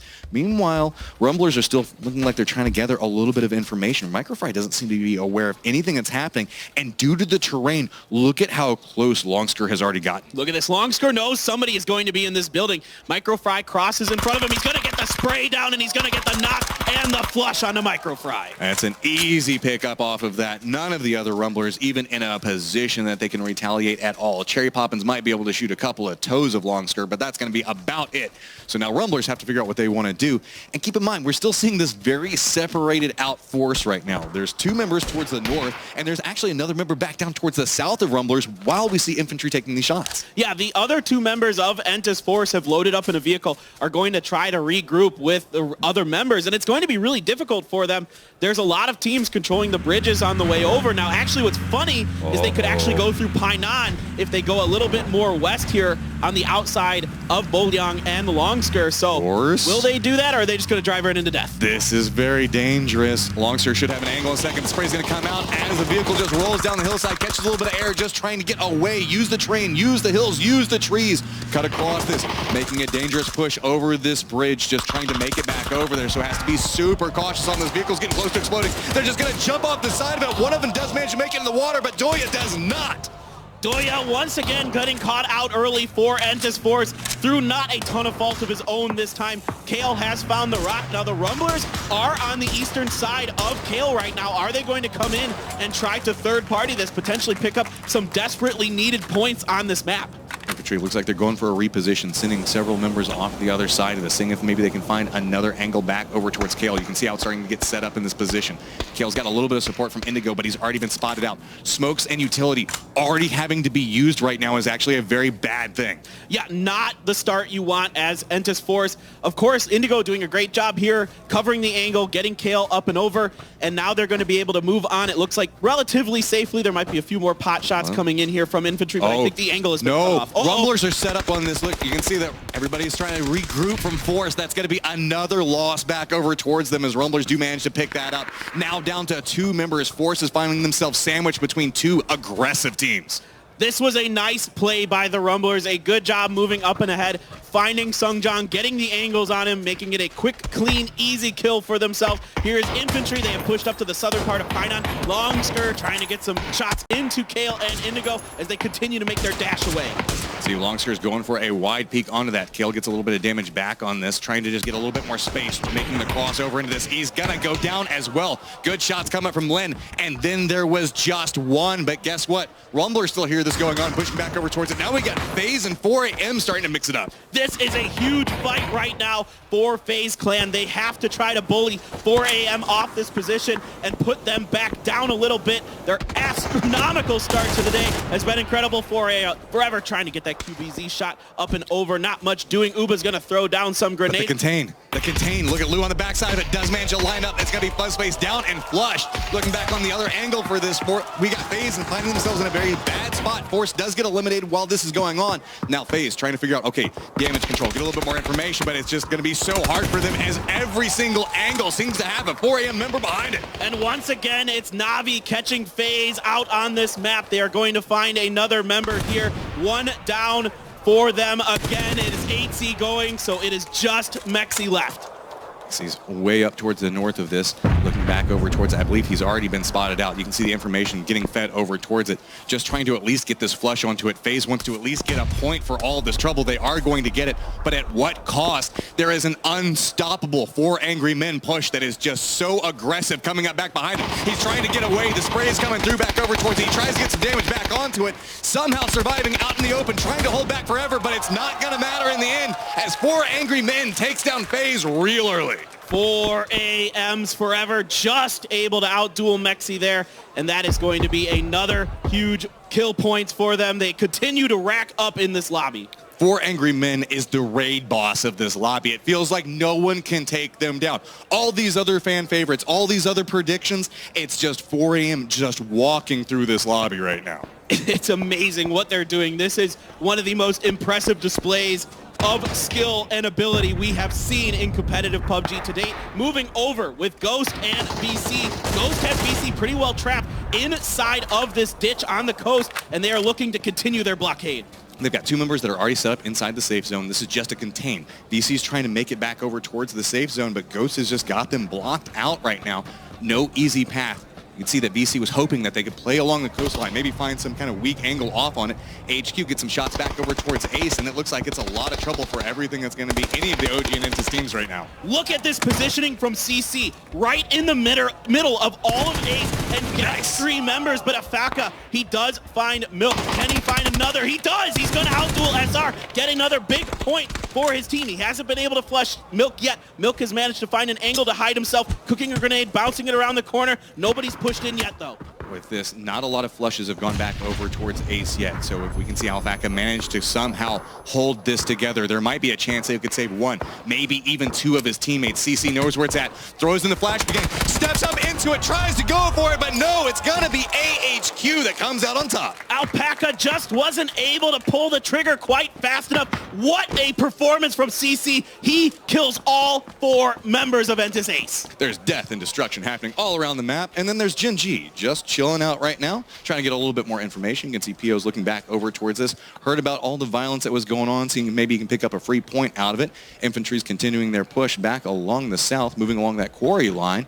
but a lot of our teams kind of stabilized at this point. Not also, a lot of teams are not playing towards the center. It's kind of an off-center position, and I think that's awareness, knowing the fact that everything's going to start trying to shift away from the water, so instead, move closer to Paradise Resort in that general location, try to get some type of foothold in control, and that's going to be CC going down from Pio, who does spot him out. Now, guess what? It's just Milk again.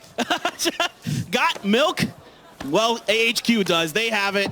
Can they maintain this? Can Milk find some way to be a hero once again? Pio is looking to try to get the flush onto CC. Another team is looking over there. It's going to be Loki, actually, excuse me, who is going to find the angle onto him. There's one member left for AHQ. An okay start here for Gen G. They really need to start turning it around right now if they want to find themselves in the finals next week. I'm just going to remind everybody about the map stream, so if you want to keep an eye on how some way we can see this push coming through off of him, if he can manage to survive, that's a good way to keep it up.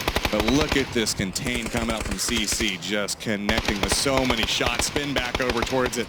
Ace just got demolished off of that position. Incredible position from CC, spoiling this game for Entus Ace by himself almost. Some help from his team, of course, and here goes 4 AM with a mad dash inside. Esther getting a few shots into them with the M16, but it looks like they are going to be able to rotate past this. Looks like no, just keep going. Don't stop here, please. Pio's getting the shots back over towards 4 Angry Men. Does manage to connect on one of them, drops him out off of it, but 4 Angry Men is not going to take that sitting down. Instantly getting aggressive, jumping out of it. Pio's trying to retreat back down the hillside and look at 4 Angry Men, trying to hold the different angles on it, but Gen G has the numbers. They have to be so careful on these pushes. Pio still holding up. Got the grenade. Looks like he has the angle, trying to throw the grenade. Goes a little bit too far off of it.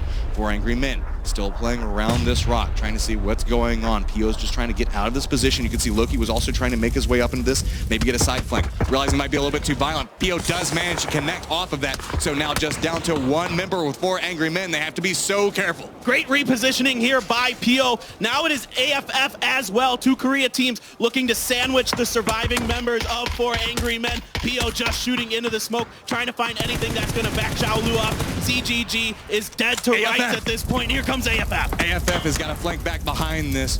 Xiaolu has to be so careful. He's just hunkered down inside the position, but he's going to go down from shots on the backside of it. Freak's Fatal did spot that one out. Gen G is just going to separate out away from this, try to get a little bit of distance, paying attention to who's going down and how they're dying, realizes, okay, let's not push into that fight. Let's just go ahead and go for position. Yeah, no reason. Gen G is already set up for a fight in that situation. This is why AFF is backing off. They want no business running into a team that is set up for a fight from that angle. See Genesis holding the high ground on top of these rocks, looking back down towards Na'Vi as they make their way through. They got an opening knock onto this and a follow-up flush. Na'Vi's just trying to figure out, okay, how do we want to push up and through this? Rumblers following up right back behind it. So very quickly, Na'Vi's going to find themselves contained. It's actually Genesis taking the shots back over towards Red Canids. There's a lot of different teams trying to push back over towards this angle as Infantry is contemplating it as well. That was a fantastic headshot by the Canids. That is going to back HWin and the members of Genesis off ever so slightly, but a nice finish onto Rusty Zera. And that is going to be 2 kills so far for Genesis as the Rumblers are looking to rumble behind Na'Vi. They spotted one, walking up back behind it, trying to figure out, okay, what's going on. Goes for the spray up through the tree, gets a little bit of damage off onto it. So now you can see Na'Vi is trying to figure out where do we go. Infantry's off on a different angle onto this. This is a 3-way fight right now. One of the Rumblers has already gone down. There's going to be some nice shots on the backside of them. So now Rumblers, who do have the high ground, trying to figure out how they can use it to the best of their ability. Na'Vi, everybody has sight lines towards each other. This is going to be really challenging for the Rumblers. They got to kind of back off of this. Infantry is on their right. Na'Vi is straight ahead of them. There isn't much room for them to push through here. They might just have to reposition, swing further south to get into safety. But Na'Vi has got the inside track. They're actually inside the safe zone right now. Rumblers and Infantry are right on the edge, and the blue zone's coming up back behind them. That's how come they're trying to rush through. Nice sprays coming out. A lot of members going down for Infantry right now. They're in a lot of trouble off of this. Rumblers just going to try to run through. Los being the last member alive, just trying to get a foothold inside the safe zone and narrowly managed to get there. Yeah, it looks like Waldo might be dead to rights on the backside of this for the Rumblers. See if Los can make something work, and we are going to head right over to Tatmok. The party has been around Paradise Resort. That's where a lot of teams were making their pledge, hoping that's where the circle was going to go. Goes up to Tatmok instead. So now you can see teams that are being very active in their movement, like Freak's Fatal, gonna get a nice position off of. This was such an important rotation for Fatal. Backing off of that fight, knowing full well they couldn't take it. They got that 1 kill on a 4AM, left, and now they find themselves in a fantastic position. One thing to note, WClick already moving into the circle as well. These guys have had a very strong performance towards the late game, getting a lot of points based off of it. But there's so many teams around Paradise Resort right now. We've got Genesis, we've got Navi, the remnants of the Rumblers, Infantry, and Gen G, as well as, surprise, surprise, Milk. Milk's still alive. Look at this. Just what he does. 300 kills. Woo. 300 for PO in 2019. The guy is a monster. 4 kills for him in this game. This is desperately what Gen G needs. They need their superstar to awaken. And looking back over towards Nerf, realizing the fact that they're going to have to make some type of path back behind this, but keep your eyes back towards Los, depending on how he opts into moving off of this. Genesis, trying to use the rocks, use those different angles, trying to find some type of sneaky point. You can see playing up on the rock, being at an unexpected angle is going to be how they take down a doozy there. So should be able to follow that up very quickly. But now with this, Navi should have a little bit more information. How are they going to use it becomes the question. That could be very dangerous as they're walking into a trap that has been set by Genesis. Very patiently waiting this out. And look at this, H-Win way up on the north side of this, containing all the angles, but he gets found out once again by a member of the Red Canids with that M24, and he finds him. Pio has got 5 kills as he takes down Infantry's Lin on the backside, and look who could play the spoiler here, Matchroom, it's Los. Los is just watching what's going on, running right back behind Genesis, letting him clear the path for them. Red Canid's got an angle off the side of it. And the last poor Milk, we love you, but you are now down, and that's going to be the last member of Navi taking some shots back over towards Genesis, giving away his position. Nerf's going to be able to get a couple of shots back towards him. So now Best of Luck has to figure out, where do we go?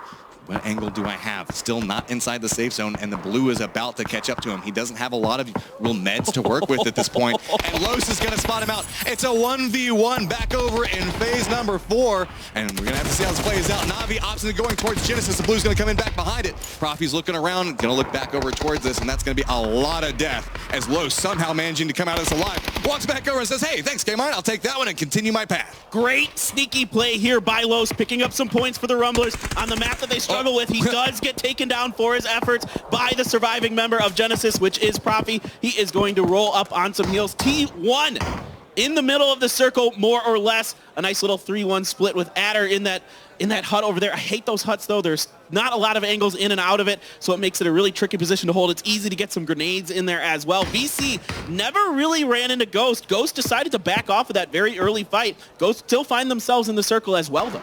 So with this, 9 teams, 25 alive, and it's really starting to heat up back over towards the east. You can see WClick just trying to hold up a defensive position while Gen G is trying to figure out how they're going to make the path in on this. Freak of Freaks Fatal is up towards the north, not wanting to move through the dangerous area that is Tatmuk. There's so many like little cheeky angles, so many dangerous points to walk through. Now you can see sight lines have come up. WClick looking back over towards Gen G. PO finding himself in a lot of trouble. Loki kind of in a decent spot right now, but not inside the safe zone. He's going to have to figure out how he's going to make the crosses. Fatal is coming back down from the north. They hear this. They want a third party. They want to get these kills. This is a really aggressive move here by Fatal. Looks like they got pushed out of Tatmuk by VC or somebody else potentially, and now they are looking to get some points somehow, and it is going to come at the cost of their other Korea team. Gen G. PO is healing up as best as he can. Here comes NN up the hill. Nice shots. Spotted out by Loki. Good shots coming out from Loki. He gets the down and the flush back over towards it, but the rest of Fatal. Just Lambu throwing up the grenade over here. Loki's going for a reposition, but WClick is going to hear this. All the information getting fed over back over towards them is going to allow them to take the shots. The moment anybody steps away from these rocks, Loki still caught up in this. PO in no position where he can provide any support. He's still tangling with WClick right now. Loki's trying to get the shots back, but no, it's going to be Lambu that gets the grenade back down onto Loki. PO's got to get out of here. Lambu trying to survive and get some more points. There's still 9 teams left, so neither him nor PO want to go down. Oh, 1 hit point left for PO there. Harold with some really nice shot. Excuse me, not Harold, but another member of WClick as Harold was looking over at PO. Looking back over towards this. We're trying to push forward. Does see Ribbo just playing as close to the blue as he can. Doesn't want to take any more damage off of it. Just bouncing from tree to tree, taking damage every step that he goes. But he might have finally found an angle to get a little bit more space. He's got to be so cautious off of this. He knows the fact that this next push is going to be the most hazardous. He's hoping that nobody spots him out. He's looking off to one side, doesn't see Ragnar Silzen on either angle, and is going to get spotted out. So that's going to be a Freak of Freaks Fatal going down in 9th. All right, it is Gen G's PO, the lone man left for them. Can he get something going? 6 big kills for him already. The much needed player showing up for Where them has in this this PO round. been? Where has this PO been? We've been waiting for this moment. I don't know. I am so happy to see it, though. They need it so desperately, and oh boy. Boyoung is going to get Profi caught out there. Sneaky Snake in the grass. That is going to be 8th place for Genesis. A lot of these solos just kind of post up along this line right now. But guess what? You took some shots a second ago, Infantry. So now PO knows where you're at.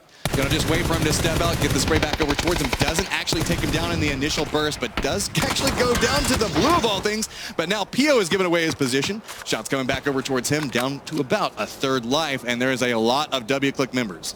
Well, WClick wants to get PO out of this flank so they can move forward more towards the center of the circle. And it looks like they might send someone down there. PO's pretty trapped in that position. He's going to need to get a grenade and a little bit of luck to get through here. There's a lot of teams. Oh, he gets the grenade out of that's Harold. big. That's something that he needed right now. You can see the red canids pushing back over towards T1, opting to go up on top of the building where T1 members are at and use it for cover and sight lines. Using the smokes, gets an angle back over towards Helen, but doesn't get him down. Wow, a nice job by Andy to get up on top of this house. Now he's taking circle damage. Jeff Laka is going to find him. Out in 6th place are the Canids. T1 still 4 strong, but the circle is right on their butts. It is a mess right now. Everybody is just taking any shots they can. You can see McCoy does go down, gets flushed off of it. Helen's gone down inside of an exchange as well. PO still just walking back behind this. T1's looking back over towards Ghost right now. Ghost wants to make the push back over towards T1 position. It's the few buildings still left inside the safe zone, and there's not a lot of cover to be had in it. Grenades are starting to rain down on so many different angles. Look at this. VC is trying to get in on the party. Ghost is getting sandwiched from 2 sides, and they even have, making it worse is the blue coming up. Shrimzy's so weak. 1 shot from DJ Boy is going to find him, and that is going to be Ghost down in 5th place. Oh, but PO has an angle. Look at that. He's just spraying into T1. Does a ton of damage, but the spin back comes with it. My God, PO wrecking T1 there, but it is not going to get him much. He does get the kills because other members of T1 are finished off by other teams. Huge round from PO. 2 teams alive. We are at a 4v4. It is VC and WClick lining up right towards the center of this circle. Getting a little bit more information. WClick still playing the backside of the hill, trying to move up. You can see bouncing from the rocks. VC is just trying to fish him out with a couple of grenades, hoping that they can get an introductory knock onto it. The new circle has popped. It does favor VC just a little bit better than WClick. Yeah, a lot of control over this circle. You've got 2 members of VC swinging out onto the east. Summer and Domu are trying to cover that angle and potentially get a flank, but they're going to back off now as they didn't see any members of WClick pushing that way, realizing that WClick might be opting to push more towards the west to get into this circle. So now they have to reposition to make sure they're not going to find that angle. VC has so much control right now. WClick has just got this little bit of the circle that they can play around, but they are inside the safe zone, so no force coming through as of yet.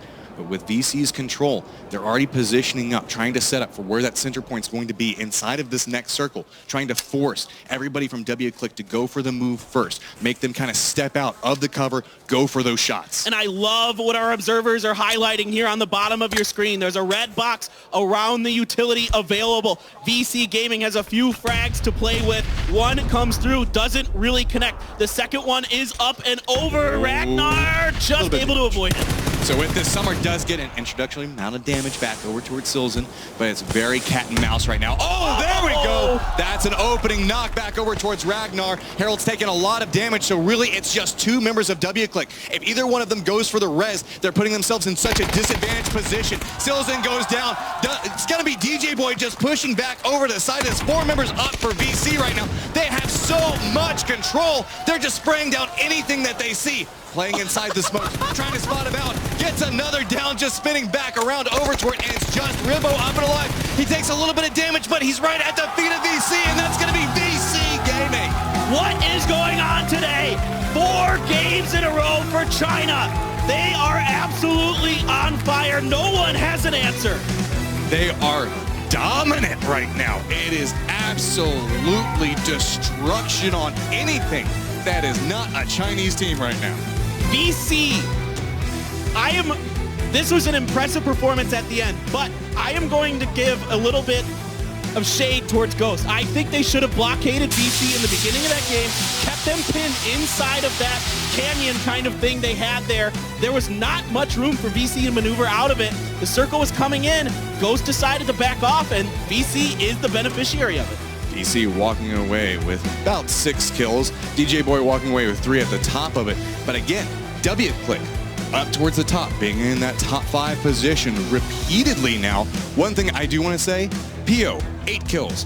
Nice. Where has this been? Where has this PO been at? It feels like he's been so quiet other than this last game. Is this going to be the fire that he needed to get going? Can we see some of that PO we got to see at PNC and in phase 2 of the PKL and at the MET? This guy was absolutely nuts for about a 3-month stretch. He was still very, very good in phase 3 of the PKL. I mean, we saw him at Nations Cup. He was such a power point for that team. And that's the Korean team on top of that. But it's just been so quiet from him through the group stages through the entirety, it felt like. Exactly. All right, guys. Well, we are through with Sandhawk. That means it's time to go over to Kalaris and the guys at the analyst desk.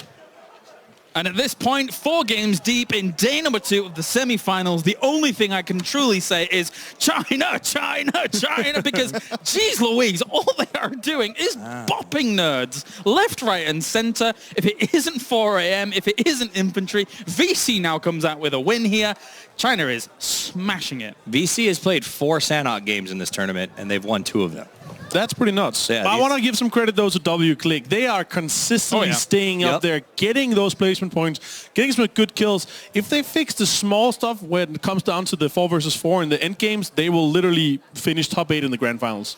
Well, you can see WClick, they were a little bit passive there towards the end. They did a 2-2 split. But VC, they took control with a full line of 4 people. Basically, one push down, take a few shots, back up. Next person goes from the other side, takes a few shots, and then backs up. And they just kept on jiggling like that on WClick. With 3 or 4 teams left, you could really see that click of like, we have absolute utmost confidence that we're going to be able to control this circle and then start the powerful sweep across. It was very well played by them, especially in the final moments, it felt like. Yeah, no, you definitely saw that WClick in T1, 5 kills. Gen G with 9. PO, what? With 8. Oh my goodness. I mean, he was just massacring people. You don't think he was massacring people? Well, it's like, finally, right? Yeah, that's fair. That's fair. Yeah. We've been waiting for him. Better late than never. Sure. Yeah. Let's take a look at the highlights here from Sandhawk. We have 2 more games remaining right after this, but let's check in the jungle as we started things off with Infantry Gaming, having a little bit of a few pot shots here down on towards the bridge. Force was a little bit unlucky. They were basically pinching Rumblers with 2 south of Rumblers, 2 north of Rumblers. But the 2 guys on the south here, they got a little bit too late and they got taken out before Rumblers pushed north for the other 2. Yeah, I mean, Rumblers got 3 times more than they normally get on this map with 3 kills. They did put some points in the bank. Yeah, I'd say, you know, PO's improving, Rumblers is improving, I guess, on this map. Maybe it's a good move. I asked them for 4 points, game it free. I'm happy with that. That's fair. That's fair. Still with a 4 men, they've been absolutely dominant. Genesis here, it's opening up okay, but ultimately they just sort of got caught and eradicated. But still, 5 kills, not bad. I mean, when you play Sandhawk, it's so unpredictable. Most teams, if you get 5, you go, all right, that was a good game. It was okay. Something that was a little bit surprising, though, in the bottom, 4th, phase, 8th. Well, it's not surprising at this point to see FaZe down there. Wow. I mean, they're in danger of rolling down the same road Liquid did at this point. It has been a bad day for FaZe, and they need to clean it up. I mean, we'll get into that. They're going to pull up. They're going to pull up. I hope so. We'll see it. They're going to win 2 games back to back. All right, you FaZe with the double? Yeah, hopefully. Jeez. Wow. Okay, well, it's been extremely dominant. Obviously, we do have a majority. We only have 5 Western teams playing, so we should see some dominance. But this dominance from China, though, it's been insane. That's right. Yeah. VC Gaming getting themselves the win here. And overall, after seeing them approach the PGC as a whole, they did well in the eliminations, and they get themselves a win here in the semi-final group stage, which is big here for VC Gaming. The match results coming in, 16 points for them. Not the biggest kill game by any means, but they turned on at the very end and they showed up. Well, it's because we'll see that later on when we see the drops. Yeah. But they were on the Northwest Island for a long time. They were getting held there by Ghost. And basically those 2 teams, they didn't want to move anywhere because they just crossed the river and that's where the game ended. I mean, the hero for me is Gen G on this match. They went out in 4th. They still move up to 2nd because of how many kills they racked up on that one. They sort of never stopped fighting, and that's what you got to respect. Sandhawk teams, and maybe they don't get the W, but they get the kills. They put the Ks in the bank. That's how you make the big money. PO was all over the place just grabbing those kills. We saw the Gen G holding together 3 guys, and then you had PO running around. Oh, absolutely. Very good. Avenger? I just want to interrupt you a few more times. Yeah, it's fantastic. You can just do that now. Yeah. No, T1 something? T1 W-Click, they did great. You guys can continue talking.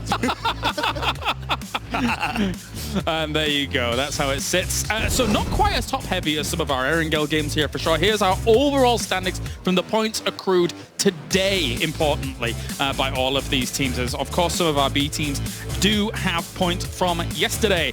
We have 4 Angry Men still sat at the top with the 48 points.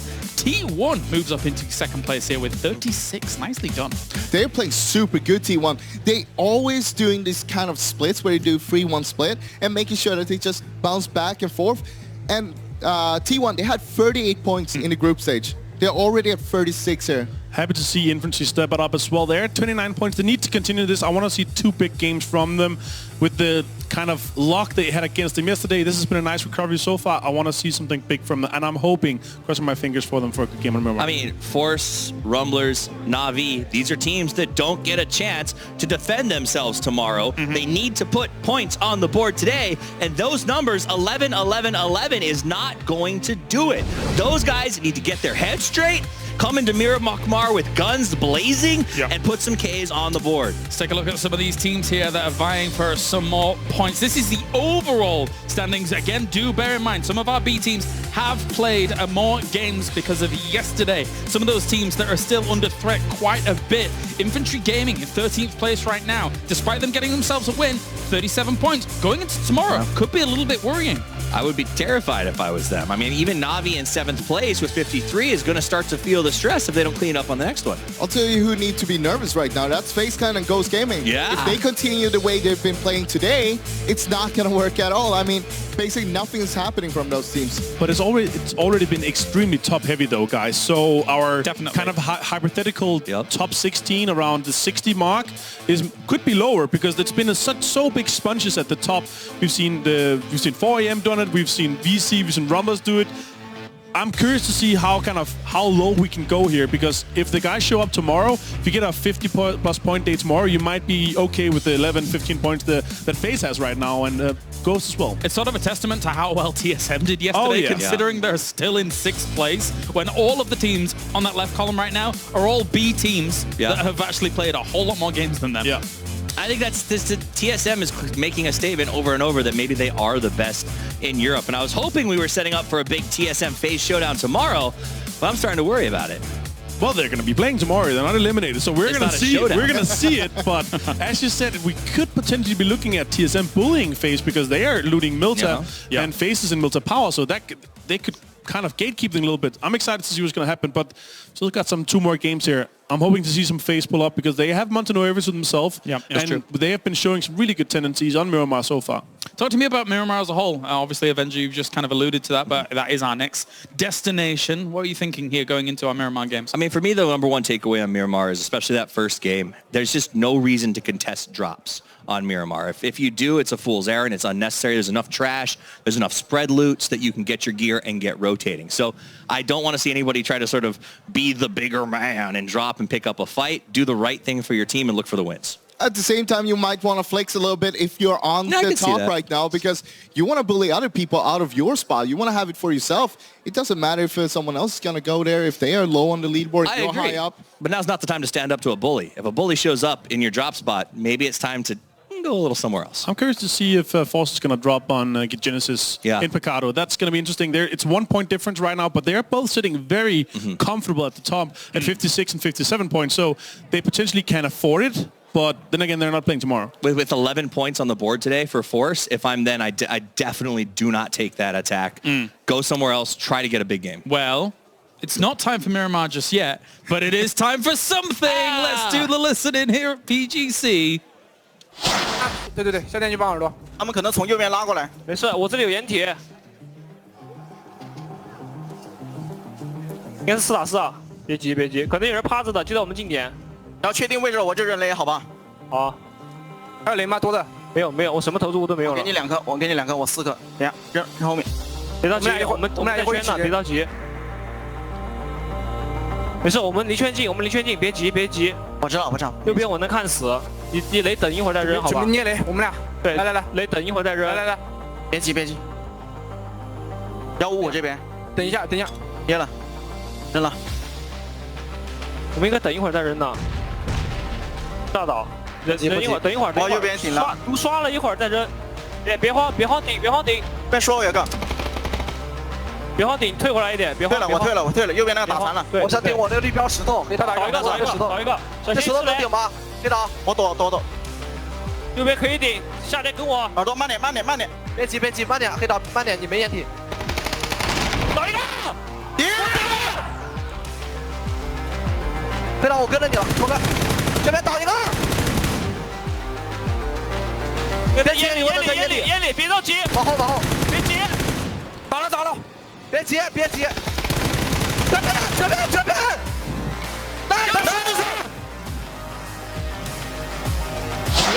，We don't need to know what they're saying for those impassioned cries towards the very end, but what was very cool to see in that clip was the fact that the coordination for the throwing of grenades to control space via that was very, very on point. You can see that they definitely know that the nade meta is very heavy now and that they managed to keep a few nades towards the end, literally won in the game. They opened up with a nade, had a nice angle off, and again, Naizu.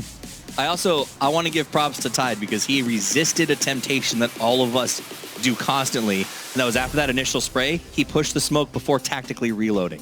Every single player I know, they fire it off, they've still got 20 in the chamber, and they hit that reload button. If he had done that and the W-click had been pushing forward, it could have cost him. So learning to resist that temptation can be a really strong thing to put into your game. All right, well, that is it. We are going to the desert in a few moments' time here for the PGC. We have 2 more games coming at you here for day number 2 of the semifinals. We'll see you in a few.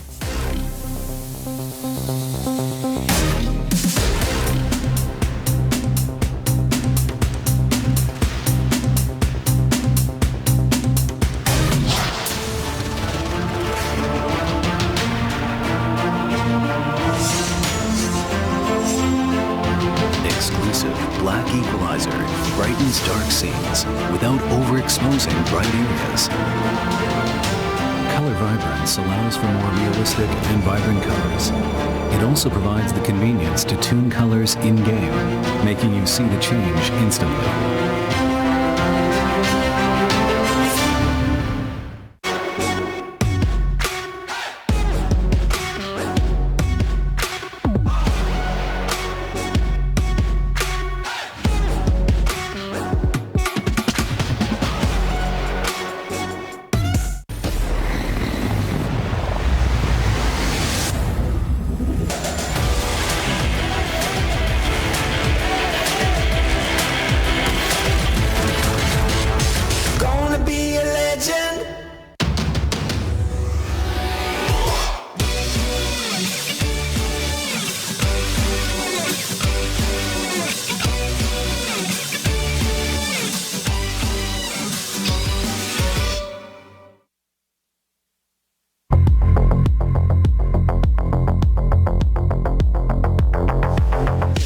Great to see the eye tracking software giving us a bit of extra detail as to what's going on.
the game.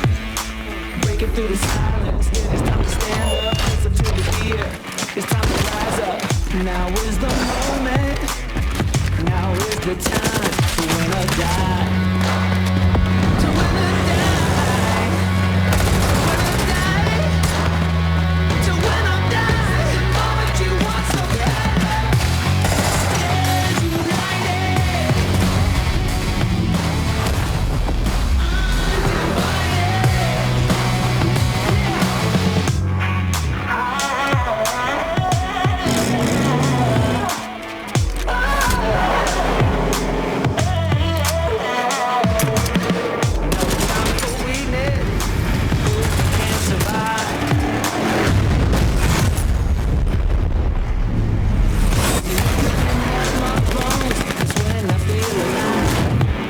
got metal in my hand. We roll, yeah, you keep coming on. We have the scroll, yeah, rise up to the sky. The enemy is here. We win or die. We win or die. Win or die. To win or die. The moment you want so bad. Stand united.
Welcome back, everyone, to the OGN Super Arena in Manhattan Beach, California.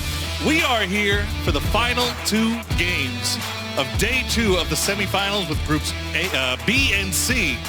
Group B, this is their last chance. Almost caught you slipping. Almost caught me slipping. It was very, very close.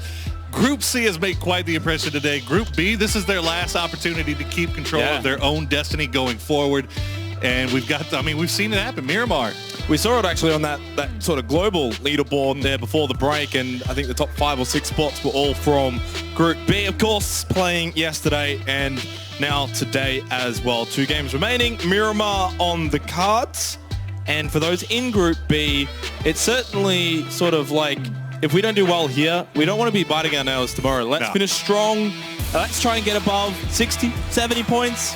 It's ideally about what it's looking like right now is if you're going to be sitting in the audience watching tomorrow in Group B, you don't want to be thinking, hoping, putting their destiny in somebody else's hands here. But one thing to keep in mind yesterday, and pretty much going back all the way to the group stages, teams that do well on Erangel, or do poorly on Erangel, end up turning things around on Miramar. We saw Entus Force kind of keep that trend going yesterday, where they had 5 points, I think, going into Miramar, and then picked up 2 wins in a row and ended up in 3rd place in the group. Yeah, I certainly agree. 4AM, what we've seen from them today on Erangel, is that going to continue the trend-wise on Miramar? At this point, I don't want to bet against 4AM. Oh, God, no. That team is looking just dominant. They're on a different level today as we head into match number 5 for day 2 of the semi-finals, Group B and C. And as we've mentioned, it's the final 2 games for Group B. They do currently at least have 5 or 6 in the top portion of the leaderboard. But where will they finish tomorrow? That's the question. So, time to finish strong. Rumblers is a team that needs to finish strong as well. They had a great day yesterday. So far, not looking as good. Yeah, that's kind of slowed down a little bit in their Erangel game. Still currently sitting I think they're still first first. place. Yeah. You know, but I mean, in comparison, it's not a death grip on first by any means. It's not something that they can feel comfortable with going home. I mean, they're tied with VC Gaming. Genesis right behind them, Gen G as well.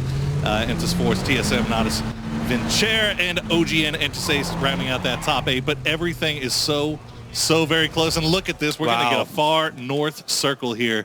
Right on top of VC and 4AM as well, as you said, with this far north circle.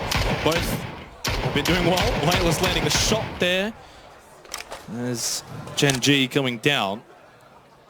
Well, that's how confident 4AM's feeling right now. Wayless, the artist formerly known as Godby, still taking these long-range shots with confidence. From what I understand, he switches between the handles, or is he completely changed over to Wayless? You know what? I'm going to just call him Wayless. He wants to be called Wayless. I'm going to call him Wayless. Hey, wants to change it over. All I know one is thing that hasn't changed is the skill. Yeah, it's still there. And everybody in this lobby right now has way less points than 4AM. Oh. Hey, shout out Toffees. Okay, Puma. I'm just going to appreciate that one. I'm appreciated. That was a dad joke. FaZe Clan heard one. way off to the north here. It's kind of an interesting job for them, as they normally drop in Manda Nueva. The plane obviously not too ideal for that, but it's something that they could have dropped and maybe gone for vehicles, but instead electing to go all the way north is actually working out pretty well for them. Fortunately for a lot of these teams, the plane path was obviously going straight up vertical, so that's why we've got a lot of teams up north. We've seen, at least in the past at times, with more southern planes, you might actually see anything above San Martin might be empty. So that's not the case here for this sort of circle. There is a lot of teams, though, that are down south, the Freak of Freaks, all the way down in Porto Paraíso, and obviously we've got 2 teams in Los Leones, Infantry's down there, and Chumacera for Rumblers. Although for Rumblers at Chumacera, I think pretty easy rotation. They'll go out west and make their way in up north.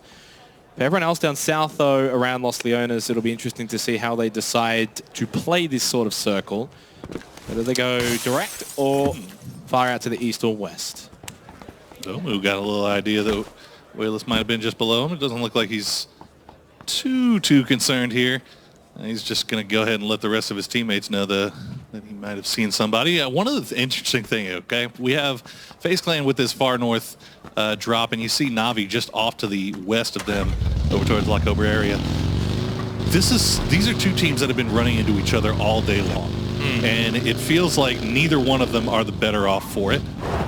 FaZe definitely not Na'Vi. FaZe and Na'Vi obviously have probably the worst days that they have had in quite some time. I mean, FaZe sitting on 14 points. That's because I started to cheer for FaZe. It is. Well, I have not had good luck cheering for teams so far, and that's been the running joke behind the scenes. Yeah. So maybe stop cheering for FaZe for just these last 2 games, see if they can rally up a little bit. But it's going to be interesting since they're so far north there, and going to be maybe going for the same centralized locations here up on the north side to see if they run into each other again.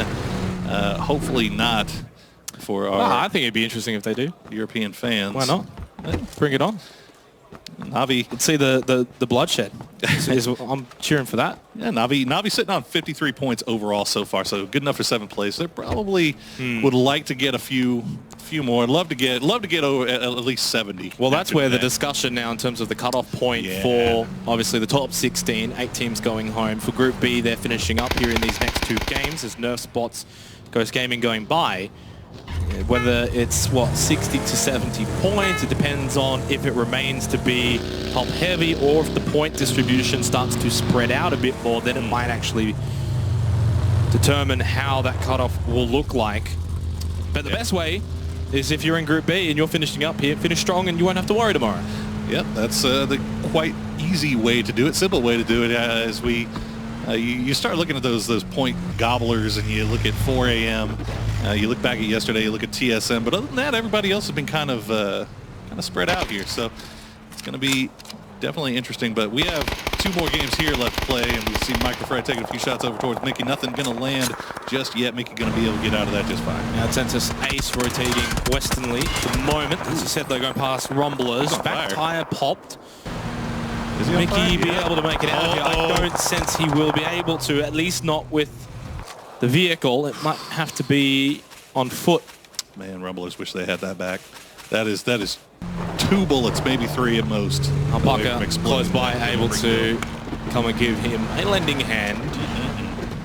Only a slowdown for OG and Entis Ace, but they'll at least be able to take Mickey forward for them. Head towards this phase 1 circle. Rumblers, obviously, they're going to want to get a move on as well. Freaka ended up going the Eastern Highway. I think for Rumblers now, it's probably just going to be go straight through Picardo and see what you can find from there. Yeah, that'd probably be the best route of action. Also, can't forget about WClick, the surprising team from LATAM. Man, they've been so good today. Having a great day today.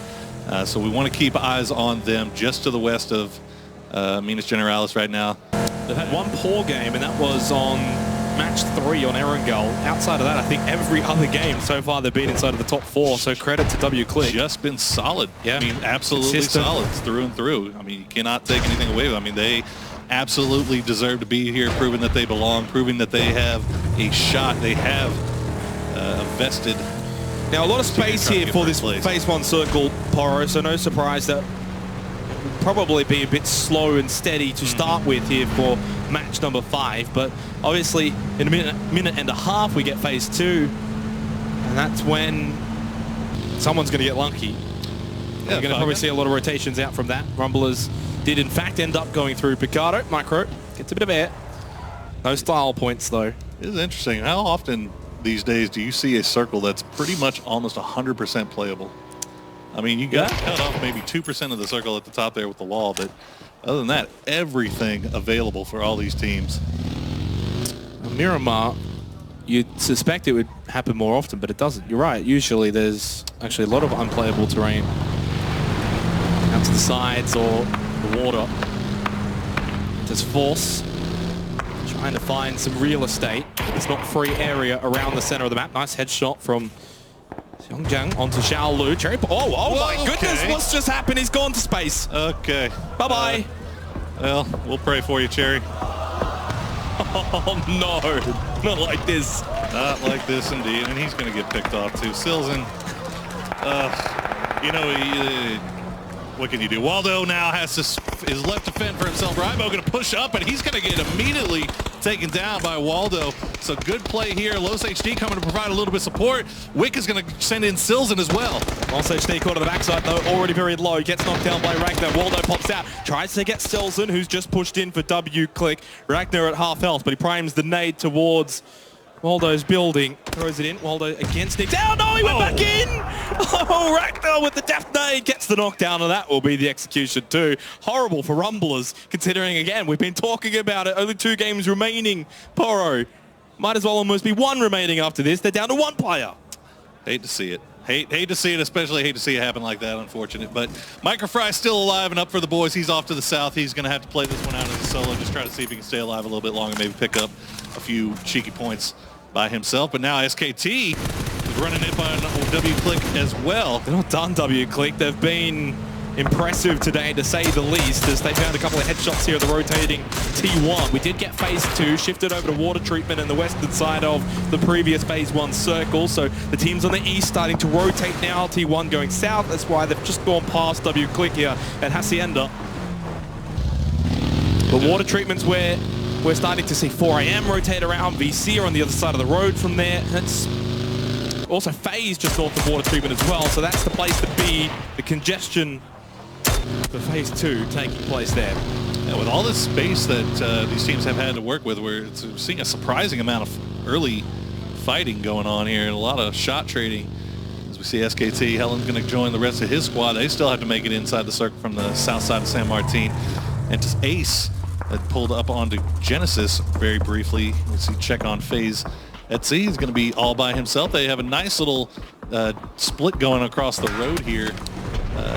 Just north of water treatment. There's a lot of safe areas around here as well, Burrow. Like going back to your comment in terms of phase 1 and the playable area, it remains, of course, probably for the rest of this game, how it plays out, obviously. So we're not going to have any tricks sort of like that Rosok game we saw, for example, on Erangel.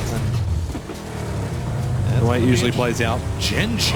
Wow, Gen G wants this. Yeah. They saw this. They saw FaZe crashing this compound from the mountains just to the north. They've only got the 2 here, though. It's only Pio and Loki, so they've got to be careful if they get too aggressive. I think they've realized now that FaZe are here, it's time to just retreat back. Smart play. Pio, though, might not make it in the Murado. Open rooftop is nice for the scenic driving, but it's deadly. 80 knocked down by Senya, though, of Na'Vi. That's going to help out Gen G. Oh, caught out. Completely out in the open.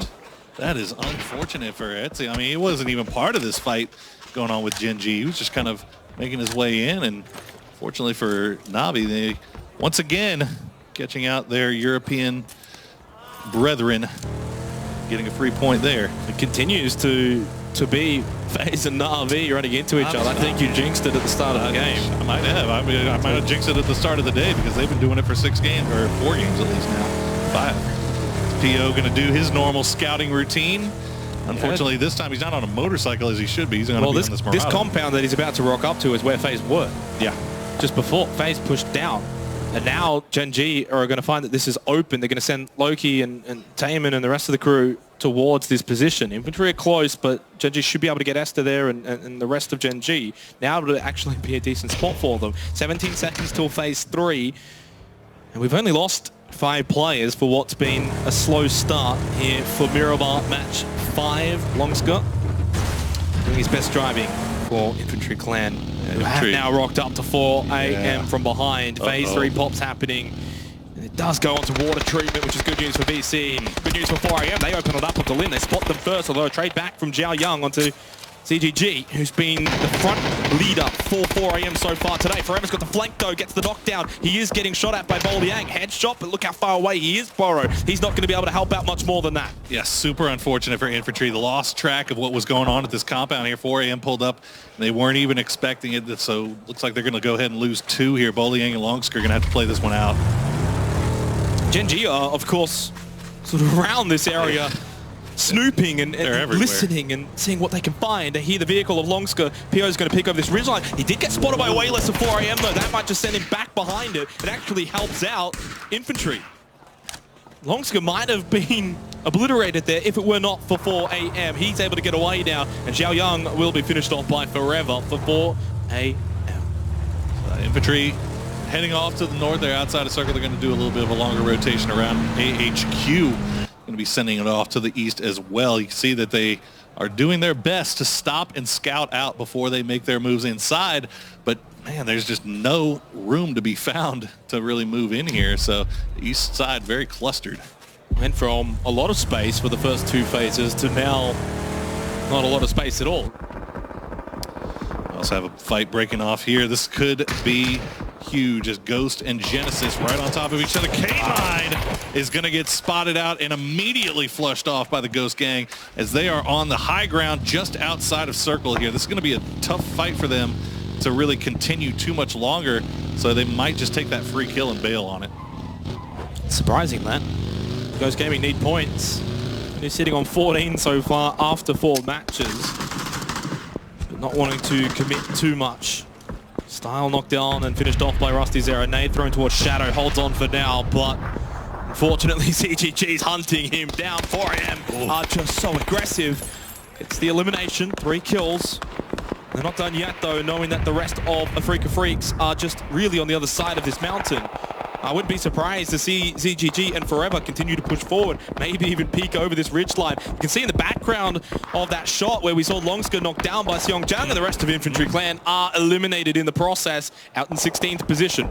This is bad news for Infantry Clan. This is their last day of games that they can play, so they have one more game left to make an impression, and right now they are sitting pretty low. It just feels like 4AM have got eyes on everywhere. Eyes on everyone as they wipe out a Freak of Freaks fatal. 5 kills now, 4AM. 15 minutes in and they've got eyes on Red Canids, they've got eyes on AHQ as well. And we're about to get eyes ourselves on phase 4. Will it continue on to water treatment? DJ Boyd tied holding there. They've also got 2 members of VC south of it. It does actually go over to Enter's Ace. Ghost Gaming are inside of this circle along with Genesis as well. Out to the far west. Forever takes the shots on the Raspu. The nade from Forever was in there first. Forever will confirm his own kill. 6 now for 4AM. I mean, Raspu, he was a little bit far away from the rest of his squad, but he was serving in kind of a scout role.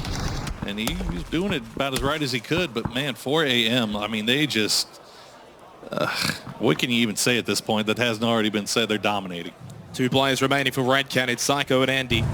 As HQ have moved up as we go over to T1, pushing up onto W-Click. Ragnar along with Harold and Silzen. Silzen's not there though. Harold tries to hold the concrete building, gets the elimination onto a CAD. 2 more members of T1 to deal with around here. You can see Howland in the distance. He's providing the cover fire for Jeff Locker and Ada. Around the side though, the back of the building where Howland can't help out. Jeff Locker with the headshot knocked down. And they deal with 2 of the members of W-Click. Silzen remains at the warehouse. Oh no, for how much longer? As I've said it, Enter's Force have just breached him completely. Meanwhile, AHQ has to work their way around Red Canids here. Andy FPS going to take a few shots, get about halfway health with Yanli. Milk going to have to hop out the car. What? Oh. With the SKS. He's got no ammo left for his Scar. He's going to finish off the fight with the SKS. Why not? In style for Psycho. As we go back over to the Rumble as Micro Fry trying to hold on, find some kills, gets the knockdown onto Howland and finishes off in style. There you go.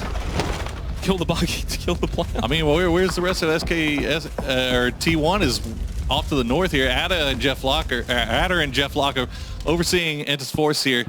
Unfortunate that Akkad gets spotted out there, but great news for Micro. Silza now, as we mentioned before, we had Entis Force pushing in onto this warehouse. 5 kills for W-Click, but he is the last one alive. Can he get any more? Headshot, getting it. Silzen just couldn't quite get the last one remaining, which was Indigo for OG and Entis Force. Now, he should be able to go and get the revives on his teammates as 4 angry men continue to pester the last 2 remaining players of Red Canids. Psycho firing back in the blue, but it's a long fought effort and surely a foregone conclusion here for the LATAM team. Yeah, 4AM has no pressure here. They could just sit here and wait all day for this. Oh, he didn't check both sides as he walked in. Always check your left and rights. They thought they survived through the Silzen, but Entis Force still taking a whole bunch of damage here. What's going on with FaZe? Uber's going to go down to the blue here. It's Na'Vi again versus FaZe again.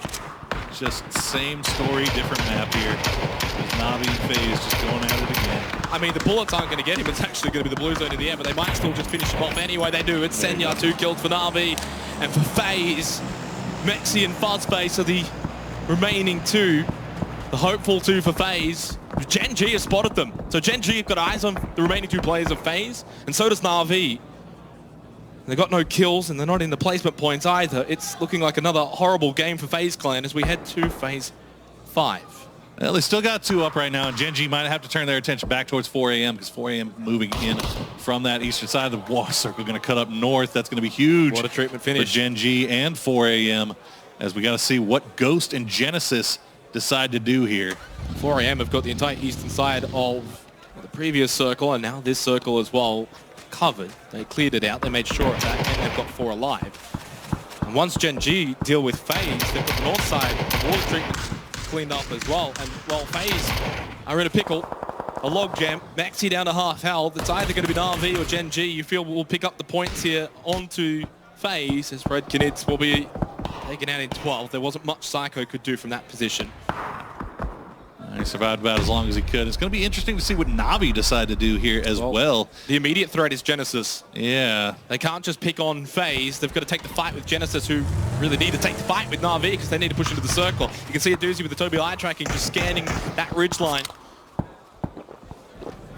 No kills yet for Genesis. Na'Vi preparing to defend the area that's not inside of the circle. So in their eyes, they've got to get moving as well. Potentially, you might have to crash onto Fuzzface and Mexi. And if they do that, then they're going to be focused on by Gen G. It's not looking good if you're on the north side of the circle. Not a lot of safe area. Well, the problem for Na'Vi here is that Genesis has this high ground location right now. Oh, wait, that's caught.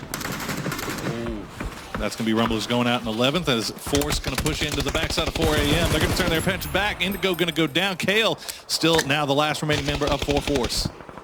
He thrown out from Xiaolu to finish off Indigo. Doesn't quite reach him. Kale's still there, just trying to move it around. Oh, he went prone. Try and cross over. It's worked. The smoke's there as well. The nade's being thrown as the flush onto Indigo comes out from Xiaolu. 7 kills now. Oh, Mexi's caught. You can't just go prone there. To your right, PO is the last member at Fuzzface, and he goes down for FaZe, just shy of the placement point. As we see the end of T1 as well, and we see the end of OG and Enters Force. Never mind, T1's got 1 left. I should say it was only OG and Enters Force. Profi knocked down. H-Win and Nerf, the remaining 2 for Genesis. Na'Vi have made the push over to the other side of the road, but Gen G, you think, will eventually get involved here as Adder's finally eliminated. There goes T1 finally. Yeah, Gen G wrapped around the north side here away from 4 a.m., ran into the backside of FaZe Clan, and now they have a really nice position working the cliff side. Na'Vi trying to make their way in. They got the down onto Profi. Now Genesis is going to have to pause to get this heal off, but how much longer can they stay alive before Na'Vi decides to push into them? See, Profi going to get the heal. Pokemon has gone down as Gen G is turning their attention back that direction. And we can see Na'Vi playing, kind of doing a 2-1 split across the road. New circle is popping, going to go dead center. Ghost Gaming has now been eliminated. Shrimsy tried to make a run, but it was not going to be enough. And just Ace now has to make their way out of their compound and down this cliffside. That's going to be rough sledding. How has Genesis managed to hold on this long? The smoke's obviously helping. 4 a.m. and Gen G, along with VC, over towards water treatment. Domu, and now Antis Ace all wanting the shack at the same time. Throws out 1 nade. Do they spot it? Rang and Mickey have got to be careful. They both jump at the same time. They'll make it away from that position of the nade. But if one were to be thrown into that shack, there might be some 4 upset men in there. Summer's still outside here. He kind of left Domu on his own. He gets taken about 25% health by a nice little shot from Entis Ace. So see Na'Vi in a rough spot here too. They have to figure out what they want to do, and Pio is just keeping them pinned down. Genesis is going to provide a little bit of support though. Well, Na'Vi have got the shack. I think they want to see if Aduzi can find a better position for them. Senya with the knockdown of the Profi. They do still need to deal with Genesis, but Genesis aren't really an immediate threat, although headshots from H-Win land onto both members of Na'Vi inside of the shack. PO knocked down as well on top of the hill near water treatment as we see Summer finally eliminated by Forever. Aduzi with the elimination of H-Win. Nerf gone as well. Genesis, I believe, are down to 1. Yep, they're out. No, they're out now. Out in 5th. All right, so now we got Entis Ace towards the center of the circle. They have 4 strong by the shack. 4 a.m. still 3 up, and they have a nice little bead here on the Entis Ace squad. Unfortunately, nobody can get within range here to get a grenade over there. Just yet, anyway. Entis Ace and Gen G. The only 2 teams with 4 alive. 4 have got 3, but a decent position inside of the zone. Xiaolu doesn't land the initial shots onto Joy. PO with the knockdown to Aduzi after they just lost Bestalotch. Xiaolu gets Rang onto Entis Ace. Look, when Liporo, it's not looking good for Entis Ace. Despite their numbers of players alive, their position, it's not good. It's going to draw attention to these nades now from 4 a.m. who are up to 10 kills. They hide on the backside of this shack. Oh, there goes Rang though.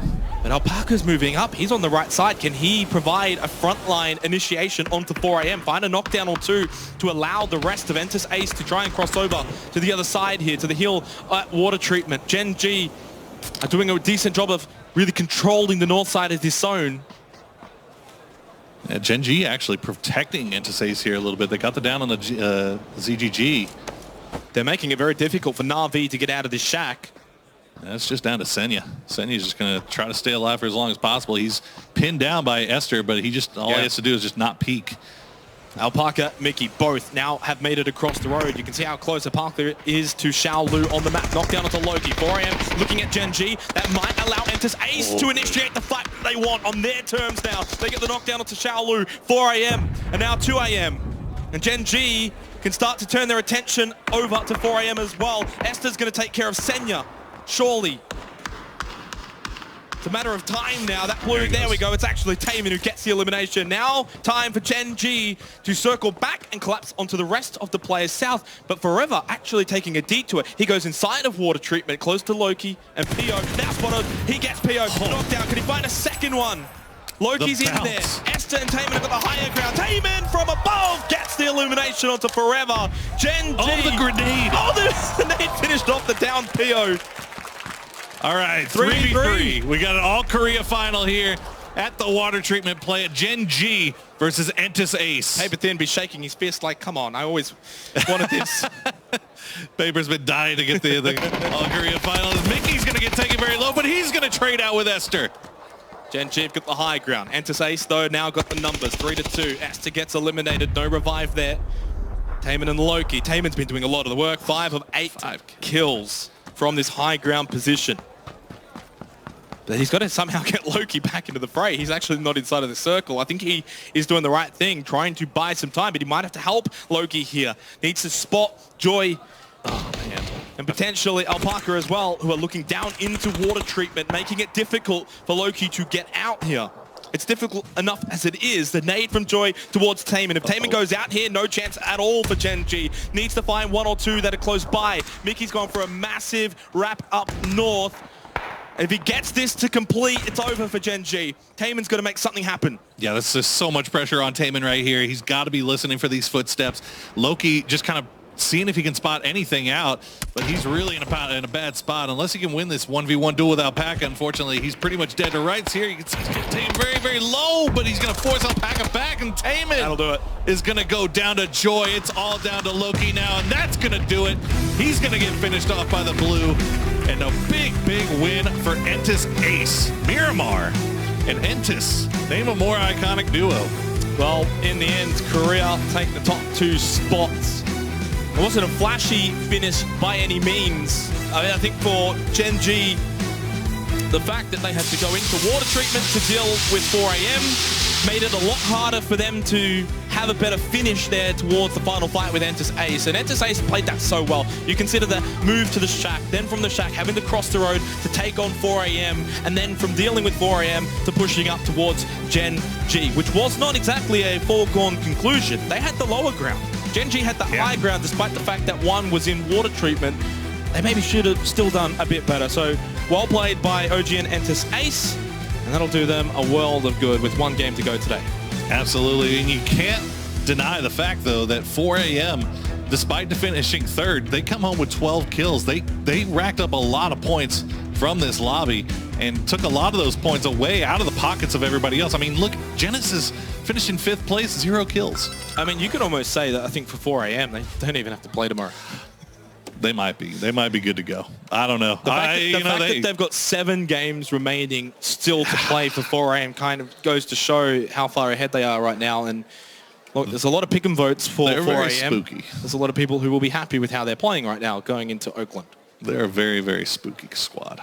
Very spooky, very scary, very terrifying squad. Another terrifying squad is hanging out over on the desk, ready to talk to Caleris. That was an interesting one. Disrupts the domination here for South Korea as they're able to topple the Chinese Titans that have established themselves throughout the day. Great stuff by OG and Entus Ace. They get the win.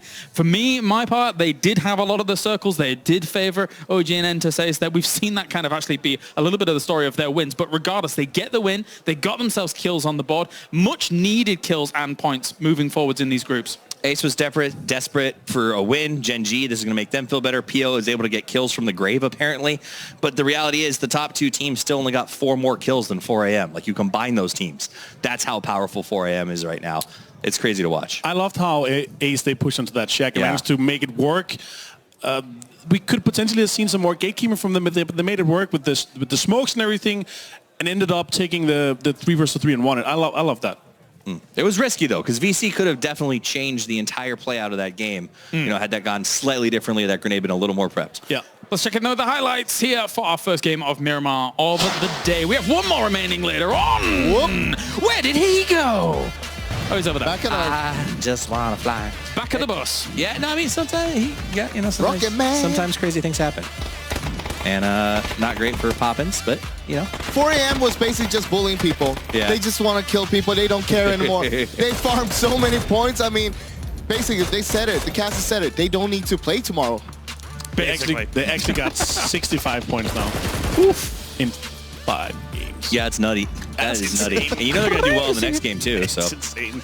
Absolutely crazy. I mean, I think it's better than we'll see a lot of the teams who are eliminated probably won't even have that many points at the end. Mostly, I will say 65 is our hypothetical kind of cutoff, but I think it'll be lower because again, sponges and everything. Overall, extremely nice play for them. Gen G pushing FaZe and punishing them for the shots that they shot in earlier, as you said, Toffees, when we talked about it. But again, it's not looking good for FaZe, guys. No, FaZe is not being FaZe right now. They're playing super slow. I mean, you could see how they were getting held by Gen G and Na'Vi on the north side, and basically nothing came out of FaZe at all. Here's the reality for FaZe. They have 14 points, right? When Liquid finished their first day of play that ultimately eliminated them from this tournament, they had 13. FaZe is almost exactly in the same position Liquid found themselves after a day of play with a harder field of teams to deal with, and that worries me. But again, there are sponges in the top, so their potential to reach top 16 is still pretty open, but they need to show up. They need to give us a FaZe Sunday. I know GNN to say is get themselves the big points on this game, trying to propel themselves through these groups. It's been a little bit of a grueling day for them. However, the win does make up for it as we continue things on. We'll check in with, I don't know, it's going to be a surprise. Will it be the plane? Will it be the scoreboard? Our producer gives us the plane. It's plane time here on Miramar. It was a good circle. I mean, that's what I like seeing Northern circles on Miramar. I think they're a lot of fun. There's a lot of options for playing it. I think most of the teams are going to be relatively happy with how they saw that first circle establish itself. Yeah, I mean, we got a very northern circle. FaZe Clan, though, they dropped on the north side on Torre Ahumada. Well played.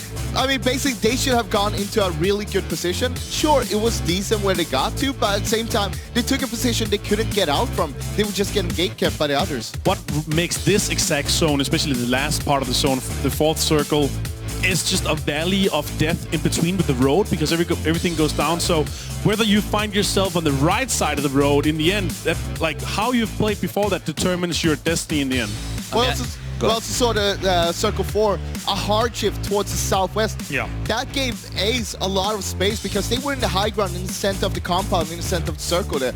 Basically, the circle went away from them, but they still played the high ground very well, which we can see here. As you look at those tracks there on the map below, you can see there's a temptation, I think, to maybe take a little away from 4AM because they didn't have to move very far. But if you looked at the way that they moved, it was never stopping. They were constantly looking for things, always checking, and they moved almost as far, I think, on foot as everyone else sort of had to move in cars. And I like that proactivity instead of just sitting still and holding the top of a hill. I mean, what I like with 4AM is even if they lose people, they just keep on going. They don't stop. They're not trying to get into just the placements like we can see with some other teams. They want to go for the kills. And a big one for Ace. Ace definitely needed to put some more points on the board. They're running a little slow going into this one. They're in 10th place on the day with only 16 points. This is going to be a huge bump for them. I think 4AM will still walk away with second in the overall scoring, but that'll push Ace, I think, a little more comfortably into preparing for tomorrow. But they still need another big game. A lot more. I think they're actually going to be close to being kind of safe here. They're going to get a few points, then it's going to be looking very good. 18 points, though. It's going to double their points or more for today. I'm going to tell you, they're going to be pretty damn high, to say the least. 35 points yesterday, 34 points today. That is airing on... Yeah, that is qualified. That is qualified. That is pretty much That's qualifying. 18 points from this game here overall with 4 Angry Men. Another 17 points. They didn't even win. No. And they got themselves 12 kills to boot. They really are a very frustrated, annoyed group of individuals. Furious. That's what they do. Furious. Hey, 8 very needed points for Na'Vi, though. Yeah. They were towards the bottom of the leaderboard. This will push them up a little bit. Hopefully they can keep up and do a little bit better in the next game because, I mean, they need more points. They got 19 so far.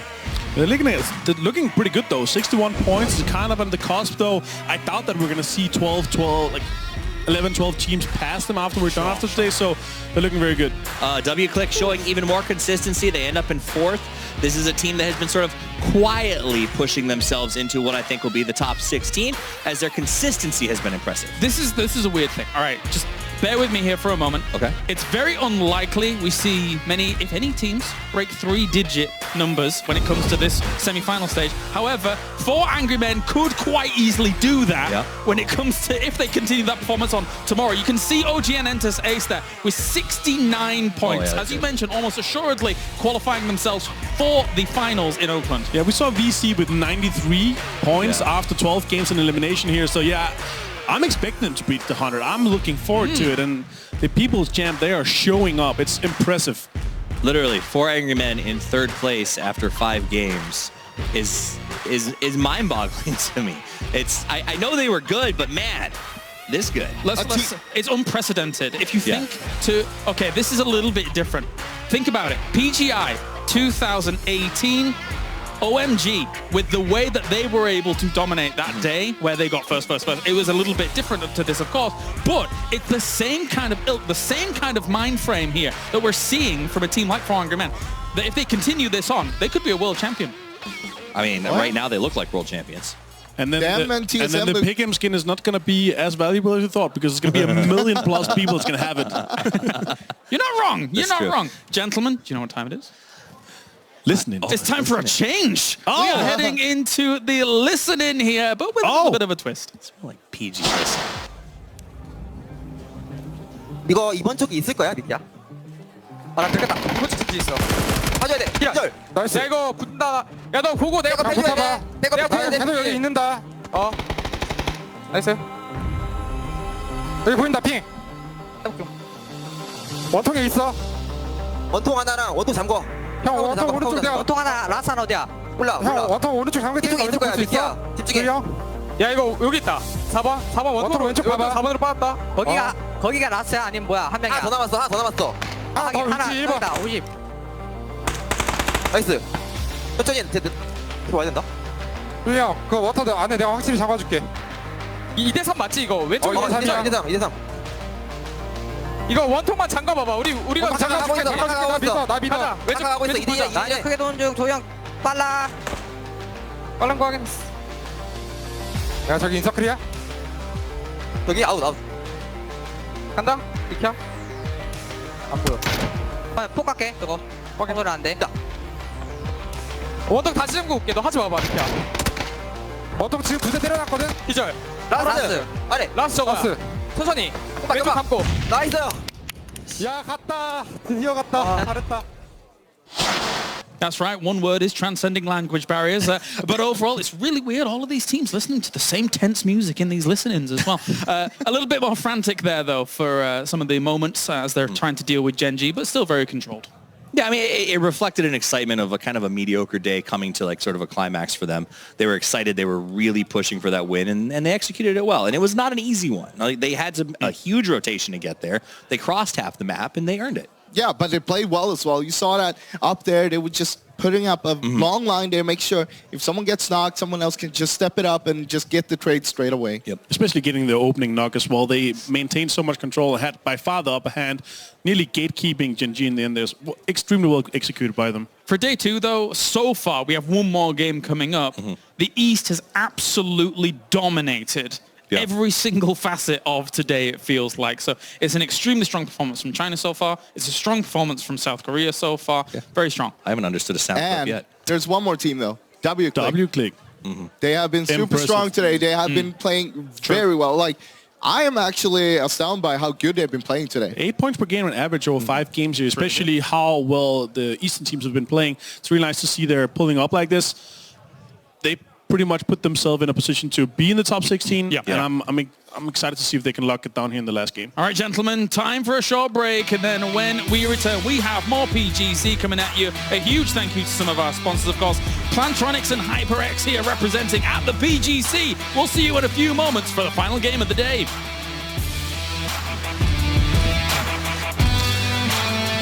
And we're back already. How quickly did that happen? I am Poor Source, and joining me is Xenox. We have, as they said, one final game here on Miramar for this BC matchup. The final chance for Group B teams to collect points. Yeah, try to make their way into the finals. I think the infantry, unfortunately, day one has cost them here 37 points with 1 game remaining. They would need a 15-kill win, and even then, they'd still be sweating tomorrow. It's going to be very tough for him. I mean, as I said it before, they probably barely even have to play tomorrow. In fact, when they showed the standings, of the top 8 Poro, 7 of them were from Group B, which is understandable. You would expect that. They've now played 11 matches. The only team that wasn't from Group B was 4AM, sitting in 3rd on 65 points, and they've got 7 matches to play. If they don't top the semi-finals, I'd be staggered. T1 looking like cruise control mode at the moment, but of course they're going to play tomorrow. Yeah, T1 13th place right now, 40 points. I mean, they're sitting in the same place as W-Click after today, Lazarus after their 1 day of playing. So they still fully in control of their own destiny. Like to see how they've been playing on Miramar. Gen G currently in first place, 70 points overall. But this is your Group B team. They're going to have to sit there and watch tomorrow. I mean, I would be very surprised if 70 points is not enough already. And of course, we've still got this final game. So for Gen G, and what this sort of shows us now is at the conclusion of this game, we get a kind of rough idea, Poro, in terms of point requirements for that 16th position, because you can see all 8 teams of Group B will be done after today, and it just gives you a rough idea as to what you're going to need. Yeah, and there's, as they said, I mentioned on the desk, I think Kalera said, day 1 was the day of the Western teams. Day 2, really kind of turning things on for the Eastern boys. China, Korea, all doing really, really well today. Yep. We have not seen So what you're saying is day 3 is going to be the day of the OCE team. Oh, boy. I have faith. I'm not going to take that faith away from you, buddy. You can take that with you to the grave. Wow, that's as straight as an arrow. That is about the nicest plane you want to see coming across the south side. That's going to open up pretty much everything. Yep. South Pozo and San Martin now. El Azahar probably still in play. Anything north of that, you might have to travel a little bit farther. But this is not a bad plane here for your last day of the game. As you said, last match of the day. Match 6 of day 2 of the semi-finals. And for 8 teams, it will be their last game until maybe Oakland. Until next weekend. Until maybe Oakland, until you don't maybe make it, and that could be your final game of PGC. I don't know. They don't know. They'll be watching tomorrow to find out, of course, when it is going to be A versus C. But now, final game of B versus C. Let's see how it plays out. Oh boy. Well, if that's not a good this start for Navi. doesn't just encapsulate the day that Navi's been having today, I don't know what does. Senya already going to get knocked. He should get res, though. He should be fine. There's nobody anywhere really near them. They're just off to the west opposite. Yeah, Pokemon going to go ahead and be fine. Provide a little bit of support for his fallen teammate. Navi inside of the top 8 currently, which is where you really need to be. Dead center circle. All right. Man, this is like the perfect game. We had the straightest plane path, now dead center circle.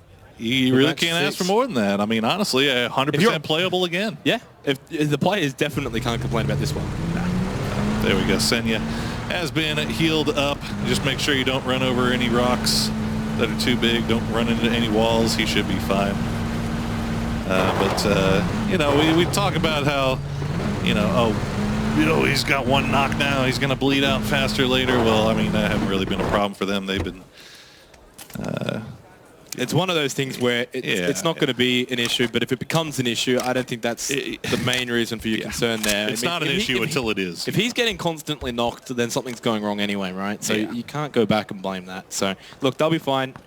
They'll find the first aid kit, painkiller. He'll be back up to full health, and then they'll be jolly. Check in 4 a.m. Extremely wide split. I mean, this is how confident they are, right? They're farming. When you're playing this well, when you have this many points, you basically say at the end, we have faith in all of our teammates to the point where we can send them off solo and tell them, hey, don't die. Yeah. Maybe get a couple of kills if you can, and they're going to do it. And it also brings up an interesting thing tomorrow. 4 a.m. can basically decide, if there's somebody that they don't want to make it. Oh no, you're not suggesting what I think you are. Tell me I'm wrong. If they decide that there's somebody that they don't want to make it, you're not wrong, but I feel like at the end of the day, 4AM would still want to play the matches out. I would think so too, but it's in preparation for Oakland. And I'm just saying, it's a thing that could happen. I know what you're saying, but you know, I mean, not that there's anybody in this lobby that seems to have been causing 4AM any problem. What you're saying is, don't bump into 4AM on the way back to the hotel tonight and upset them. Yeah, maybe buy them an ice cream Snickers. Those things are delicious. Okay, mind over at Picardo. This is a decent circle for Genesis. We'll see how it plays out. Ghost Gaming that potentially might come over the top of them on the hill. You can see McCoy close by to HWin and Nerf. But phase 1 circles don't tend to dictate how the game plays out. Although this will dictate how the game plays out because now Genesis just lost 2 vehicles. Remember those tires we used to have? This is cheeky from McCoy. Look at me. I like it. This is going back to phase 2 when McCoy found out we were keeping stats on things like tires destroyed and windows broken. He has gotten some fantastic practice throughout the course of 3 phases on the best way to destroy tires. Profi's still got a vehicle from what I can see on the map, but they've just lost 3 other vehicles. Oh, Silson close by to Bollier. 2 times spray the M416. Gets him to half health, but that's all it will be.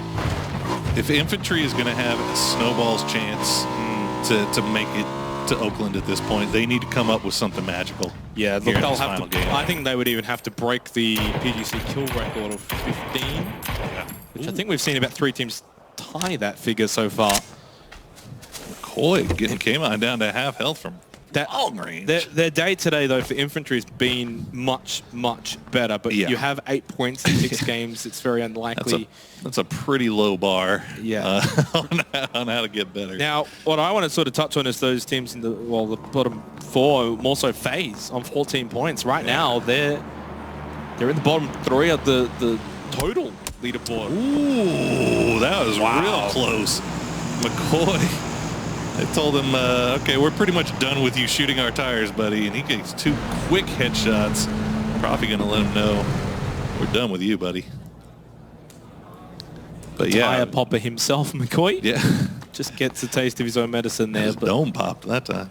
But you're right. I mean, FaZe has been struggling so hard today. If they were to go out in this game with 0 points, they'd be below Vendetta.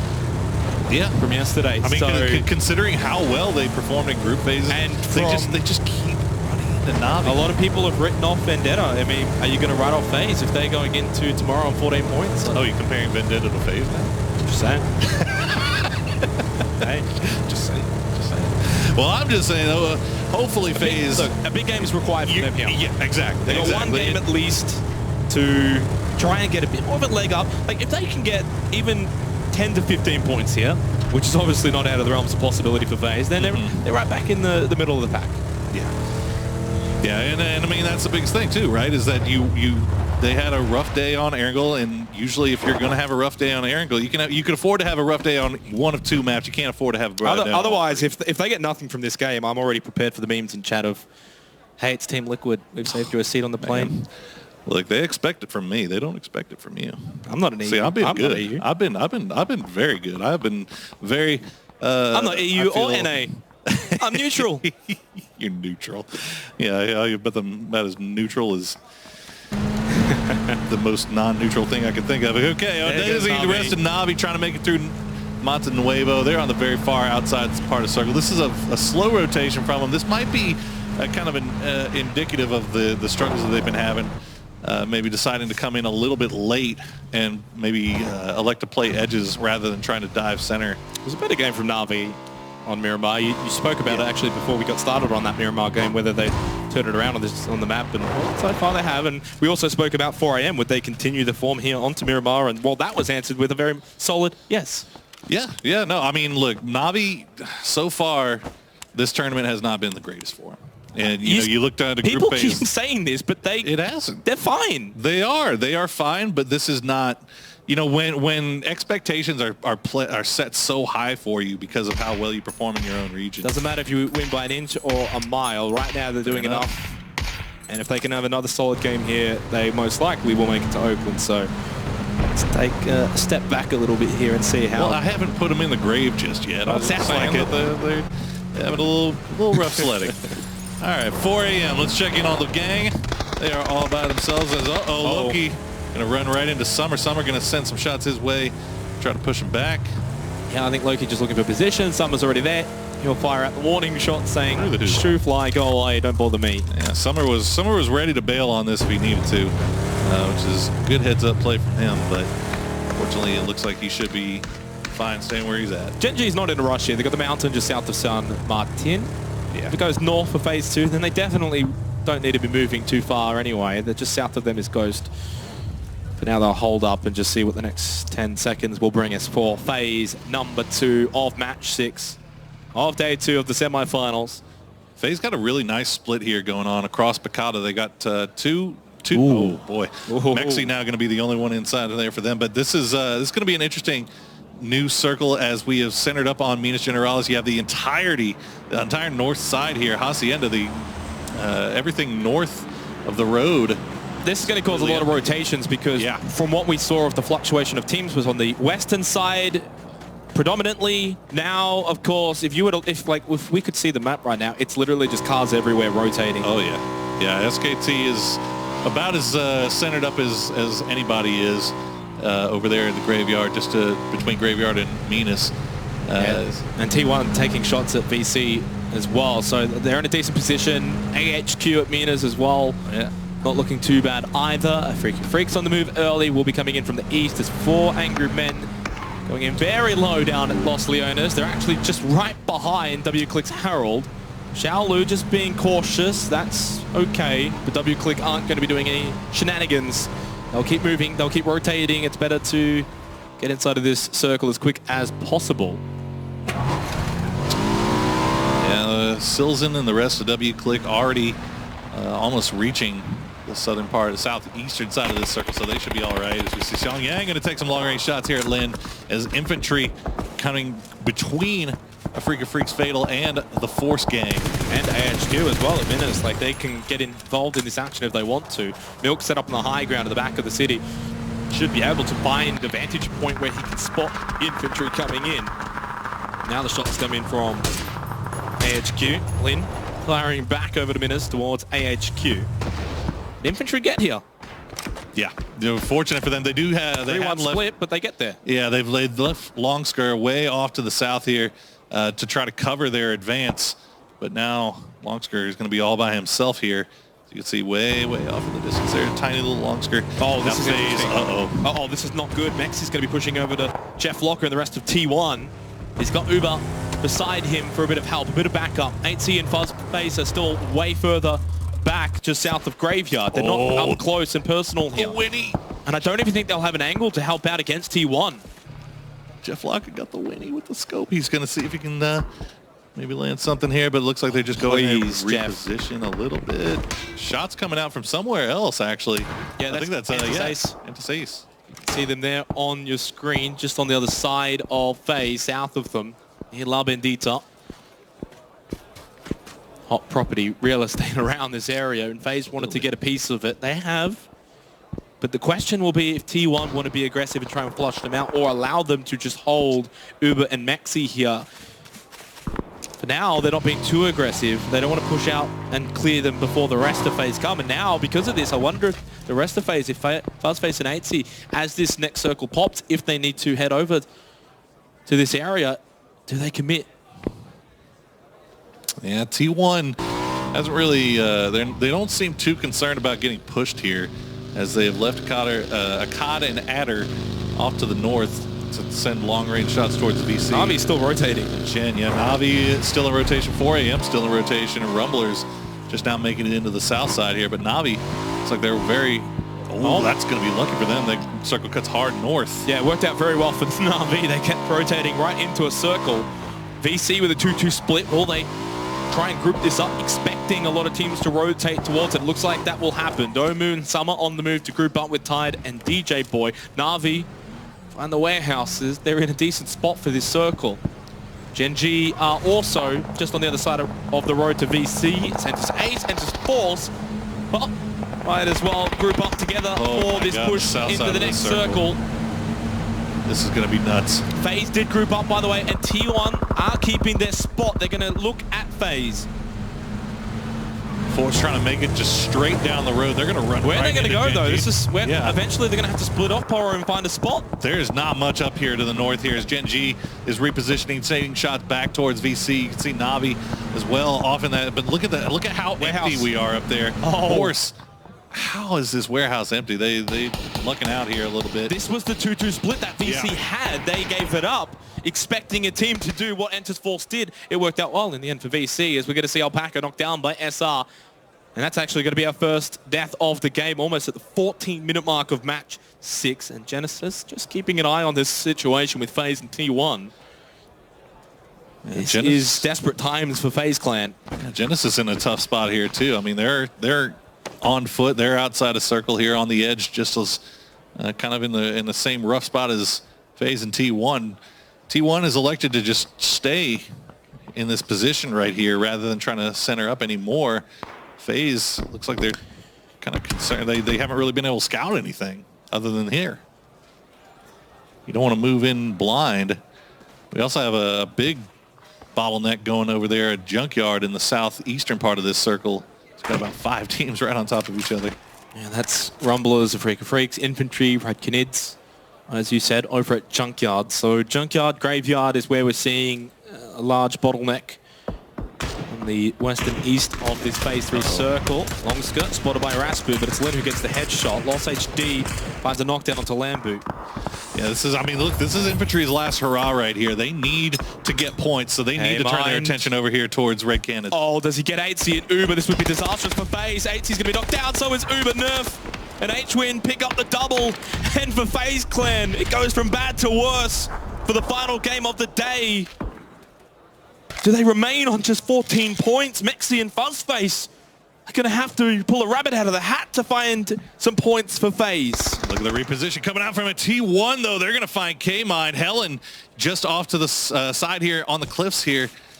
Might be able to flush him out with the grenade. Nerf's going to throw a preemptive one to make sure they don't get pushed. Finds a knockdown onto a CAD. Every point matters. Oh my God, this circle. VC have got the phase 4 shift in their favor. Howland high ground over Nerf. Finally gets him with a spray.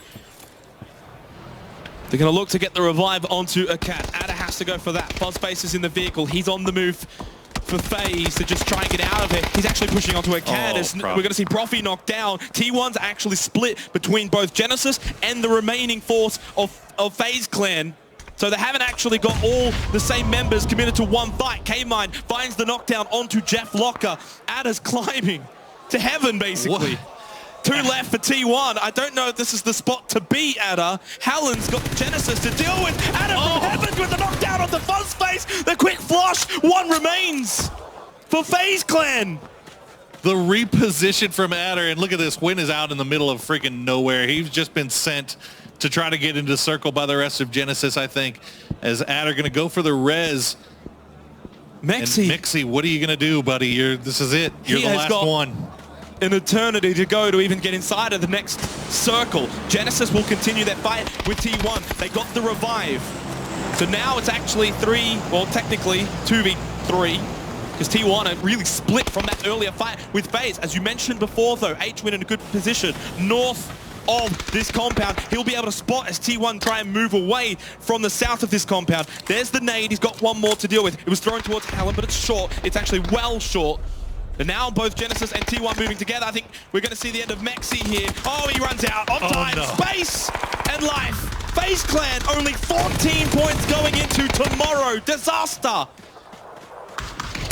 Win's going to get a few shots in there. Profi's going to get Jeff Lockett, get the flush. It's down to Helen. You can see Otter and Akkad way off in the distance. They have a little bit of a range here. Helen's going to just, I don't know what the hope was there. The plan to run across wide open terrain. Genesis picking up a lot of kills and points from this exchange. Can with the knockdown onto Profi.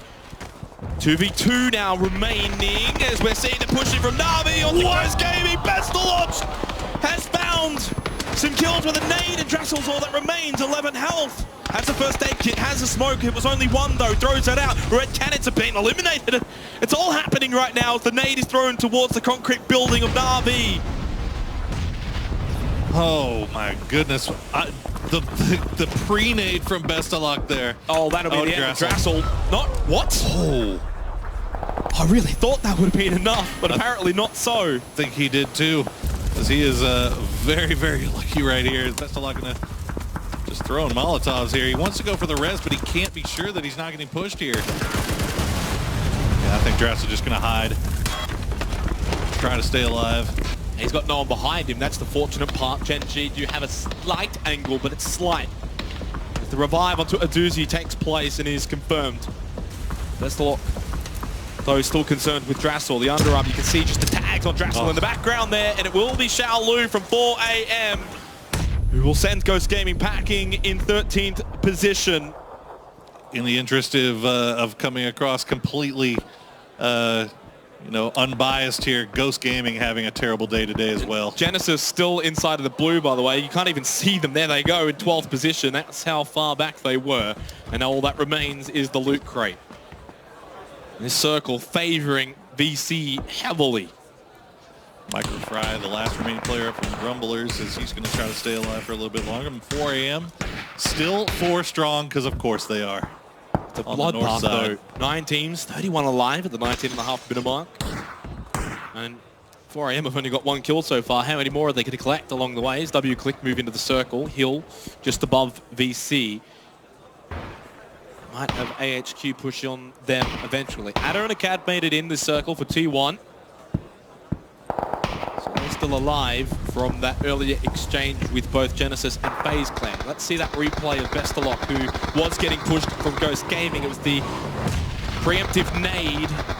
This one right here hides behind the crate, and they had no idea. Just roasting. And Aduzi, I think, was just coming in for party tricks. Yeah. He didn't really do too much there. He did not. He ate a little bit of grenade from his own buddy, but you know what? He got rezzed up. He's fine. As Na'Vi now turning their attention over towards Gen G. As we see Entis Force on the south side, working some terrain. They're basically waiting to see where this next circle goes, because I mean, look, if you look to the west, to the north, it is all open field here. Someone's going to get lucky. Yeah, I mean, that's basically... That's how it's going to work here. Does Na'Vi get the feed for phases 6 and 7 and then don't have to move? Otherwise, if they do, I don't see a way for them to get much more from this game. They've got a decent split, Pokemon up north with Senya, but this open field is just horrible. I mean, you got to say W-Click once again. 4 strong, still in such a great position in this new circle. They've got Herald is down. They should be able to get the res on. Good position, but a lot of eyes on their position. Yeah, a lot of eyes. AHQ, 4AM, Microfry still alive for Rumblers. I mean, as you said, decent spot, but decent spots draw attention. And Entis Force are going to be pushing past T1. They've spotted AHQ. Micro gets spotted by Ragnar, though. At least W-Click deal with the solo play. Now we're into the final 8 teams. Placement points can be distributed. As CC taken low by Ragnar. They've got 4 kills. They've had a really good day so far, the LATAM team. Can they finish strong here in what's going to be a testing time for them? Entis Force and T1 do battle. T1 are low on numbers though, only Acad remains. As now 4AM get involved against W-Click. SR with a knockdown onto Raibo. 4AM will continue to push on this position. It's not looking good for W-Click. Yeah, they're getting completely pressed between AHQ and 4AM. I think it's down to just Silzen. As, yeah, they might be going for a res on Herald, actually, so I think that might be Ragnar. Raibo's done for, though. Silzen with a knockdown onto CC. 4AM keep pushing. Once they're done with W-Click, it might be AHQ after that. Somehow Silzen manages to stay alive, gets behind the rock. CGG can't believe it. Just wondering, how is he still alive? Now he's not anymore, but the points go over to SR from AHQ. But 4AM won't be done with this, as finally Acad goes down. Entis Force took their time, but the threat of T1 has been dealt with. And now they can continue to pinch up towards AHQ and W-Click. As it's really just these teams on the east feeding on each other. VC can't get involved, Na'Vi can't get involved, and Gen G can't get involved out to the west. Yeah, I mean, VC has just been hanging out in this compound for quite some time. I gotta imagine they're probably sitting on maybe 1-2 kills at most. I mean, they've just kind of been fortunate in getting the circle luck, but unfortunate in the fact that everything is going on around them. Pokemolodoy and Senya on the move. They're getting shot at from VC, along with Xiaolu of 4AM, who has held back anchor position up north. Wow, they're going for a massive wrap up north. You can see pushing onto Xiaolu. Senya knocked down. Pokemolodoy has made it across behind the rock, and he's safe there for now because there's no one behind him. Does have to be careful though. A nade from Xiaolu. This is the only one he's got. It's Young Jang with a knockdown onto SR. That pinch now taking place onto AHQ, who's only down to Milk remaining. For W-Click, they've got Ragnar and Harold. And 4AM, well, they're sending just about everyone over to Pokemolodoy. It's a pretty clean shot. So Entis looks like Entis Force is actually going to turn away from pushing up to the north, and they're going to retreat, head back down towards the south, as 4AM is completely concerned with Pokemolodoy here. They've got him pinned and suppressed at this rock. Not really much he can do. He's going to try to reposition a little bit. But yeah, as you said, I mean, it's everybody's kind of got their own little territories here that can only take these long-range shots at each other. There's not really much else they can do without putting themselves at, big risk. Pokemolodoy can actually sort of continue to push along that ridge and not be seen by 4AM or even maybe VC. Somehow W-Click still has. Oh, they still think he's at the rock here. Yeah. Is it because of the smoke that he threw over there? Maybe to bait 4AM, it might have worked. Entis Force playing this careful. Oh, nice knockdown from Domu of VC. Shots also coming from Entis Force too. You can see Bestaloch taking shots at Entis Force. Phase 7, I kind of suspect it's going to continue to go on to VC, as it has done so since Phase 2. You would imagine, and there you go. VC is laughing. They needed something like this to happen, though. They came out yesterday at 27 points, so they needed a bigger day. Do they even have a single kill, though? I mean, you can get fed like this, Poro, but if you're not finding kills from this scenario, it doesn't do a whole lot unless you can sort of come out of this compound at Phase 7, 8, and 9, and then find kills afterwards. But it's not going to be easy going against the likes of 4AM and the way they're playing.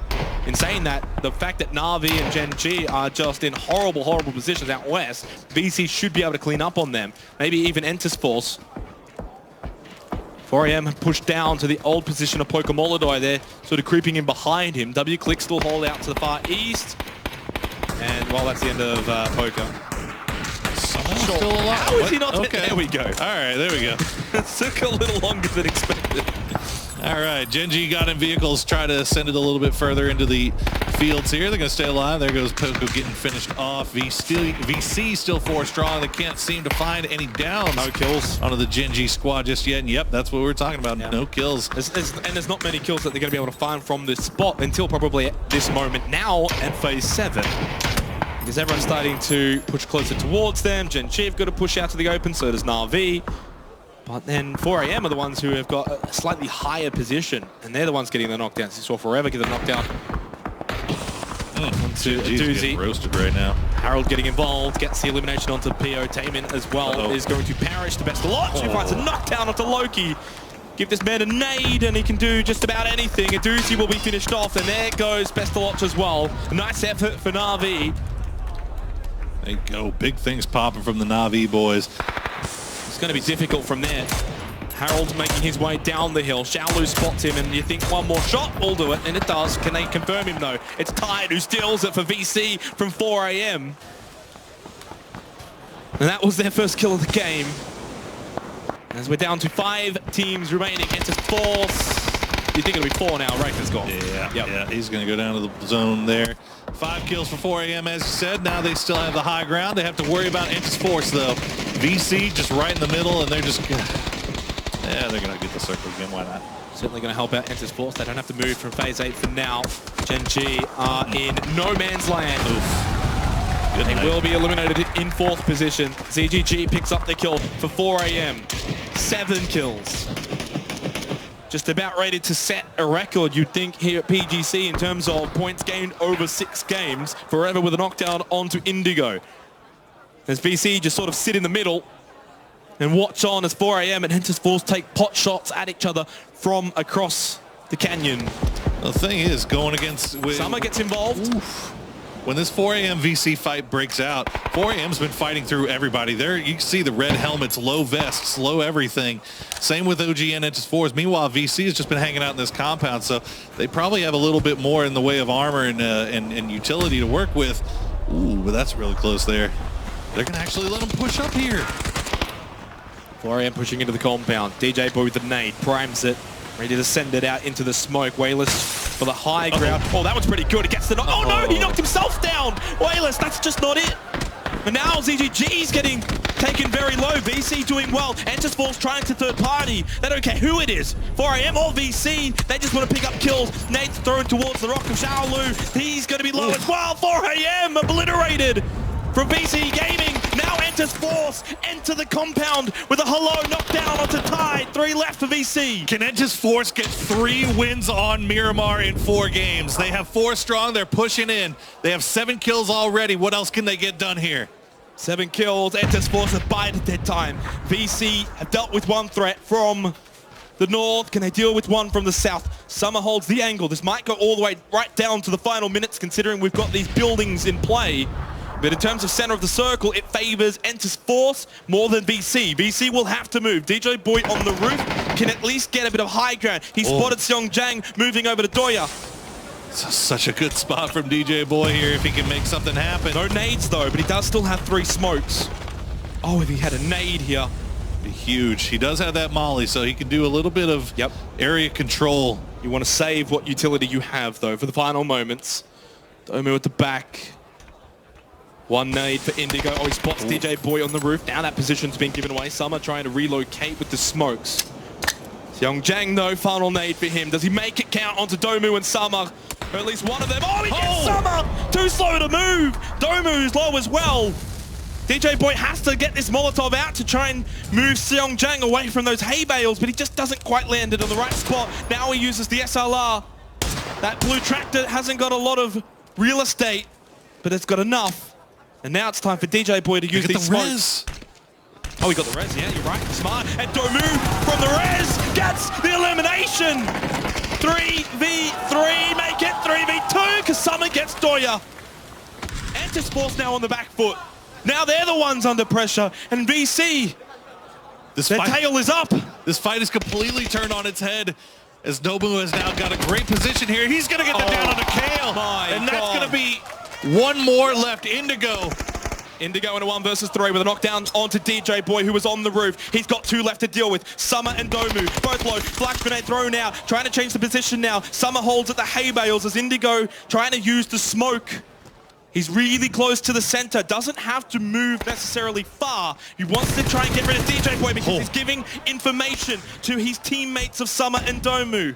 Flash grenades thrown out towards Indigo, but VC don't want to push onto his position. He holds the angle. He finally gets rid of DJ Boy, finally gets rid of that information.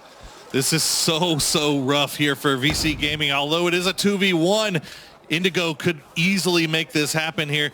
And it looks like, oh no, this is low. Bad. VC. He's very low, 62 health, not that much. Oh, well, no, he thought he was sitting in the corner, and VC come away with the win. Indigo, confused at the end, thought they were inside the building, hearing the footsteps and the movements, thought they were in the corner. It was a nice pre-fight. It was a nice idea, Poro, but in the end, VC played that so well. That half-second mistake was all it took for VC to come in clutch there. They do even manage to get 7 kills out of this, despite sitting in that compound for so long, only getting with nothing really happening around them. They managed to pick up all of 4 AM and the majority of Entis Force there to come home with a nice little 17-kill win for themselves. Can I just say, that has now confirmed for the entire day today, either a Chinese or Korean team has won every single game. Day of the East. The Day of the East. Day of the has East. arrived, and wow. I mean, what a finish. VC Gaming, it was almost like topsy-turvy. At one point, VC looked like they were dead in the water, and at another point, then Entis Force, and it just kept switching back and forth towards the end, and in the end, VC coming on top. Really interesting final circle. Really good fight there at the end. But again, you can't take, I mean, once again, top 3, 4 AM again. 7 kills. This team, what is this? Is this a good day for 4AM, or is this what we can expect for the rest of the tournament? I mean, we saw it from them in the group stage as well, so it's not too surprising. And for me, they go into Oakland, and let's be real, they're going to obviously make they're making they're making it out. We don't have to sugarcoat it. They go in as now as one of the favorites. I think 4AM and TSM are probably my 2 favorites to win PGC right now because of their play style. And I think that's definitely a given in terms of the way that they've been playing. It's deserved.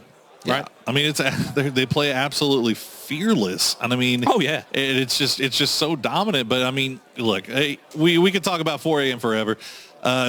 You also got to give shout out to again WClick. Final game here, they pick up another 7 kills. I mean, this is 5th position, so another top 5 finish. They've been consistent. It's just an absolute coming out party for the LATAM region and for WClick themselves. But real quick, before we send it down to an interview, we're going to take a look at some highlights. Highlights. I love me some highlights. I'm here to cover for Toffees with the highlights here as we check in on Genesis. A bad day overall for the North American teams. And what about for FaZe Clan? FaZe Clan. 14 points going into Sunday. Rough. Well, that's an understatement. Adder with some interesting positioning, right? Yeah, you know, and maybe a little bit hard on Navi. They did have actually a 42-point day yesterday in the AB group, so they managed to collect a few more points in this one as we check back on Genesis, finishing up this fight. T1 played this well. I mean, you've got to understand, they had a 2-2 split against 2 different teams. They had to deal with Genesis from one side, then they had to deal with FaZe Clan from another side. Best of Lots, of course, and a doozy. It's like that guy when you try to help, but you're just making things worse. That was a doozy there. 4AM biding their time. It wasn't as flashy this game in terms of the early on, but they favored the position, and from there they got rewarded as the game carried on. Best of luck, yeah, as I said before in the cast, give him a nade and, well, anything can happen there for Na'Vi. But when you are playing from this sort of position in the wheat field, unless it finishes there and everyone's in the wheat field, and it's fair game. Otherwise, you are going to be prime target. And of course, the finish between. You know, and that was horrible for Wayless, who made it himself. Bad luck. Bad luck. Forever went down. Yeah, look, that was. I mean, you know, I was a little nervous here at that VC allowed 4AM to push into their compound pretty as easily, really, as they did. But fortunately, things ending up working out pretty well for them as they end up flushing out the 4AM boys before turning their attention over to Entus Force. The Entus Force, Entus Ace, all Miramar has belonged to these 2 teams, and you felt 4 strong Entus Force going into this. You felt like they had it. Yeah, I mean, even down to the 1 versus 2, the 2 members of BC were relatively low enough that Indigo could have got a quick headshot transfer onto the 2 targets. But BC Gaming, well, they've continued to surprise a few here at PGC. I think it's fair to say not a lot of people maybe even thought they would be in the semifinals, but they pick up the win for the final game of the day. And of course, though, now they sit and wait in terms of tomorrow.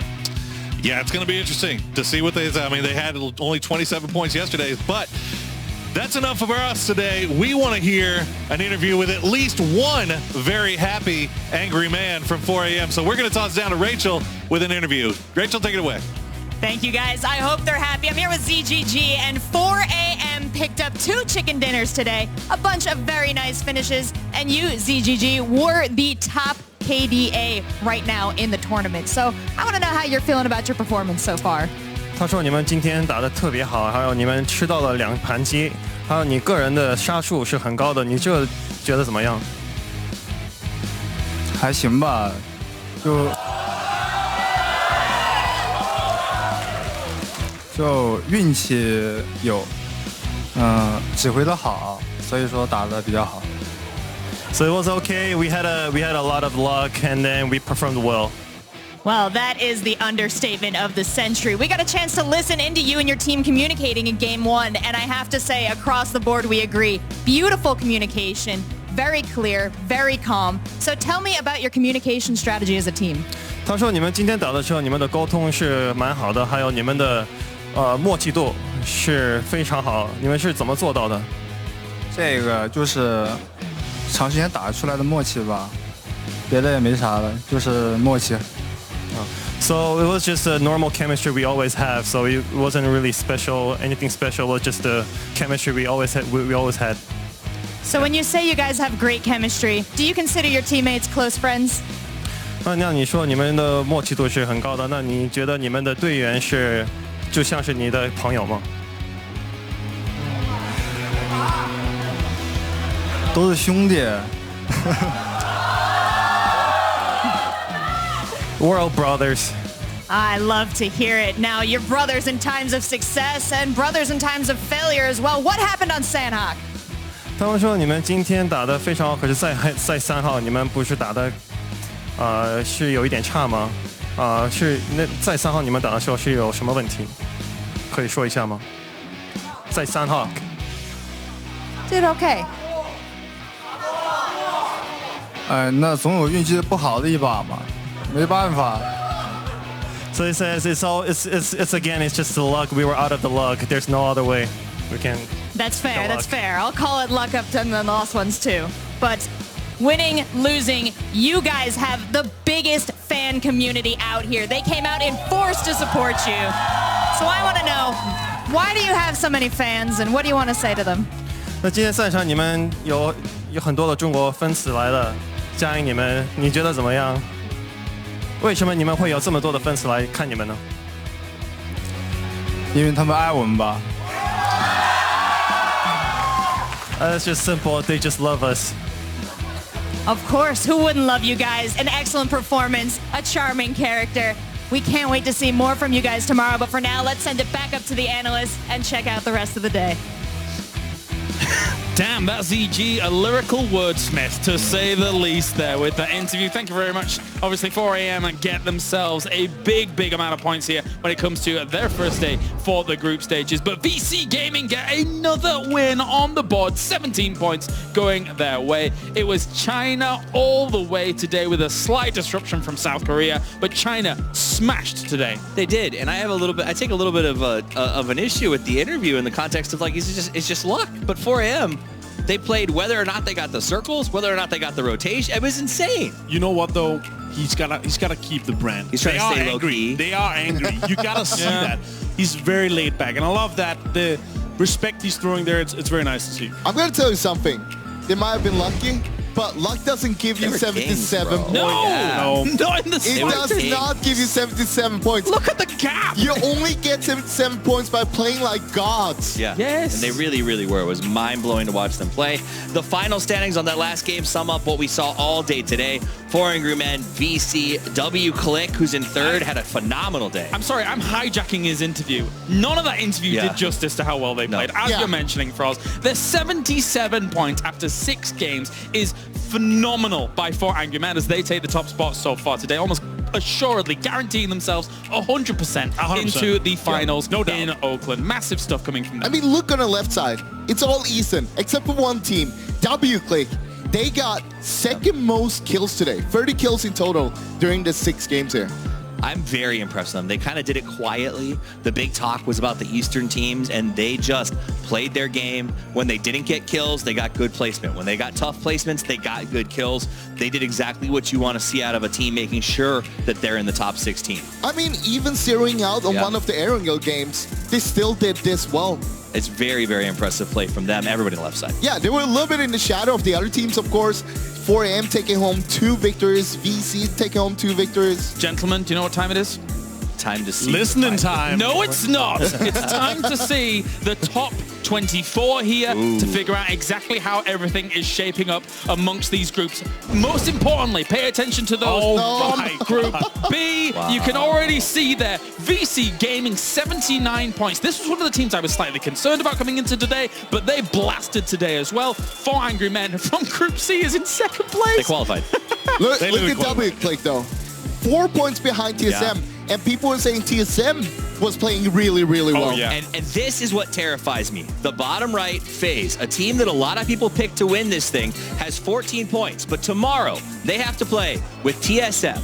They have to play with 4 Angry Men. They have to play with W Click. All of these guys are point sponges. Very important. because B has concluded all of their games, the one team that is most scared right now is Infantry Gaming in 15th place with 39 points of NJ. So we're extremely close to the 65-point mark here. This is what you want to beat if you want to make sure yourself are in the top.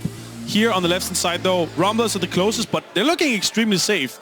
We need 8 teams to pass that. It's very unlikely we're going to see that many. So the left side, our top 8 right now looks extremely safe. 95% for all of them to be through already. And that's very interesting because there is so much from Group B there. Group B has really shown up. It looks like, unless we see massive, massive points come out from Group C, that there is the potential, and ANC, I should say even, sorry, is that a lot of those teams from Group B could potentially be going through to the final. And disproportionate size relative to 1/3, 1/3, 1/3. I mean, basically, if you looked at it, 9 to 24th, it's only ANC almost. Yeah.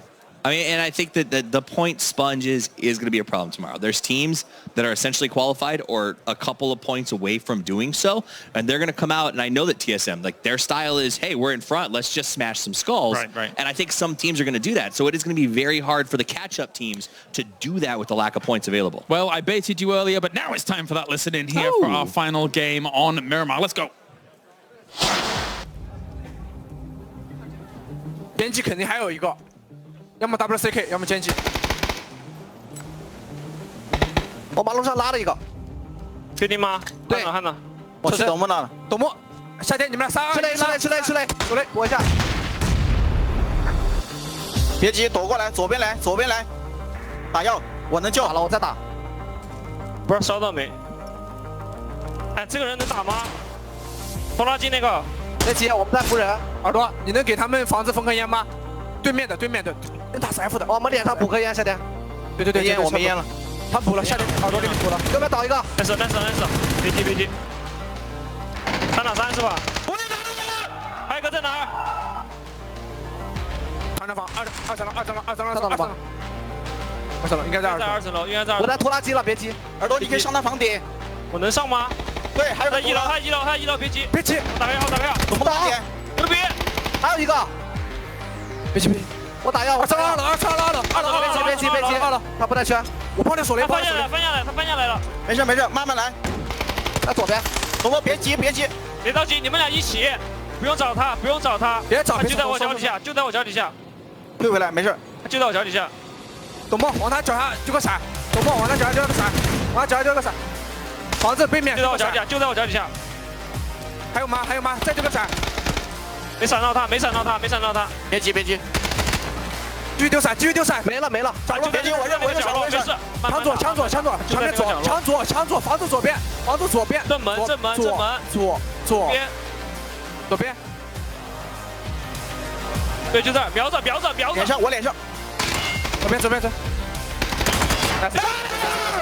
几个，三个。That's right, we're back here for the PGC, and that was VC Gaming in the very end. But let's look forward into the future. Tomorrow, we have, of course, A and C playing against one another. All of these teams have already played themselves. The 6 games tomorrow, they round out how their points are going to be accumulated going into Oakland. It's another stacked lobby here, guys. What are we excited to see? I mean, you got to look at the teams in the bottom right now. It's AFF, you got Vendetta, you got FaZe, Ghost, Sun Sisters. These are the teams that need to perform really well tomorrow. So for me, it's exciting, of course. There's teams in the bottom, but we have had these sponges throughout this whole thing. So tomorrow, potentially, it's going to be easier to get into the top 16 that we formerly projected. I'm excited to see if we're going to see a FaZe Sunday. If not, it's going to be looking very scary for PEL. I mean... You're right, Toffies. No, Frost casually listed FaZe in this group of catch-up teams. I mean, that's big news. The fact that we are on the cusp of potentially losing FaZe after losing Liquid last weekend is, like, mind-boggling to me. These are 2 teams that we said these guys could win this thing. They were in our picks. Every analyst, I don't care who you are, listed both of those teams as world champion contenders. And now we're staring down the barrel of FaZe, not only having to have a FaZe Sunday, but a FaZe explosion. Like, I mean, they have to win 2 minimum. Aren't you looking forward to that moment where all 3 of us are like, PEL? Oh, yeah, no, listen, when we got here, it was like, man, Europe's the best. Now it's like, oh, TSM, please TSM, please TSM. So, yes, this is kind of cool. Please TSM, good job. I can't believe a lot of my fate relies on 2 Brits doing well in video games. But there you go. That's how this is going to sit. Thank you very much, gentlemen. We are done here for day number 2 of the semifinals. Tomorrow is day number 3, the final day to find out who's going to be moving on to Oakland next weekend. That's what the grand finals is going to be held, and that is where all the marbles, all the chips are down on the table to claim yourself the grand prize and becoming a world champion. We'll see you tomorrow for the final day.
great to see the eye tracking software giving us a bit of extra detail as to what's going on.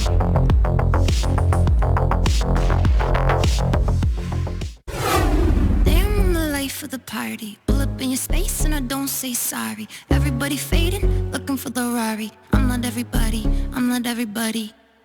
Wake up feeling like a 10. Call me an Uber and he pull up in a Benz. Wake up feeling good again. Want a good time, so I'll bring my friends.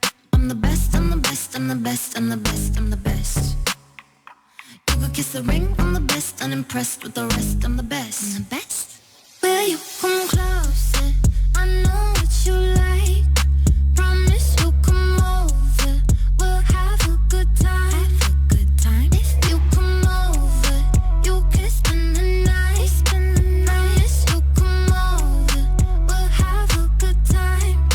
We'll have a good time. I'm the best. I'm the best. I'm the best. I'm the best. You could kiss a ring. I'm the best. Unimpressed with the rest. I'm the best. Damn, I'm awake and it's morning. No one is around and it's getting kinda boring. Rain falls down and the rain keeps pouring. Rain keeps pouring. Rain keeps pouring. Damn, it feel good when the sun come up. Glass in the air, better light one up. Friends are all around and they say what up, what up. Pass that cup. I'm the best, I'm the best, I'm the best, I'm the best, I'm the best. You can kiss the ring, I'm the best. Unimpressed with the rest, I'm the best. Will you come closer? I know what you like. Promise you'll come over. We'll have a good time. Have a time. If you come over, you can spend the night. Promise you'll come over. We'll have a good time. We'll have a good time. I'm the best. I'm the best. I'm the best. I'm the best. Yeah, yeah. You could kiss the ring. I'm the best. Unimpressed with the rest. I'm the best. I'm the best. I'm the best. I'm the best. I'm the best. I'm the best. You could kiss the ring. I'm the best. Unimpressed with the rest. I'm the best. I'm the best. I'm the best. I'm the best. I've been really living. Think I better tone it down. Each night a new city. Yeah, I've been all around. Just touched down in LA and you know it's going down. I've been really living. Yeah, I've been really living in this town.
my veins.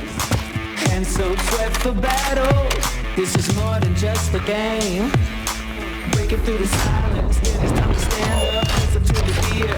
It's time to rise up. Now is the moment. Now is the time to win or die. To win or die. To win or die. The moment you want so bad. Stand united. Undivided.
Gooden, we had a pretty nicely centered circle just slightly south of Potato Hill, and then from there everyone had great opportunities. Vendetta runs into a freight train as TSM just comes out of Milta and smashes them at farm. These guys were hungry for a win and a lot of kills, and you could tell right away. TSM is not afraid to push you. They want to have the positioning, and that's why they got so good in this game alone, because they had the positioning all the time.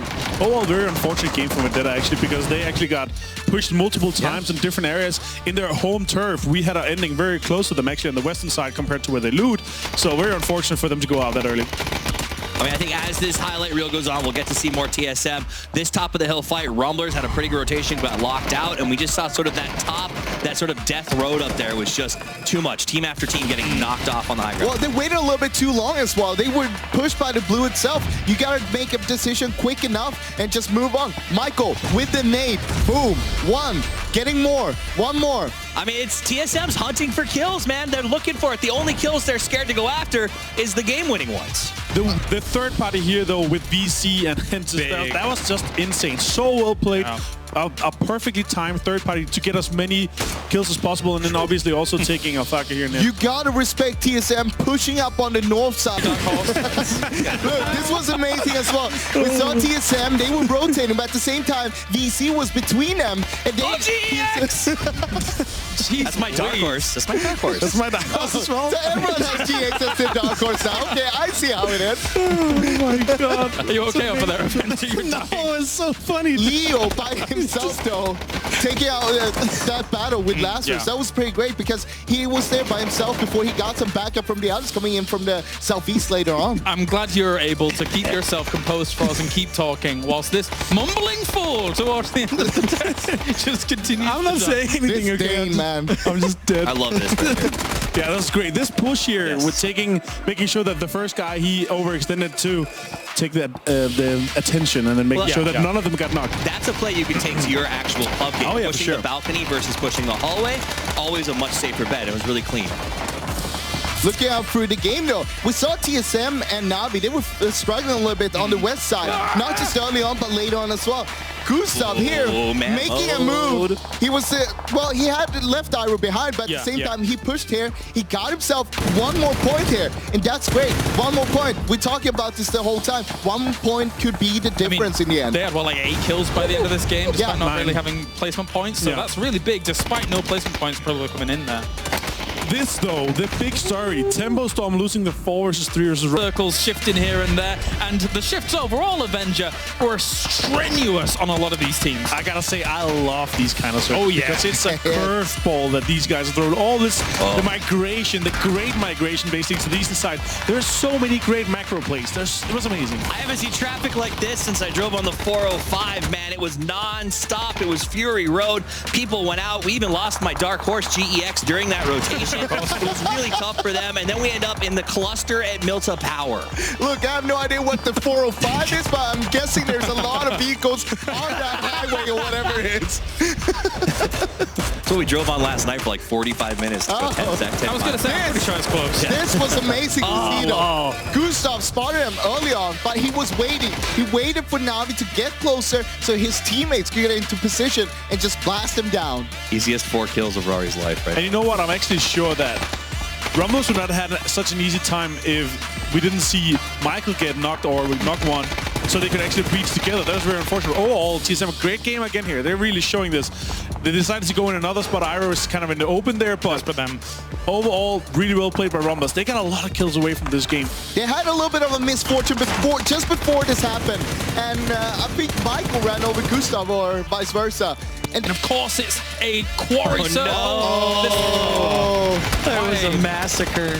You know, we didn't need to see that again. I think we did. I think we did. I think we did. Xenox came over immediately like, no, how are you going to do it like that? Perfectly. Such a good nade. I mean, no one's going to expect anyone to lay down there just after the bridge ends. Yeah, in the open as well. And the triple nade. I love they were crawling in unison. Nice. 4x spray from Besselage. And then North America, as we jump into Tempo Storm here, all 4 teams go out one after another. 13th, 12th, 11th, and 10th. This knock, though. This knock. It's nice. Such a good knock. Are you saying that placement was a restoration to normality? Or? Yeah, I mean, it wasn't great. We joked about Rumblers not being good at this map. They got zero. 0 points. Lazarus got 5 at least, so they picked up some points on those rotations, but that's pretty common for them. They play this map okay. Sure. But NA, man, not great for them. Hey, it was a rough game, but at the same time, we're only playing once. Yeah. So we got to move on to Miramar. They can do better there. Yeah, definitely so. Taking a look at some of these final moments as well. Sunsis had a hard time getting into this final circle. I even saw Crazy Sam doing a crazy 360 trying to jump in. Gustav. He almost does it. Oh, it's so beautiful. Yeah. Crazy. Watch it. Just give him the moment. Nice. One more. There we go. There it is. Highlight time. There you go. We're definitely not the highlight, let's be honest. Oh, man. All right, there's Halo going uphill here up against Tempo Storm. North American violence. It wouldn't be a game of PUBG if it didn't happen at least once. Tempo ends up getting knocked out in 14th place. TSM went out in 15th. Kind of blew some doors open for some teams to play catch-up. Yeah, I mean, Lazarus, one of the teams, they were going ham, but this one... This is unfortunate. It's really unexpected to see 3 guys pull up in a car and not be able to take down the one guy that's in the ditch there. But extremely well played by Sting Divine, though. This was a great shot by Taman. Yep. The overall GMG, they held the whole road down really well, but when Na'Vi pushed them in, it costing them a few guys, and they couldn't fight their way into the further kind of zone and push themselves further. But Genesis, though, also got popped out early. They tried to make a push across the road, which is the right play here because they saw where the zone was gonna. They expected where the zone was gonna end. They're crossing the road early because it was the only play. This is beautiful to watch. How do it keep playing as a teammate? Loki and Esther, 2 guys taking out Na'Vi all by themselves. One throughout that game. Let's watch this one back and get a little bit of a reminder, and just keep in mind how many of these points seem, you know, one kill can make such a difference throughout the entirety of these matches. The stats do matter, and I think you've got to look at it. I mean, Entus Force, they came into this one, and we said it on Miramar, they have an average placing of 2.5. They know the lay of the land. They know this was a time to make up some points and get some really good stuff behind them and get it going. They've done just that. This is a phenomenal play from them. To be able to turn around when you kind of, and I suppose that's what kind of makes the difference between a good team and a great team. I want to hold for a second and just say TSM, I do not know how they managed to get those kills on Lazarus when Lazarus was holding them outside of the blue. For Rory and Michael to be left completely unchecked, that should never have happened in a million years. No, Michael putting up a really good performance considering he was, you know, last man alive. And this is, remind yourself, this is Genesis, the team who was left in that scenario. They were very late at rotating, and K-Mind, again, this guy to me played a brilliant matchup here. This was support from his teammate, I think, coming in. Yeah, Nerf got that, but the damage he did was absolutely paramount to his team. This is a very big kill game, and that's probably a big confidence boost that he needed. To be able to nail that is coming across the road and just keep your teammates up. What else can you say about it? 12 kills.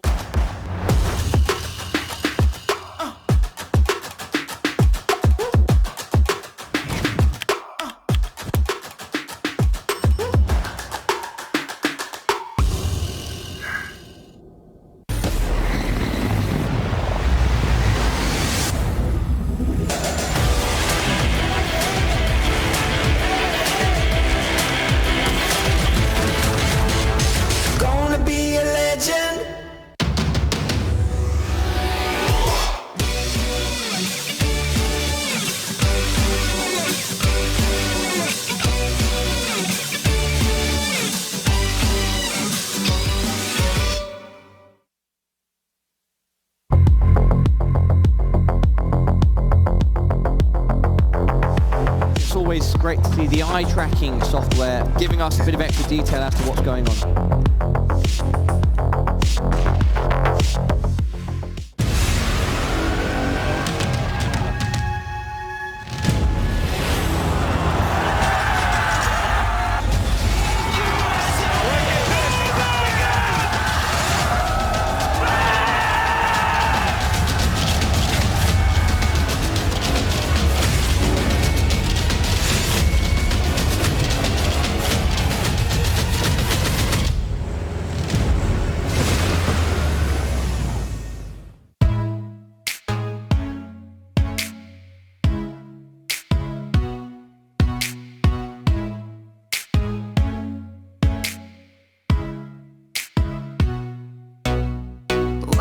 dropped in, I hear all the talking. Is it too late?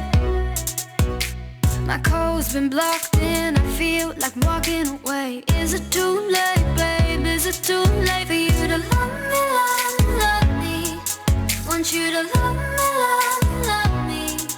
Why won't you let me in and not know? You better let me know. If I can't understand what you want, how can we carry on if you're in the wrong?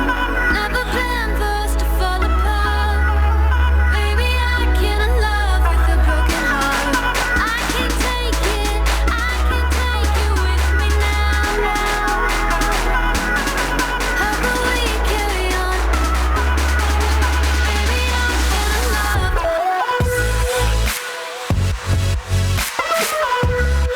How can we carry on?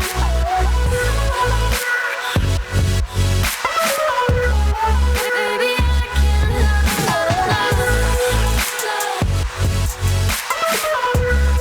How can we carry on?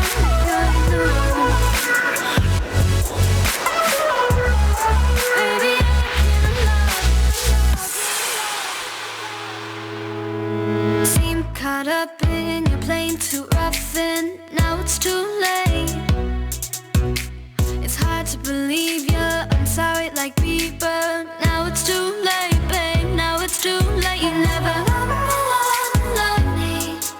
You should've loved me. You never let me in, not alone. I gotta let you go. If I can't understand what you want, how can we carry on if you're in the wrong? Never planned for us to fall apart. Baby, I can't love with a broken heart. I can't take it, I can't take you with me now. How can we carry on? Baby, I can't love. How can we carry on? Baby, I can't love. How can we carry on? Baby,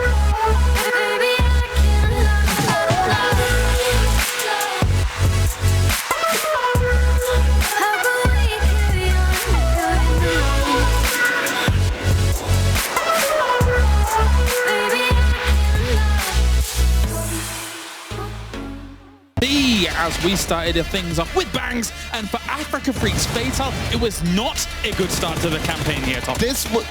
Go ahead. No, Ross, you do it. You're Toffee's. This was a fight that lasted for a long time. They were basically fighting until Circle Free on Potato Hill. Even though that was outside the zone, we did see them move on later on with 2 each alive from each team. Yeah, I mean, they had to fight early, and it was sort of just one after the other. They survived a fight and just run to the next one and lose another guy, and it was sort of like a slow bleeding process for them. Jump over to Genesis, another team that we needed to have a good start today because we hoped maybe some momentum from the end of yesterday would carry over. Not meant to be, as they end up going out in 14th place. Absolutely. Thank you very much, Froz. Going Toffee's at the very end there. What do you think about all of this? Oh, I didn't clock it. I can't believe... Oh, what a fail. Martin just dropped that. Ah, never mind. Okay, let's... on Genesis here. They actually got themselves red cannons, and then AHQ was slowly trying to hold them out, but didn't realize everybody had already died anyway. Yeah, they didn't see the he actually could have survived that, right? He could have, yeah, but 4 Angry Men actually took this spot very early, managed to gatekeep all the teams in the south, and they were rotating or micromanaging the zone extremely well there. This push up from AHQ, I was surprised to survive this long. I expected Car to explode a little bit, but T1, they cleaned that up real nice. It was less a snake and more of an adder. Nice. Catching them off the air as they were trying to come up. Very impressive, though, by Team 1. To Millie, Avenger. Overall, this game here, it was a lot of chaos. You see it here from the start. There's a lot of gatekeeping. There's a blue camming. Na'Vi ended up fighting on the western side. There's a lot of overall a chaotic game. And I didn't expect it to go down that kind, where we are sitting down with only 11 teams once the circle closes finally on the military. This could be one of the most chaotic military game we had, considering how early we already knew it was going to be a military circle. We saw a lot of the teams, especially Korean teams, were on the northeast side fighting each other.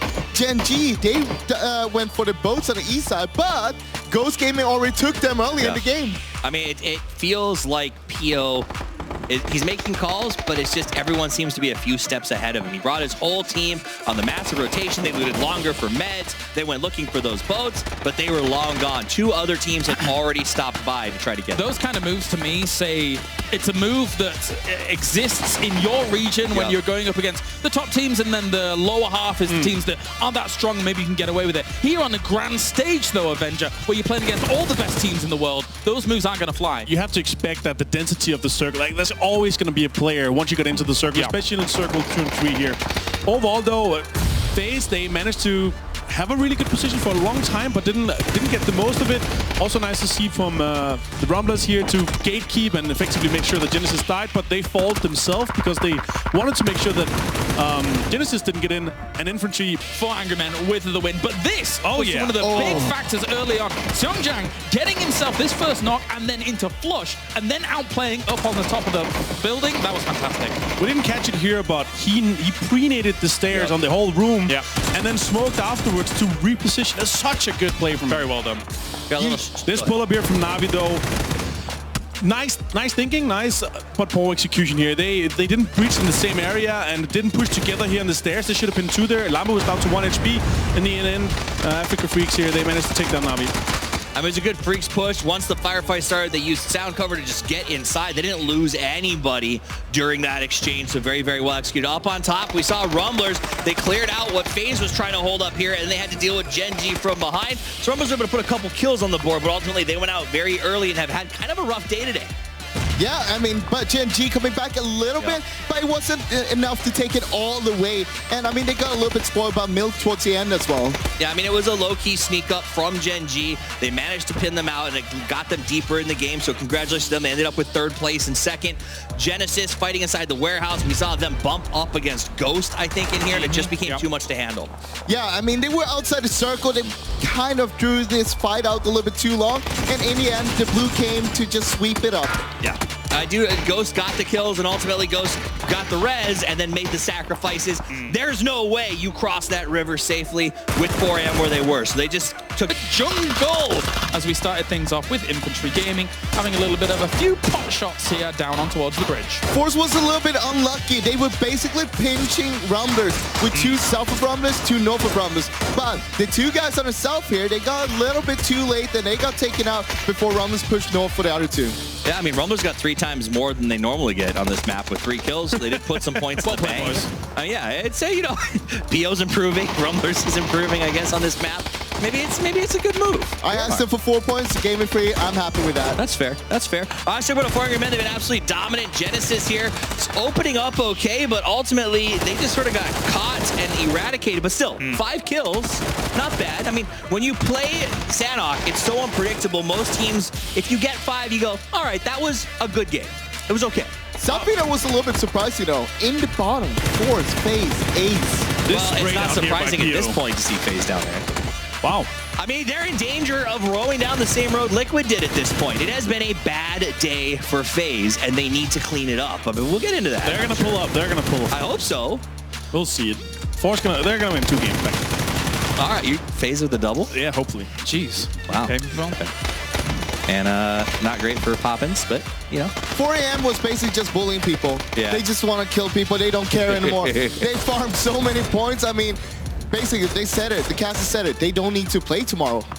They actually got 65 points now. Oof. In 5 games. Yeah, it's nutty. That is nutty. And you know they're going to do well in the next game, too. So. It's insane. Absolutely crazy. I mean, I think it's better than we'll see a lot of the teams who are eliminated probably won't even have that many points at the end. Mostly, I will say 65 is our hypothetical kind of cutoff, but I think it'll be lower because, again, sponges and everything. Overall, extremely nice play for them. Gen G pushing FaZe and punishing them for the shots that they shot in earlier, as you said, Toffees, when we talked about it. But again, it's not looking good for FaZe, guys. No, FaZe is not being FaZe right now. They're playing super slow. I mean, you can see how they were getting held by Gen G and Na'Vi on the north side, and basically nothing came out of FaZe at all. Here's the reality for FaZe. They have 14 points, right? When Liquid finished their first day of play that ultimately eliminated them from this tournament, they had 13. FaZe is almost exactly in the same position Liquid found themselves after a day of play, with a harder field of teams to deal with, and that worry.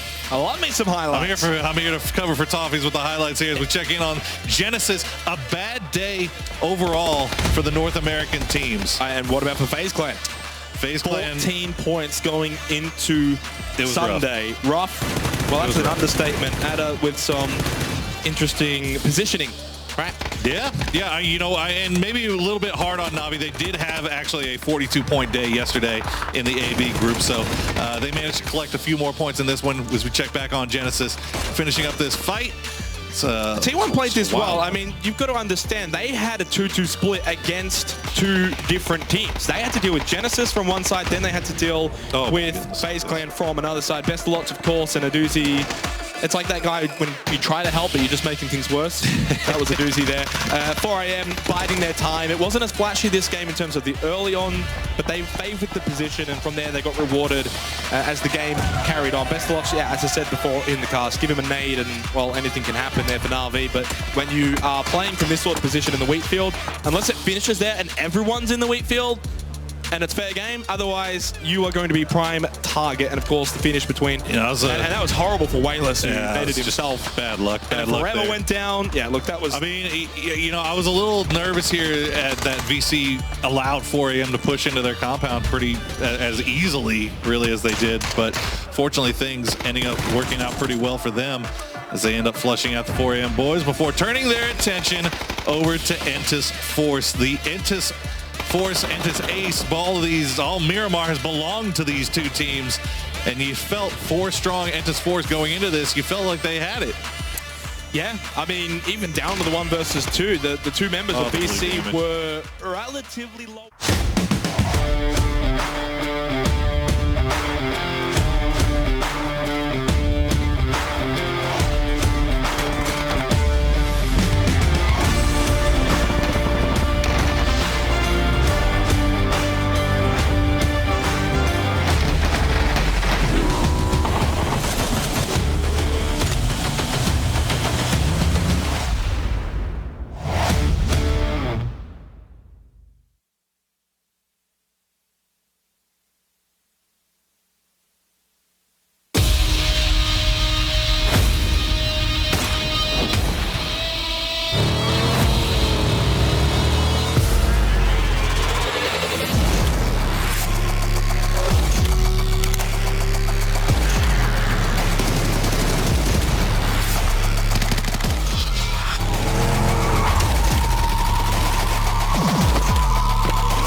Gooden, we had a pretty nicely centered circle just slightly south of Potato Hill, and then from there everyone had great opportunities. Vendetta runs into a freight train as TSM just comes out of Milta and smashes them at farm. These guys were hungry for a win and a lot of kills, and you could tell right away. TSM is not afraid to push you. They want to have the positioning, and that's why they got so good in this game alone, because they had the positioning all the time. Oh, well, very unfortunate game for Vendetta, actually, because they actually got pushed multiple times in different areas in their home turf. We had an ending very close to them, actually, on the western side compared to where they loot. So very unfortunate for them to go out that early. I mean, I think as this highlight reel goes on, we'll get to see more TSM. This top of the hill fight, Rumblers had a pretty good rotation, got locked out, and we just saw sort of that sort of death road up there was just too much. Team after team getting knocked off on the high ground. Well, they waited a little bit too long as well. They were pushed by the blue itself. You got to make a decision quick enough and just move on. Michael with the nade. Boom. One. Getting more. One more. I mean, it's TSM's hunting for kills, man. They're looking for it. The only kills they're scared to go after is the game-winning ones. The third party here, though, with VC and Hentis, that was just insane. So well played. Yeah. A perfectly timed third party to get as many kills as possible, and then obviously also taking Alfaka here now. You gotta respect TSM pushing up on the north side. Look, this was amazing as well. We saw TSM, they were rotating, but at the same time, VC was between them. And they, Jeez, that's my dark horse. That's my dark horse. That's my dark horse as well. So everyone has GX as their dark horse now. Okay, I see how it is. Oh my god. Are you okay over there? No, it's so funny. Leo by himself though, taking out that battle with Lazarus. That was pretty great because he was there by himself before he got some backup from the others coming in from the southeast later on. I'm glad you're able to keep yourself composed for us and keep talking whilst this mumbling fool towards the end of the test just continues. I'm not saying anything again, man. I'm just dead. I love this. Yeah, that's great. This push here with making sure that the first guy he overextended to take the attention and then make sure that none of them got knocked. That's a play you can take to your actual pub game. Oh, yeah, pushing the balcony versus pushing the hallway, always a much safer bet. It was really clean. Looking out through the game though, we saw TSM and Navi, they were struggling a little bit on the west side. Not just early on, but later on as well. Gustav here making a move. He was, well, he had the left Iroh behind, but at the same time, he pushed here. He got himself one more point here, and that's great. One more point. We're talking about this the whole time. 1 point could be the difference in the end. They had, like 8 kills by the end of this game, despite not really having placement points. So that's really big, despite no placement points probably coming in there.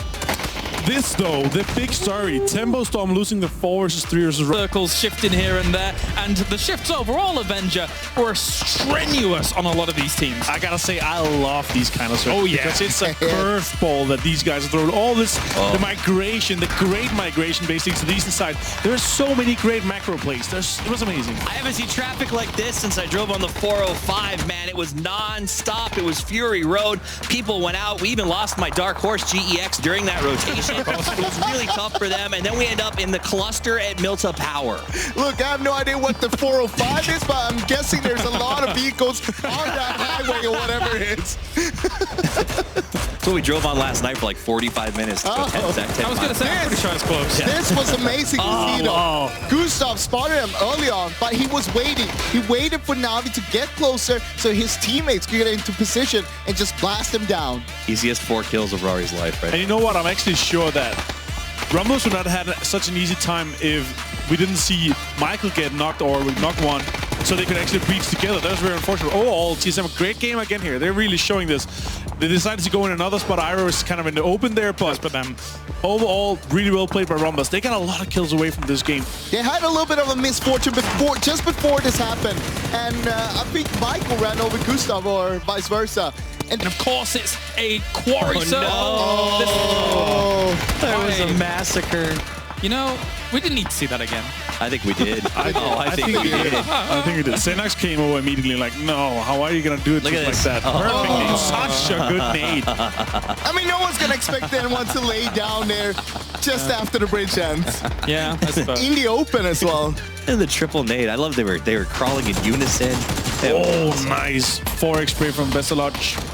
And then North America, as we jump into Tempo Storm here, all 4 teams go out one after another. 13th, 12th, 11th, and 10th. This knock, though. This knock. It's nice. Such a good knock.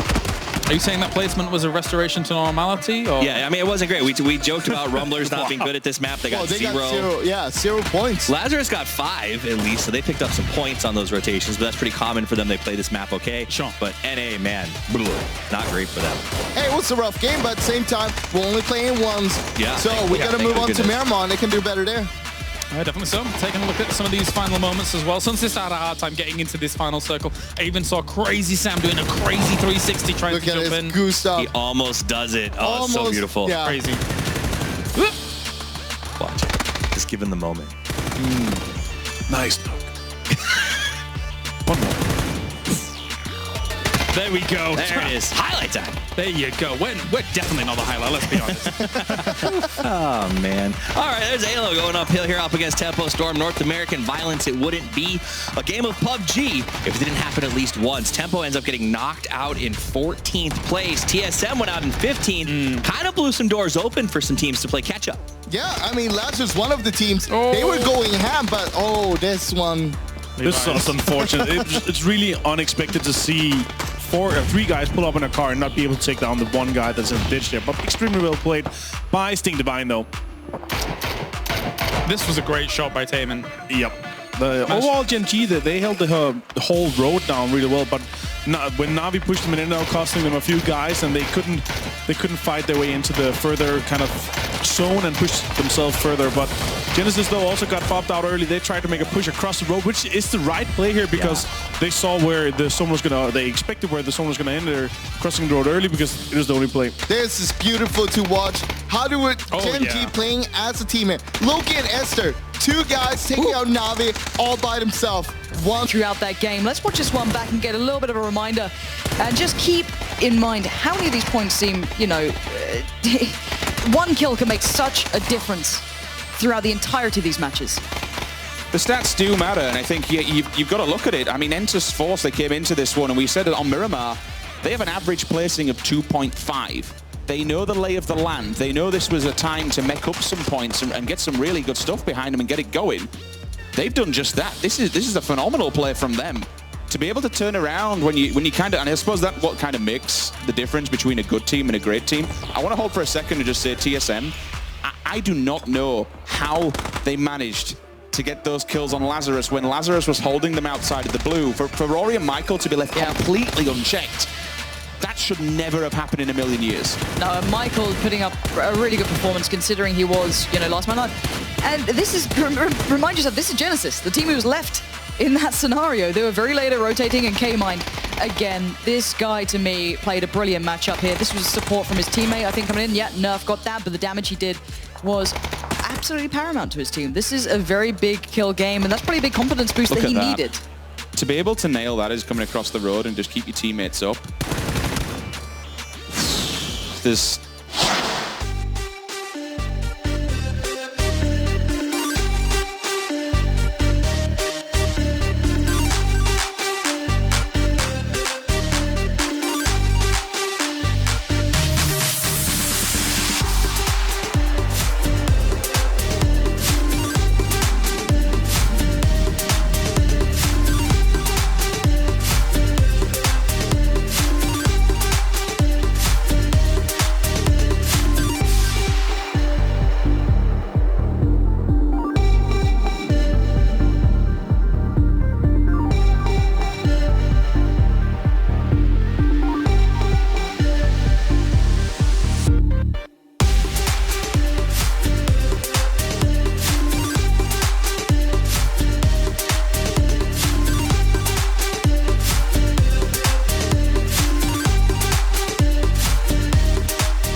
Santa's opportunity lay ahead of all of these teams as they are hyped, they are pumped, they are ready to go. We are getting into the semi-finals. It's the final day to figure out which of our 16 teams are going to be moving on to Oakland for our next weekend. We are ready, and all of these teams here now look to try and push themselves on. My name's Kyle Laris, your desk host here. To my left-hand side, I have Toffees, I have Froz, I have Avenger. Gentlemen, we have seen ups and downs over the last 2 days, some surprising results, some potentially expected results, but overall, now is the time that everybody has to prove themselves to move on. I mean, there's nothing left after this. 8 more teams go home, the best 16 teams, and as you like to say, 16 teams, the best 16 teams go to Oakland.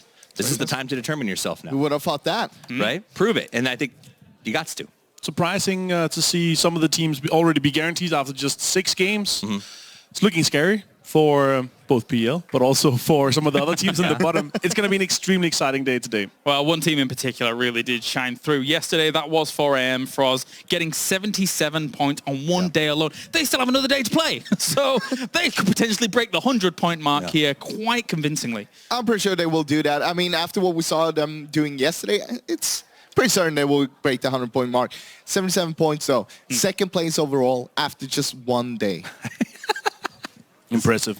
Yeah, it's like a moment of silence to let that really sink in. That's a lot of points. That's a lot of points. Let's take a look at the highlights from yesterday as our top 5 is coming at you here as we have number 5 for PGC semifinals day number 2, and it will be T1 going up against this. And HQ, they were still between a rock and a hard place. To their credit, they tried. They got out. They said, maybe we can make this work. And Adder said, no. It's the smile. We knew when we saw the smile. I mean, HQ was pretty much just on an open field there. It wasn't much for him to do. At least they tried. It didn't work out, though. Unfortunate for them all. The best game for T1 yesterday. Put them up there as well. 44 points total for them. And also, African Freaks, this pull-up here from Na'Vi, I would expect them to pull up together, make sure that they're playing together as a unit there, but they stopped at different places, and it ended up turning badly for them. Yeah, it's not like this is an unpopular compound, especially on that circle. You can expect someone to be here, and the Freaks were waiting, and ultimately they came out on top, and despite multiple of them getting knocked down to 1 to 2 HP, they got everybody up and went on as 4. Very important for Freaks Fatal to kind of continue getting some frags, getting some points on the board. They did not have the best day yesterday, and this is going to be their opportunity to try and make up a bit of that. Currently sat with 15 points. Not the best spot to be in, especially for a team that we've seen on international stages do well. Moving on to number 3, Infantry Clan. Ooh, Infantry and W-Click. Infantry we're all cheering for. They had a really rough first day. Only 3 players for their entire first day of matches. They came back. They did okay yesterday, but I think they will be, I can say, the first team that will be knocked out in those 8. 21 points out of the 31 they got yesterday. They only got 10 in the other games. This was the hope. This was the kind of the recovery we was hoping for. It was nice to see them show up and show what they're capable of. Unfortunately, as you said, I'm quite sure they will be going out today. It did look good for a while for them getting that win and stuff, but I mean, currently on 15th place, that's not going to hold on. Let's be honest. Yeah, no, there is so many teams that are still playing today, and they are not one of them. Yeah, it doesn't look like it there, and we have moment number 2 coming out as 4 Angry Men. Let's admit it, though. There were a lot of moments that we could have picked from 4 Angry Men. This is going to be one of them. Yeah, I mean, the 4 Angry Men was just unstoppable. They sort of got out in front, and it was like, you know, they grabbed the bit and just ran with it, and they refused to let go. There was no stopping them at that point. They were hunting for kills. I really like the move they did here, though. They had 2 guys on the high ground. One was flanking, one was a little bit further away, just holding the whole side of them. So basically, they was just executing on infantry. It was like perfect execution there. Scared to see them play 2 first places, 2 third places yesterday on a record-breaking day of the 6 games. And number 1, VC Gaming. After their points, they accrued 79 points in total across their 2 group stages. That has put them firmly at the first place. However, of course, we might see a bit of shake-up from there for argument. 2 points behind after 1 day. Yeah, VC's obviously not playing today. It's nice to see them. It's nice to hear their concepts. They're extremely... they're quiet when they're playing, listening for footsteps. Their communication is just extremely clean. They did go down into the elimination stage, but they came back stronger than ever. And I mean, they did really good during the semis here. And today they'll just be watching and see what the other teams will be doing. Yesterday was the day of China and the East, of course, as they absolutely dominated the lobby. And today we are resetting things. We're moving on, not resetting the points by any means, but we have the opportunity for the Western world to try and make some of that back up. up. It's going to be ANC going head-to-head today here. 6 games coming your way, and there's some big heavy hitters from day one that we didn't see yesterday. Yeah, absolutely. I mean, we're going to see some of these guys come out and put up some big moves. We get to see TSM come back and put into play. But a shout out that I do want to give real quick, because we talked about yesterday being the day of the East. That's not entirely true, because WClick was slowly under the radar, which is crazy to me, because they got 4 less points than TSM. We're talking about a heavy hitter. TSM's coming, and let's see how 4AM handles them. WClick did almost as well of them in a lobby where 4AM was sucking up all of the points available. So I can't wait to see what they bring today. 2 second place and a third place. A lot of kills in the other games as well. Really showed them that these guys are forced to be reckoned with. We have some teams that didn't play as well yesterday, and they're going to need to step it up. Sun Sisters, they played the first day. I mean, you had Vendetta from first day, but then you have from yesterday, Ghost Gaming, Africa Freaks, and of course, FaZe Clan. I think a big one for me is Tempo Storm's going to have to come out aggressive from the gate. We saw on the first day of play, they played in that first group. It was very slow of their start, and they had a day off. So I'm hoping that they can took that day off, got some things warmed up, and do well on Erangel. I had the pleasure of talking with Microstar, Tempo Storm's coach. He said they're hoping to start off strong off Erangel, because then they might have some time and some space to the points to maybe play with, so they can do some interesting things on Mirror Montana. Let's take a look at how the overall standings sit thus far here for the PGC semi-finals. And you do have our 24 teams here and good to go. Bear in mind, our teams from Group B are no longer playing. Their points are now locked in. We are specifically looking at ANC, who have 6 games remaining today. So if you're 4 Angry Men, you're sitting pretty. However, if you are a team from ANC in that far right column, you are looking to get big points here to try and move yourself past that boundary into the top 16. Yeah, I mean, the reality is Infantry is the only B team in the middle column. We know that they're not going to make it through here.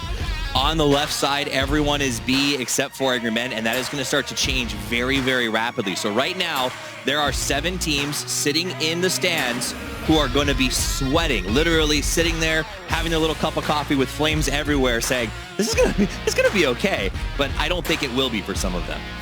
For me, what I'm potentially looking at is that if 4 Angry Men, TSM, and potentially WClick and T1, they decide to sponge up a lot of points, is that we might see a very much lower hypothetical cutoff point to the top 16, which is going to be extremely interesting to see. I'm excited to see how the drops are going to be turning off as well, because there are some teams at the bottom. They need a lot of points to make it into the top 16, which means that the other teams that maybe want to have some of these drops for the grand finals are looking to take that away from them now. I mean, to be blunt, let's call a spade a spade. If I am any other team in this lobby, particularly 4AM, who I think is setting themselves up to maybe win this bad boy, I don't want FaZe in a final 2-day finish, right? I want to knock them out now if I can. They've shown weakness. I'm comfortable. Maybe 4AM chooses to target them throughout today and try to slow down their potential return. Well, it is strong theorizing. There's the potential it could happen. When we get to these international events, we don't see as much of it as I would like. But when it comes to stage by stage, your points are reset anyway. So it doesn't have too much of a knock-on effect into the next stage, surely. No, I mean, I think it's worth it. Yeah, sure. Could quite easily. I mean, I think we're gonna see potentially some from these guys. Yeah. We could potentially see some punishing. Yeah. That's right. Of all the teams yesterday we saw when it came to performances, this was one of the most surprising for a lot of people internationally. But credit where credit is due. They came out yesterday and they absolutely popped. Well played by WClick, and they're coming into today to secure points to move on to the final. They want to show everybody LATAM is a thing. We are here to compete with the best in the world, and we are doing really good on it. We're really good at doing it as well. And they'll go a step farther. They'll say, earlier during scrims, they were saying, we're going to take Ghost out. They were holding up a Ghost logo with the old, across the neck. We're dropping them. So there are rivalries here. They're going to want to get involved. WClick is far enough ahead that I think they could. Oh, yeah. I mean, they're pretty safe. Yes, they can play that spoiler. Exactly. They can just keep people out from the grand finals if they want to. And I think, to be clear, when we say teams may sort of work to keep other teams out, it's not, I don't expect hot drops, right? I expect them to consider their rotations, take spots they know that they like to go to, set up roadblocks, sort of like Lazarus did against Vendetta on the bridge. Look for that sort of messing with, not just hot drops. Gatekeeping. Yep.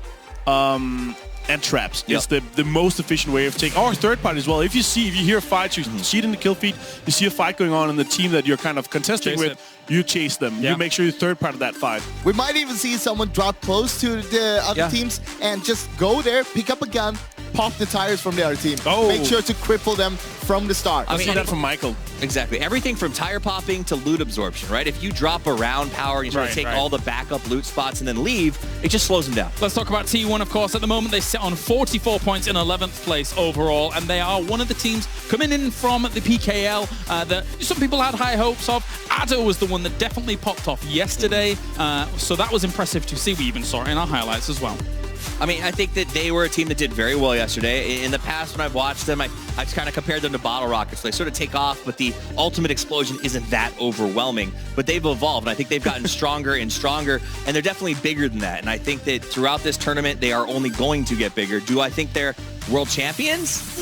I don't know, but do I think they're a top 10? Yeah. Not champions yet, but I mean, they're doing a great job on becoming better and better here. And that goes for a lot of the Asian teams, I feel like. T1 is one that has showed us that. And we saw that yesterday. They're doing great splits, 1-3, putting one outside the zone, making sure that no one can flank them and such on. I mean, credit where credit's due. In a lobby yesterday that was very, very powerful, Avenger, they got themselves 4th place with those 44 points. So just any extras that they can get here is going to sit them firmly in the top. And they're scary enough to scare Ghost off from Minas. Minas is all T1s. They're not being contested for it. Not expecting any contest today. So we'll see what's going to happen with the Ghost. Where are they going to be dropping? Because they're going to be dropping on a flex drop or a backup spot, which is going to be hard for them. Wait, Frost, is that you? Is that the dark horse? Is that Gex? Yes. GEX, not Okay, Gex. I like calling them Gex. I don't know. I'm just a big fan of the deep cover gecko. No, let's be honest. They did fell into the elimination stage, but after that, in the first day of the semis, we saw them. Oh my God, 41 points. They played perfectly. They got themselves one win on Erangel. Now, only half of the teams that has come to the semis have won a game. GEX is one of the teams who have won. That's true. I do think the fact that they won gave them a little bit of a bump in the points there. I need to see GX come out very fast or work to get those points locked in today. They're going to be looking for an average of, I think, 5-ish a game to make sure that they advance. Which isn't too bad for them. It's not bad. It's not bad. Do that. But 1 or 2 games where we go to 0 or 1 right out of the gate, and I think maybe that mentally causes them to slow down, and that could be detrimental. Do you not think sometimes they are miss a lot of the points that they were able to accrue? Half, in fact, was from that win. Everything else was the 20 points across the 5 games, which obviously is not exactly the 5 points that they're wanting to average here, Avenger. But what do you think? I'm looking to see them on Sanak. I'm hoping to see them start off strong. They are looting in boot camp. It looks to be they're going to be having that to themselves. So if they start off quick loot, make sure they gave us a good spot. That could be the map where they're going to be taking the most of the points home and securing themselves the spot in the finals. I mean, if that's the map where you're taking the most points home, though, it puts you in the same boat of, man, that's the one game where we get points, and they're going to need to have a couple more big ones, I think, to maintain their position. Let's move on to Lazarus here from the NPL, currently sat in 14th place with the 40 points that they accrued on day 1. They were just 1 point behind GEX here, and of course, they're looking to push up here for NPL. Yeah, I mean, they're a big hope for NPL. These guys are sort of the polar opposite of some of the other MPL teams in terms of they like preparation, they like timing, they like to know their opponents. They got the day off between the groups, so I think they're going to have a chance. They went home and got to make book on who was going to be here playing today. Sure. I think that plays into their style. So I expect Lazarus to pass today. And of course, Froz, they are one of Xenox's backup plans here when it comes to the overall day. So what do you make of them? You don't want to be on the team that Xenox is rooting for. No, you don't. Because when Xenox is rooting for a team, it doesn't go too well for him. He was rooting for FaZe yesterday. Yeah. I do want to say, though, Purdy has been putting up some huge numbers. And I mean, he's the IGL. We know that the other guys on the team, those are the guys that are supposed to be fragging. But if Purdy can do this, what are the other guys going to do? I can be a little bit scared for Lazarus because 4AM is also looking to take Hacienda, and they've been fighting for it. And 4AM is currently in a spot to say, you know what, we don't really care. We want Hacienda.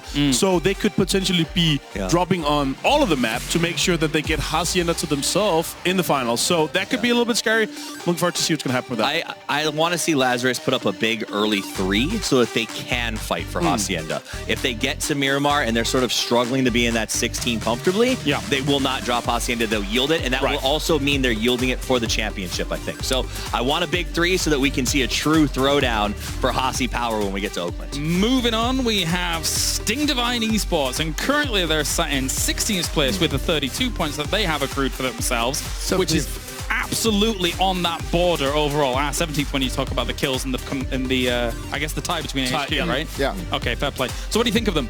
I mean, they're the only team who have won one game on each map, meaning they got a Chicken Dinner World Tour. Now, that shows how good they can be on every map, not just one map, because we see a lot of teams being especially good on one map, a little bit worse on the two others. I was happy to see them how they performed in the group stage. A Chicken Dinner World Tour in my book is not unless you do it in the same stage, though. So they have to show up big today. I want to see them get a chicken dinner on each map in the same stage. I think we're divided. I agree with Frost, but you two agree with each other. Well, so it's 50-50. Although I'm happy to see them here. They've been showing up strong in their region. They're by far one of the strongest teams from the region. I hope to see them in the finals here. They need to fix some of their rudimentary macro rotations to be in that spot, to be in the top 60 in my opinion. My worry for them is reflected in the numbers right here. You see their average kill is 0.8 for Jet. The average damage is not very high. They win chicken dinners, but if they're not winning the chicken, they're not bringing tons of kill points home. Yeah. And I think that is my worry for them, is if they come out today and they don't lock in at least one, if not, probably one chicken and maybe a couple of second or third places, I think they then struggle to break that 16 because their kill numbers just aren't there. Right. We saw them being a little bit more explosive during the group stage than we saw them here in the semifinals so far. And hopefully they can turn back to what they did during the group stage, being a little bit more proactive during their plays as well, so they can take more control and just kill more people. Makes a lot of sense, and that is Sting Divine Esports here currently. Moving on to our final team that we're going to take a look at here is Red Canids Kalunga. Fantastic stuff. They, overall, when it comes to how they were able to perform yesterday, didn't quite live up to where WClick was able to gain the reputation when it comes to the region as a whole. But 26 points on the board so far. They've got the potential to push up.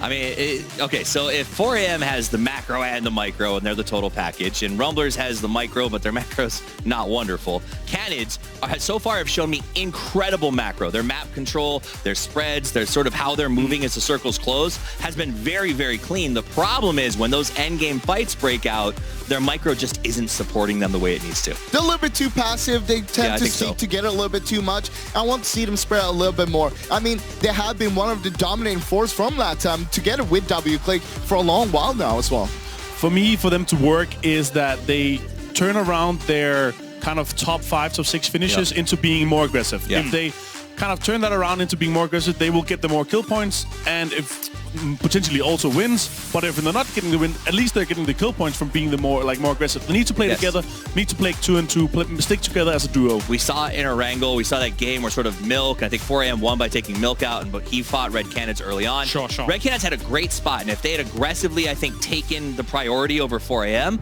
they could have eliminated 2 or 3 teams, gone out a few points higher, and put the points they need to be a top 16. I've learned my lesson. I know how fast things go here at the OGN Super Studio. So overall, when we look at the bottom 4 here, Ghost Gaming, Vendetta, Africa Freaks, Fatal, FaZe Clan, these are big names in that bottom 4. What are they going to have to do today? You can pick anyone you wish to be able to push forward to get themselves in the spot they need to be. Let's pick one each then. FaZe Clan.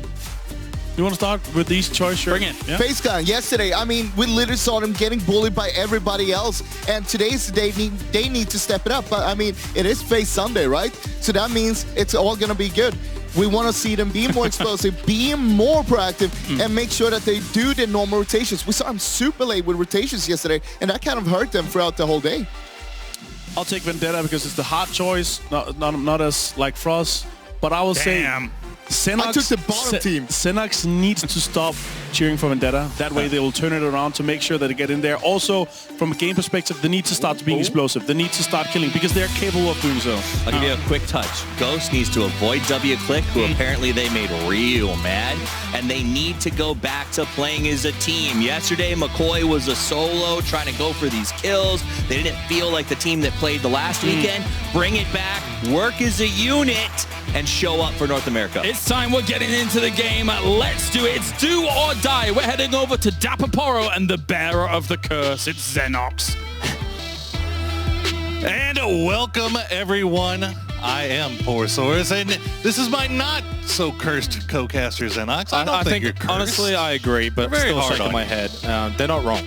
Well, they're not wrong. Maybe he is cursed. If that's the case, Vendetta in for some hard times today, but we are still going to root for them because look, we got Vendetta, we've got Sun Sister, 2 regions regional representation in the global championship on the line here. Yeah, I mean, I think it's a long way to go for Vendetta. Sun Sister probably in a better position, but the boys on the desk saying FaZe Sunday. I can't help it. It's going to be Vendetta Sunday, Poro. You think so? Yeah, and it'll start here, game 1, game 2. Well, for FaZe, it needs to be a FaZe Sunday. Otherwise, it's going to be a Liquid Monday as we come into our first map here on Erangel, coming across a nice, easy, calm plane. Oh, that's beautiful. It is. I mean, this is exactly what you want to see as far as a plane goes if you're any of these teams that have to kind of make moves early here. And interestingly enough, we see FaZe dropping out early. So I guess they've completely given up on the Milta Power dream here. Potentially maybe down to Primorsk or around that quarry region for FaZe. But hey, earlier the better. We'll see how that plays out for them. Maybe mixing things up, Poro. And that's potentially what FaZe need to do. Mix things up. You know, because obviously yesterday didn't work at all. It's such a mixed bag though, because you start mixing things up, you get too far away from the play style that you've grown so accustomed to, that you've seen so much success with, and now all of a sudden you're coming rotating in from different paths. You've got different teams that are going to be in front of you, so it makes things a little bit. It just adds that one additional element of risk in there. So we'll see how the FaZe boys cope up with it here as we check in on AC coming down. In a lovely shade of FaZe red today. We're not orange. Yes. We like to see it. We love to see it. We do love to see it. For FaZe, they would definitely love to see better performances today for what is the final day of the semifinals. Match 1, Erangel. Let's get our first circle. Oh, it's Yasnaya, potentially Stalber if it keeps going north, but certainly couldn't be further away for FaZe. If we're watching them and talking about them, that's probably not an ideal circle to start with, Poro. That is going to be an interesting rotation path. I mean, I imagine what we'll probably see them do is something where they stay along the west coast, come along from the north side. They are used to those hard northern rotations, but that is but one team in this map. There are so many teams that we need to be concerned with today as we check back the circle. Lazarus right dead center in Yasnaya. All to themselves. We have SKT just off to their east, and Red Canids have Pachinki all to themselves. And just south of Red Canids is W-Click on the cliffs. They've been a standout team, and we'll see where they will finish, but it's looking likely that it will be in the top 16. Yeah. Can Red Canids join them is the question, potentially, of the two LATAM teams. We might see both of them heading off to Oakland, and wouldn't that be something special? I mean, W-Click's been an absolute revelation this tournament. I mean, this is the best we've seen improvement from these Latin American teams over the course of the year. You know, we saw more improvement at the GLL Grand Slam where they outperformed all the North American teams there. Hate to say it, but it's, you know, stats are stats. Ball don't lie, and it's true. So, you know, seeing them perform even better now that we've gotten to this global championship stage is really, really heartening, and I like to see this region stepping up. Rybo and Stilson are probably the more common known names from W-Click, but I think Harold and Ragnar, like just giving them a shout out, they've been outstanding for me as a neutral viewer in a sense, and they haven't been carrying the team, but man, it's such a team performance for W-Click, and you could kind of say the same for Red Canids. I know a lot of people know Andy, Rusty Zera, but Psycho and Raspu have been definitely holding their own, so huge shout out to those two, and we'll see how those two LATAM teams will go today. You mentioned before that circle, actually GEX have sent Sophia right up towards the west of Stalber very early. Gabba just watching AHQ rotating by. Unable to find anything though. To CC from AHQ, who are interestingly sitting in the 16th position right now, 32 points. We talk about what the cutoff points will be. Well, right now, AHQ are setting the tone. So FaZe in last place, 18 points behind AHQ. When you think about it, Poro, like a 10-kill win for FaZe and 0 points from AHQ, and that just puts them straight into 16th. So AHQ have got a lot on the line here today as well. Yeah, absolutely. You know, we got our lowest B group team that is no longer playing infantry, sitting on 39 points. So that's most likely the first spot that's going to go as we check in with QM, making their way in just north of the lake to the west of Yasnaya. You know, they've got 4 a.m. just to the south of them, and the question on everybody's minds is 4 a.m.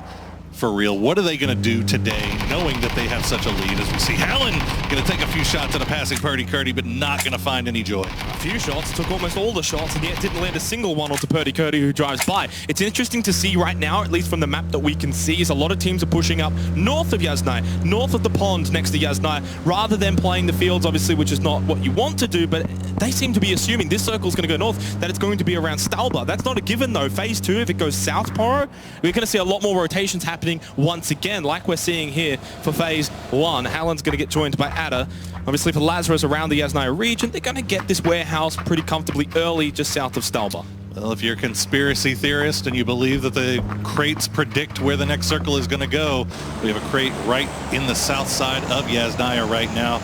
Ghost has made their way into the city, as we see TSM making their way here in the south. They have Vendetta, W-Click, and Red Cannons all around them. It's going to be interesting to see where they decided to go, how deep they decide to go here. And TSM were sort of like our 4 AM from Friday. They were dominating their lobby. They were in control, cruise control. Now, of course, they're going to be playing with 4 AM here today on Sunday. We'll see if TSM can continue to ascend. We thought TSM had a dominating performance on Friday until we saw what 4 AM was pulling out, where they come out with another 23 additional points over what TSM cut the engine off, creeping up to heaven here, seeing if anybody takes any shots at them. Nothing just yet, so TSM might have found themselves a home, as W-Click is going to keep going past them. Tempo Storm still looking for where they want to go on the western edge here.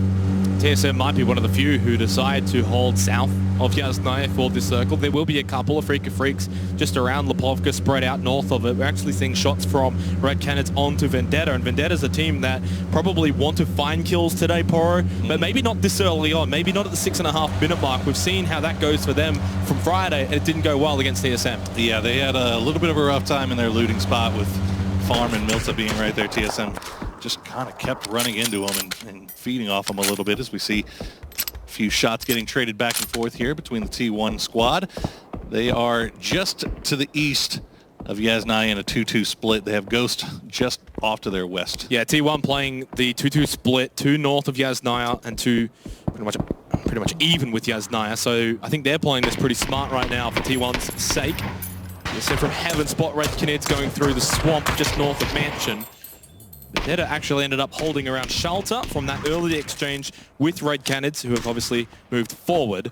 Sting Divine Esports just pushing up near Potato Hill. They're going to be coming in late. And as for the phase update, Poro, they're over at Everest. So they'll be coming in probably another minute or so. Well, this is good from phase, actually, because, you know, you're dropping in a location that you're, you know, I mean, obviously these guys are accustomed to this, right? This is something that they practice, but it's not something that they've done as frequently as they have their Milta power drop. This, you know, so coming in a little bit later when the circle goes that far away from you, taking the time to make sure you loot up. They're not eating any blue damage. You wonder how much loot they were able to find in that time, though. Yeah, you know, they're barely ahead of the circle. They'll come in late. They'll be fine. Speaking of fine, though, W-Click has been spotted by TSM. Not a team you want to take too lightly here. W-Click priming the nade, so is Rory into the hole. Might have thrown it a little too far at the backside towards Ragnar. Nade throw from W-Click, and Silza with a headshot knockdown onto Rory. They spot Gustav as well.